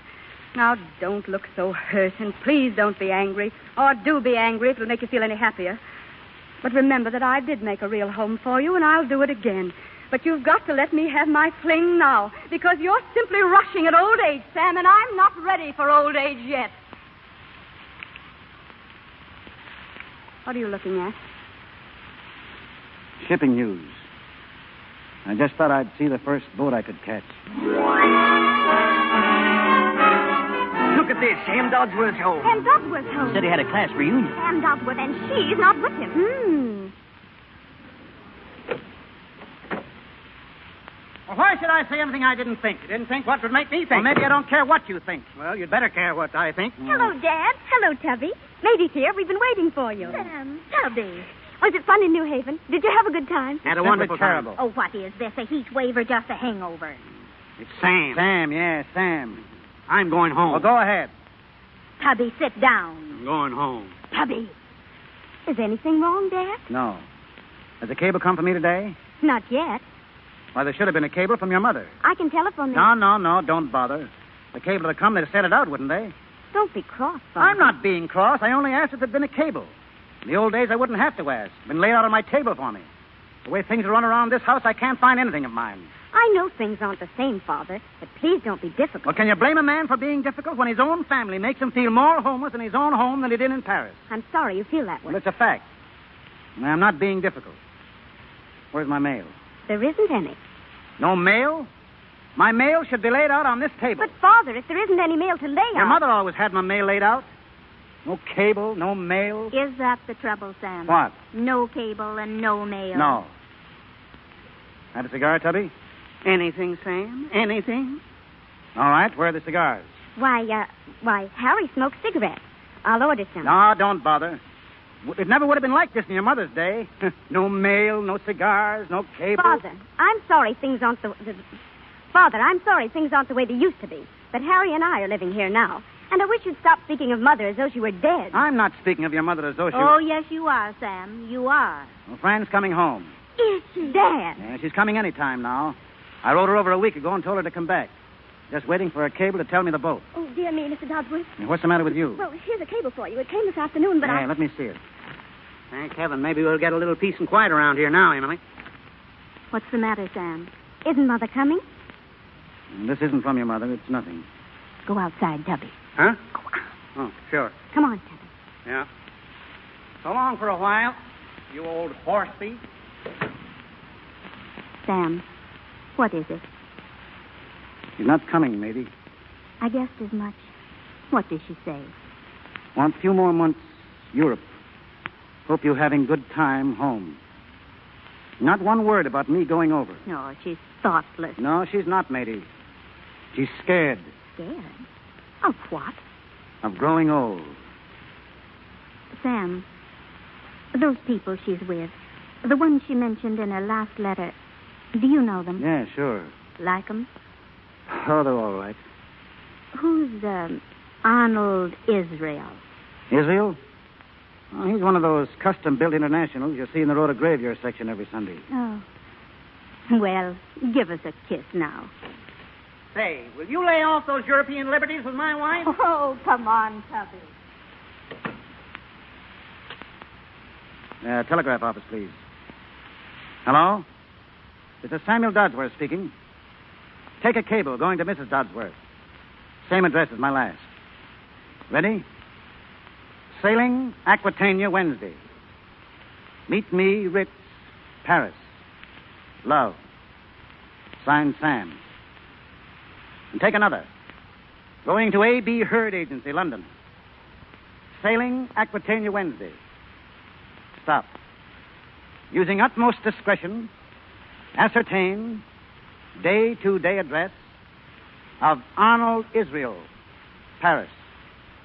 Keep me informed, wireless. Signed, Dodsworth. Yeah, send them both straight. Yes, repeat them, will you?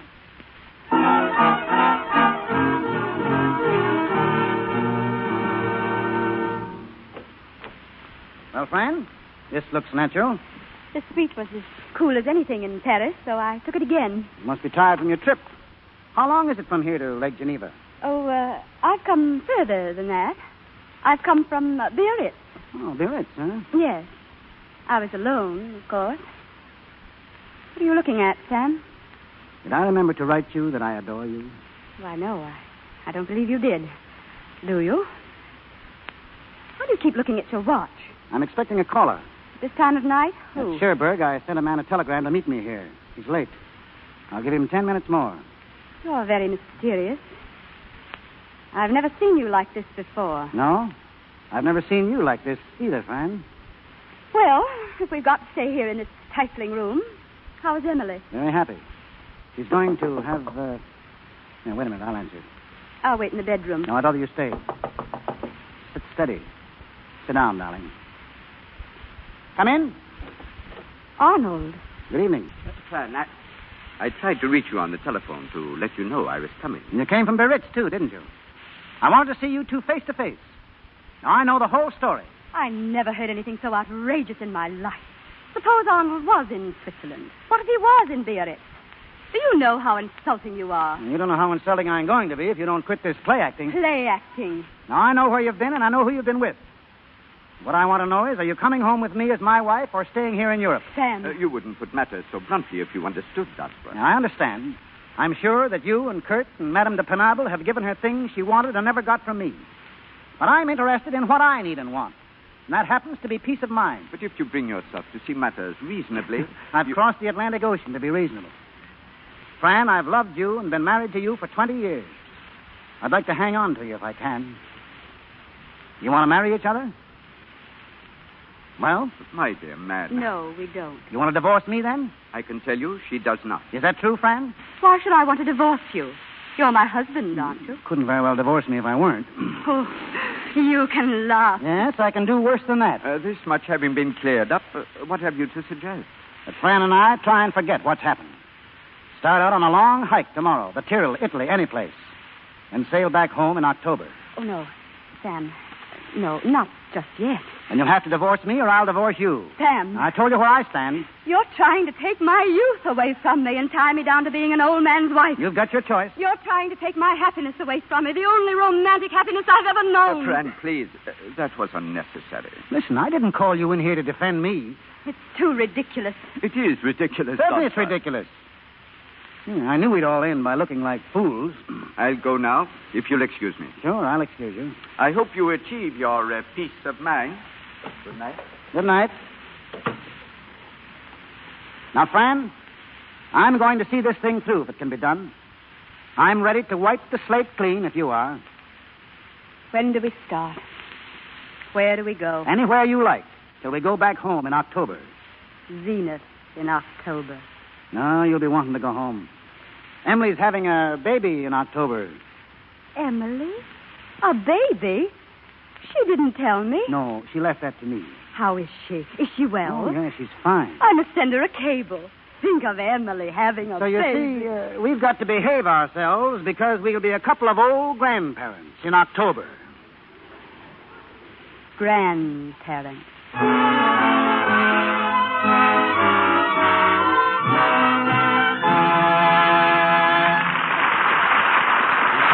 Station identification. This is the Columbia Broadcasting System.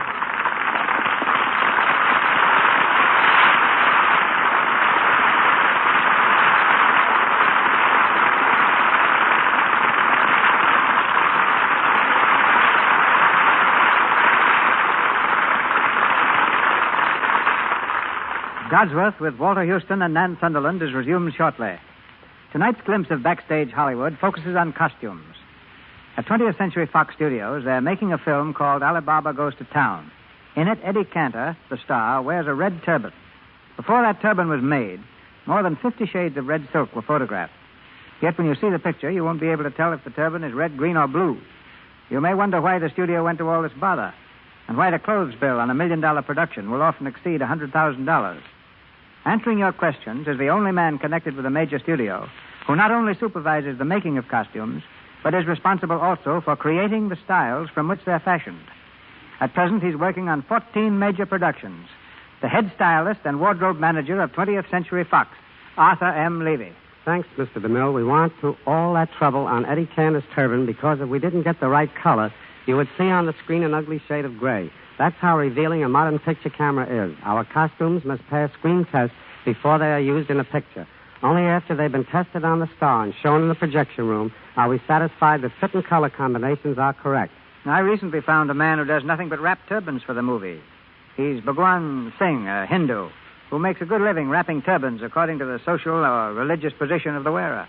Yes, Bhagwan saved the wardrobe department time and embarrassment on such pictures as Wee Willie Winky and Lives of a Bengal Lancer. Other time savers are the dummies in our fitting rooms that are made to the exact proportions of individual players.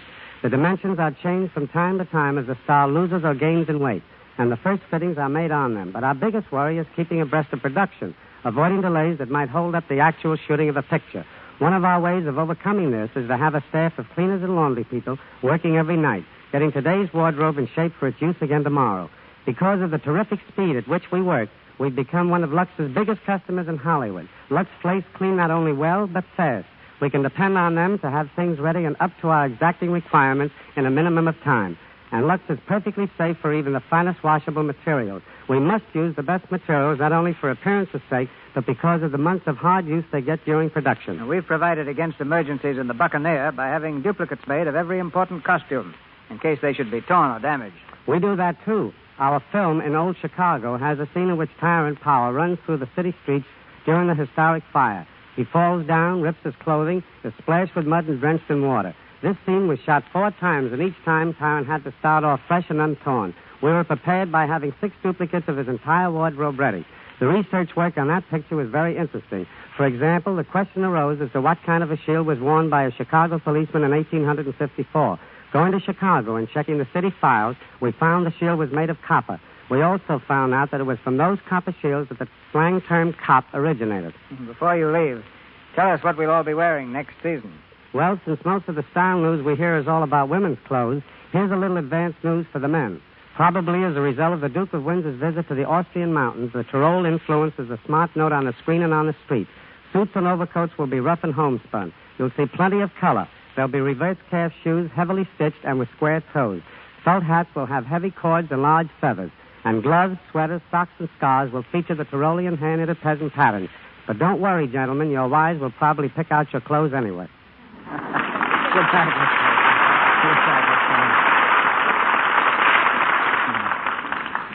Once again, Walter Houston and Nan Sunderland in the Sinclair Lewis drama, Dodsworth.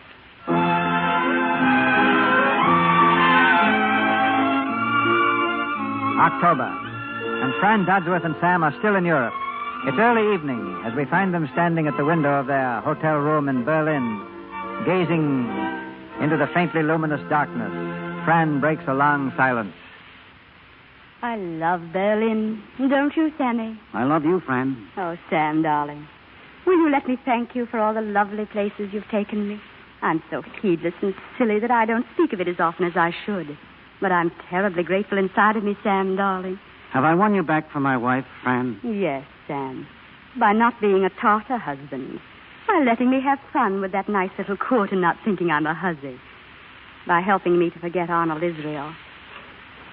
Sam, haven't you anything to say to me? Well, what is it to say? Well, after I've just opened my heart to you, it's a little embarrassing for you to stand there and say nothing. It makes me feel self-conscious. Self-conscious. I guess that's my trouble, Fran. I've lost my bearings. I don't know where we're heading. I think I'll call up Emily and hear how the baby got through his first day. But there isn't time.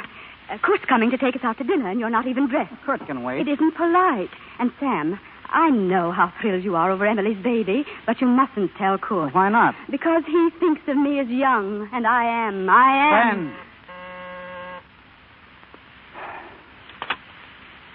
Come in.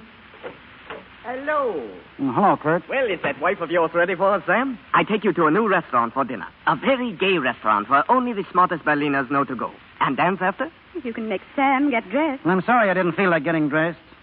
No, I guess I'll let you two go along without me. Oh, no, Sam. You must come with us. What fun do you think it is for me to sit up all night watching you two dance? Oh, do not speak so closely, Sam. You should be happy to see Fern happy. Oh, I didn't mean to snap. No, I just got some rather important news from home. News? Sam. No, nothing that would interest you, Kurt. I'd like to sit by myself and think it over. Perhaps Sam does want to be left alone tonight. But I want to go out.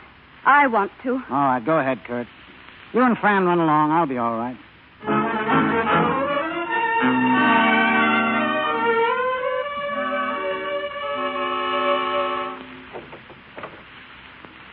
Come in, Kurt. I can't go to bed tonight. I've been having too much fun. I do not like coming in here so late. I do not think Sam would like it.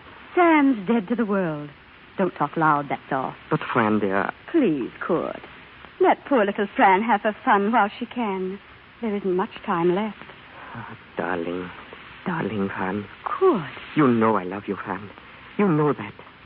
Have you not been happy with me here in Berlin? Oh, yes, I've been terribly happy. I've loved it, Kurt. You know I have. I think you could love me, Fran. I think you could. But there's no good talking about that. There's nothing we can do about it, is there? No. You are married to Sam. I can't ask you to be my wife. Kurt, you want to marry me? Does that surprise you? Oh, Fran, why are you not free? If I were free, Kurt. Oh, my darling. Don't. Please don't. Forgive me. I'm not angry. Oh, my dear. Will you not say a more kind word, Fran? Some other time. Will you let me kiss you good night? Oh, Kurt. Good night, Kurt. Good night, Fran. If I were free. Sam. Oh, hello, Fran.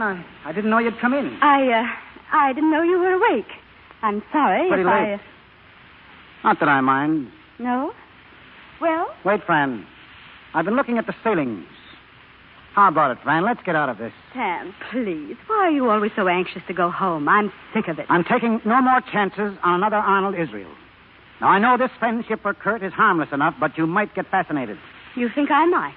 You really think I might? Well, I love Kurt, and he loves me, and I'm going to marry him. I've decided it only just now, this minute, since I found that you were listening at the door. The great Dodsworth, great prowling elephant. Fran. I'm sorry Kurt didn't stay to punch your head for spying I in on wasn't us. spying. I didn't You've hear never known anything. anything about me, not what I had on, nor what I thought, nor the sacrifices I Look made. out now. I'll be happy with Kurt. I'm fighting for life. You can't drag me back. Fran!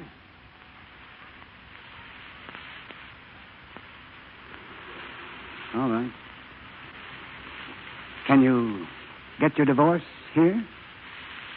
What? Your divorce? Oh. Yes, I think so. We should wait a few months. Why? Well, I'd like you to feel absolutely sure about Kurt. It's my funeral now, isn't it? Yes, I guess so. I'll have to get used to that idea. I guess I can.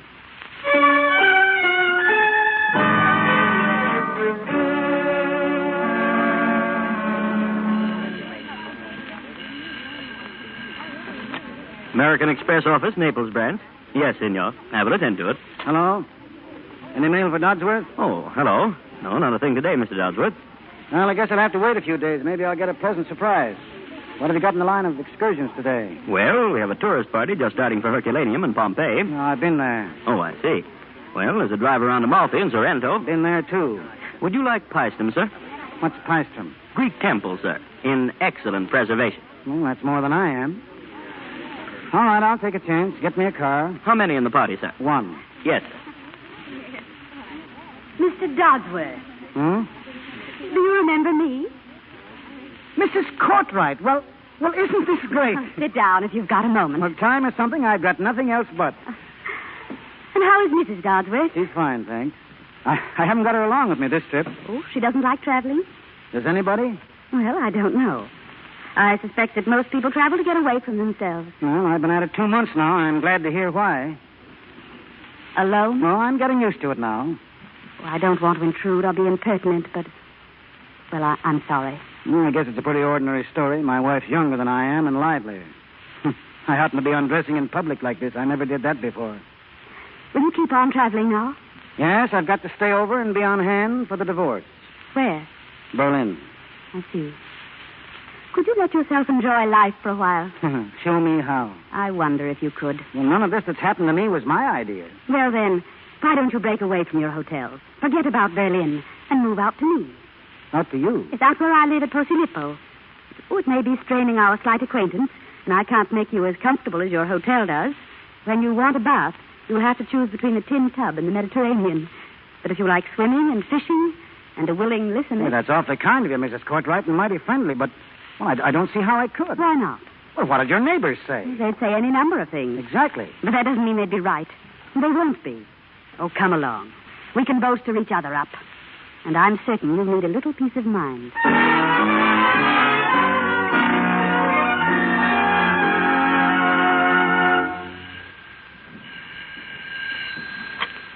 Sì. This is la Villa Courtright. Cosa dici? Cosa dici? Forte. Non ti comprendo, addio. Who was that, Teresa? Oh, someone is calling. I'm not here, so goodbye. Hello there. Hello, Sam. You been out fishing with Pietro again? Yeah, I'm going to try out this new fishing tackle later. I want to show him a few Florida tricks I know. Listen. There's one of those horrible putt-putt motors. Yeah, Pietro and I put it in the boat this morning. What? In that beautiful little sailboat? Sure, Pietro's crazy about it. And you just watch that boat beat the rest of the fishing ground. Sam, you're hopeless. Don't be hard on me, Edith. Setting up that motor's the first real fun I've had since I quit business, and it's got me raring to go all over again for the first time. To go? You mean away from here? Any place where I can get back in harness. Think I'll try aviation this time. The idea of a Moscow to Seattle airline kind of strikes me. Moscow to Seattle? Yeah, might be the first man with his own round-the-world system. Say, I know what we'll do. We'll make a little preliminary survey. Where's that map? I'll buy my own plane, and the day after the divorce comes in, we'll both go on a trip. We, Sam? Are you going to take me with you? Sure. Look, Siberia. Branch line from Irkutsk to Tashkent or Samarkand. Tough going for you, though, in one little suitcase. Sam, I'll go through life with you on one suitcase if you'll give me the chance. Edith, I've spent one short month with you in this house, and I can't imagine ever living without you again. Couldn't live without you, Sam. Bellino. Oh, I didn't. Hello? Hello? Yes, Fran, yes, this is Sam. Oh, I'm sorry to hear that. Well, when are you sailing? Well, I guess I'll have to. No, that's all right. Very well, get the tickets. Goodbye. Well, Kurt has chucked her over. She's dropping the divorce. Going home on the Ilton the day after tomorrow. I've got to go with her. I won't let you. Well, what else can I do? I won't see you killed by her selfishness. I love you and she doesn't. You're content with me. You're miserable with her. I know, Edith, I know. You were a young man a minute ago. You've shriveled at the sound of her voice. Everything's starting up all over again. I've seen you shrivel the same way. Every letter you've got from her. I can't think. You're all wrong to go back. She needs me. So do I. Oh, but that isn't all. Think of the Moscow and Seattle line. I know, Edith. I know every bit of it. You've just got to be patient with me. What is this hold she's got over you? I've got to take care of her. Man's habits get pretty strong in 20 years. I'll go pack now. I'll send Teresa to help you. Oh, Sam. Edith, it's giving you up that's the hell of it.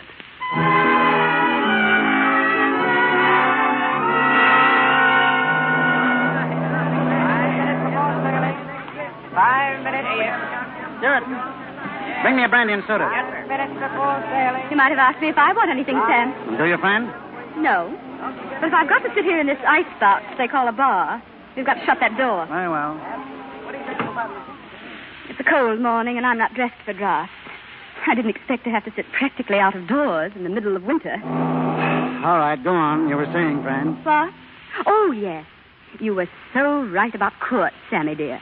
I can't think how you guessed it, because you aren't usually so awfully good at judging character. His family may be as old as the Colosseum, but when I saw his mother, my dear, what a frump. Don't. What's the matter with you? Don't ride Kurt and his mother that way, that's all. I'm sorry. I'll be good. Well, I should have expected you to defend them. No, I suppose not. Well, I know how you always let bygones be bygones. It's such a wonderfully happy ending to all our wild little escapades, isn't it? Yes, isn't it? Sam, will you look at that hat that woman has on, and will you regard her shoes? Oh, but wait until you see some of the clothes I've got. I'll show Zenith something. Maybe it will wake up a little. Well, you seem rather distrait, Sam. Yeah, do I? Well, maybe I don't like your riding Zenith that way either. I don't seem to be able to strike a congenial note. I do think you might meet me halfway. As I look back, though, I don't blame myself. I can't, really.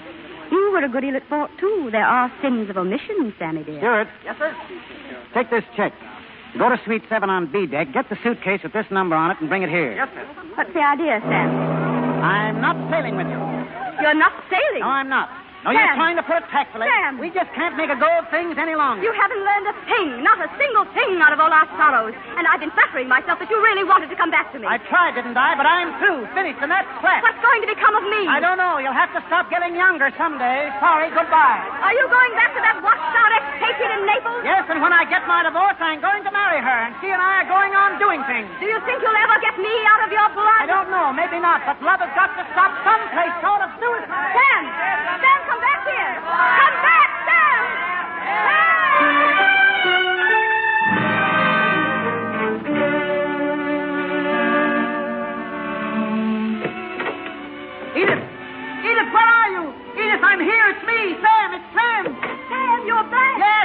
I'm back. Oh, Sam, what happened? Nothing. Everything. Did you miss the boat? Yes, and I'm going on missing it. I'm going to spend the rest of my life just missing boats. Oh, darling, you're going to stay. You're here to stay. Hey, you just try and get rid of me.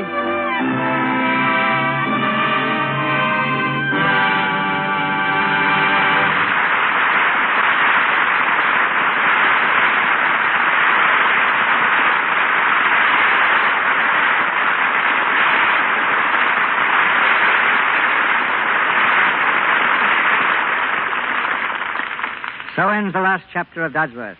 I know you want to hear from Walter Houston and Nan Sunderland, and they'll take their curtain call in a moment. First, a word from Melville Ruick. Thank you, Mr. DeMille. Before Mr. DeMille introduces our stars, may I leave this thought with the ladies. These days, you're probably getting some new clothes for fall and winter, and some new stockings in subtle shades to blend with the new colors. Naturally, you want those stockings to look just as nice each time you wear them as they do right now. That is where Lux comes in. Lux Flakes are especially made to protect your stockings. They save the elasticity, you know, cut down on runs. So why not ensure the subtle flattery of those new stockings with Lux? Our producer, Mr. DeMille. For 8 years, Walter Houston and Nan Sunderland have always appeared together. So tonight's performance had an added distinction in that it was their last co-starring vehicle, at least for a while. That's true, C.B. But in case Walter Winchell is listening in, let me add that everything is all right. In fact, everything was never better. Here's what's happening. First, Walter has a picture to do at MGM. Benefits Forgot. The story of the time of Abraham Lincoln. Are you playing Lincoln again, Walter? No, I guess I'm one of those very few actors having once played Lincoln were able to get away from the role. This time I'm a circuit rider, a preacher. And while I'm making the picture, Nan goes to New York for her play. Which is also historical. It is Sidney Harmon's production of Robin Landing and goes all the way back to 1785. Well, Nan, good luck. Around Christmas time, I expect to open on Broadway in Mr. Tut. You know Mr. Tut, C.B.? He's that long-haired lawyer and fisherman that Arthur Train writes about. You see, I'm getting in training already. How do you like the hair? Well, I was about to suggest that a nice permanent wouldn't hurt at all. So have a lot of people. Even our brand-new dachshund, Fraulein, barks at me now. But it's strictly for art's sake. Long hair or short, come back to us again, Walter, as soon as your play's through. And you, Nan, just remember that the latch string will be out and the footlights will be on for you in the Lux Radio Theater always. Thank you very much, C.B. Whether we're with you as performers or listeners, there are few things that give us more genuine pleasure than this program. Yeah, and we really mean that. Yes. Now, good luck to you all, and good night. Good night.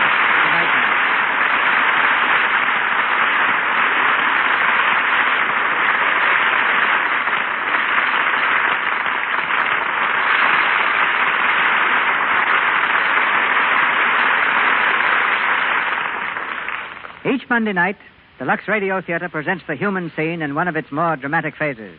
And while rash promises are best avoided, I believe we can safely say that our production next Monday night will bring you one of your most enjoyable hours. Our play, The Unforgettable Stella Dallas, which Samuel Goldwyn has so recently presented to America. And what is especially good news, we'll have the same magnificent stars as the picture.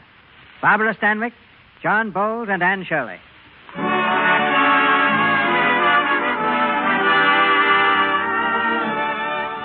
Our sponsors, the makers of Lux Flakes, join me in inviting you to be with us again next Monday night when the Lux Radio Theater presents Stella Dallas with Barbara Stanwyck, John Bowles, and Anne Shirley. This is Cecil B. DeMille saying good night to you from Hollywood. Ladies and gentlemen, Melville Ruick. In tonight's cast were Harlan Briggs as Tubby, Martha Wentworth as Madame de Penab, Hugh Huntley as Lockhart, Frank Nelson as Kurt, Gretchen Thomas as Matey, Lou Merrill as travel agent, Margaret Brayton as woman, and James Eagles as page boy. Mr. DeMille appeared through courtesy of Paramount Pictures and Louis Silver's 20th Century Fox Studios, where he was in charge of music for the new film, Life Begins in College. This is the Columbia Broadcasting System.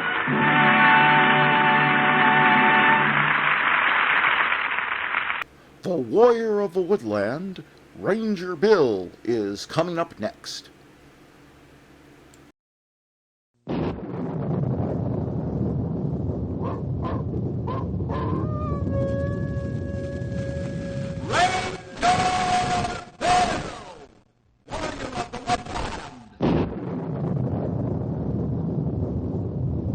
Ranger Bill, warrior of the woodland, struggling against extreme odds, traveling dangerous trails, showing rare courage in the face of disaster. In the Air.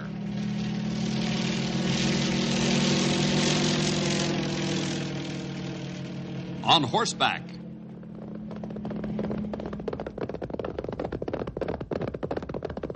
Or in a screaming squad car.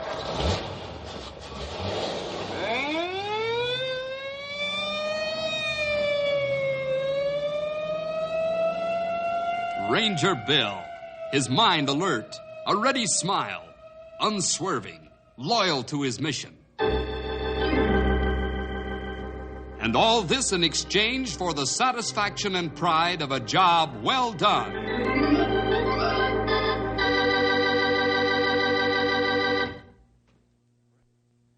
This is great ski country out here. Folks come from far and near to try and break their necks on the dizzy slopes of the mountains around Knotty Pine. I wouldn't recommend beginners trying to break in their skis out here. These ski runs are for experienced and quick-thinking men and women, and sometimes even they have trouble staying in one piece. Now, going down the slope isn't any problem, but getting back up is another matter. So the folks at the ski lodges have installed what they call ski lifts. They're varied in construction and design, but they all fill the same purpose, to get the skiers back up to the top of the run. Hold on to your safety belts now, because here we go with the story, Skiers in the Sky. Well, here we are at Mile High Ski Lodge. It's at the foot of a great and dangerous run that begins a mile up in the mountains. Right now, a group of athletes are gathering to go up to the top in the ski lift car. The car is enclosed and is supported by 8 cables. The reason for this type of ski lift is that the car passes right over some very rugged canyon country on its way to the top. The car is pulled to the top by clamping onto a continuous power cable, like the San Francisco cable cars. Right now, the operator of the car, Red McCann, is trying to get everyone organized to make the trip. All right, quiet down, folks. Quiet! Well, I do declare you don't have to shout like a wounded bull. You break my eardrums. Well, I'm sorry, miss, but these folks have got to listen to me. Oh, we've skied before, sir. We're not novices, you know. I'm aware of that, but you haven't skied this run before. Now listen to me carefully, everybody. Okay.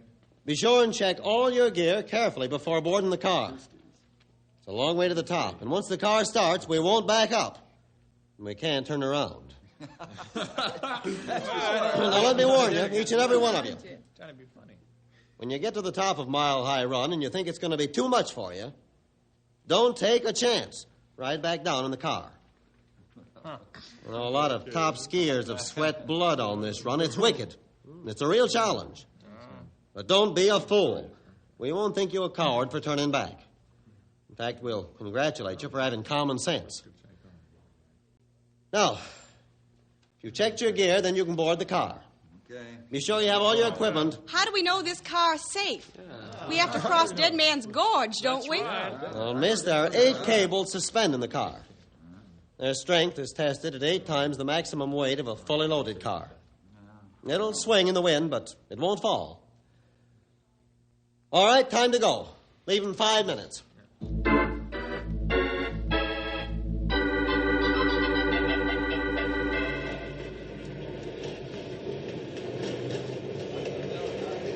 We might as well introduce ourselves as long as we're going to ride to the top together, Miss... Kennedy, Grace Kennedy. I'm Calvin Moore. If I close my eyes, I'm not asleep. I can't ride in airplanes because I get dizzy from the height. Well, it seems to me that you all should have stayed at the lodge. This kiddie car makes you that way. Oh, no. I told my dad I was going to ski the Mile High Run, and that's what I intend to do. Oh, the car's swaying. Well, that's what Red said it'd do. Do you know the operator? Of course not, silly. Everyone calls him Red. Hey, we're stopping. What's happening? What's happening? I don't know. What's going to happen here? Now we're going backwards. Now sit down and be quiet.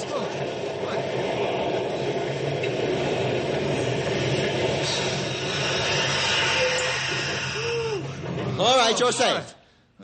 Power cable snap, but I've set the brakes. The brakes will hold the car. What if they don't hold? We'll all be killed. We're stuck over Dead Man's Gorge.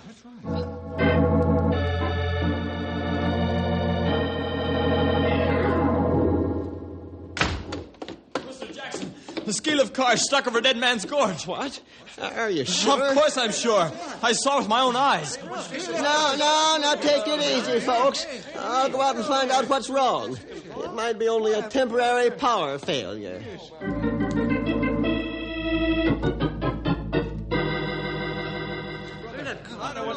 That isn't a power failure, Mr. Jackson. The cable's broken. Great Scott, you're right.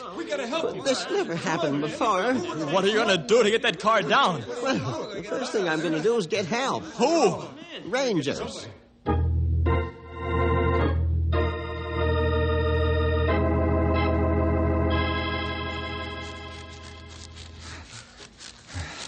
Oh, boy.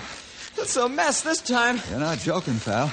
There's liable to be some dead people this time, and I don't mean maybe. Here, let me open this garage door. Yeah. Now, never mind the car, Henry. Grey Wolf, Stumpy, you fellas drive the other rescue truck. Henry and I'll take this one. All right, let's go.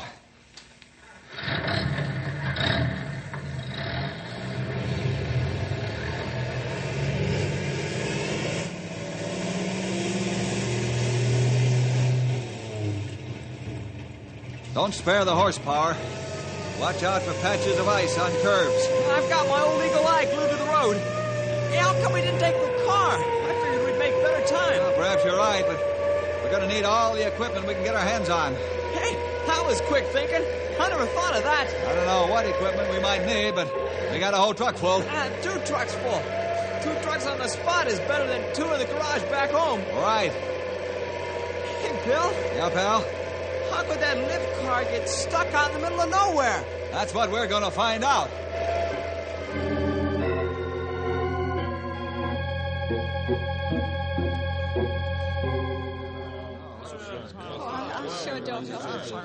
Why don't you do something, Red?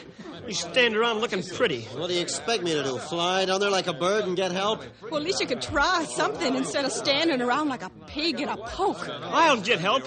I'll figure out some way to get out of here. You can't make me die in this car. Come on, fellas. Let's get on top of the car and start yelling, waving our arms. Sit down, all of you. I said quiet. And that's what it's going to be. The first guy that steps out of line's going to get this wrench laid right alongside his head. You can't talk to us that way, you big ape. We are civilized people. You've got a lot of nerve threatening us like that. What do you figure you're going to do by beating us on the head? You ought to be ashamed of yourself. You ought to be... Quiet! That's right. That's better. And don't take to yakking at me like that again, miss, or I'll put you on the roof. You and your charming friend are stirring up panic in this car, and I won't have it.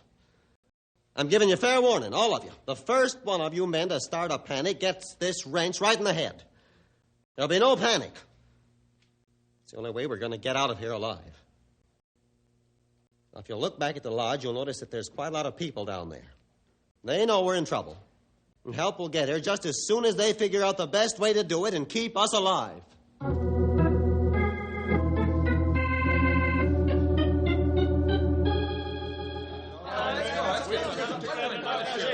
Grey Wolf, Stumpy, get those people back. There's so much noise I can't even hear myself think. Henry, call the sheriff and have him send men up here to keep this crowd under control and out of the way. Bill, I don't know what to do. How can we get those poor people out of there? Oh, this is a terrible thing. Why, they might all get killed. Mr. Jackson, this is the time to use your head for something more than a hat rack. Panic and fear will accomplish nothing. Might add to the problem. I'm sorry, but what do you want me to do? Right now, give me some information. Ask what you wish. I figure the car is being held in a 45-degree angle. Yeah, 43 to be exact. How long will the brakes hold the car up there? An hour, 2 hours, 5 hours, who knows? Is there heat in the car? Yeah, the heat's manufactured by a small gas engine. How long will the gas hold out? Not more than 2 hours. How many people in the car? 31, including the operator. Sheriff's on his way with his men. That's fine, Henry. Mr. Jackson, is there any place close by that a helicopter can land? Yeah, there's a large clearing out back of the lodge. Henry, call for a small copter while I check the clearing. Right. What you gonna do with the copter? I'm going to get aboard the lift car. In midair. How else, Mr. Jackson?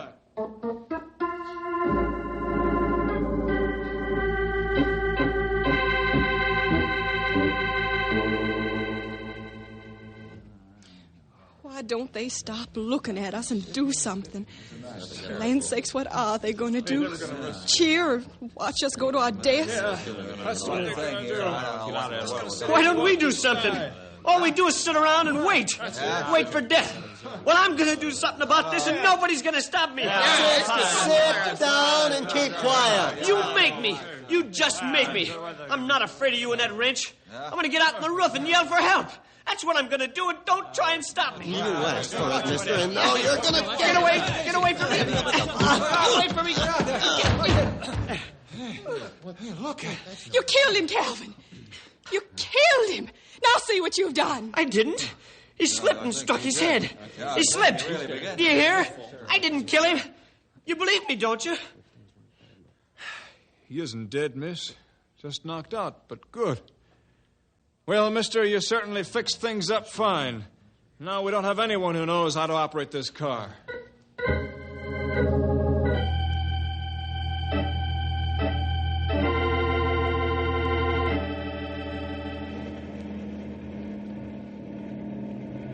It's plenty tight fit inside this small helicopter. Don't breathe hard, you'll push me out the door.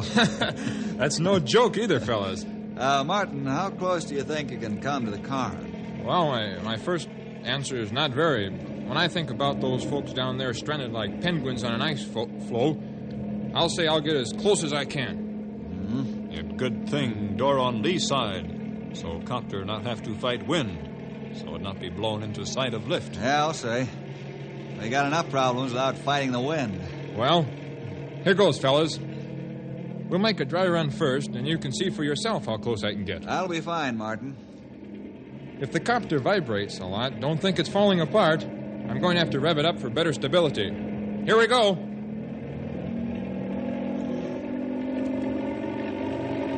How's it look? Fine. I'll take the copter straight up. Okay. Holler when. Whoa! Well, I should be able to swing into the car door by using the cable. You can hold the copter right here. I can hold it. Wonderful. I'll circle around while I get into the harness, and we'll try out my little stunt.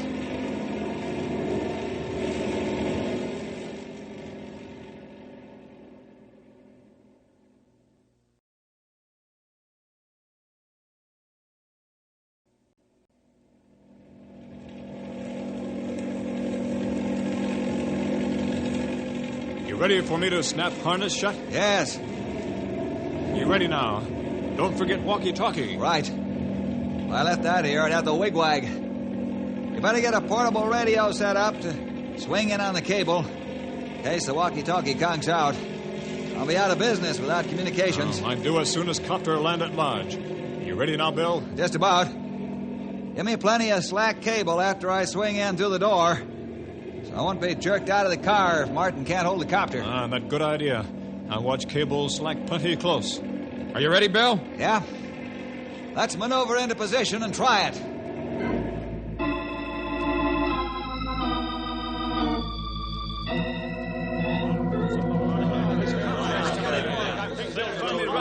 Land's sakes, what do they think they can do with that helicopter? They can't land on the roof of the car. Maybe they came out to look and laugh. Oh, don't talk foolish. They're up to something. Here they come again. There's a man hanging under that machine. He let go. No, he didn't. He's been lowered on a cable. What good's that going to do? He's going to try and get on the car. I believe you're right. The door, Calvin. Open the door. They're swinging him like a pendulum. Here he comes. Here, grab a hold of me till I can disconnect this cable. Sure, Ranger, sure. There we are. Okay, the cable's free. Well, howdy, folks. My name's Bill Jefferson, not Buck Rogers. Glad to see you. Hey, what's the matter with Red?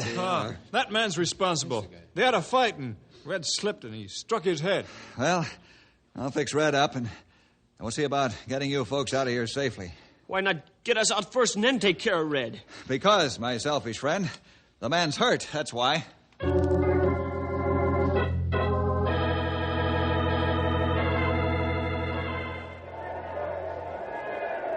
Well, Martin, you got Bill up there all right. Sure looked like a spider swinging back and forth up there. Yeah, I'll say he did.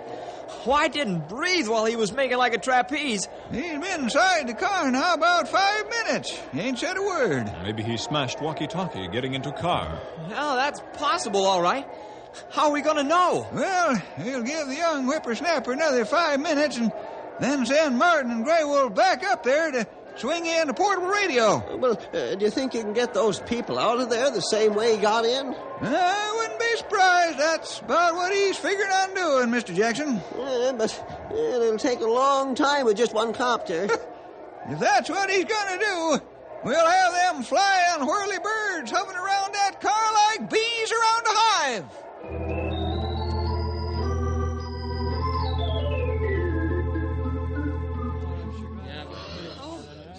How do you feel, Red? My head aches a little, but otherwise I'm okay.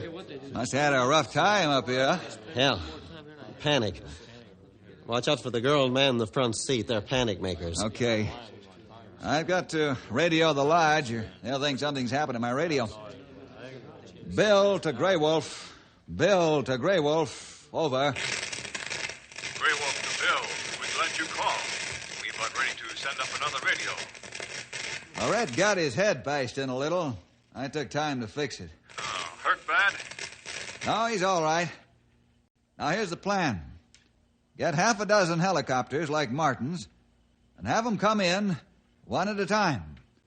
We'll have to have some harnesses to put on these people beforehand. You can start any time you're ready. Over. Martin, start right away. We get other copters up here as soon as possible. Over and out. Good work. And out. Sounds good, Bill. I'll stay with the car until all the passengers are out. Okay, Red. Now, let me have your attention, please. You folks will be taken off the car the same way I came in. One at a time. Isn't it pretty risky, mister? No, it's scary, but not risky. I've been on the swinging end of a helicopter cable dozens of times and lived to tell the tale. Yeah, they said the cables on the lift car wouldn't break, but one did. You're still alive, aren't you? That's telling him, Ranger. I'll go first, just to show everyone it can be done. Thank you, sir. In a short time, we'll be taking you out of here as quickly as the helicopters can make it to the ground and back. In the meantime, just relax.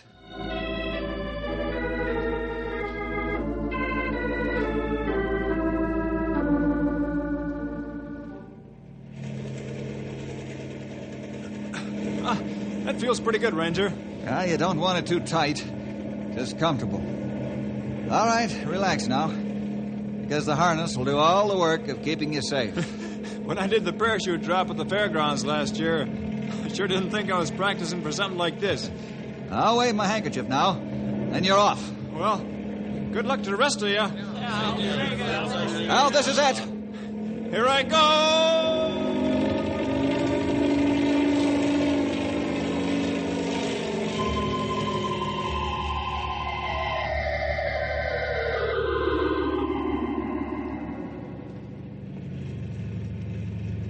How are things up there, Bill? Just fine.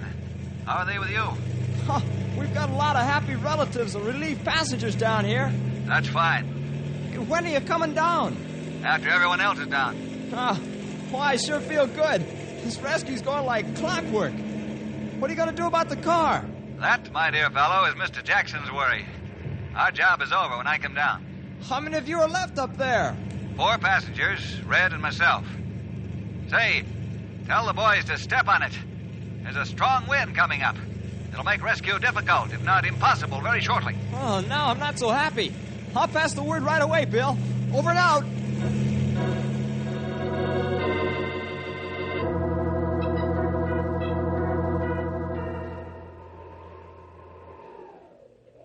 Bill, we can't get close to the car anymore. It's too dangerous. We'll have to wait until the wind quiets down. Hey, the brakes are slipping. I can feel the car moving. All right, Bill. What's more, there's a fine snow starting up. If that gets under the brake shoes, we're in for a nasty bobsled ride. What's going on up there? Martin, put Grey Wolf on. Red, can you tighten the brake lever anymore? Well, yeah, I'll try. There's one more notch to go. Bill, what's wrong up there? The brakes are slipping. We're going to be killed. Do something before we're killed. Sit down, Calvin, and keep quiet. We've got enough trouble without you acting up. Hey, they're holding again. I got the handle up to the last notch. Good work, Red. Grey Wolf. What we do now? How many feet of heavy hawser line are there on the trucks? I say 400 feet. What you have in mind, Bill? 400 feet isn't enough. Have to get another 200 feet of rope somewhere. So I know what you can do. Double up some of the lighter rope on the trucks. You'll have all you need. Okay. What we do with it? Ask Martin to get a helper. Have them take the rope to the bottom of the gorge. Then have him fasten one end of it to the bottom of the copter and lift that end up to us. We'll be ready to grab it as it swings in next to the car. Okay, Bill. I'll go with you and we try to swing rope close to car so you can grab it. Fine. While you're doing that, have Stumpy and Henry get all the men they can down in the gorge. Won't be hard to get down from the lodge. After you drop the rope to us, we'll tie it securely to the car somehow. Have Henry take the other walkie-talkie with him so I can talk to them on the gorge floor. I want the men to hold on to the rope and act as an anchor for the car. We'll try to ease the car down to the lower tower by intermittently releasing the brake. They'll hold the rope and keep us from slipping too fast. Do you understand what I'm up to? Over and out. We get going right away. There's no telling how long brakes hold before they slip again. Out. Well, fellas, we can do some more sitting and waiting.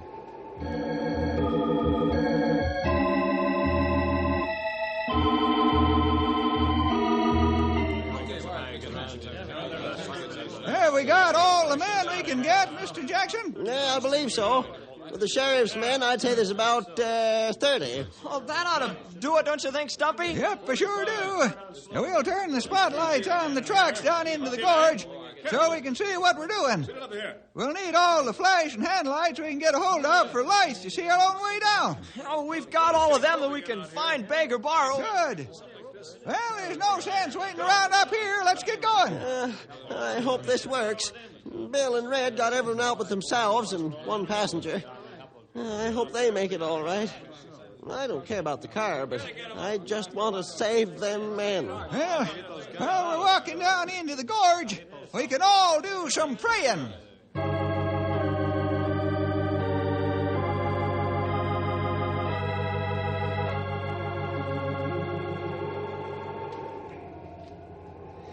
If I get out of this alive, I'll never lift a foot off the ground again. Why don't they do something to get us out of here? I don't want to die. They can't let me die. Calvin, if you're so worried about dying, why did you wait until the last to leave the car? Why didn't you go first? I'm afraid to swing out in the air like the others did. I can't stand high places. I was afraid I'd faint. I was scared, do you hear? I was scared. Yeah, I hear. The others were scared, too. However, they took their courage by the bootstraps and made it. Scared or not. Oh, he's just plain yellow. A jellyfish. Easy with your words, Red. Calvin, I can tell you what you're afraid of. How? What am I afraid of? How can you tell? You a psychiatrist or something like that? I'm not a mental doctor or a mind reader, but I'm a Christian. And I've seen people like you before. What's that got to do with me? You're scared because you're afraid of God. I am not. I think someone's talked to you about accepting the Lord as your Savior, and you refused. And the Holy Spirit has been dealing with you about your rejection. You're full of hot air. Bill, the copter's coming in overhead. Okay, Red. Calvin, I think you'll take a different outlook on life if you stop fighting the Lord and accept Him.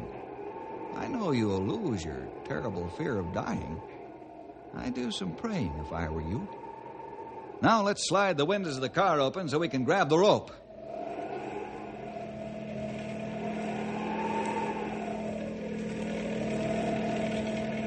Got it. Let's drag it inside and get it tied down quickly.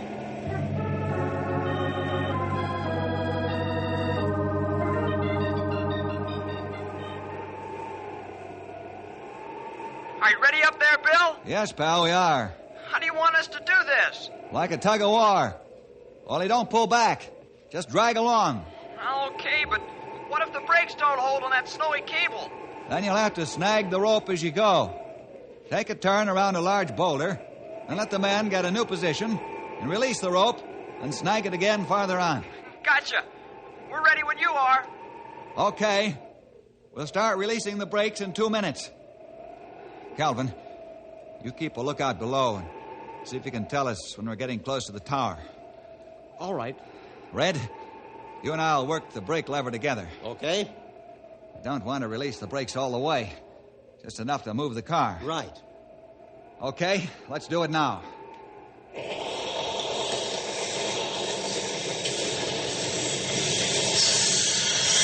Whoa! Let's give the boys on the ground time to reorganize.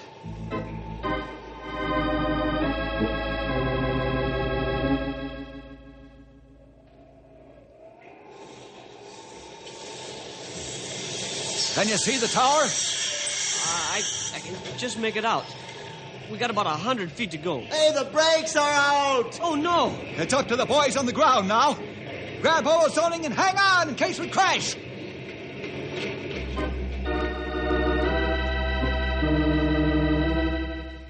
the car's not stopping! The brakes are shot! Give it all you got, boys! We gotta hold that car! Can't be much farther! Drag it!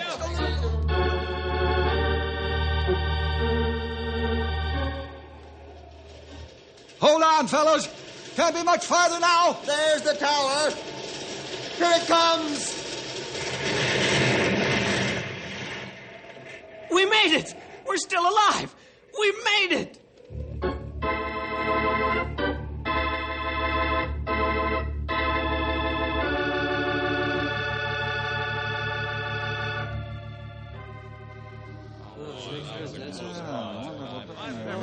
Bill, the passengers have asked me to tell you how grateful they are for what you and your rangers and the sheriff's men and all the rest who helped have done. Thanks, Red. Our reward is in seeing the joy in everyone's face. Even Calvin here looks happy and peaceful. I am. Bill, could I speak with you? Sure, Calvin. Excuse us, Red. How'd you know I was fighting with the Lord? Well, that's a long story, Calvin. But I knew that someone needed to be rescued 2 times from danger. 2 times? All of us in the car needed to be rescued from a nasty drop into the canyon. And you needed to be rescued by the Lord from a life of selfishness and sin. It's up to you, Calvin. You can be rescued if you want to.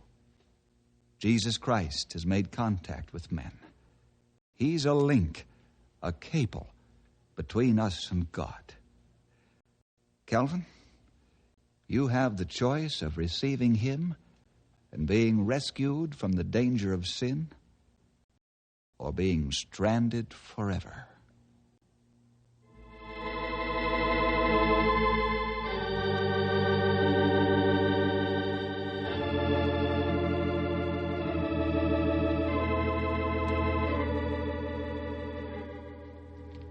Well, we'll see you next week for more adventure with Ranger Bill!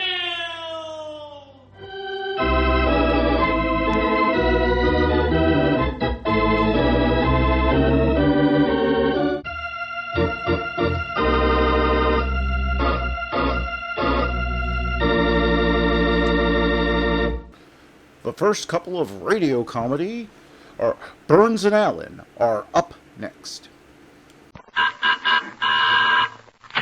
Well, hello. Come right in. Oh, George, we've got company.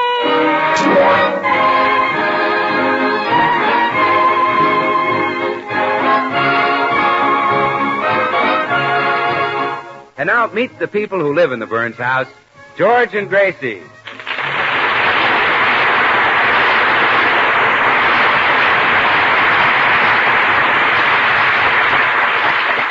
Well, last week, Gracie's mother arrived at the Burns house for an extended visit, and she's made it very clear that she doesn't approve of her son-in-law being in show business. She keeps telling Gracie that she should have married a bricklayer, or a carpenter, or a mechanic. Or a plumber, or an electrician. Someone who'd be useful if anything goes wrong around the house. Oh, George is pretty handy, Mama. When our radio was broken, George got it fixed with one finger. One finger? He went to the phone and dialed the repairman. There you are. Your husband is a puny, helpless little nincompoop. Why, I'll bet if the lights suddenly went out, he wouldn't do a blessed thing. Well, Mama, we've been married for 15 years.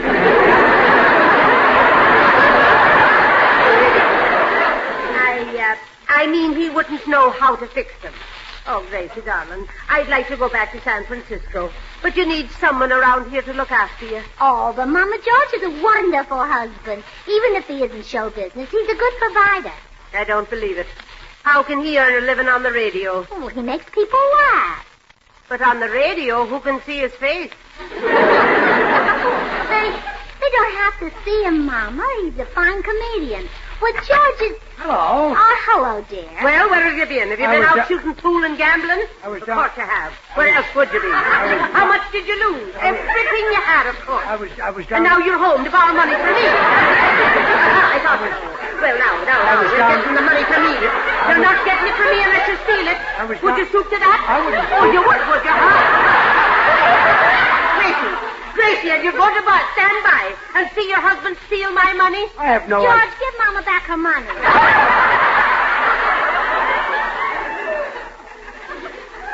I wanted to like you. She doesn't think that you can earn a living as a comedian. Well, we'll prove it to her that you can. Make her laugh. Tell her a joke. Tell her a joke? Yes. Tell her the joke about the baker who worked night and day because he needed dough.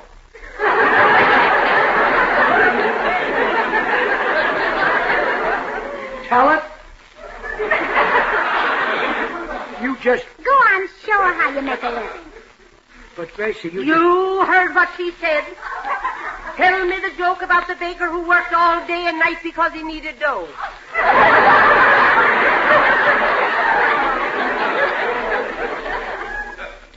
A baker worked day and night because he needed dough. He must have a sideline.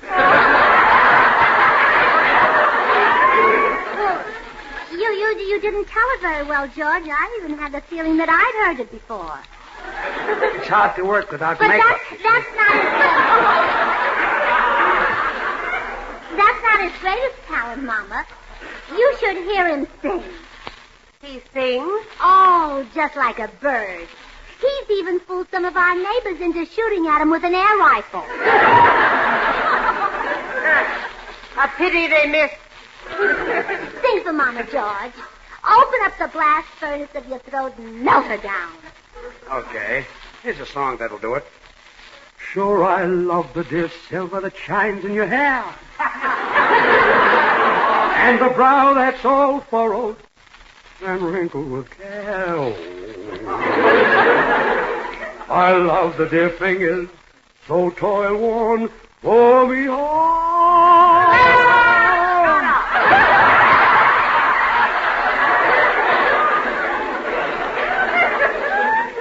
Joe Bagley who got me into this.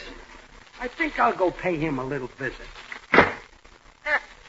He'll have to be mighty handy around the house before I learn to like that little snook.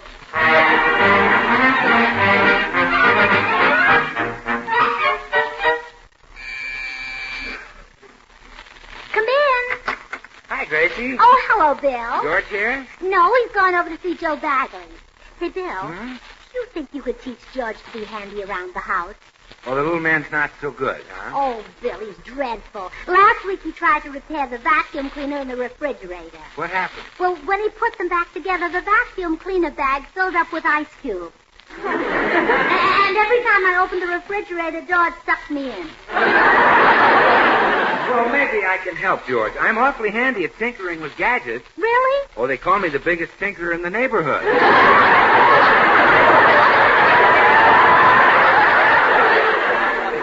should have said that slower. Yeah. Gracie, why the sudden urge to make George a handyman? Well, because then Mama will go back to San Francisco satisfied that George is a good husband, and everyone will be happy. Oh, well, it's easy to convince your mother that George can fix things. Now, I'll just slip down in the basement and loosen a fuse and shut off the water valve. Then when your mother says the lights and water don't work, George goes down in the basement, and with a simple twist of the wrist, he's a hero. Oh, you think he can fix them? Well, all he has to do is screw in a fuse and turn on a valve. A moron can do that. Oh, well, then I'm sure George can handle it. I'll go right down in the basement and turn him off.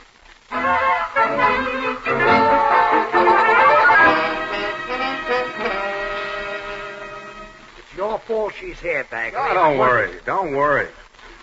I'll think of some way to get rid of your mother-in-law. What does she do that annoys you? Well, for one thing, she gets in the bathroom first every morning and stays there for hours. My legs are giving out. Your legs? It's 5 blocks to the filling station where I shave.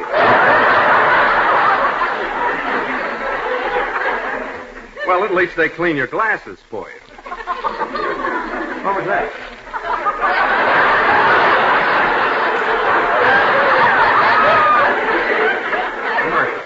And another thing, she leaves the lights on all night while she reads. Hey, I've got it. If those are the things she does, we can make her want to leave. How? By lousing up your wiring and plumbing so there'll be no lights and water. Joe, you're a genius. I know. So I'll get Clara to invite Gracie and her mother here for tea. Then we'll sneak down your basement and rip out all the wires and pipes. Rip them out? But I won't be able to fix them again. After the old girl leaves, call a repairman. Well, okay. I'll meet you down at my basement. So long. Yeah.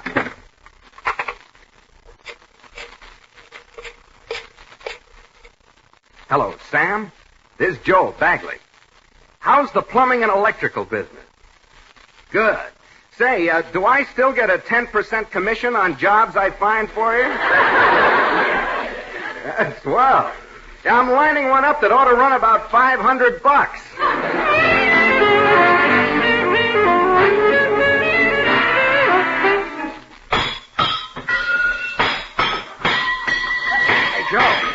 Joe. There.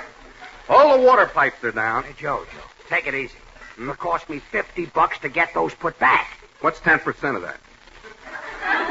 $5. We're just getting started, George. Now let's rip out these electric wires. Hey, Joe, they'll charge me $30 to replace that. See, 10% of 30, $3. How much do you think it would cost to repair that gas pipe? For $10. Well, a buck is a buck. What's that 10% you're figuring? What is that? Well, that's a discount I may be able to get you. Oh, of course, I'm a pro. Yeah. At Sam's Repair Shop. Oh. Sam's, here's the card. Yeah, I better bring my card, too. Yeah, now come on, let's rip out the rest of these pipes first.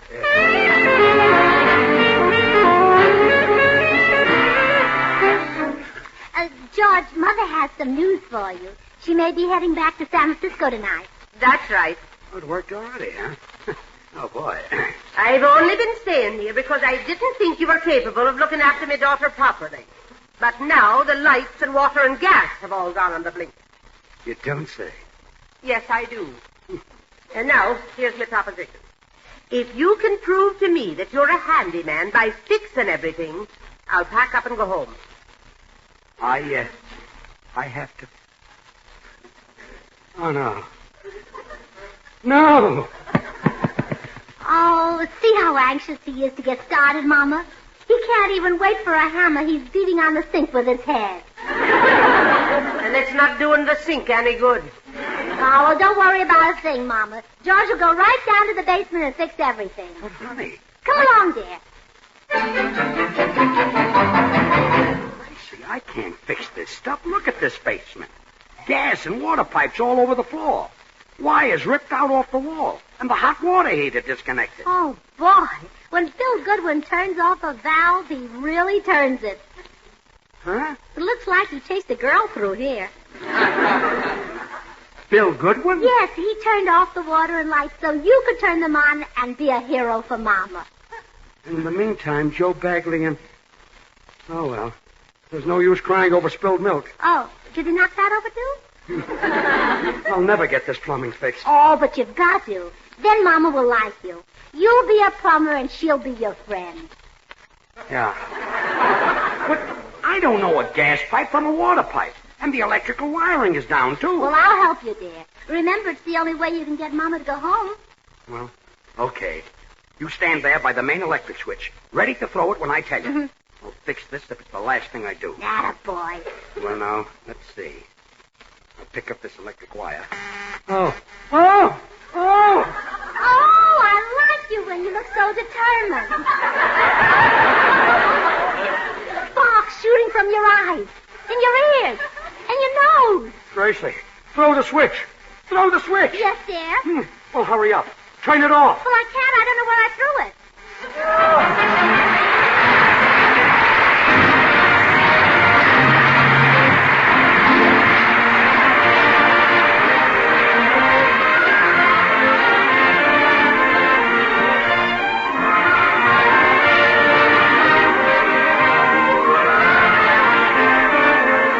The daring young man on the flying trapeze. Right on the button, Meredith. The summer circus season is underway, so chill the pink lemonade and scatter the ground with tanbark. And pass me another bag of peanuts, Toby. I've been a sucker for a circus ever since I first crawled under the tent flaps back in Mason City, Iowa. Yes, the circus is full of rich, warm memories for all of us, Meredith. The early morning chill and mist at the freight yards, the glaring red and yellow of the bright painted wagons, the strains of the calliope down Main Street as you tramp behind that gay parade. These are all memories that easily explain why, down the years, the circus has always been such a thrilling and popular part of the American scene.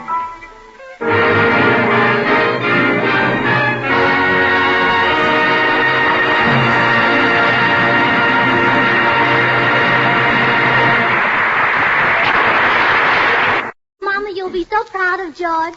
He fixed the gas pipes and the water pipes and the electric wires just like a professional repairman. That's right.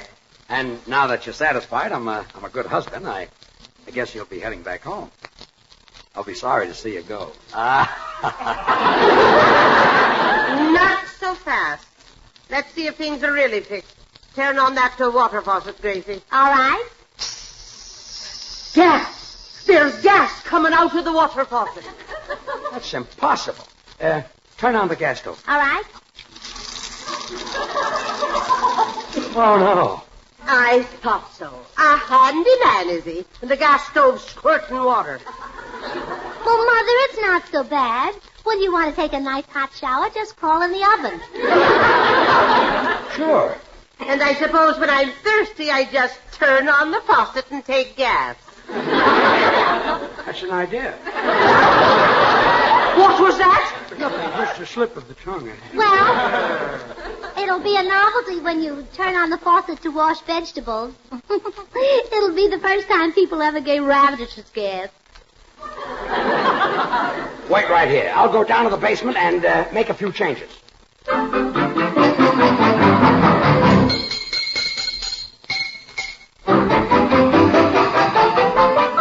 I switched a few wires and pipes around. Turn on the gas now. All right. What happened? The lights went on in the living room. I'll turn on the water faucet. There. What's that? The phone's ringing. Well, answer it. Hello? Who is it, dear? It's you, George. You're talking in the faucet.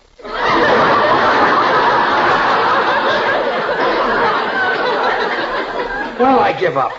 It's about time. And go see who that is standing at your front door. I didn't hear the door buzzer. Well, neither did I. I'll go with you, dear. Excuse us, Mother. Howdy, little lady. Oh, hello, Mr. Judson. Howdy, little man. Hi, Tex. Say, I'm afraid I'm a mite damp. I pushed your door buzzer and the lawn sprinklers went on. Oh, fine. George has been trying to fix the plumbing and the wiring to show my mother he's a handy man. Yeah, but I can't do it. I'll have to give up and call the repairman Joe Bagley recommended. Why, shucks, I'll fix it for you. Can you fix plumbing? Well, I wish I had $1 million for every oil well I pipe. Come to think of it, I have. Say, George, I've got a wonderful idea. If Mr. Judson can slip down to the basement without Mother seeing him, we can tell her that you fixed everything. Yeah. Then she'll go home. Well, now, I'd regret not meeting your mother, little lady. I bet she's as pretty as a movie star. She's got the looks and build of a Texas steer. Prettier than a movie star. Yeah, she's a doll. Well, come on, Mr. Judson. We'll slip in the basement window. Now, Gracie, don't let your mother come down the basement. If she sees Judson, I'm finished. Oh, don't worry. I'll keep Mom in the kitchen. Good luck, Mr. Judson. Hope you can lift those pipes. They're awfully heavy. Well, now, don't you worry. I can lift them with one little jerk. He'll help you, but don't call him that.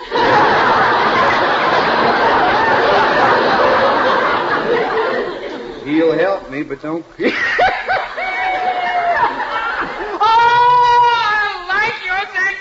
Man. Don't let your mother be seeing it.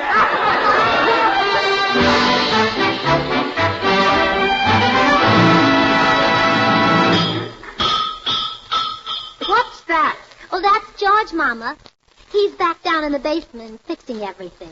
Well, I suppose this time he'll have the water squirting out of the light socket. Better go down to the basement and see that he doesn't kill us all entirely. Oh, no, don't go down to the basement. Why not? Oh, why not? Well, George doesn't like to have an audience when he works. You know, that's why he was so happy in vaudeville. Well, I see. Oh, there's someone at the back door. Come in. Hello. Came to the back door because your front lawn sprinklers are on. Oh, well, that's all right, Meredith. Have you met my mother? No, I haven't. But any mother of yours is a friend of mine. Well, I want you two to meet. This is my mother, Meredith Wilson. Oh, what a coincidence. We have the same name.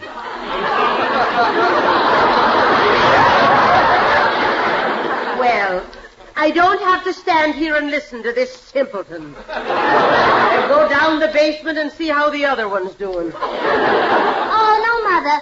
We'll send this one down. I shall be happy to descend to the basement and observe the progress of the other one. Pleased to have met you, Gracie's mother. I'm glad it's over, too.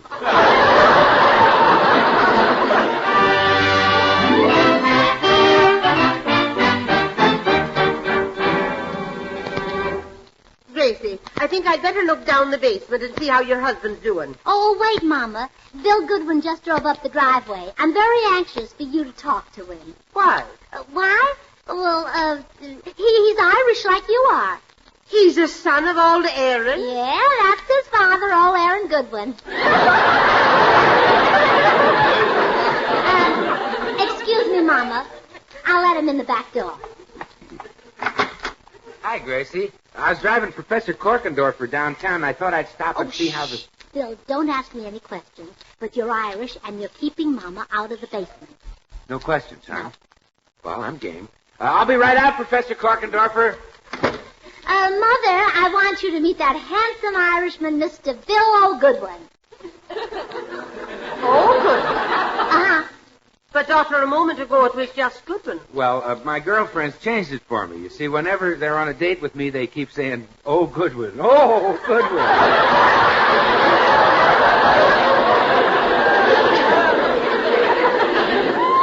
Tell me now, what part of the old sod is your favorite? Griffith Park. This man doesn't sound like an Irishman to me. I'm going down to the basement to watch me stupid son-in-law. Faith now, Mrs. Allen, sure you're not to be going down a dark and dirty basement and depriving me the company of a colleen as young and pretty as yourself, Miss Evers. Go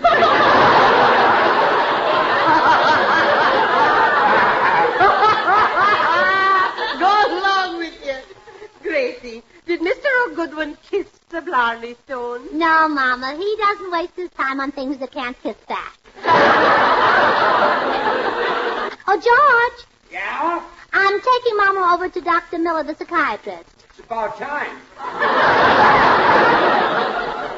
Come and get us when you're ready.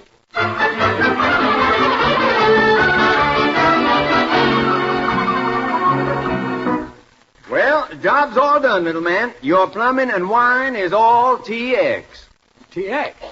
You mean okay? In Texas, we say TX. Okay reminds us of Oklahoma.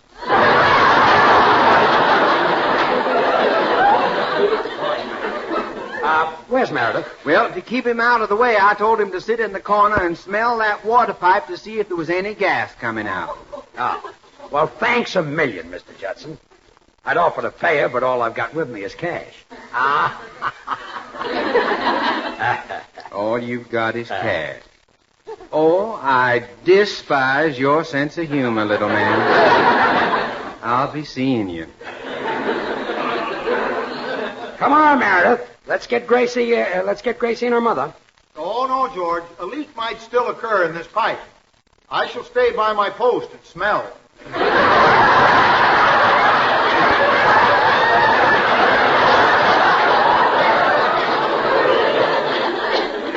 Suit yourself, Stinky.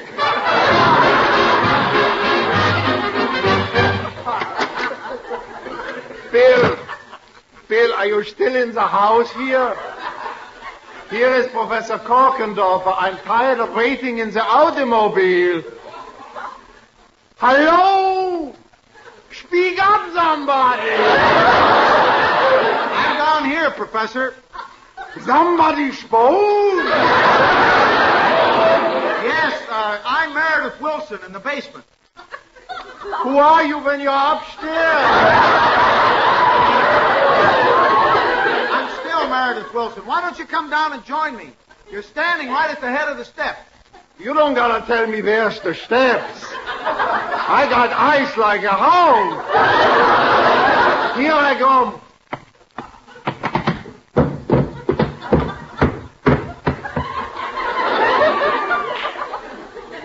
Gee, Professor, I'm afraid you missed the steps.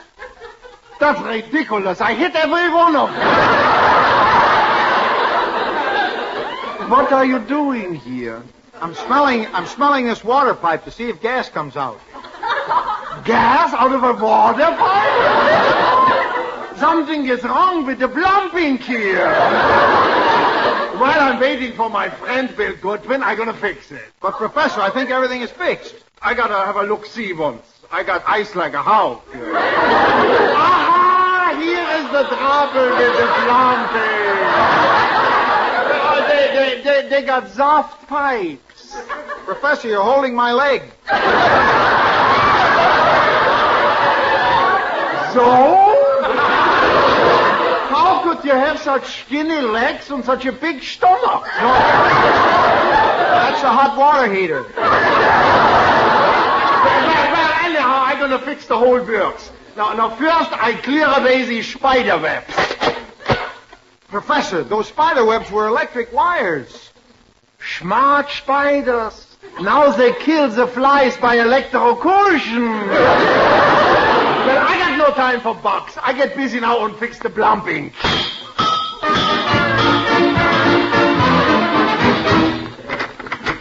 Come in, Gracie. Come in, Mama. I want you to see that I've got the plumbing and wiring all in apple pie order. Oh, George, I'm so proud of you. Mama's been calling you that little schnook who can't fix things. Now she'll have to change her tune. Yeah. Now she'll have to call you that little schnook who can fix things. Yeah, again. Well, if it's true that he fixed things, I'll pack up and go home tonight. Otherwise, I'll be staying until Christmas. Turn on that water, Mama, and see for yourself. Gas! That's impossible. Turn on the gas. What would you like for Christmas dinner, Mama?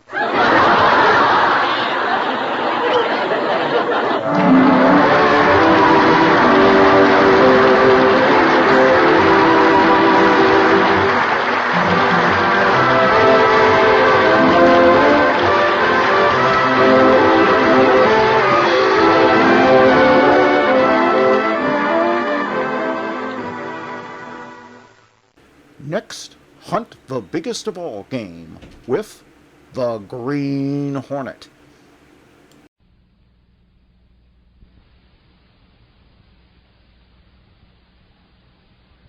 But Green Hornet.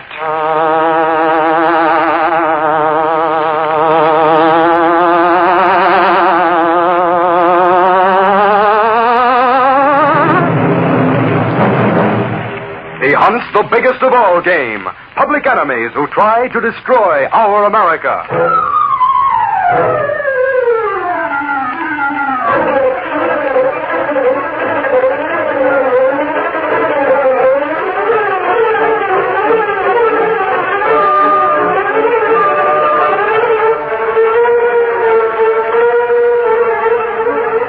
With his faithful valet Cato, Britt Reed, daring young publisher, matches wits with the underworld, risking his life that criminals and racketeers within the law may feel its weight by the sting of the Green Hornet.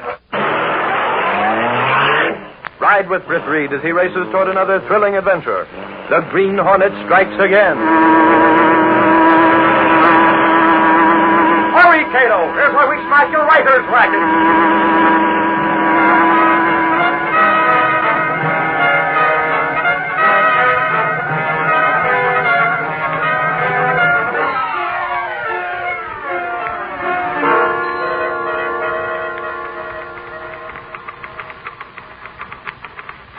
Casey, you got a dictionary? On the table.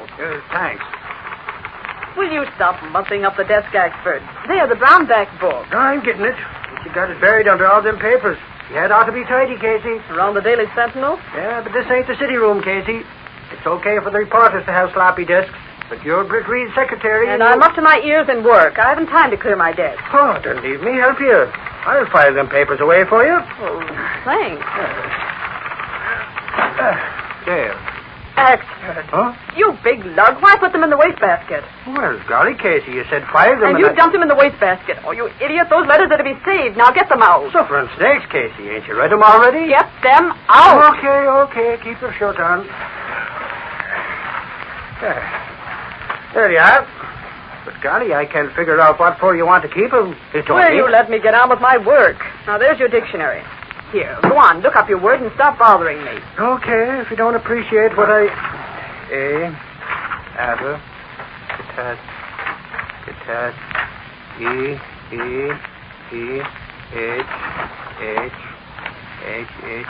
I. K.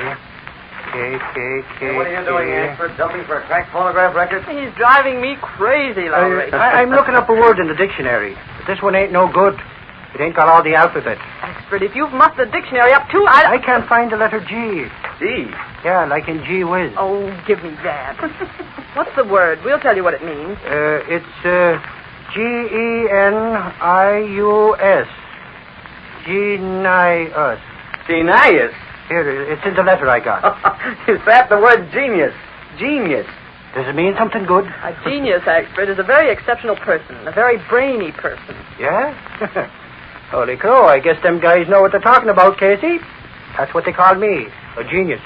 What? Casey, I'm going to be a successful writer. What on earth are you talking about? Wait a minute, Casey.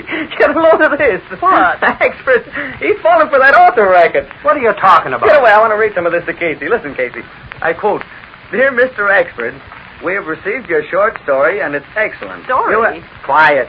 And it's excellent. You have a genius for writing about real life. Ain't that something? It needs polishing by a skilled collaborator. Just send $25 as our fee for expert aid in polishing up this story, and we can absolutely guarantee publication of your story entitled... Michael Axford and the Green Hornet. Hiya, genius. Michael Axford and the Green Hornet. Golly, I guess you'll act more polite to me now I'm a writer. I beg your pardon. I should have said Mr. Genius. They're going to publish it, too. I sent them the $25. You sent it? And what did they send you? Huh? Didn't they pay you anything for the story? Pay me for the... Oh, golly, I forgot all about that. And look at the name. The Ryder Cross Writers Bureau. Ryder Cross? Oh, good grief, Axford. Have you been made a sucker by those racketeers? Racketeers? What are you talking about? Axford, don't you ever read the paper? Sure I read Yeah, the sports page and the funny section. Why don't you look on the feature page once in a while? The boss has been running a series on rackets. But have you read it? Well, there was an article in only yesterday about the writing bureau racket. You mean these guys is crooks? Axford, when you see an ad for amateur writers, that's okay. It's probably an honest outfit, on the level. But when they advertise that they can guarantee publication, then look out. You've been hooked, Axford. You and thousands of others all over the country. Golly, Where's Reed, Casey? I got to tell him. Mr. Reed already knows Axford. Didn't he print the article on the racket? But I've been took. And besides, he's out. He's at the Civic Club having lunch. I want to see the publisher. Well, I'm sorry he isn't in right now. What's it about? Perhaps I can help you. I'm Mr. Reed's secretary. It's this disgraceful article in yesterday's paper. Yeah? Which one? This one right here. Calling attention to a racket in writing bureaus. What about it? How dare he call my business a racket? Your business? I've come to protest. My name is Ryder, and my business is entirely within the law. What? What did you say your name was? Why, Did you say Ryder? Yes, what of it? I got a letter here. Go on, take a look at it. Letter? I don't understand. Yeah, this is the one. I don't see what this has to do with... Why, it's, my firm. To me, you crook. So you got my $25, huh? Now, just a minute. You guarantee publication, huh? Why, yes, of course. We have our own magazine. Slowly. Would you hold me hat? A pleasure. Casey. Watch after me, coach, will you? You're rolling up your sleeves now. Now, just a moment, Swindle me out at $25, will you? Now, wait, hold him. He's going to hit me. I'm going to get back me door right now. Stop, There's the door, mister. Stop him, You better get going, Mr. Ryder. He's got blood in his eye. You got your head start? Now I'm coming after you. And when I catch up with you... Well, look at them go. Who's ahead? It's still Ryder's race. He's holding his own. There he goes for the elevator. Oh, gosh, Casey, if the boss could only hear about this. Why not? I'll call him up. Look at him go, heading for the stairs now.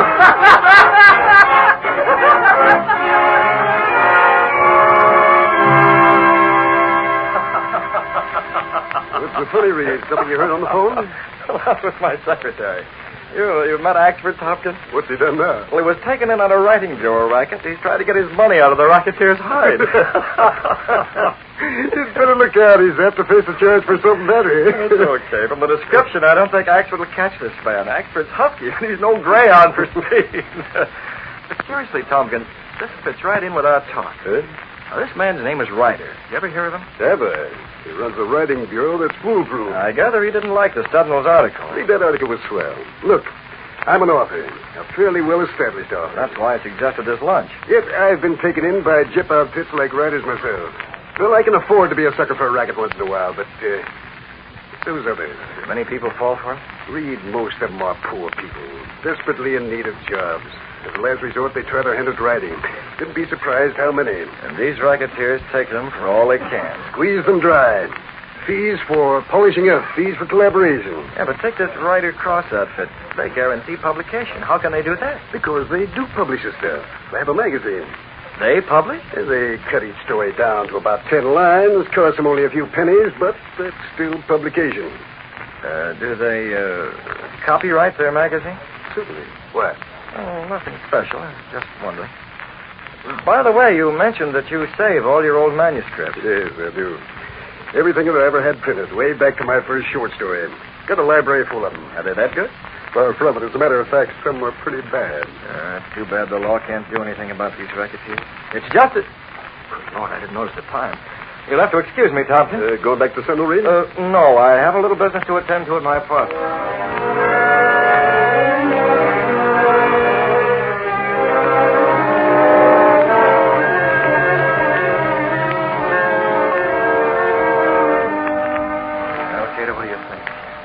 Sound so impossible? Do you know Mr. Tompkins? I've been to his house many times. I know exactly where his library is. Cato, I've gone into this pretty thoroughly. There's only one way to crack those racketeers. They put a shell around them, even the law can't break through. That is true, Mr. Red. Every mail brings more suckers into their mill. More money obtained by holding out fake promises to people who have no business wasting what little they have. This is the only way, Cato. Mr. Brett. No use bringing up all the objections, Cato. I realize them as well as you do. If the law can't smash these crooks, that puts it squarely up to the Green Hornet. But, Miss Bell... The Green Hornet's down on the police records for every crime there is. Robbery, arson, the whole book, including murder. That is not true. But who knows that it isn't true? Just the two of us, Cato. You and I alone know that the Green Hornet has never murdered. Just as you and I alone know that I'm the Green Hornet. Yes, sir. You took care of running the post office box so that we can't be connected with it? Yes, Miss Brett. Here's the number. Let's see. Post office box 32, Central Annex. Fine. That's the return address Ryder and Cross are going to use to communicate with me. I don't understand. I'm going to be another sucker on their list, Cato. Not under my real name, of course, nor as the Green Hornet. No? No, we'll use an entirely different name when I send them a short story. You going to write a story, Mr. Brett? Oh, that won't be necessary, Cato. We're going to use a story that's already been written. But Ryder and Cross won't know that until it's too late. Got the Hornet mask and the gas weapon. We're going out in the Black Beauty. Britt Reed opened a secret panel behind his clothes press. Followed by Cato, his valet, led the way along a narrow passage built within the apartment house wall, which connected directly with an adjoining building. Supposedly abandoned, this building served as the hiding place of the Black Beauty, super streamlined car of the Green Hornet. You have the Green Hornet weapon, Cato? Here. I'll take it along just in case we run up against trouble. I'm hoping we don't have any. How about the car? It's ready. Fine. We'll have to wear gloves. I don't want our fingerprints found in Tompkins' library. That's why we're going? You wait outside in the Black Beauty in the alley. Let's go. Plenty late enough so that the darkness will cover us. Take the wheel, Cato. Yes, Mr. Britt. Okay, step on it. It's time for the Green Hornet to move out.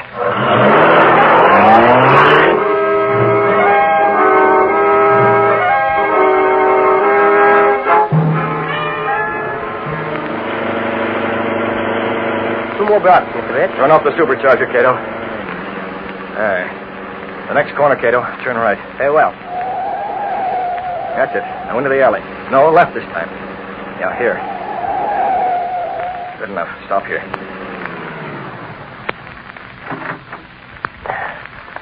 I've been Tompkins' guest often enough to find my way into his library blindfolded. But I'm going to have a look around when I get inside. Give me the pencil flashlight, Cato. You see that house? Mr. Tompkins lived there? I'm going in that window nearest us. That's the library. There are lights on in the front of the house. That's where Tompkins is now. If a light comes on in the library window, get out and get out fast.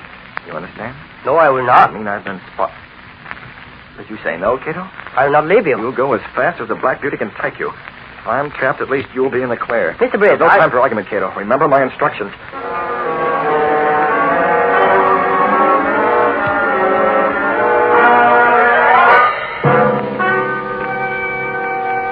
Can you give me anything, Mr. Tompkins?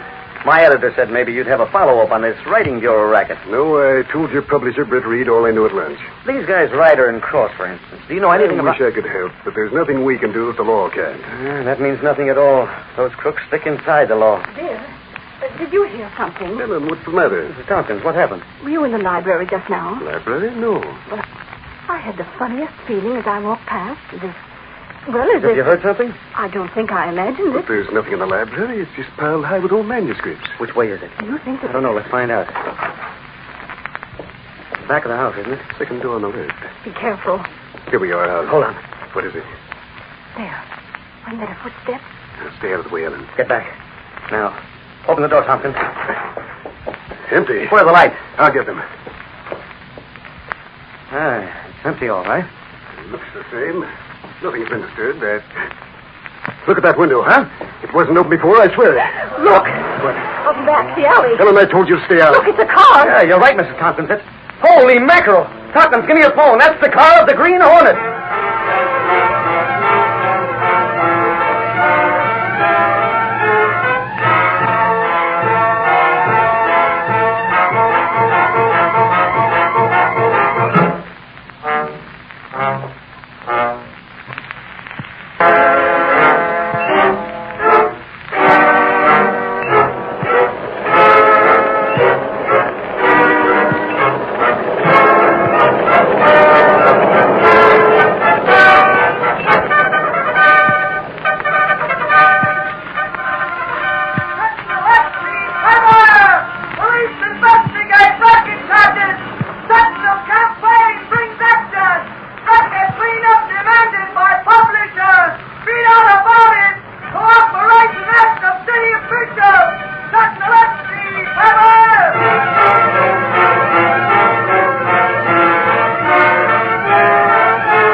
I know the Hornet car. I've seen it plenty of times.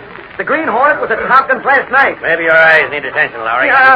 What's the idea of killing my story? What story? What story? Gunnigan, you ought to retire. And besides, it was Reed's orders. Huh? He told me to keep it covered. Here he is. You can ask him yourself. What's the trouble, Gunnigan? Hey, boss, Gunnigan says you blew pencil that story. Yes, I did, Lowry. But why? The Green Hornet was there. You told me what you thought, but after all, it's a shot in the dark, isn't it? Well, you don't know more than a glimpse of the car, did you? Well, it was. And there were none of the usual evidences of a Hornet call, were there? Usual sign. Oh, a Hornet sticker, a note of some kind? No, there weren't. Did Tompkins find anything missing, Lawrence? Not a thing, Mr. Reed. Not yet. Not yet. Well, he's checking through his library now to find out. Yeah? Yeah, but that'll take him a month, maybe. He's got 4 walls crammed solid with old manuscripts. I see. Larry, you want to stop building page 1 yarns out of guesses. I sent you over to see Tompkins for a follow-up on a racket. Why didn't you stick to it? Okay, but get this, Gunnigan. I'm going over to help Tompkins check up. And when we find something missing, I'll shove it down your throat. Well, is he burning up, Reed? You may be right, Gunnigan. But we might as well be sure before we print it. Mind if I use your phone, Gunnigan? Of course not, Reed. I'm calling my valet, Cato. He had a little mailing to do for me, and I want to check up. Hello. Cato, did you mail that package? This is Mr. Brett. Yes, I'm calling from the Sentinel. It's mail, sir. I thought so, but I wanted to check. It's rather important that it gets to those people as soon as possible.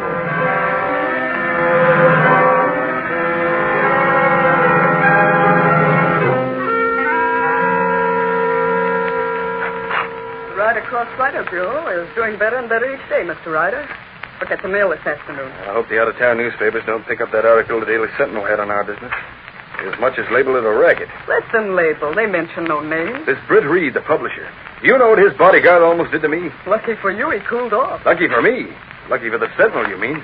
I've gotten a warrant for assault and battery. I've sued for plenty. And collected? And collected. From Reed. He employs this man, bodyguard. I'm telling you, Cross, if Reed persists in using his newspaper as a platform to talk against us, he may need a bodyguard. The mail hasn't suffered. We're still getting a lot of out-of-town manuscripts. How about the money? It's coming in. But here, there's a manuscript that doesn't come from out of town. It's right here in the city. Yes? That's odd. Odd? There's no return address. Hmm? Well, I mean no regular address. Here, look for yourself. Oh, I see. Just a post office box. Well, that's as good a place to get money as any other. We'll send them the regular come-on note and wait for the money to fall in our laps. Perhaps we ought to read the manuscript just in case. Read this junk? Don't be an idiot, Cross. We're after their money. Why wade through a lot of tripe? Now, just take this letter. Mr. What's his name? Green. To Mr. Green. Post office, box 32. Central Annex Station. Dear Mr. Green. We have received your short story, and it is excellent. You have a genius for writing about real life. Got that? Go ahead. It needs polishing by a skilled collaborator. Just send $25 as our fee for expert aid. Just send $25 as our fee for expert aid in polishing up this story. Just like Mr. Production. And we can absolutely guarantee publication of your story. Yes, kid, it's exactly like the letter Axford got from these racketeers. You got it from the post office box this afternoon? Yes, sir. Fine. They're nibbling at the hook, kiddo. Now we're going to bait the hook. Here's $25. What is this for, Miss Bates? We're sending it to the Ryder Cross Writing Bureau. I want to make absolutely certain this particular story does get published.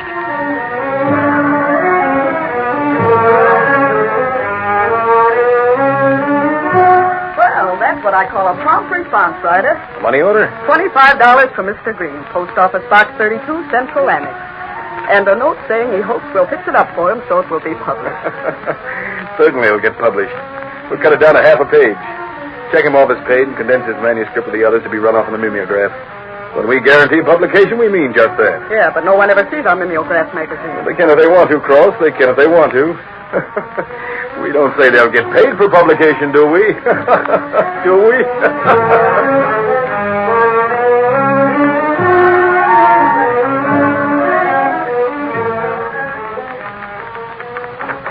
Hey, Casey. Hold on a minute, will you? What's the matter, Axford? You're all out of breath. I got to see Reed. He's in, ain't he? Whoa, wait a minute, Axford. Now get to one side. I got something to show him. You can't go in there. Golly, will you stop? I tell you, I want to see Reed before I see me lawyer. Your lawyer? I'm going to sue them crooks for all I can get. Who? Well, who do you think? Ryder and Cross, that's who. Why, gravy, I'll get even with them for Finn Farmer. Hey, what's all the noise about? Oh, it's Axford. Blowing off steam again, Mr. Reed. Reed, Will you take a peek at this? He's planning a lawsuit. Whatever you're waving, expert, I can't look at it until you hold it still. Them crooks ain't got no right to publish my story. What's this, a magazine? I don't call that much of a magazine, Mr. Reed. Just a bunch of mimeographed pages. It's been copyrighted, Miss Case. Here's the mark. Oh, yes, and here's your story. Michael Axford and the Green Hornet. Will you look what they done to it? You're thinking of suing Axford. Give up the idea. You gave them the right to publish. But Reed, holy crow, the story I sent was 15 pages long. They chopped it into bits. It's only 12 lines long now. Oh, it's still your story, Axford. What they've done is known as editing. But golly, So Reed, it's your pride that's hurt. Are you sure it is yours? Why, Casey, Yes, it's your story, Miss Case. Even in a suit for plagiarism, all you need is some similarity in title and theme.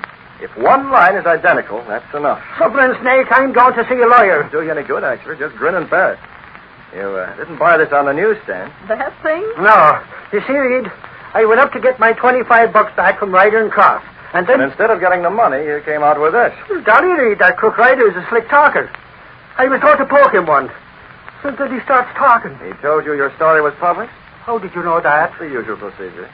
And you were so puffed up with pride, it took you an hour to figure out you'd been cheated. But, golly, Reed, what am I going to do?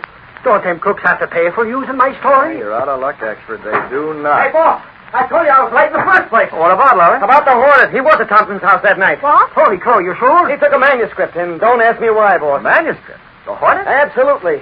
Here's the name of the manuscript that was missing. And here's the Hornet seal that was left in its place. Is it genuine, Reed?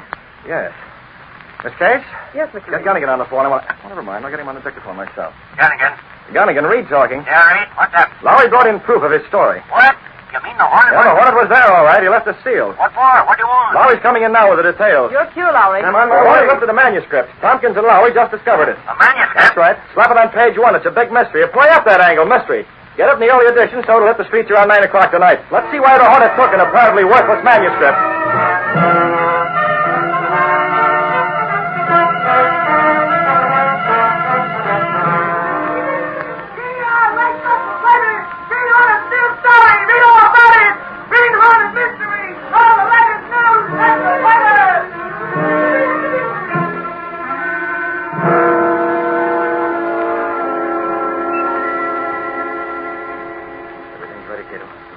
In a moment, then we'll move out. We have the gas weapon and the Hornet mask? Yes, Miss Britt. I phoned Tompkins a few minutes ago disguising my voice. I told him if he wanted to find out where his story was, to look in a certain magazine. Magazine? Yes, a magazine printed by Ryder and Cross. Hello? Reed, this is Tompkins. I got a tip about that manuscript Green Hornet stole. A tip? From whom? I don't know, Reed. But your bodyguard Ashford had a magazine. He's here now. Reed, that story is printed in the magazine. Condensed almost to nothing, but it's my story. The magazine Ryder and Cross put out? I can sue them, Reed. Tompkins, listen. Get over to Ryder's office now. I'll meet you there. That was it, Cato. Now, hurry. We've got to get to those racketeers ahead of Tompkins. Get the Black Beauty.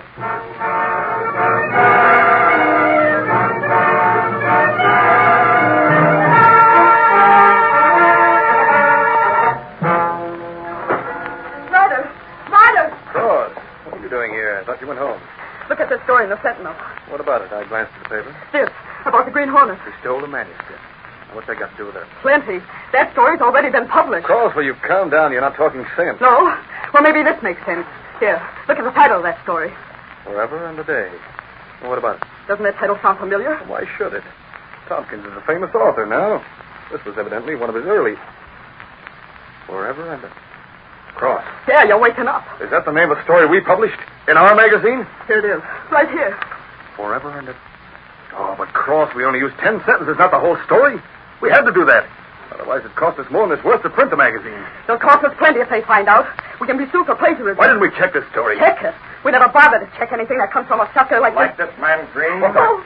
Who are you? Where'd you come from? Through the door. You are busy. What does this mean? That mask. Cross. You're the Green Hornet. Don't move, Ryder. Get your hand away from that drawer. Get back. I'll take that gun. Get back, I tell you. Ryder, look out. I said I owe you. Take it. That's better. Oh, my wrist. Next time it won't be your wrist, Ryder. Why, you're here. There's no money. You have money in the bank, Ryder. You're going to pay out. What do you mean? When I came in, you seemed disturbed about something. That story in the paper, huh? How'd we get that manuscript? I sent it. What? You? Stand back or I'll pull this trigger. Oh, God. Don't shoot. All right, I'm not moving.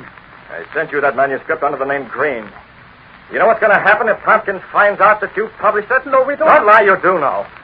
That's Tompkins' story. He owns the copyright. No one can publish it without his permission. Listen, Hornet, you engineered Tompkins this. can sue you for plenty for stealing his story. For plagiarism. But you sent us that story. I advise you to get rid of your copies of that magazine before it's too late. Ryder, there's someone coming up the wall. You can stay to welcome them. I'm leaving. Wait, Hornet, listen. This is... You're going out the back way, Ryder, and don't follow me. Let him go, Ryder. Burn this stuff. Yeah, hurry, get it. Peter, I'll pack her someplace. Through this door. Yeah, there he is. Get ready. I'm waiting, Fred. Here, Cato. Take the Green Hornet mask and the gas weapon. Yes, sir. Mr. Tubbs inside? Yeah, with Lowry and Axray. They're expecting me to show up, Cato. You have the mask and the gun of the Green Hornet, and I'll get out of here. I'm going back inside as Brett Reed.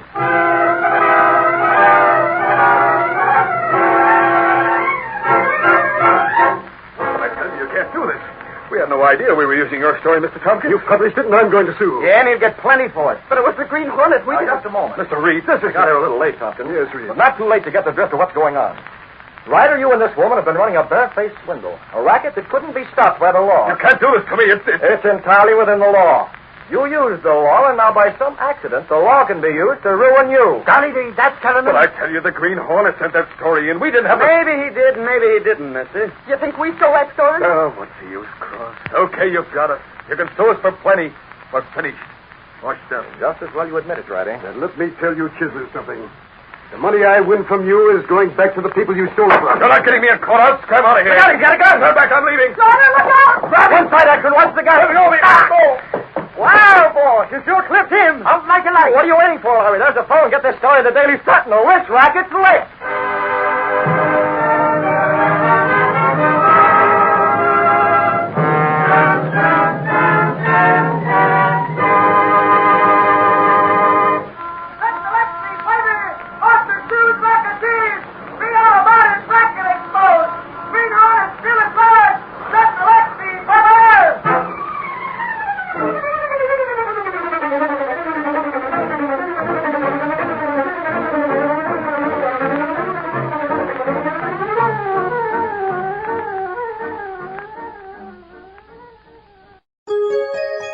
VintageRadioShows.com.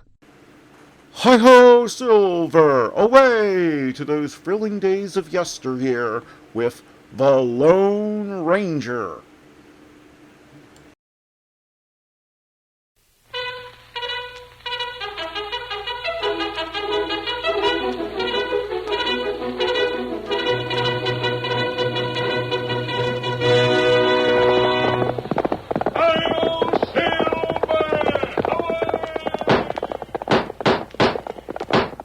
Fiery horse with the speed of light, a cloud of dust, and a hearty hi-yo Silver, the Lone Ranger.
No one did more to bring law and order to the early western United States than the masked rider of the plains. Astride his great horse Silver, he rode tirelessly in the cause of justice. History does not record his deeds, but his memory will never fade from the minds of those who have heard the stories of his adventures. Return with us once more to the thrilling West of yesteryear. The Lone Ranger rides again. Come on, Silver! We're heading for the Blackfoot Hills! Tonto's waiting there! Hi-yo, Silver!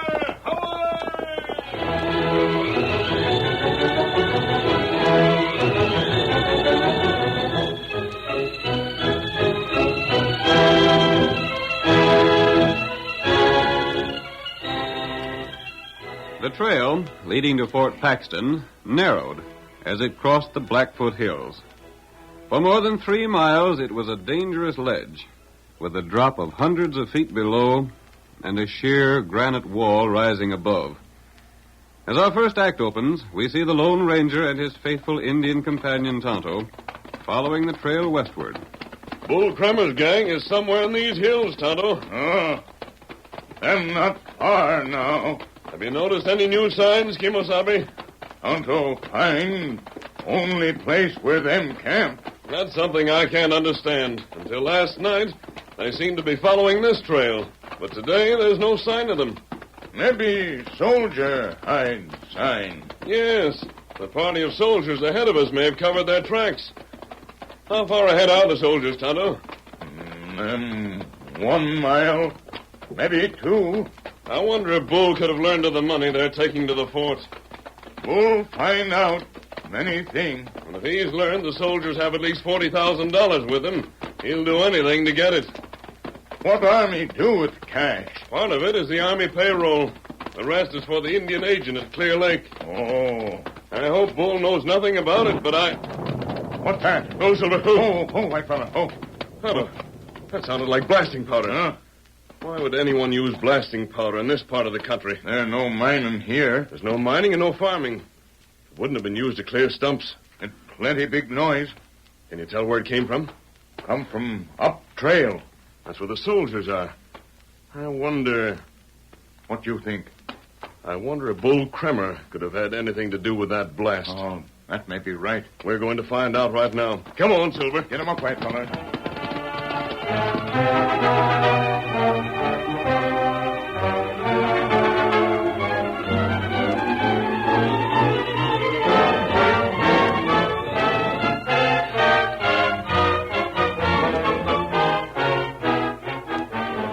Let us flash ahead of the masked man. The blast had started a thundering avalanche of rocks and earth, which completely blocked the narrow trail followed by the soldiers. We hear Lieutenant Jack Harris, in command of the small detachment, shouting orders to his confused men. Turn your horses, men. We've got the back trail. What started that blame landslide? We might have been killed. Look, some of the trail's been carried away. Lucky for us, we wasn't no further away. You, Simmons, straighten those horses off. Barker, stay away from the edge of the trail. There's a 1,000-foot drop. Begging your pardon, sir, but ain't there no chance of going ahead? The trail's completely blocked, Sergeant. Blast it. That means an extra day getting to the fort. We'll be lucky if it doesn't mean worse than that. Huh? This landslide didn't start by itself, Sergeant. What do you mean, sir? Didn't you hear that explosion? Yes, sir, but I... There's no time to waste, Sergeant. Take charge of the men. Get them started on the back trail at once. I'll handle them, sir. Hey there, Rickett. You ain't handling the plow. Fred, get that horse in hand. You're holding up everything. Lieutenant! Right here. Oh, there. Oh, what is it, man? I've seen riders coming toward the bend. Riders? There's 12 or 15 of them. They come down that gully back there. The leads from up above. I was afraid of this. One fellow was riding a big bay horse, and he's right powerful looking. Bull Kremer. Huh? Bull Kremer started that avalanche. We can't go forward, and he rode down from the cliff to cut us off from behind. There they come now. He's after the gold we're carrying. There ain't but 6 of us. What are we going to do? The best we can. Get up there. Come on, boy. Wait, where you going? We've got to save that money. Come on, boy. Get along with you. Come on. Wait, Lieutenant. They'll get hold of you, sure. Come back here. Fight them off, men. Fire at will. Don't let those crooks get the gold. We ain't got a chance. It's Bull Kremer's outlaw. They're true to our one. Hey, that fool right over there.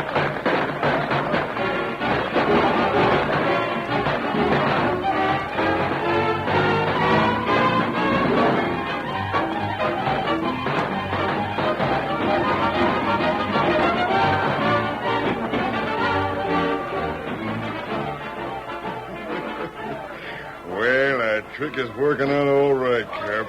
was a slick notion of yours, Bull, setting that blast so as we could come at the soldiers from behind them. If we'd done it any other way, there wouldn't have been enough of us. Yeah, we got them just where we want them. Hey, Jim, get them horses that are carrying the cash. Yeah, Jim's getting them all right. I don't like the way our fellas is getting shot up. There ain't any of them hurt bad yet. Yeah, but now we won't be able to make the Badlands in one ride like I was planning. By golly, I never thought of that. Once in the Badlands, we can split up and nobody can follow us. Yeah. But we got to make camp before that to let the boys rest up and may mean trouble. Hey, look.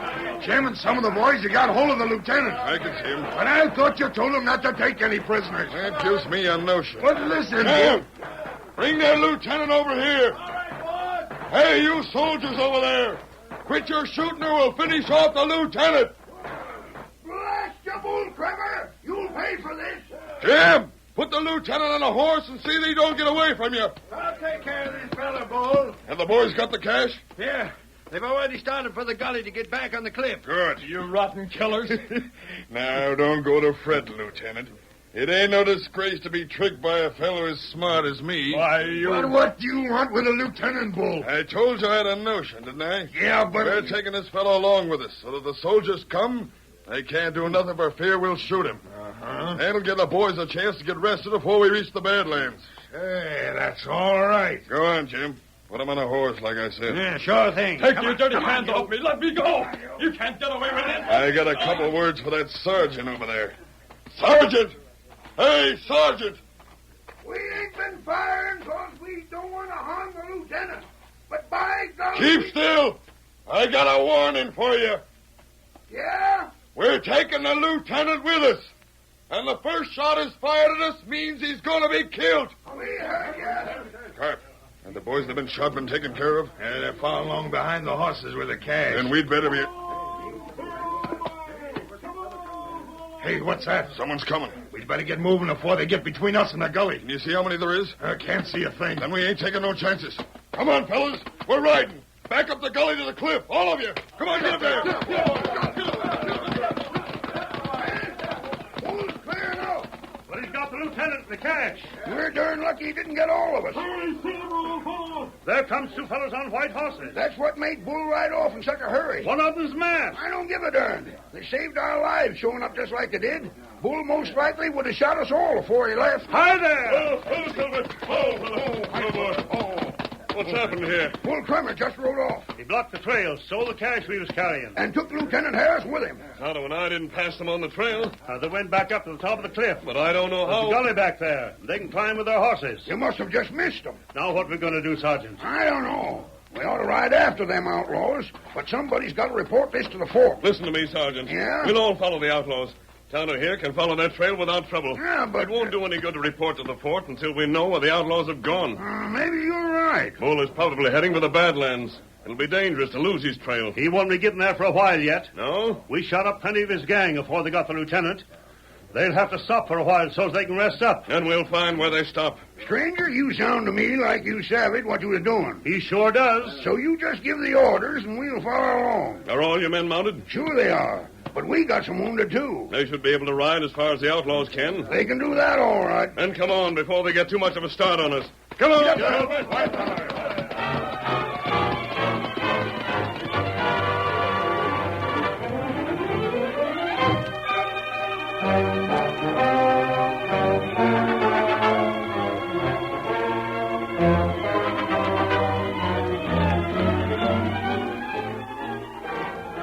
Led by the masked man and Tonto, the soldiers followed the outlaws. Bull Cremmer headed in the direction of the Badlands, but the condition of his men forced him to call a halt in the hills facing Birch River. They chose a place for their camp where they could fight off any attack. We hear one of the outlaws as he addresses his chief. How long do you figure we'll have to stay here, Bull? Things is worse than I thought. Maybe we'll be here a week. And the soldiers could be brought here from the fort in just a couple of days. That's why I brung along the lieutenant when I saw how bad off he was. Yeah? And I got a scheme to get us out of here without no harm. You have? Do you see where the river is? Yeah. There ain't nothing between the river and the Badlands but that valley beyond. But what You about... just leave things to me. Before I'm through, we'll have the cash and be where nobody can lay a hand on it. I wish I knew Hey, what Bull, the soldiers followed us here. I reckon they would. That don't matter none. The sergeant and the masked fella just rode up to camp. They want to talk with you. They sure got nerve aplenty. Tell them to come on over here. I'll do that. What in blazes can they have up their sleeves? They just hanker to talk terms, that's all. They want the lieutenant back again. I sure wouldn't ride into this camp if I was in their boots. Go, Silver. Blast you, Bull. What have you done with young Jack Harris? You'd like to have him back, huh? Bull, look here. Why don't you grab a hold of these fellas, too? Then the soldiers sure wouldn't dare touch us. Don't be fools. Huh? We investigated before we entered camp. Yeah? Your men can't be moved for several days yet. By that time, the soldiers can be brought here from the fort. That's just why We came here to talk. But if you make us prisoners, soldiers will know you can't be trusted and will attack, even if it means our lives. Well, what about it? Now, suppose you keep out of this, Carp. I'll do the planning with this bunch. We want the release of Lieutenant Harris. Uh-huh. And we want a chance to get to the Badlands. And perhaps we can come to terms. Nope, not just yet. Why not? Before I'm going to make terms, I want to see every soldier from the fort outside there. Well, have you gone clean loco? Don't be butting in, Carp. I says what I'm doing. You say you want all the soldiers brought here? Well, I'll be darned. I'd sure think that'd be about the last thing you'd hanker for. You don't think I'm going to give you a chance to set a trap, do you? A trap? There ain't nobody but the soldiers in this part of the country that I'm afeard of. Yes? So I want to know where every blame one of them is. I think I know what you have in mind. If you do, mister, it's a blame sight more than I do. And if the soldiers are brought here, then what? That's all I aim to tell you right now. You'll get the soldiers, and then we'll talk some more. We'll do that. But just remember one thing. I know how many soldiers are in the fort. And if every blame one of them isn't here, then the lieutenant ain't got no more chance of living than if we shot him right now. Come, Sergeant. But, we'll go back to our camp. Then I'll ride to the fort. Maybe you fellas savage what you're doing, but I sure don't. You'll learn Bull's scheme soon enough, Sergeant. Hi-yo, Silver! Go!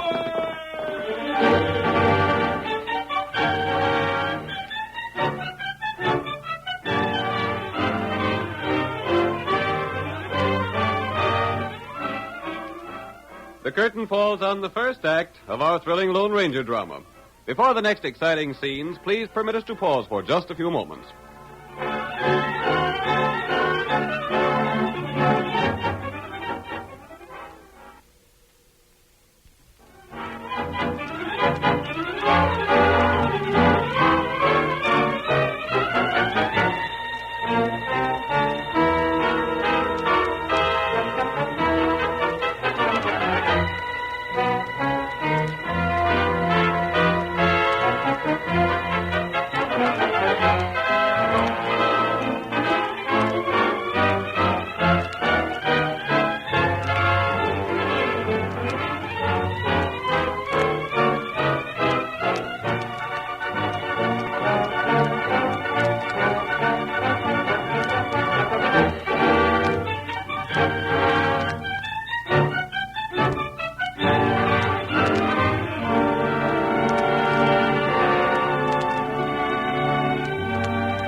Now to continue our story.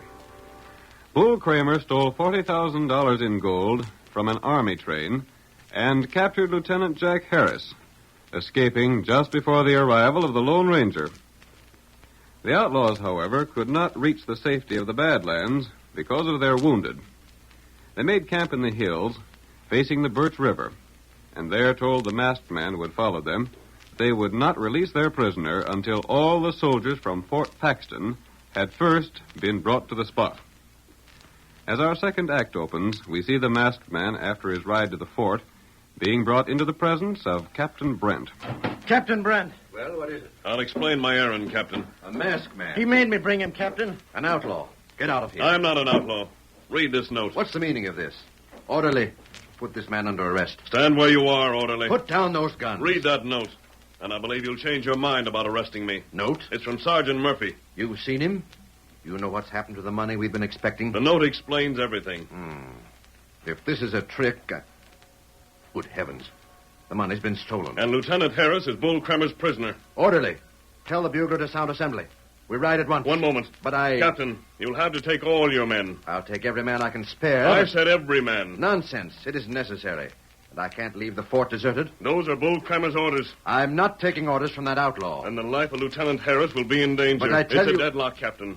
You can take a part of your men and either attack the outlaws or starve them out. That's exactly what I'll do. But Bull Kramer is desperate. He wants to escape with that $40,000. If you prevent him, he won't hesitate to shoot his prisoner. He wouldn't dare. Why wouldn't he? Bull knows he'll hang anyhow if he's captured. Another murder won't change his punishment. But I've got to do something. I think I know what Bull's scheme is. Yes? He demands that you bring all the garrison so that you can't hold back soldiers to set a trap for him. I see. I believe he'll make terms for the lieutenant's release when you've shown him that your men are with you. I seem to have no choice. Do you agree? I do. Orderly, have assembly blown as I told you. Have my horse brought outside. I want every man in the fort ready to ride at once. Yes, sir. Now, I have a question to ask. Just what have you to do with all this, stranger? I met your soldier just after Bull Kramer's attack. Yes? Tonto and I helped follow the outlaws, and I offered to return with a message to you. I think the sergeant's note proves the truth of your story. It should. Come. We'll be on our way in a minute. Good. This means that we'll probably save the life of Lieutenant Harris. But the money will be lost. I believe we can get the money, too, Captain. What's that? Steady, Silver. Keep. You said we could get the money? Not only that, Captain, but capture the outlaws as well. Impossible. I'm sure I know what Bull is planning, but I'll explain later. We must get started at once. Orderly. Yes, Captain. Are the men all armed and ready? They are, sir. Then follow us. Up! Get along there. Come on, Silver.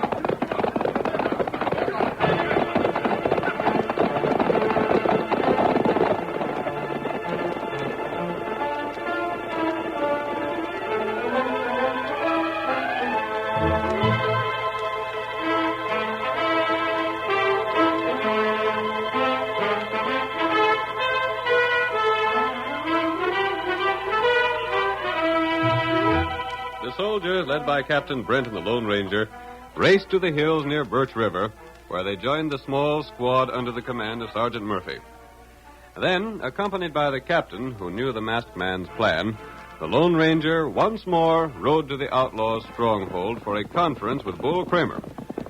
Hold up them horses. Stand right way out. Oh, Silver. Oh, boy. What's your errand here? We want to speak with Bull Kramer. Uh-huh. He's been looking for you.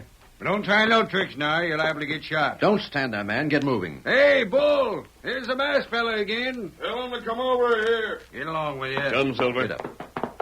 Well, Captain, I see you brought the soldiers like I said to. Move, Silver. Move there, move. But you've harmed Lieutenant Harris. Shucks, you don't have to worry about him, then. We ain't harming him unless you fellas get stubborn.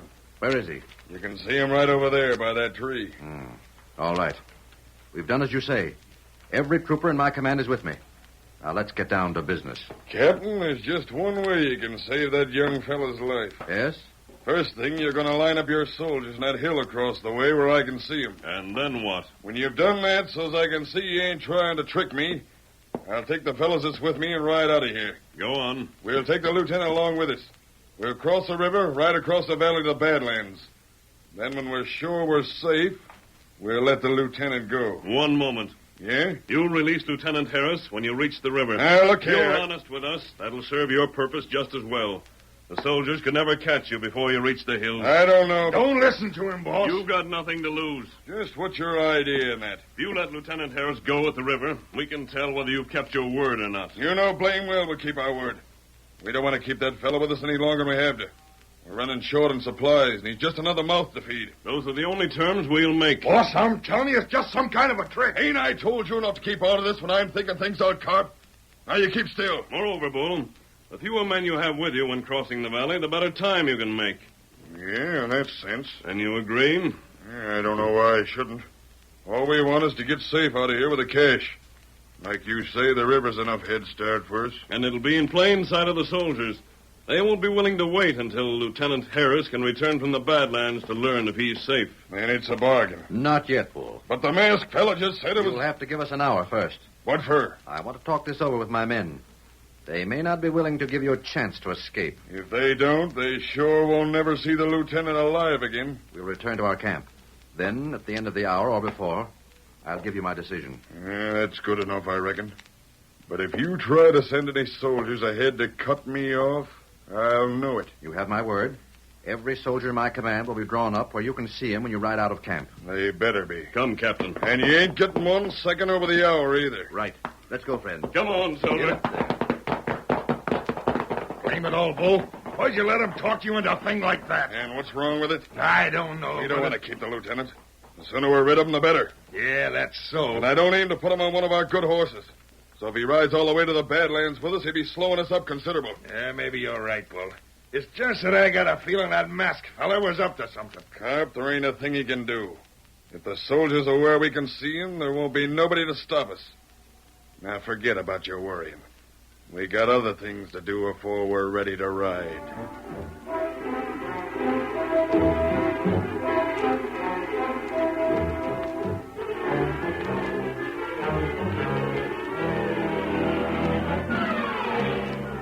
Captain Brent, following the instructions of the Lone Ranger, waited until the hour was almost up before informing Bull that he agreed to the terms.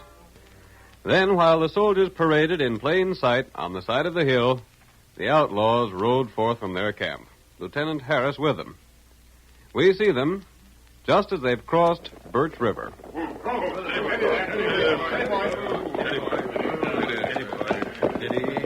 Steady, boy. All right, Jim. Cut them ropes on the lieutenant. Yeah. You rotten killers. You aren't going to get away with this. Hold still, won't you? How'd you expect me to get you loose, jiggling around like that? I'd rather be killed than see you men escape. Well, that ain't the way the captain feels about it. There. Ropes is off him, Bull. Well, Lieutenant, you came in right-handed. If you hadn't made me a prisoner, you'd never have got away with this. That's just why I thought of this scheme. Oh, why let him get away? Why don't you shoot him now? Then the soldiers can't catch him. Shucks, let the fellow go. I ain't got nothing against killing the line of business. There ain't no sense doing it for no reason at all. But I'm you telling always was too handy with a gun, Cop. You've got a lot to learn. Now on your way, Lieutenant. We'll meet again, Bull. If we do, you will be the hombre that's sorry. All right, get along then. Come on. Say, Bull, I just thought of something. Yeah? What's become of the masked fella and the Injun that was with them soldiers? I don't know. What's the difference? But maybe they rode ahead of us. Let him. You ain't afeard of just two fellas, are you? Maybe not. But that masked fella looked too darn slick to suit me. Come on. We're heading for the hills before the soldiers try to come after us. Get up there. Come on. Get up.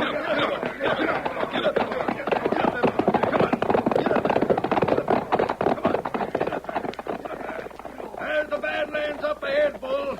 Not even a regiment of soldiers can ever find us in there. You fellas just let me think things out and you'll always get along. We got the gold and we didn't have to leave any of the fellas that was wounded. Uh-huh. Have the soldiers took out after us yet? Nah. I reckon they savvy they can't get us. What are we going to do when we get to the Badlands, Bull? Well, I was thinking it'd be a good idea to split up. We'll divide the gold, then meet again when we come out on the other side. Yeah. That way we can be blamed sure nobody can follow us. Yeah, but... There's somebody ahead of us. It's that masked fella again. Come on. If him and the Injun got any notion of stopping us, we'll shoot him down. They won't have no chance against us. Bull, huh? They've been setting fire up ahead. What's that? I see it. Well, I'll be it. It's prairie fire. The whole plain valley's ablaze. And the winds are coming this way. Hold it. Steady. Well, we can't make it through them flames. We've been tricked. That's what the captain wanted an hour for. To give the masked fella a chance to ride ahead of us. And that's why he wanted to let the lieutenant loose at the river. Blast him. We gotta go back. We'll be burned alive. And the fire's getting closer. The soldiers... Just blazing with the soldiers. I'd rather face them than a prairie fire. Then that's what we gotta do. Come on, fellas. Turn your horses. We gotta ride for our lives. Get up, boy. Get up. Get up.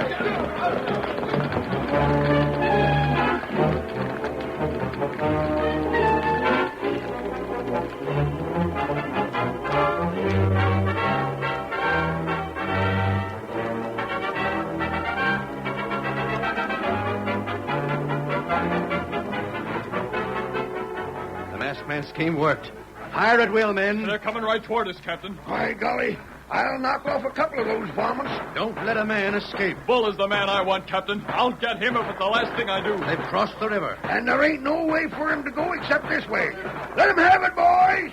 Teach you yeller coyotes ain't turned monkey with the army. Captain, they're shouting something. Cease fire. Hold your fire, boys. Eddie. We give up. Don't fire no more. We don't want to get killed. Throw down your arms. The horses with the gold are safe, Captain. Good. All right, Bull, come forward. Hold your hands in the air. You only got us by a trick, blast you. But it was a trick that will put you where you belong, Bull, at the end of a hangman's rope. Well, I told you I didn't trust that masked fella. How was I to think I'm starting a prairie fire? Hey, you and your slick scheming. You shut your fool mouth. Sergeant. Yes, sir. Put these men under guard. We're starting back to the fort. I'll take care of them skunks, Captain. We'll give them a fair trial, and then they'll hang. Captain, where's the masked man? I'm afraid we've seen the last of him, Lieutenant. But we ought to thank him. We're too late. There he is. Do you see him? He's riding down the valley. Well, I'll be doggone. He won't even come back to be thanked after saving the lieutenant, getting the gold, and capturing the outlaw.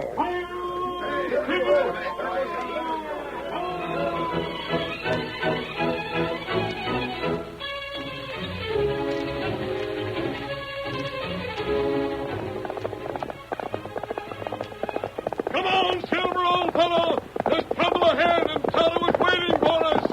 Hi-yo, Silver!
The story you have just heard is a copyrighted feature of the Lone Ranger Incorporated.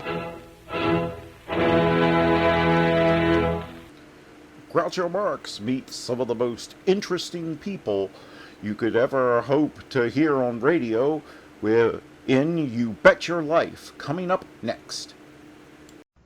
Ladies and gentlemen, the secret word tonight is smile. S-M-I-L-E. Really? You bet your life.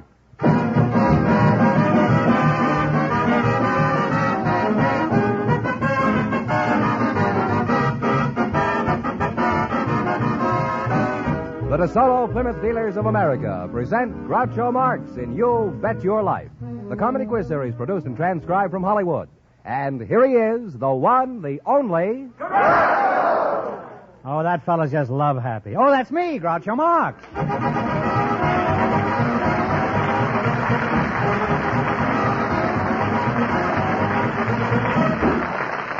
Thank you. Well, here I am again with $1,000 for one of our couples tonight. George Fenneman, who's first to try for it? Just before we went on the air, we asked if there were any young people in the audience who'd like to get married if they found the right person. And our studio audience selected Miss Rosalie Page and Mr. Bob Hartham, and here they are. Folks, meet Groucho Marx. Welcome, kids, for the DeSoto Plymouth Dealers. And if either of you says the secret word, you split $100 in cash. It's a common word, something you always have with you. So you two would like to get married, eh? Well, we'll see what we can do here. Miss Page, is that right? That's right. Rosalie Page. Yeah. Where you from, Rosalie? St. Louis, Missouri. And where you from? Bob Hartham? Hartham. Kansas City, Missouri. Kansas City. Kansas Well, City. you're practically stablemates, huh? How old are you, Bob? 35. 35. And Rosalie, what is your age? 27. That's a lovely age. How long have you been 27? Since October the 27th, What year? 1949. It isn't necessary to snarl at me, Rosalie. Well, you're a very pretty girl, Rosalie. Why aren't you married? You've reached the age of consent? Well, nobody really ever asked me. Well, nobody asked me, and I'm married. Bob, have you ever asked a girl to marry you? No, never have. Would you be interested in asking Rosalie? Well, I don't know her. Well, these days, that doesn't stop anybody. Besides, I can fix that. Bob, I want you to meet Rosalie. How do you do? Well, now it's all settled now. If I can just find you two a place to live, that's all. What sort of work do you do, Bob? I'm a room clerk at the Townhouse Hotel. Rosalie, I found you a place to live. Anything unusual ever happen around your hotel? Oh, quite a few unusual things. Well, could you give us one, an example? Well, I remember particularly the first occasion when I roomed my first guest. This gentleman came up to the desk and put a portable radio on the desk and said, do you have AC or DC current here? And I went over to the information rack and I hurried back and said, no, sir, neither one is registered with us.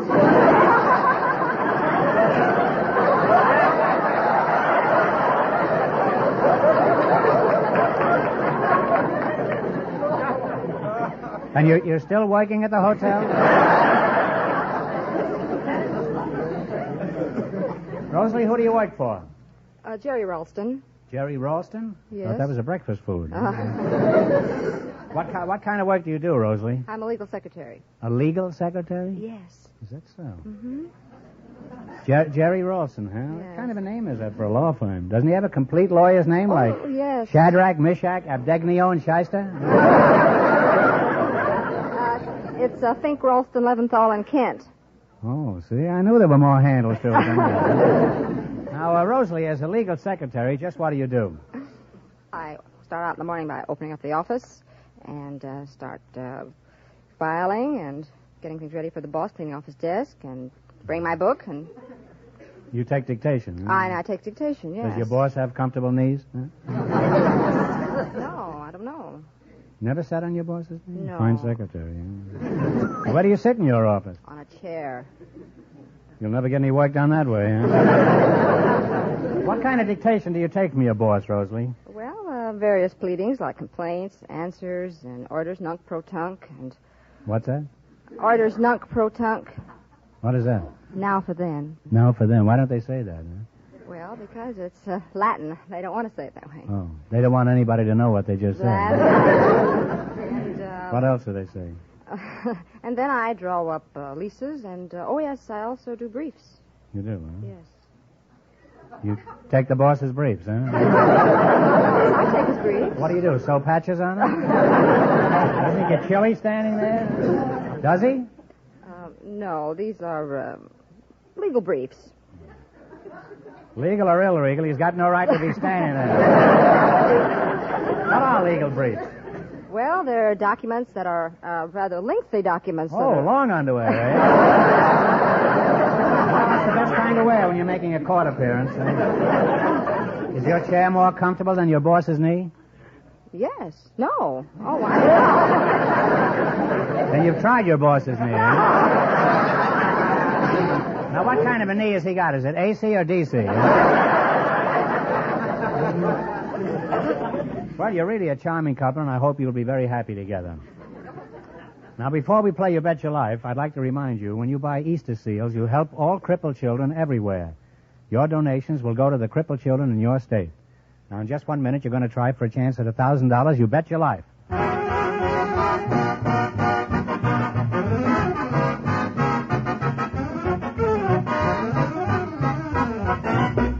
No matter why you drive in to a DeSoto Plymouth dealers, for a major repair job or a simple one, you'll find it the honest desire of all the folks there to serve you to the very best of their ability.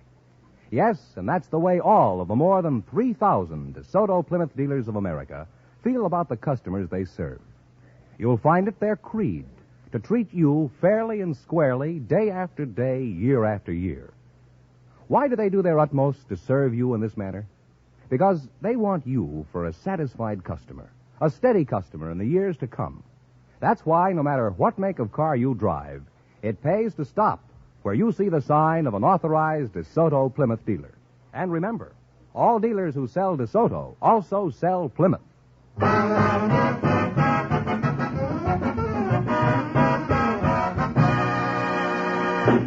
Now let's see if you two will get a chance at $1,000. Fenneman, tell them the rules. Each of our three couples has $20. They bet as much of that 20 as they want on each of 4 questions. The couple that earns the most money gets a chance at the DeSoto Plymouth $1,000 question at the end of the show. Our other 2 couples are in a waiting room off stage, so they don't know what's happening out here. Here we go. Let's see how high I can build you $20. You selected nursery rhymes as your category. Is that correct? That's right. Here's your first question. How much of the $20 will you bet? $10. $10. What did Old King Cole call for beside his bowl and pipe? His fiddle's 3. That's right. His fiddle is 3. Huh? And they're on their way with $30. All right, now you got $30. Remember, you're going for $1,000 tonight. How much of the 30 will you try? 20. $20. Where did Peter keep his wife? And a pumpkin shell. That's right. He kept her in a pumpkin shell.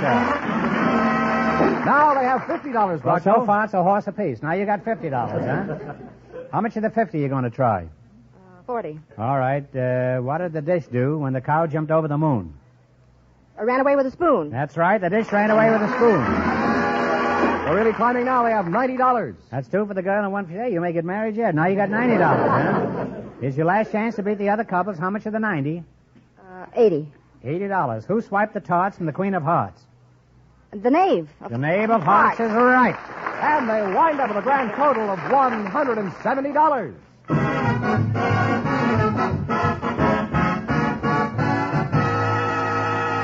Thanks and good luck from the DeSoto Plymouth dealers. Now, don't go away now. You might get a chance at the big question. Groucho, the secret word is still smile. Perhaps the next couple will say it. Just before we went on the air, our studio audience selected a beauty operator, Miss Lola Phillips, and her partner is a married man, Mr. Herb Parsons. And here they are. Folks, meet Groucho Marx. Welcome for the DeSoto Plymouth dealers. And if one of you says the secret word, you divide $100 in cash. It's a common word, something you always have with you. Miss Lola Phillips, huh? That's right. A beauty operator, eh? And Mr. Parsons, you're a husband? Yes, sir. You're a husband, huh? Beauty and the Beast, huh? Mr. Herb Parsons, where did you come from? Oh, out in the audience.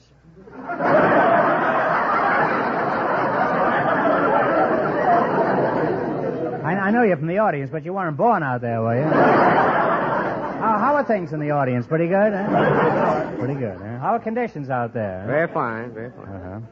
Well, where are you from, Mr. Parsons? Oh, Somerville, Tennessee. And you're from where, Miss? Fort Worth, Texas. Fort Worth, huh? Are you married? No, I'm not. You're not, huh? Would you like to get married? No, I wouldn't care to, thanks.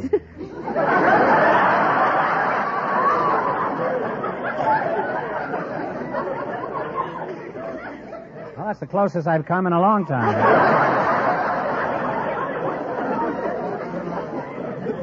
Now, what sort of work do you do, Mr. Parsons? Oh, I shoot guns for Winchester. You do, huh? Why doesn't Winchester shoot his own guns? What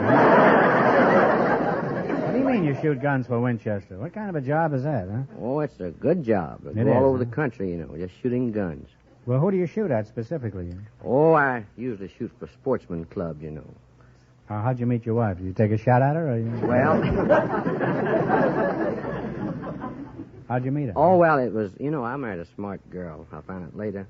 It happened that there was a large hedge growing beside the walk, and I noticed one evening a little dog ran out and bit me on the breeches leg. I didn't pay too much attention to that. I thought the best thing for me to do would be to go in and complain to the landlord. And as soon as I turned into the hedge, she walks out and greets me. Which Who? my The dog? wife, both. Oh. And so I found out later that she was sicking the dog on me so that I would come in and complain, see? And she was sick of you, did you say? she is now, not then.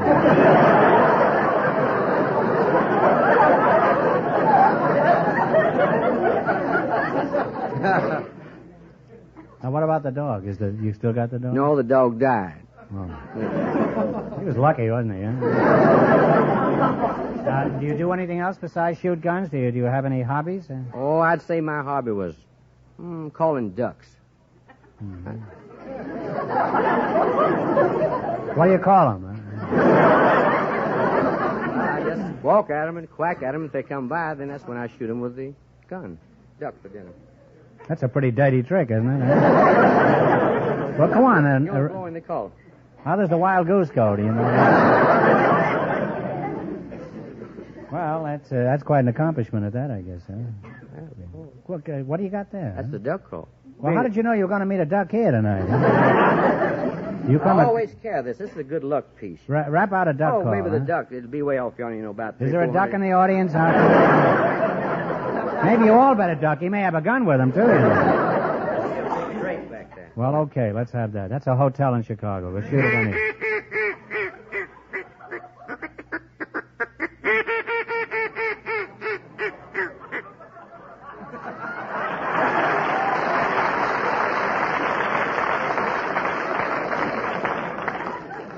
And you mean to say that a duck finds that alluring? No, his curiosity gets the best of him when he comes by. Well, what does he think it is? He doesn't know. That's the reason he comes by, I think. Well, who figured that out? Oh, I couldn't tell you that. But That's works. really a giant mind. Somebody figured out if we can get a sound that the duck doesn't know what it is, we can get a duck. Well, it's too much for me now. Where do you do your operating on beauties, Mrs. Phillips? At Polly's Beauty Salon, 4875 Fountain Avenue. Well, you're a beauty operator, all right. That plug was a beauty, I'll bet. What's the most popular type of service at your Fountain of Youth? Pen, finger, and permanent waves. What is it? Pen, finger, and permanent waves. Pen, finger, and permanent? I used to know a law firm by that name, huh? That finger was such a crook, too. What a sleazy character he was. What are some of the other things you do for females to help them trap a sucker? Well, we give them manicures, pedicures, facials. And they say a thing of beauty is a joy forever. Apparently a thing of beauty is a joy for about 3 days. Why do women go through all this chromium plating process? Well, they want to bring out their natural beauty. Well, how do you bring it out? In jars, huh? Now, you mentioned facials before. Just what is the purpose of a facial? Well, it will tighten the skin. It'll remove crow's feet. Some of your customers have crow's feet? They keep their shoes on, nobody will notice it. Well, how do you tighten the skin? Do you use a screwdriver or a socket wrench? No, What do you do? Roll it up their back or something? What's the latest haircut style for women at the moment? Well, it's contour cutting to the shape of the head. Might turn up some very interesting heads. What do you do with a head that's shaped like an ashtray?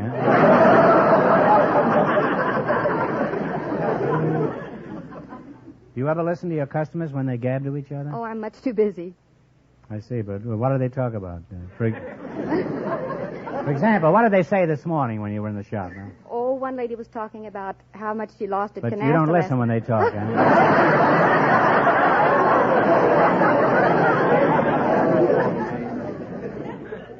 Have you been listening intently to all this secret stuff about beauty shops, Mr. Parsons? Very much. Pretty revealing, isn't it, huh? Oh, for heaven's sakes.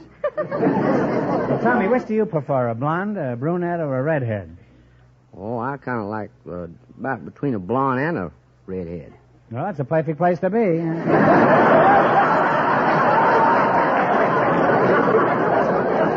That's certainly better than being between a blonde and a bald-headed man. Well, after talking to a beauty operator, I know all the secrets of the opposite sex, but despite that, I love them anyway. So help me. And now you're going to play the DeSoto Plymouth game. You bet your life for a chance at $1,000. You beat the other couples, and you get a chance at the big question. I can't tell you how much the first couple won, but Fenneman is off stage to remind our listeners. The legal secretary and the hotel clerk earned $170. Here we go. Let's see how high I can build you $20. You selected Irish songs as your category. Is that right? That's right. Here's your first question. You have $20. How much will you bet? $10? Yeah, anything you want. Anything up to 20. What is the name of this Irish song? Play, Jerry. Take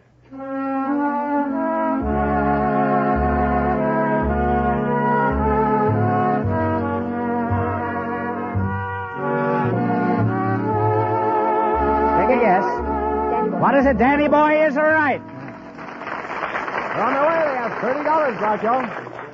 Well, Miss Phillips, we thought we lost you that time. Now you got $30. Remember, you're going for $1,000 tonight. And if you don't give the right answers, he's liable to shoot you when this thing is over. Now, how much of the $30 will you bet? 20. Let's bet 20. $20. Give me the title of this song.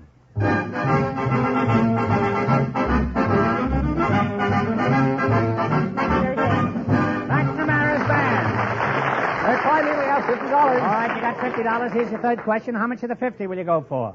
40. $40. Okay with you, Mr. Parsons? That's very good. Let's see if you can identify this Irish song. Okay, Jerry?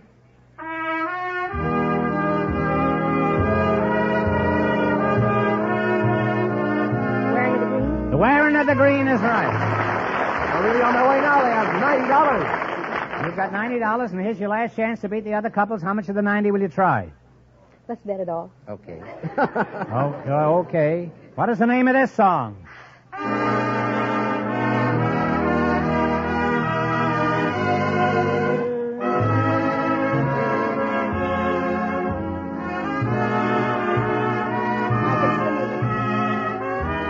Something about our...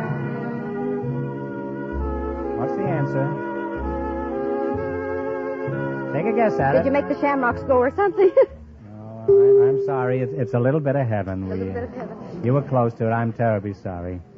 Well, I'll give you one more question. You get it right and you win $10. Remember, no coaching, please. Are you ready? Uh-huh. Who is buried in Grant's tomb? Oh, Grant. General Grant is right.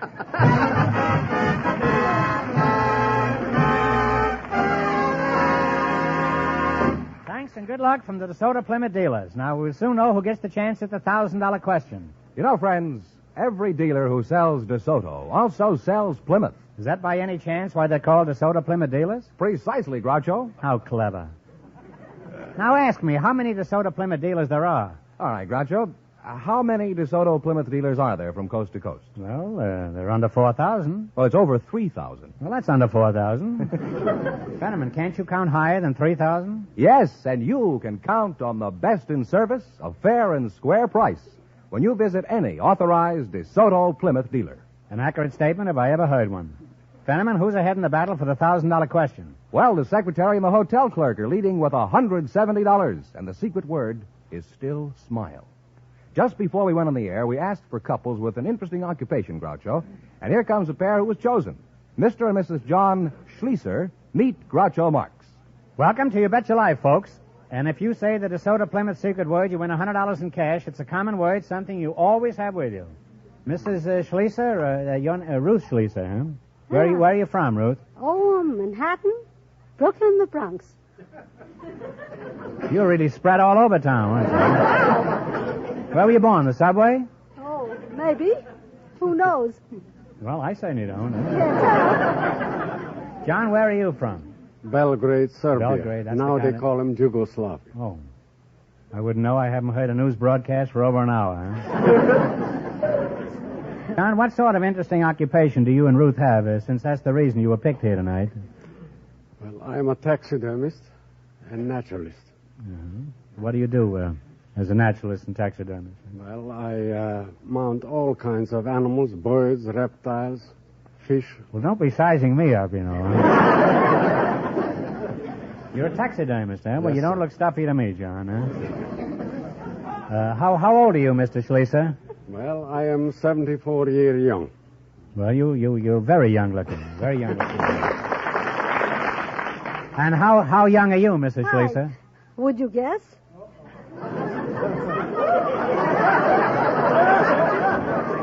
Well, if you stop wiggling, I'll take a guess at it.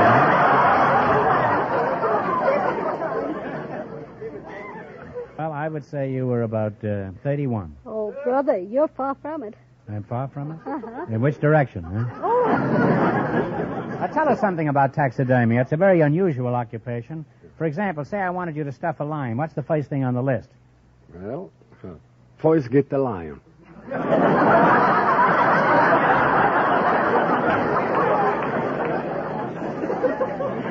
Well, let's make it a leopard, huh? That's a... All right, I've got a lion. Never mind where I got it. Go ahead. What do you do, huh? Well, first of all, you know, I take I know. him... First you get the lion. I know that. That's the first thing. And be sure that he's dead. Then we take a complete measure. Well, how do you find out if he's dead? Do you take an autopsy or send for the coroner? When they come to me, I'm sure they're dead. But if they come at you, you're not so sure, huh? Well, you've had wide experience with dead animals. Have you ever handled any live animals, Professor? Oh, yes, I had. Sorriest experience. I was out collecting in Africa, and that day it happened that the lion see me first. And I had no chance. Quick pulled my gun, and he made a roaring leap. But he was too close, they mauled me.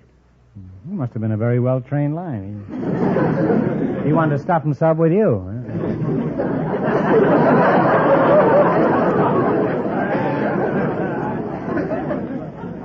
How did you get to be a taxidermist?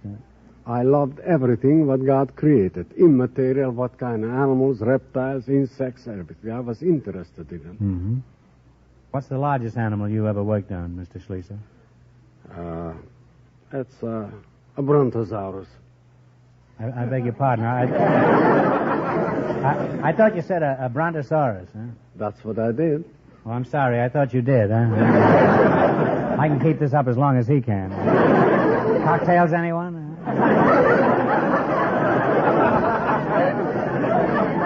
Well, this has certainly been very interesting and instructive having you here tonight. You see, if I never met you, I'd never know anything about taxidermy. Now I know practically everything about it. Now, let's see how good you two are at winning money. You're going to play You Bet Your Life for $1,000. You beat the other two couples, and you get a chance at the big question later. I can't tell you how much they won, but Fenneman's going to remind our listeners. The hotel clerk and the secretary are ahead with $170. Here we go. Let's see how high I can build you $20. You selected biblical questions as your category. Is that right? Yes, sir. Now, here's your first question. How much of the 20 will you try? 10. Well, All right. Who was the wicked wife of Ahab? A-H-A-B. She was trampled to death. I don't know. Well, it was Jezebel, huh? They have $10, Groucho. All right. Now you're down to... Remember, you're going for $1,000 tonight. Now, how much of the $10 will you try? 20.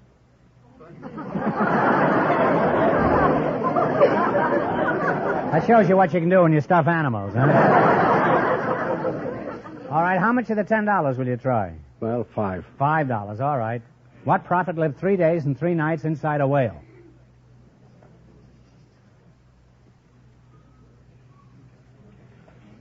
Well, I don't know.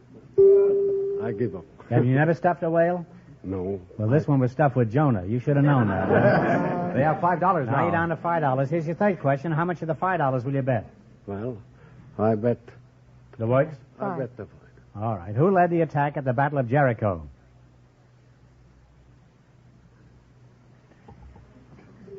I never paid much attention Well, to it was Joshua. These are tough Joshua. questions. I'm not surprised that you don't know them. I certainly wouldn't know them. All right, I'm going to give you another chance to get rich quick. You get this one right, and I'll hand over $10 in cash immediately. It's a tough one, so think hard now, and no coaching, please. What is the name of the famous president whose daughter is a singer? Oh, Truman. Truman is right, huh? This couple lost all their money, so that means the secretary and the hotel clerk with $170 get the chance at the DeSoto Plymouth $1,000 question.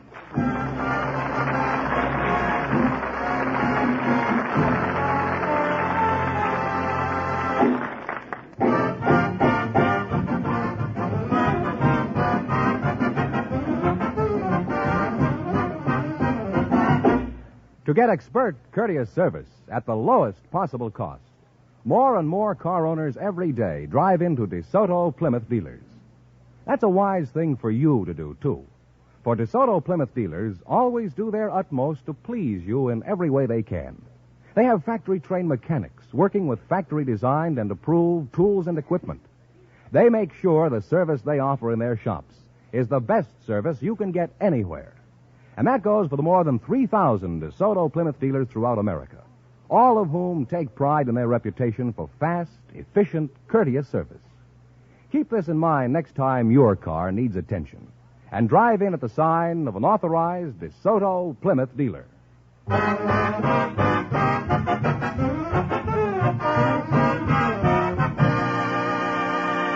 And here is the secretary and the hotel clerk, the winning couple, all ready for the DeSoto Plymouth $1,000 question, Groucho. Here we go for $1,000. Ready? I'll give you 15 seconds to decide on a single answer between you, and think carefully, and please no help from the audience. Here it is. Although there are many walled cities in Europe, W-A-L-L-E-D, although there are many walled cities in Europe, there is only one walled city in North America. For $1,000, can you tell me what it is?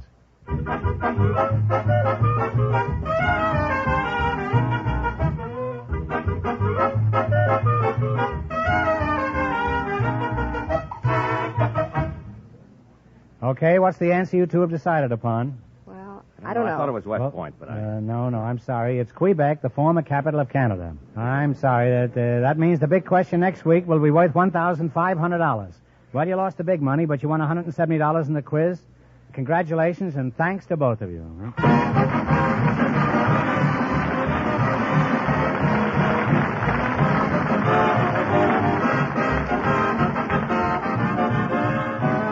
You Bet Your Life is a John Goodell production, transcribed from Hollywood, directed by Robert Dwan and Bernie Smith. Music by Jerry Fielding. Be sure to tune in again next Wednesday night at this time for the Groucho Marx Show, You Bet Your Life, presented by the more than 3,000 DeSoto Plymouth dealers of America. And remember, all dealers who sell DeSoto also sell Plymouth, two great cars, both products of the Chrysler Corporation. And don't forget, next week, the big question will be worth $1,500. Well, Bing Crosby's waiting to use the hall, so good night, folks. And remember, just be sure to see your DeSoto Plymouth dealer.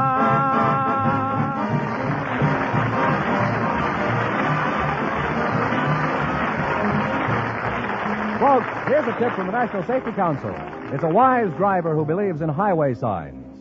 This is George Fenneman, signing off for the more than 3,000 DeSoto Plymouth dealers from coast to coast.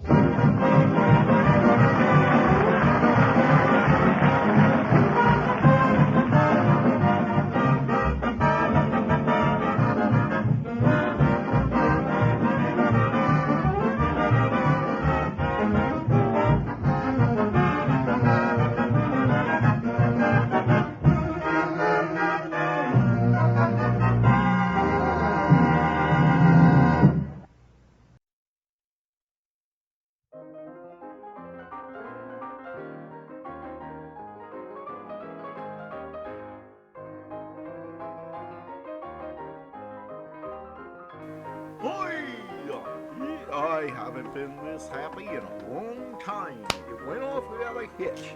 The judge agreed that you can't charge a seal with eating out of the aquarium if the aquarium is labeled of a they. Yep, so now I'm free. Yeah, free. And that I can now use the club to try and chase you off my show again. Nope, you're not getting rid of me. I am so grateful. I'm gonna keep helping you make this show. I don't think you understand what the word help means. There's just one little downside. What was that?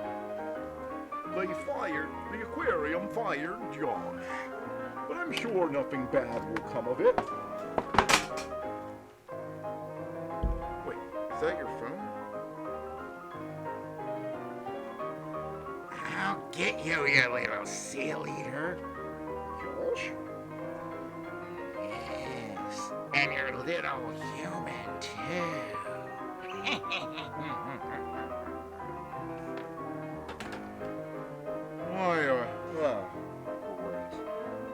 He's coming for us.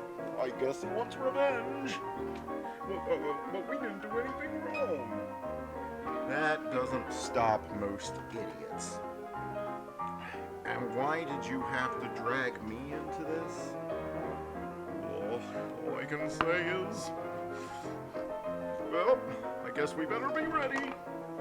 Yep. Until next time, folks. See ya. I hope my life insurance is paid up.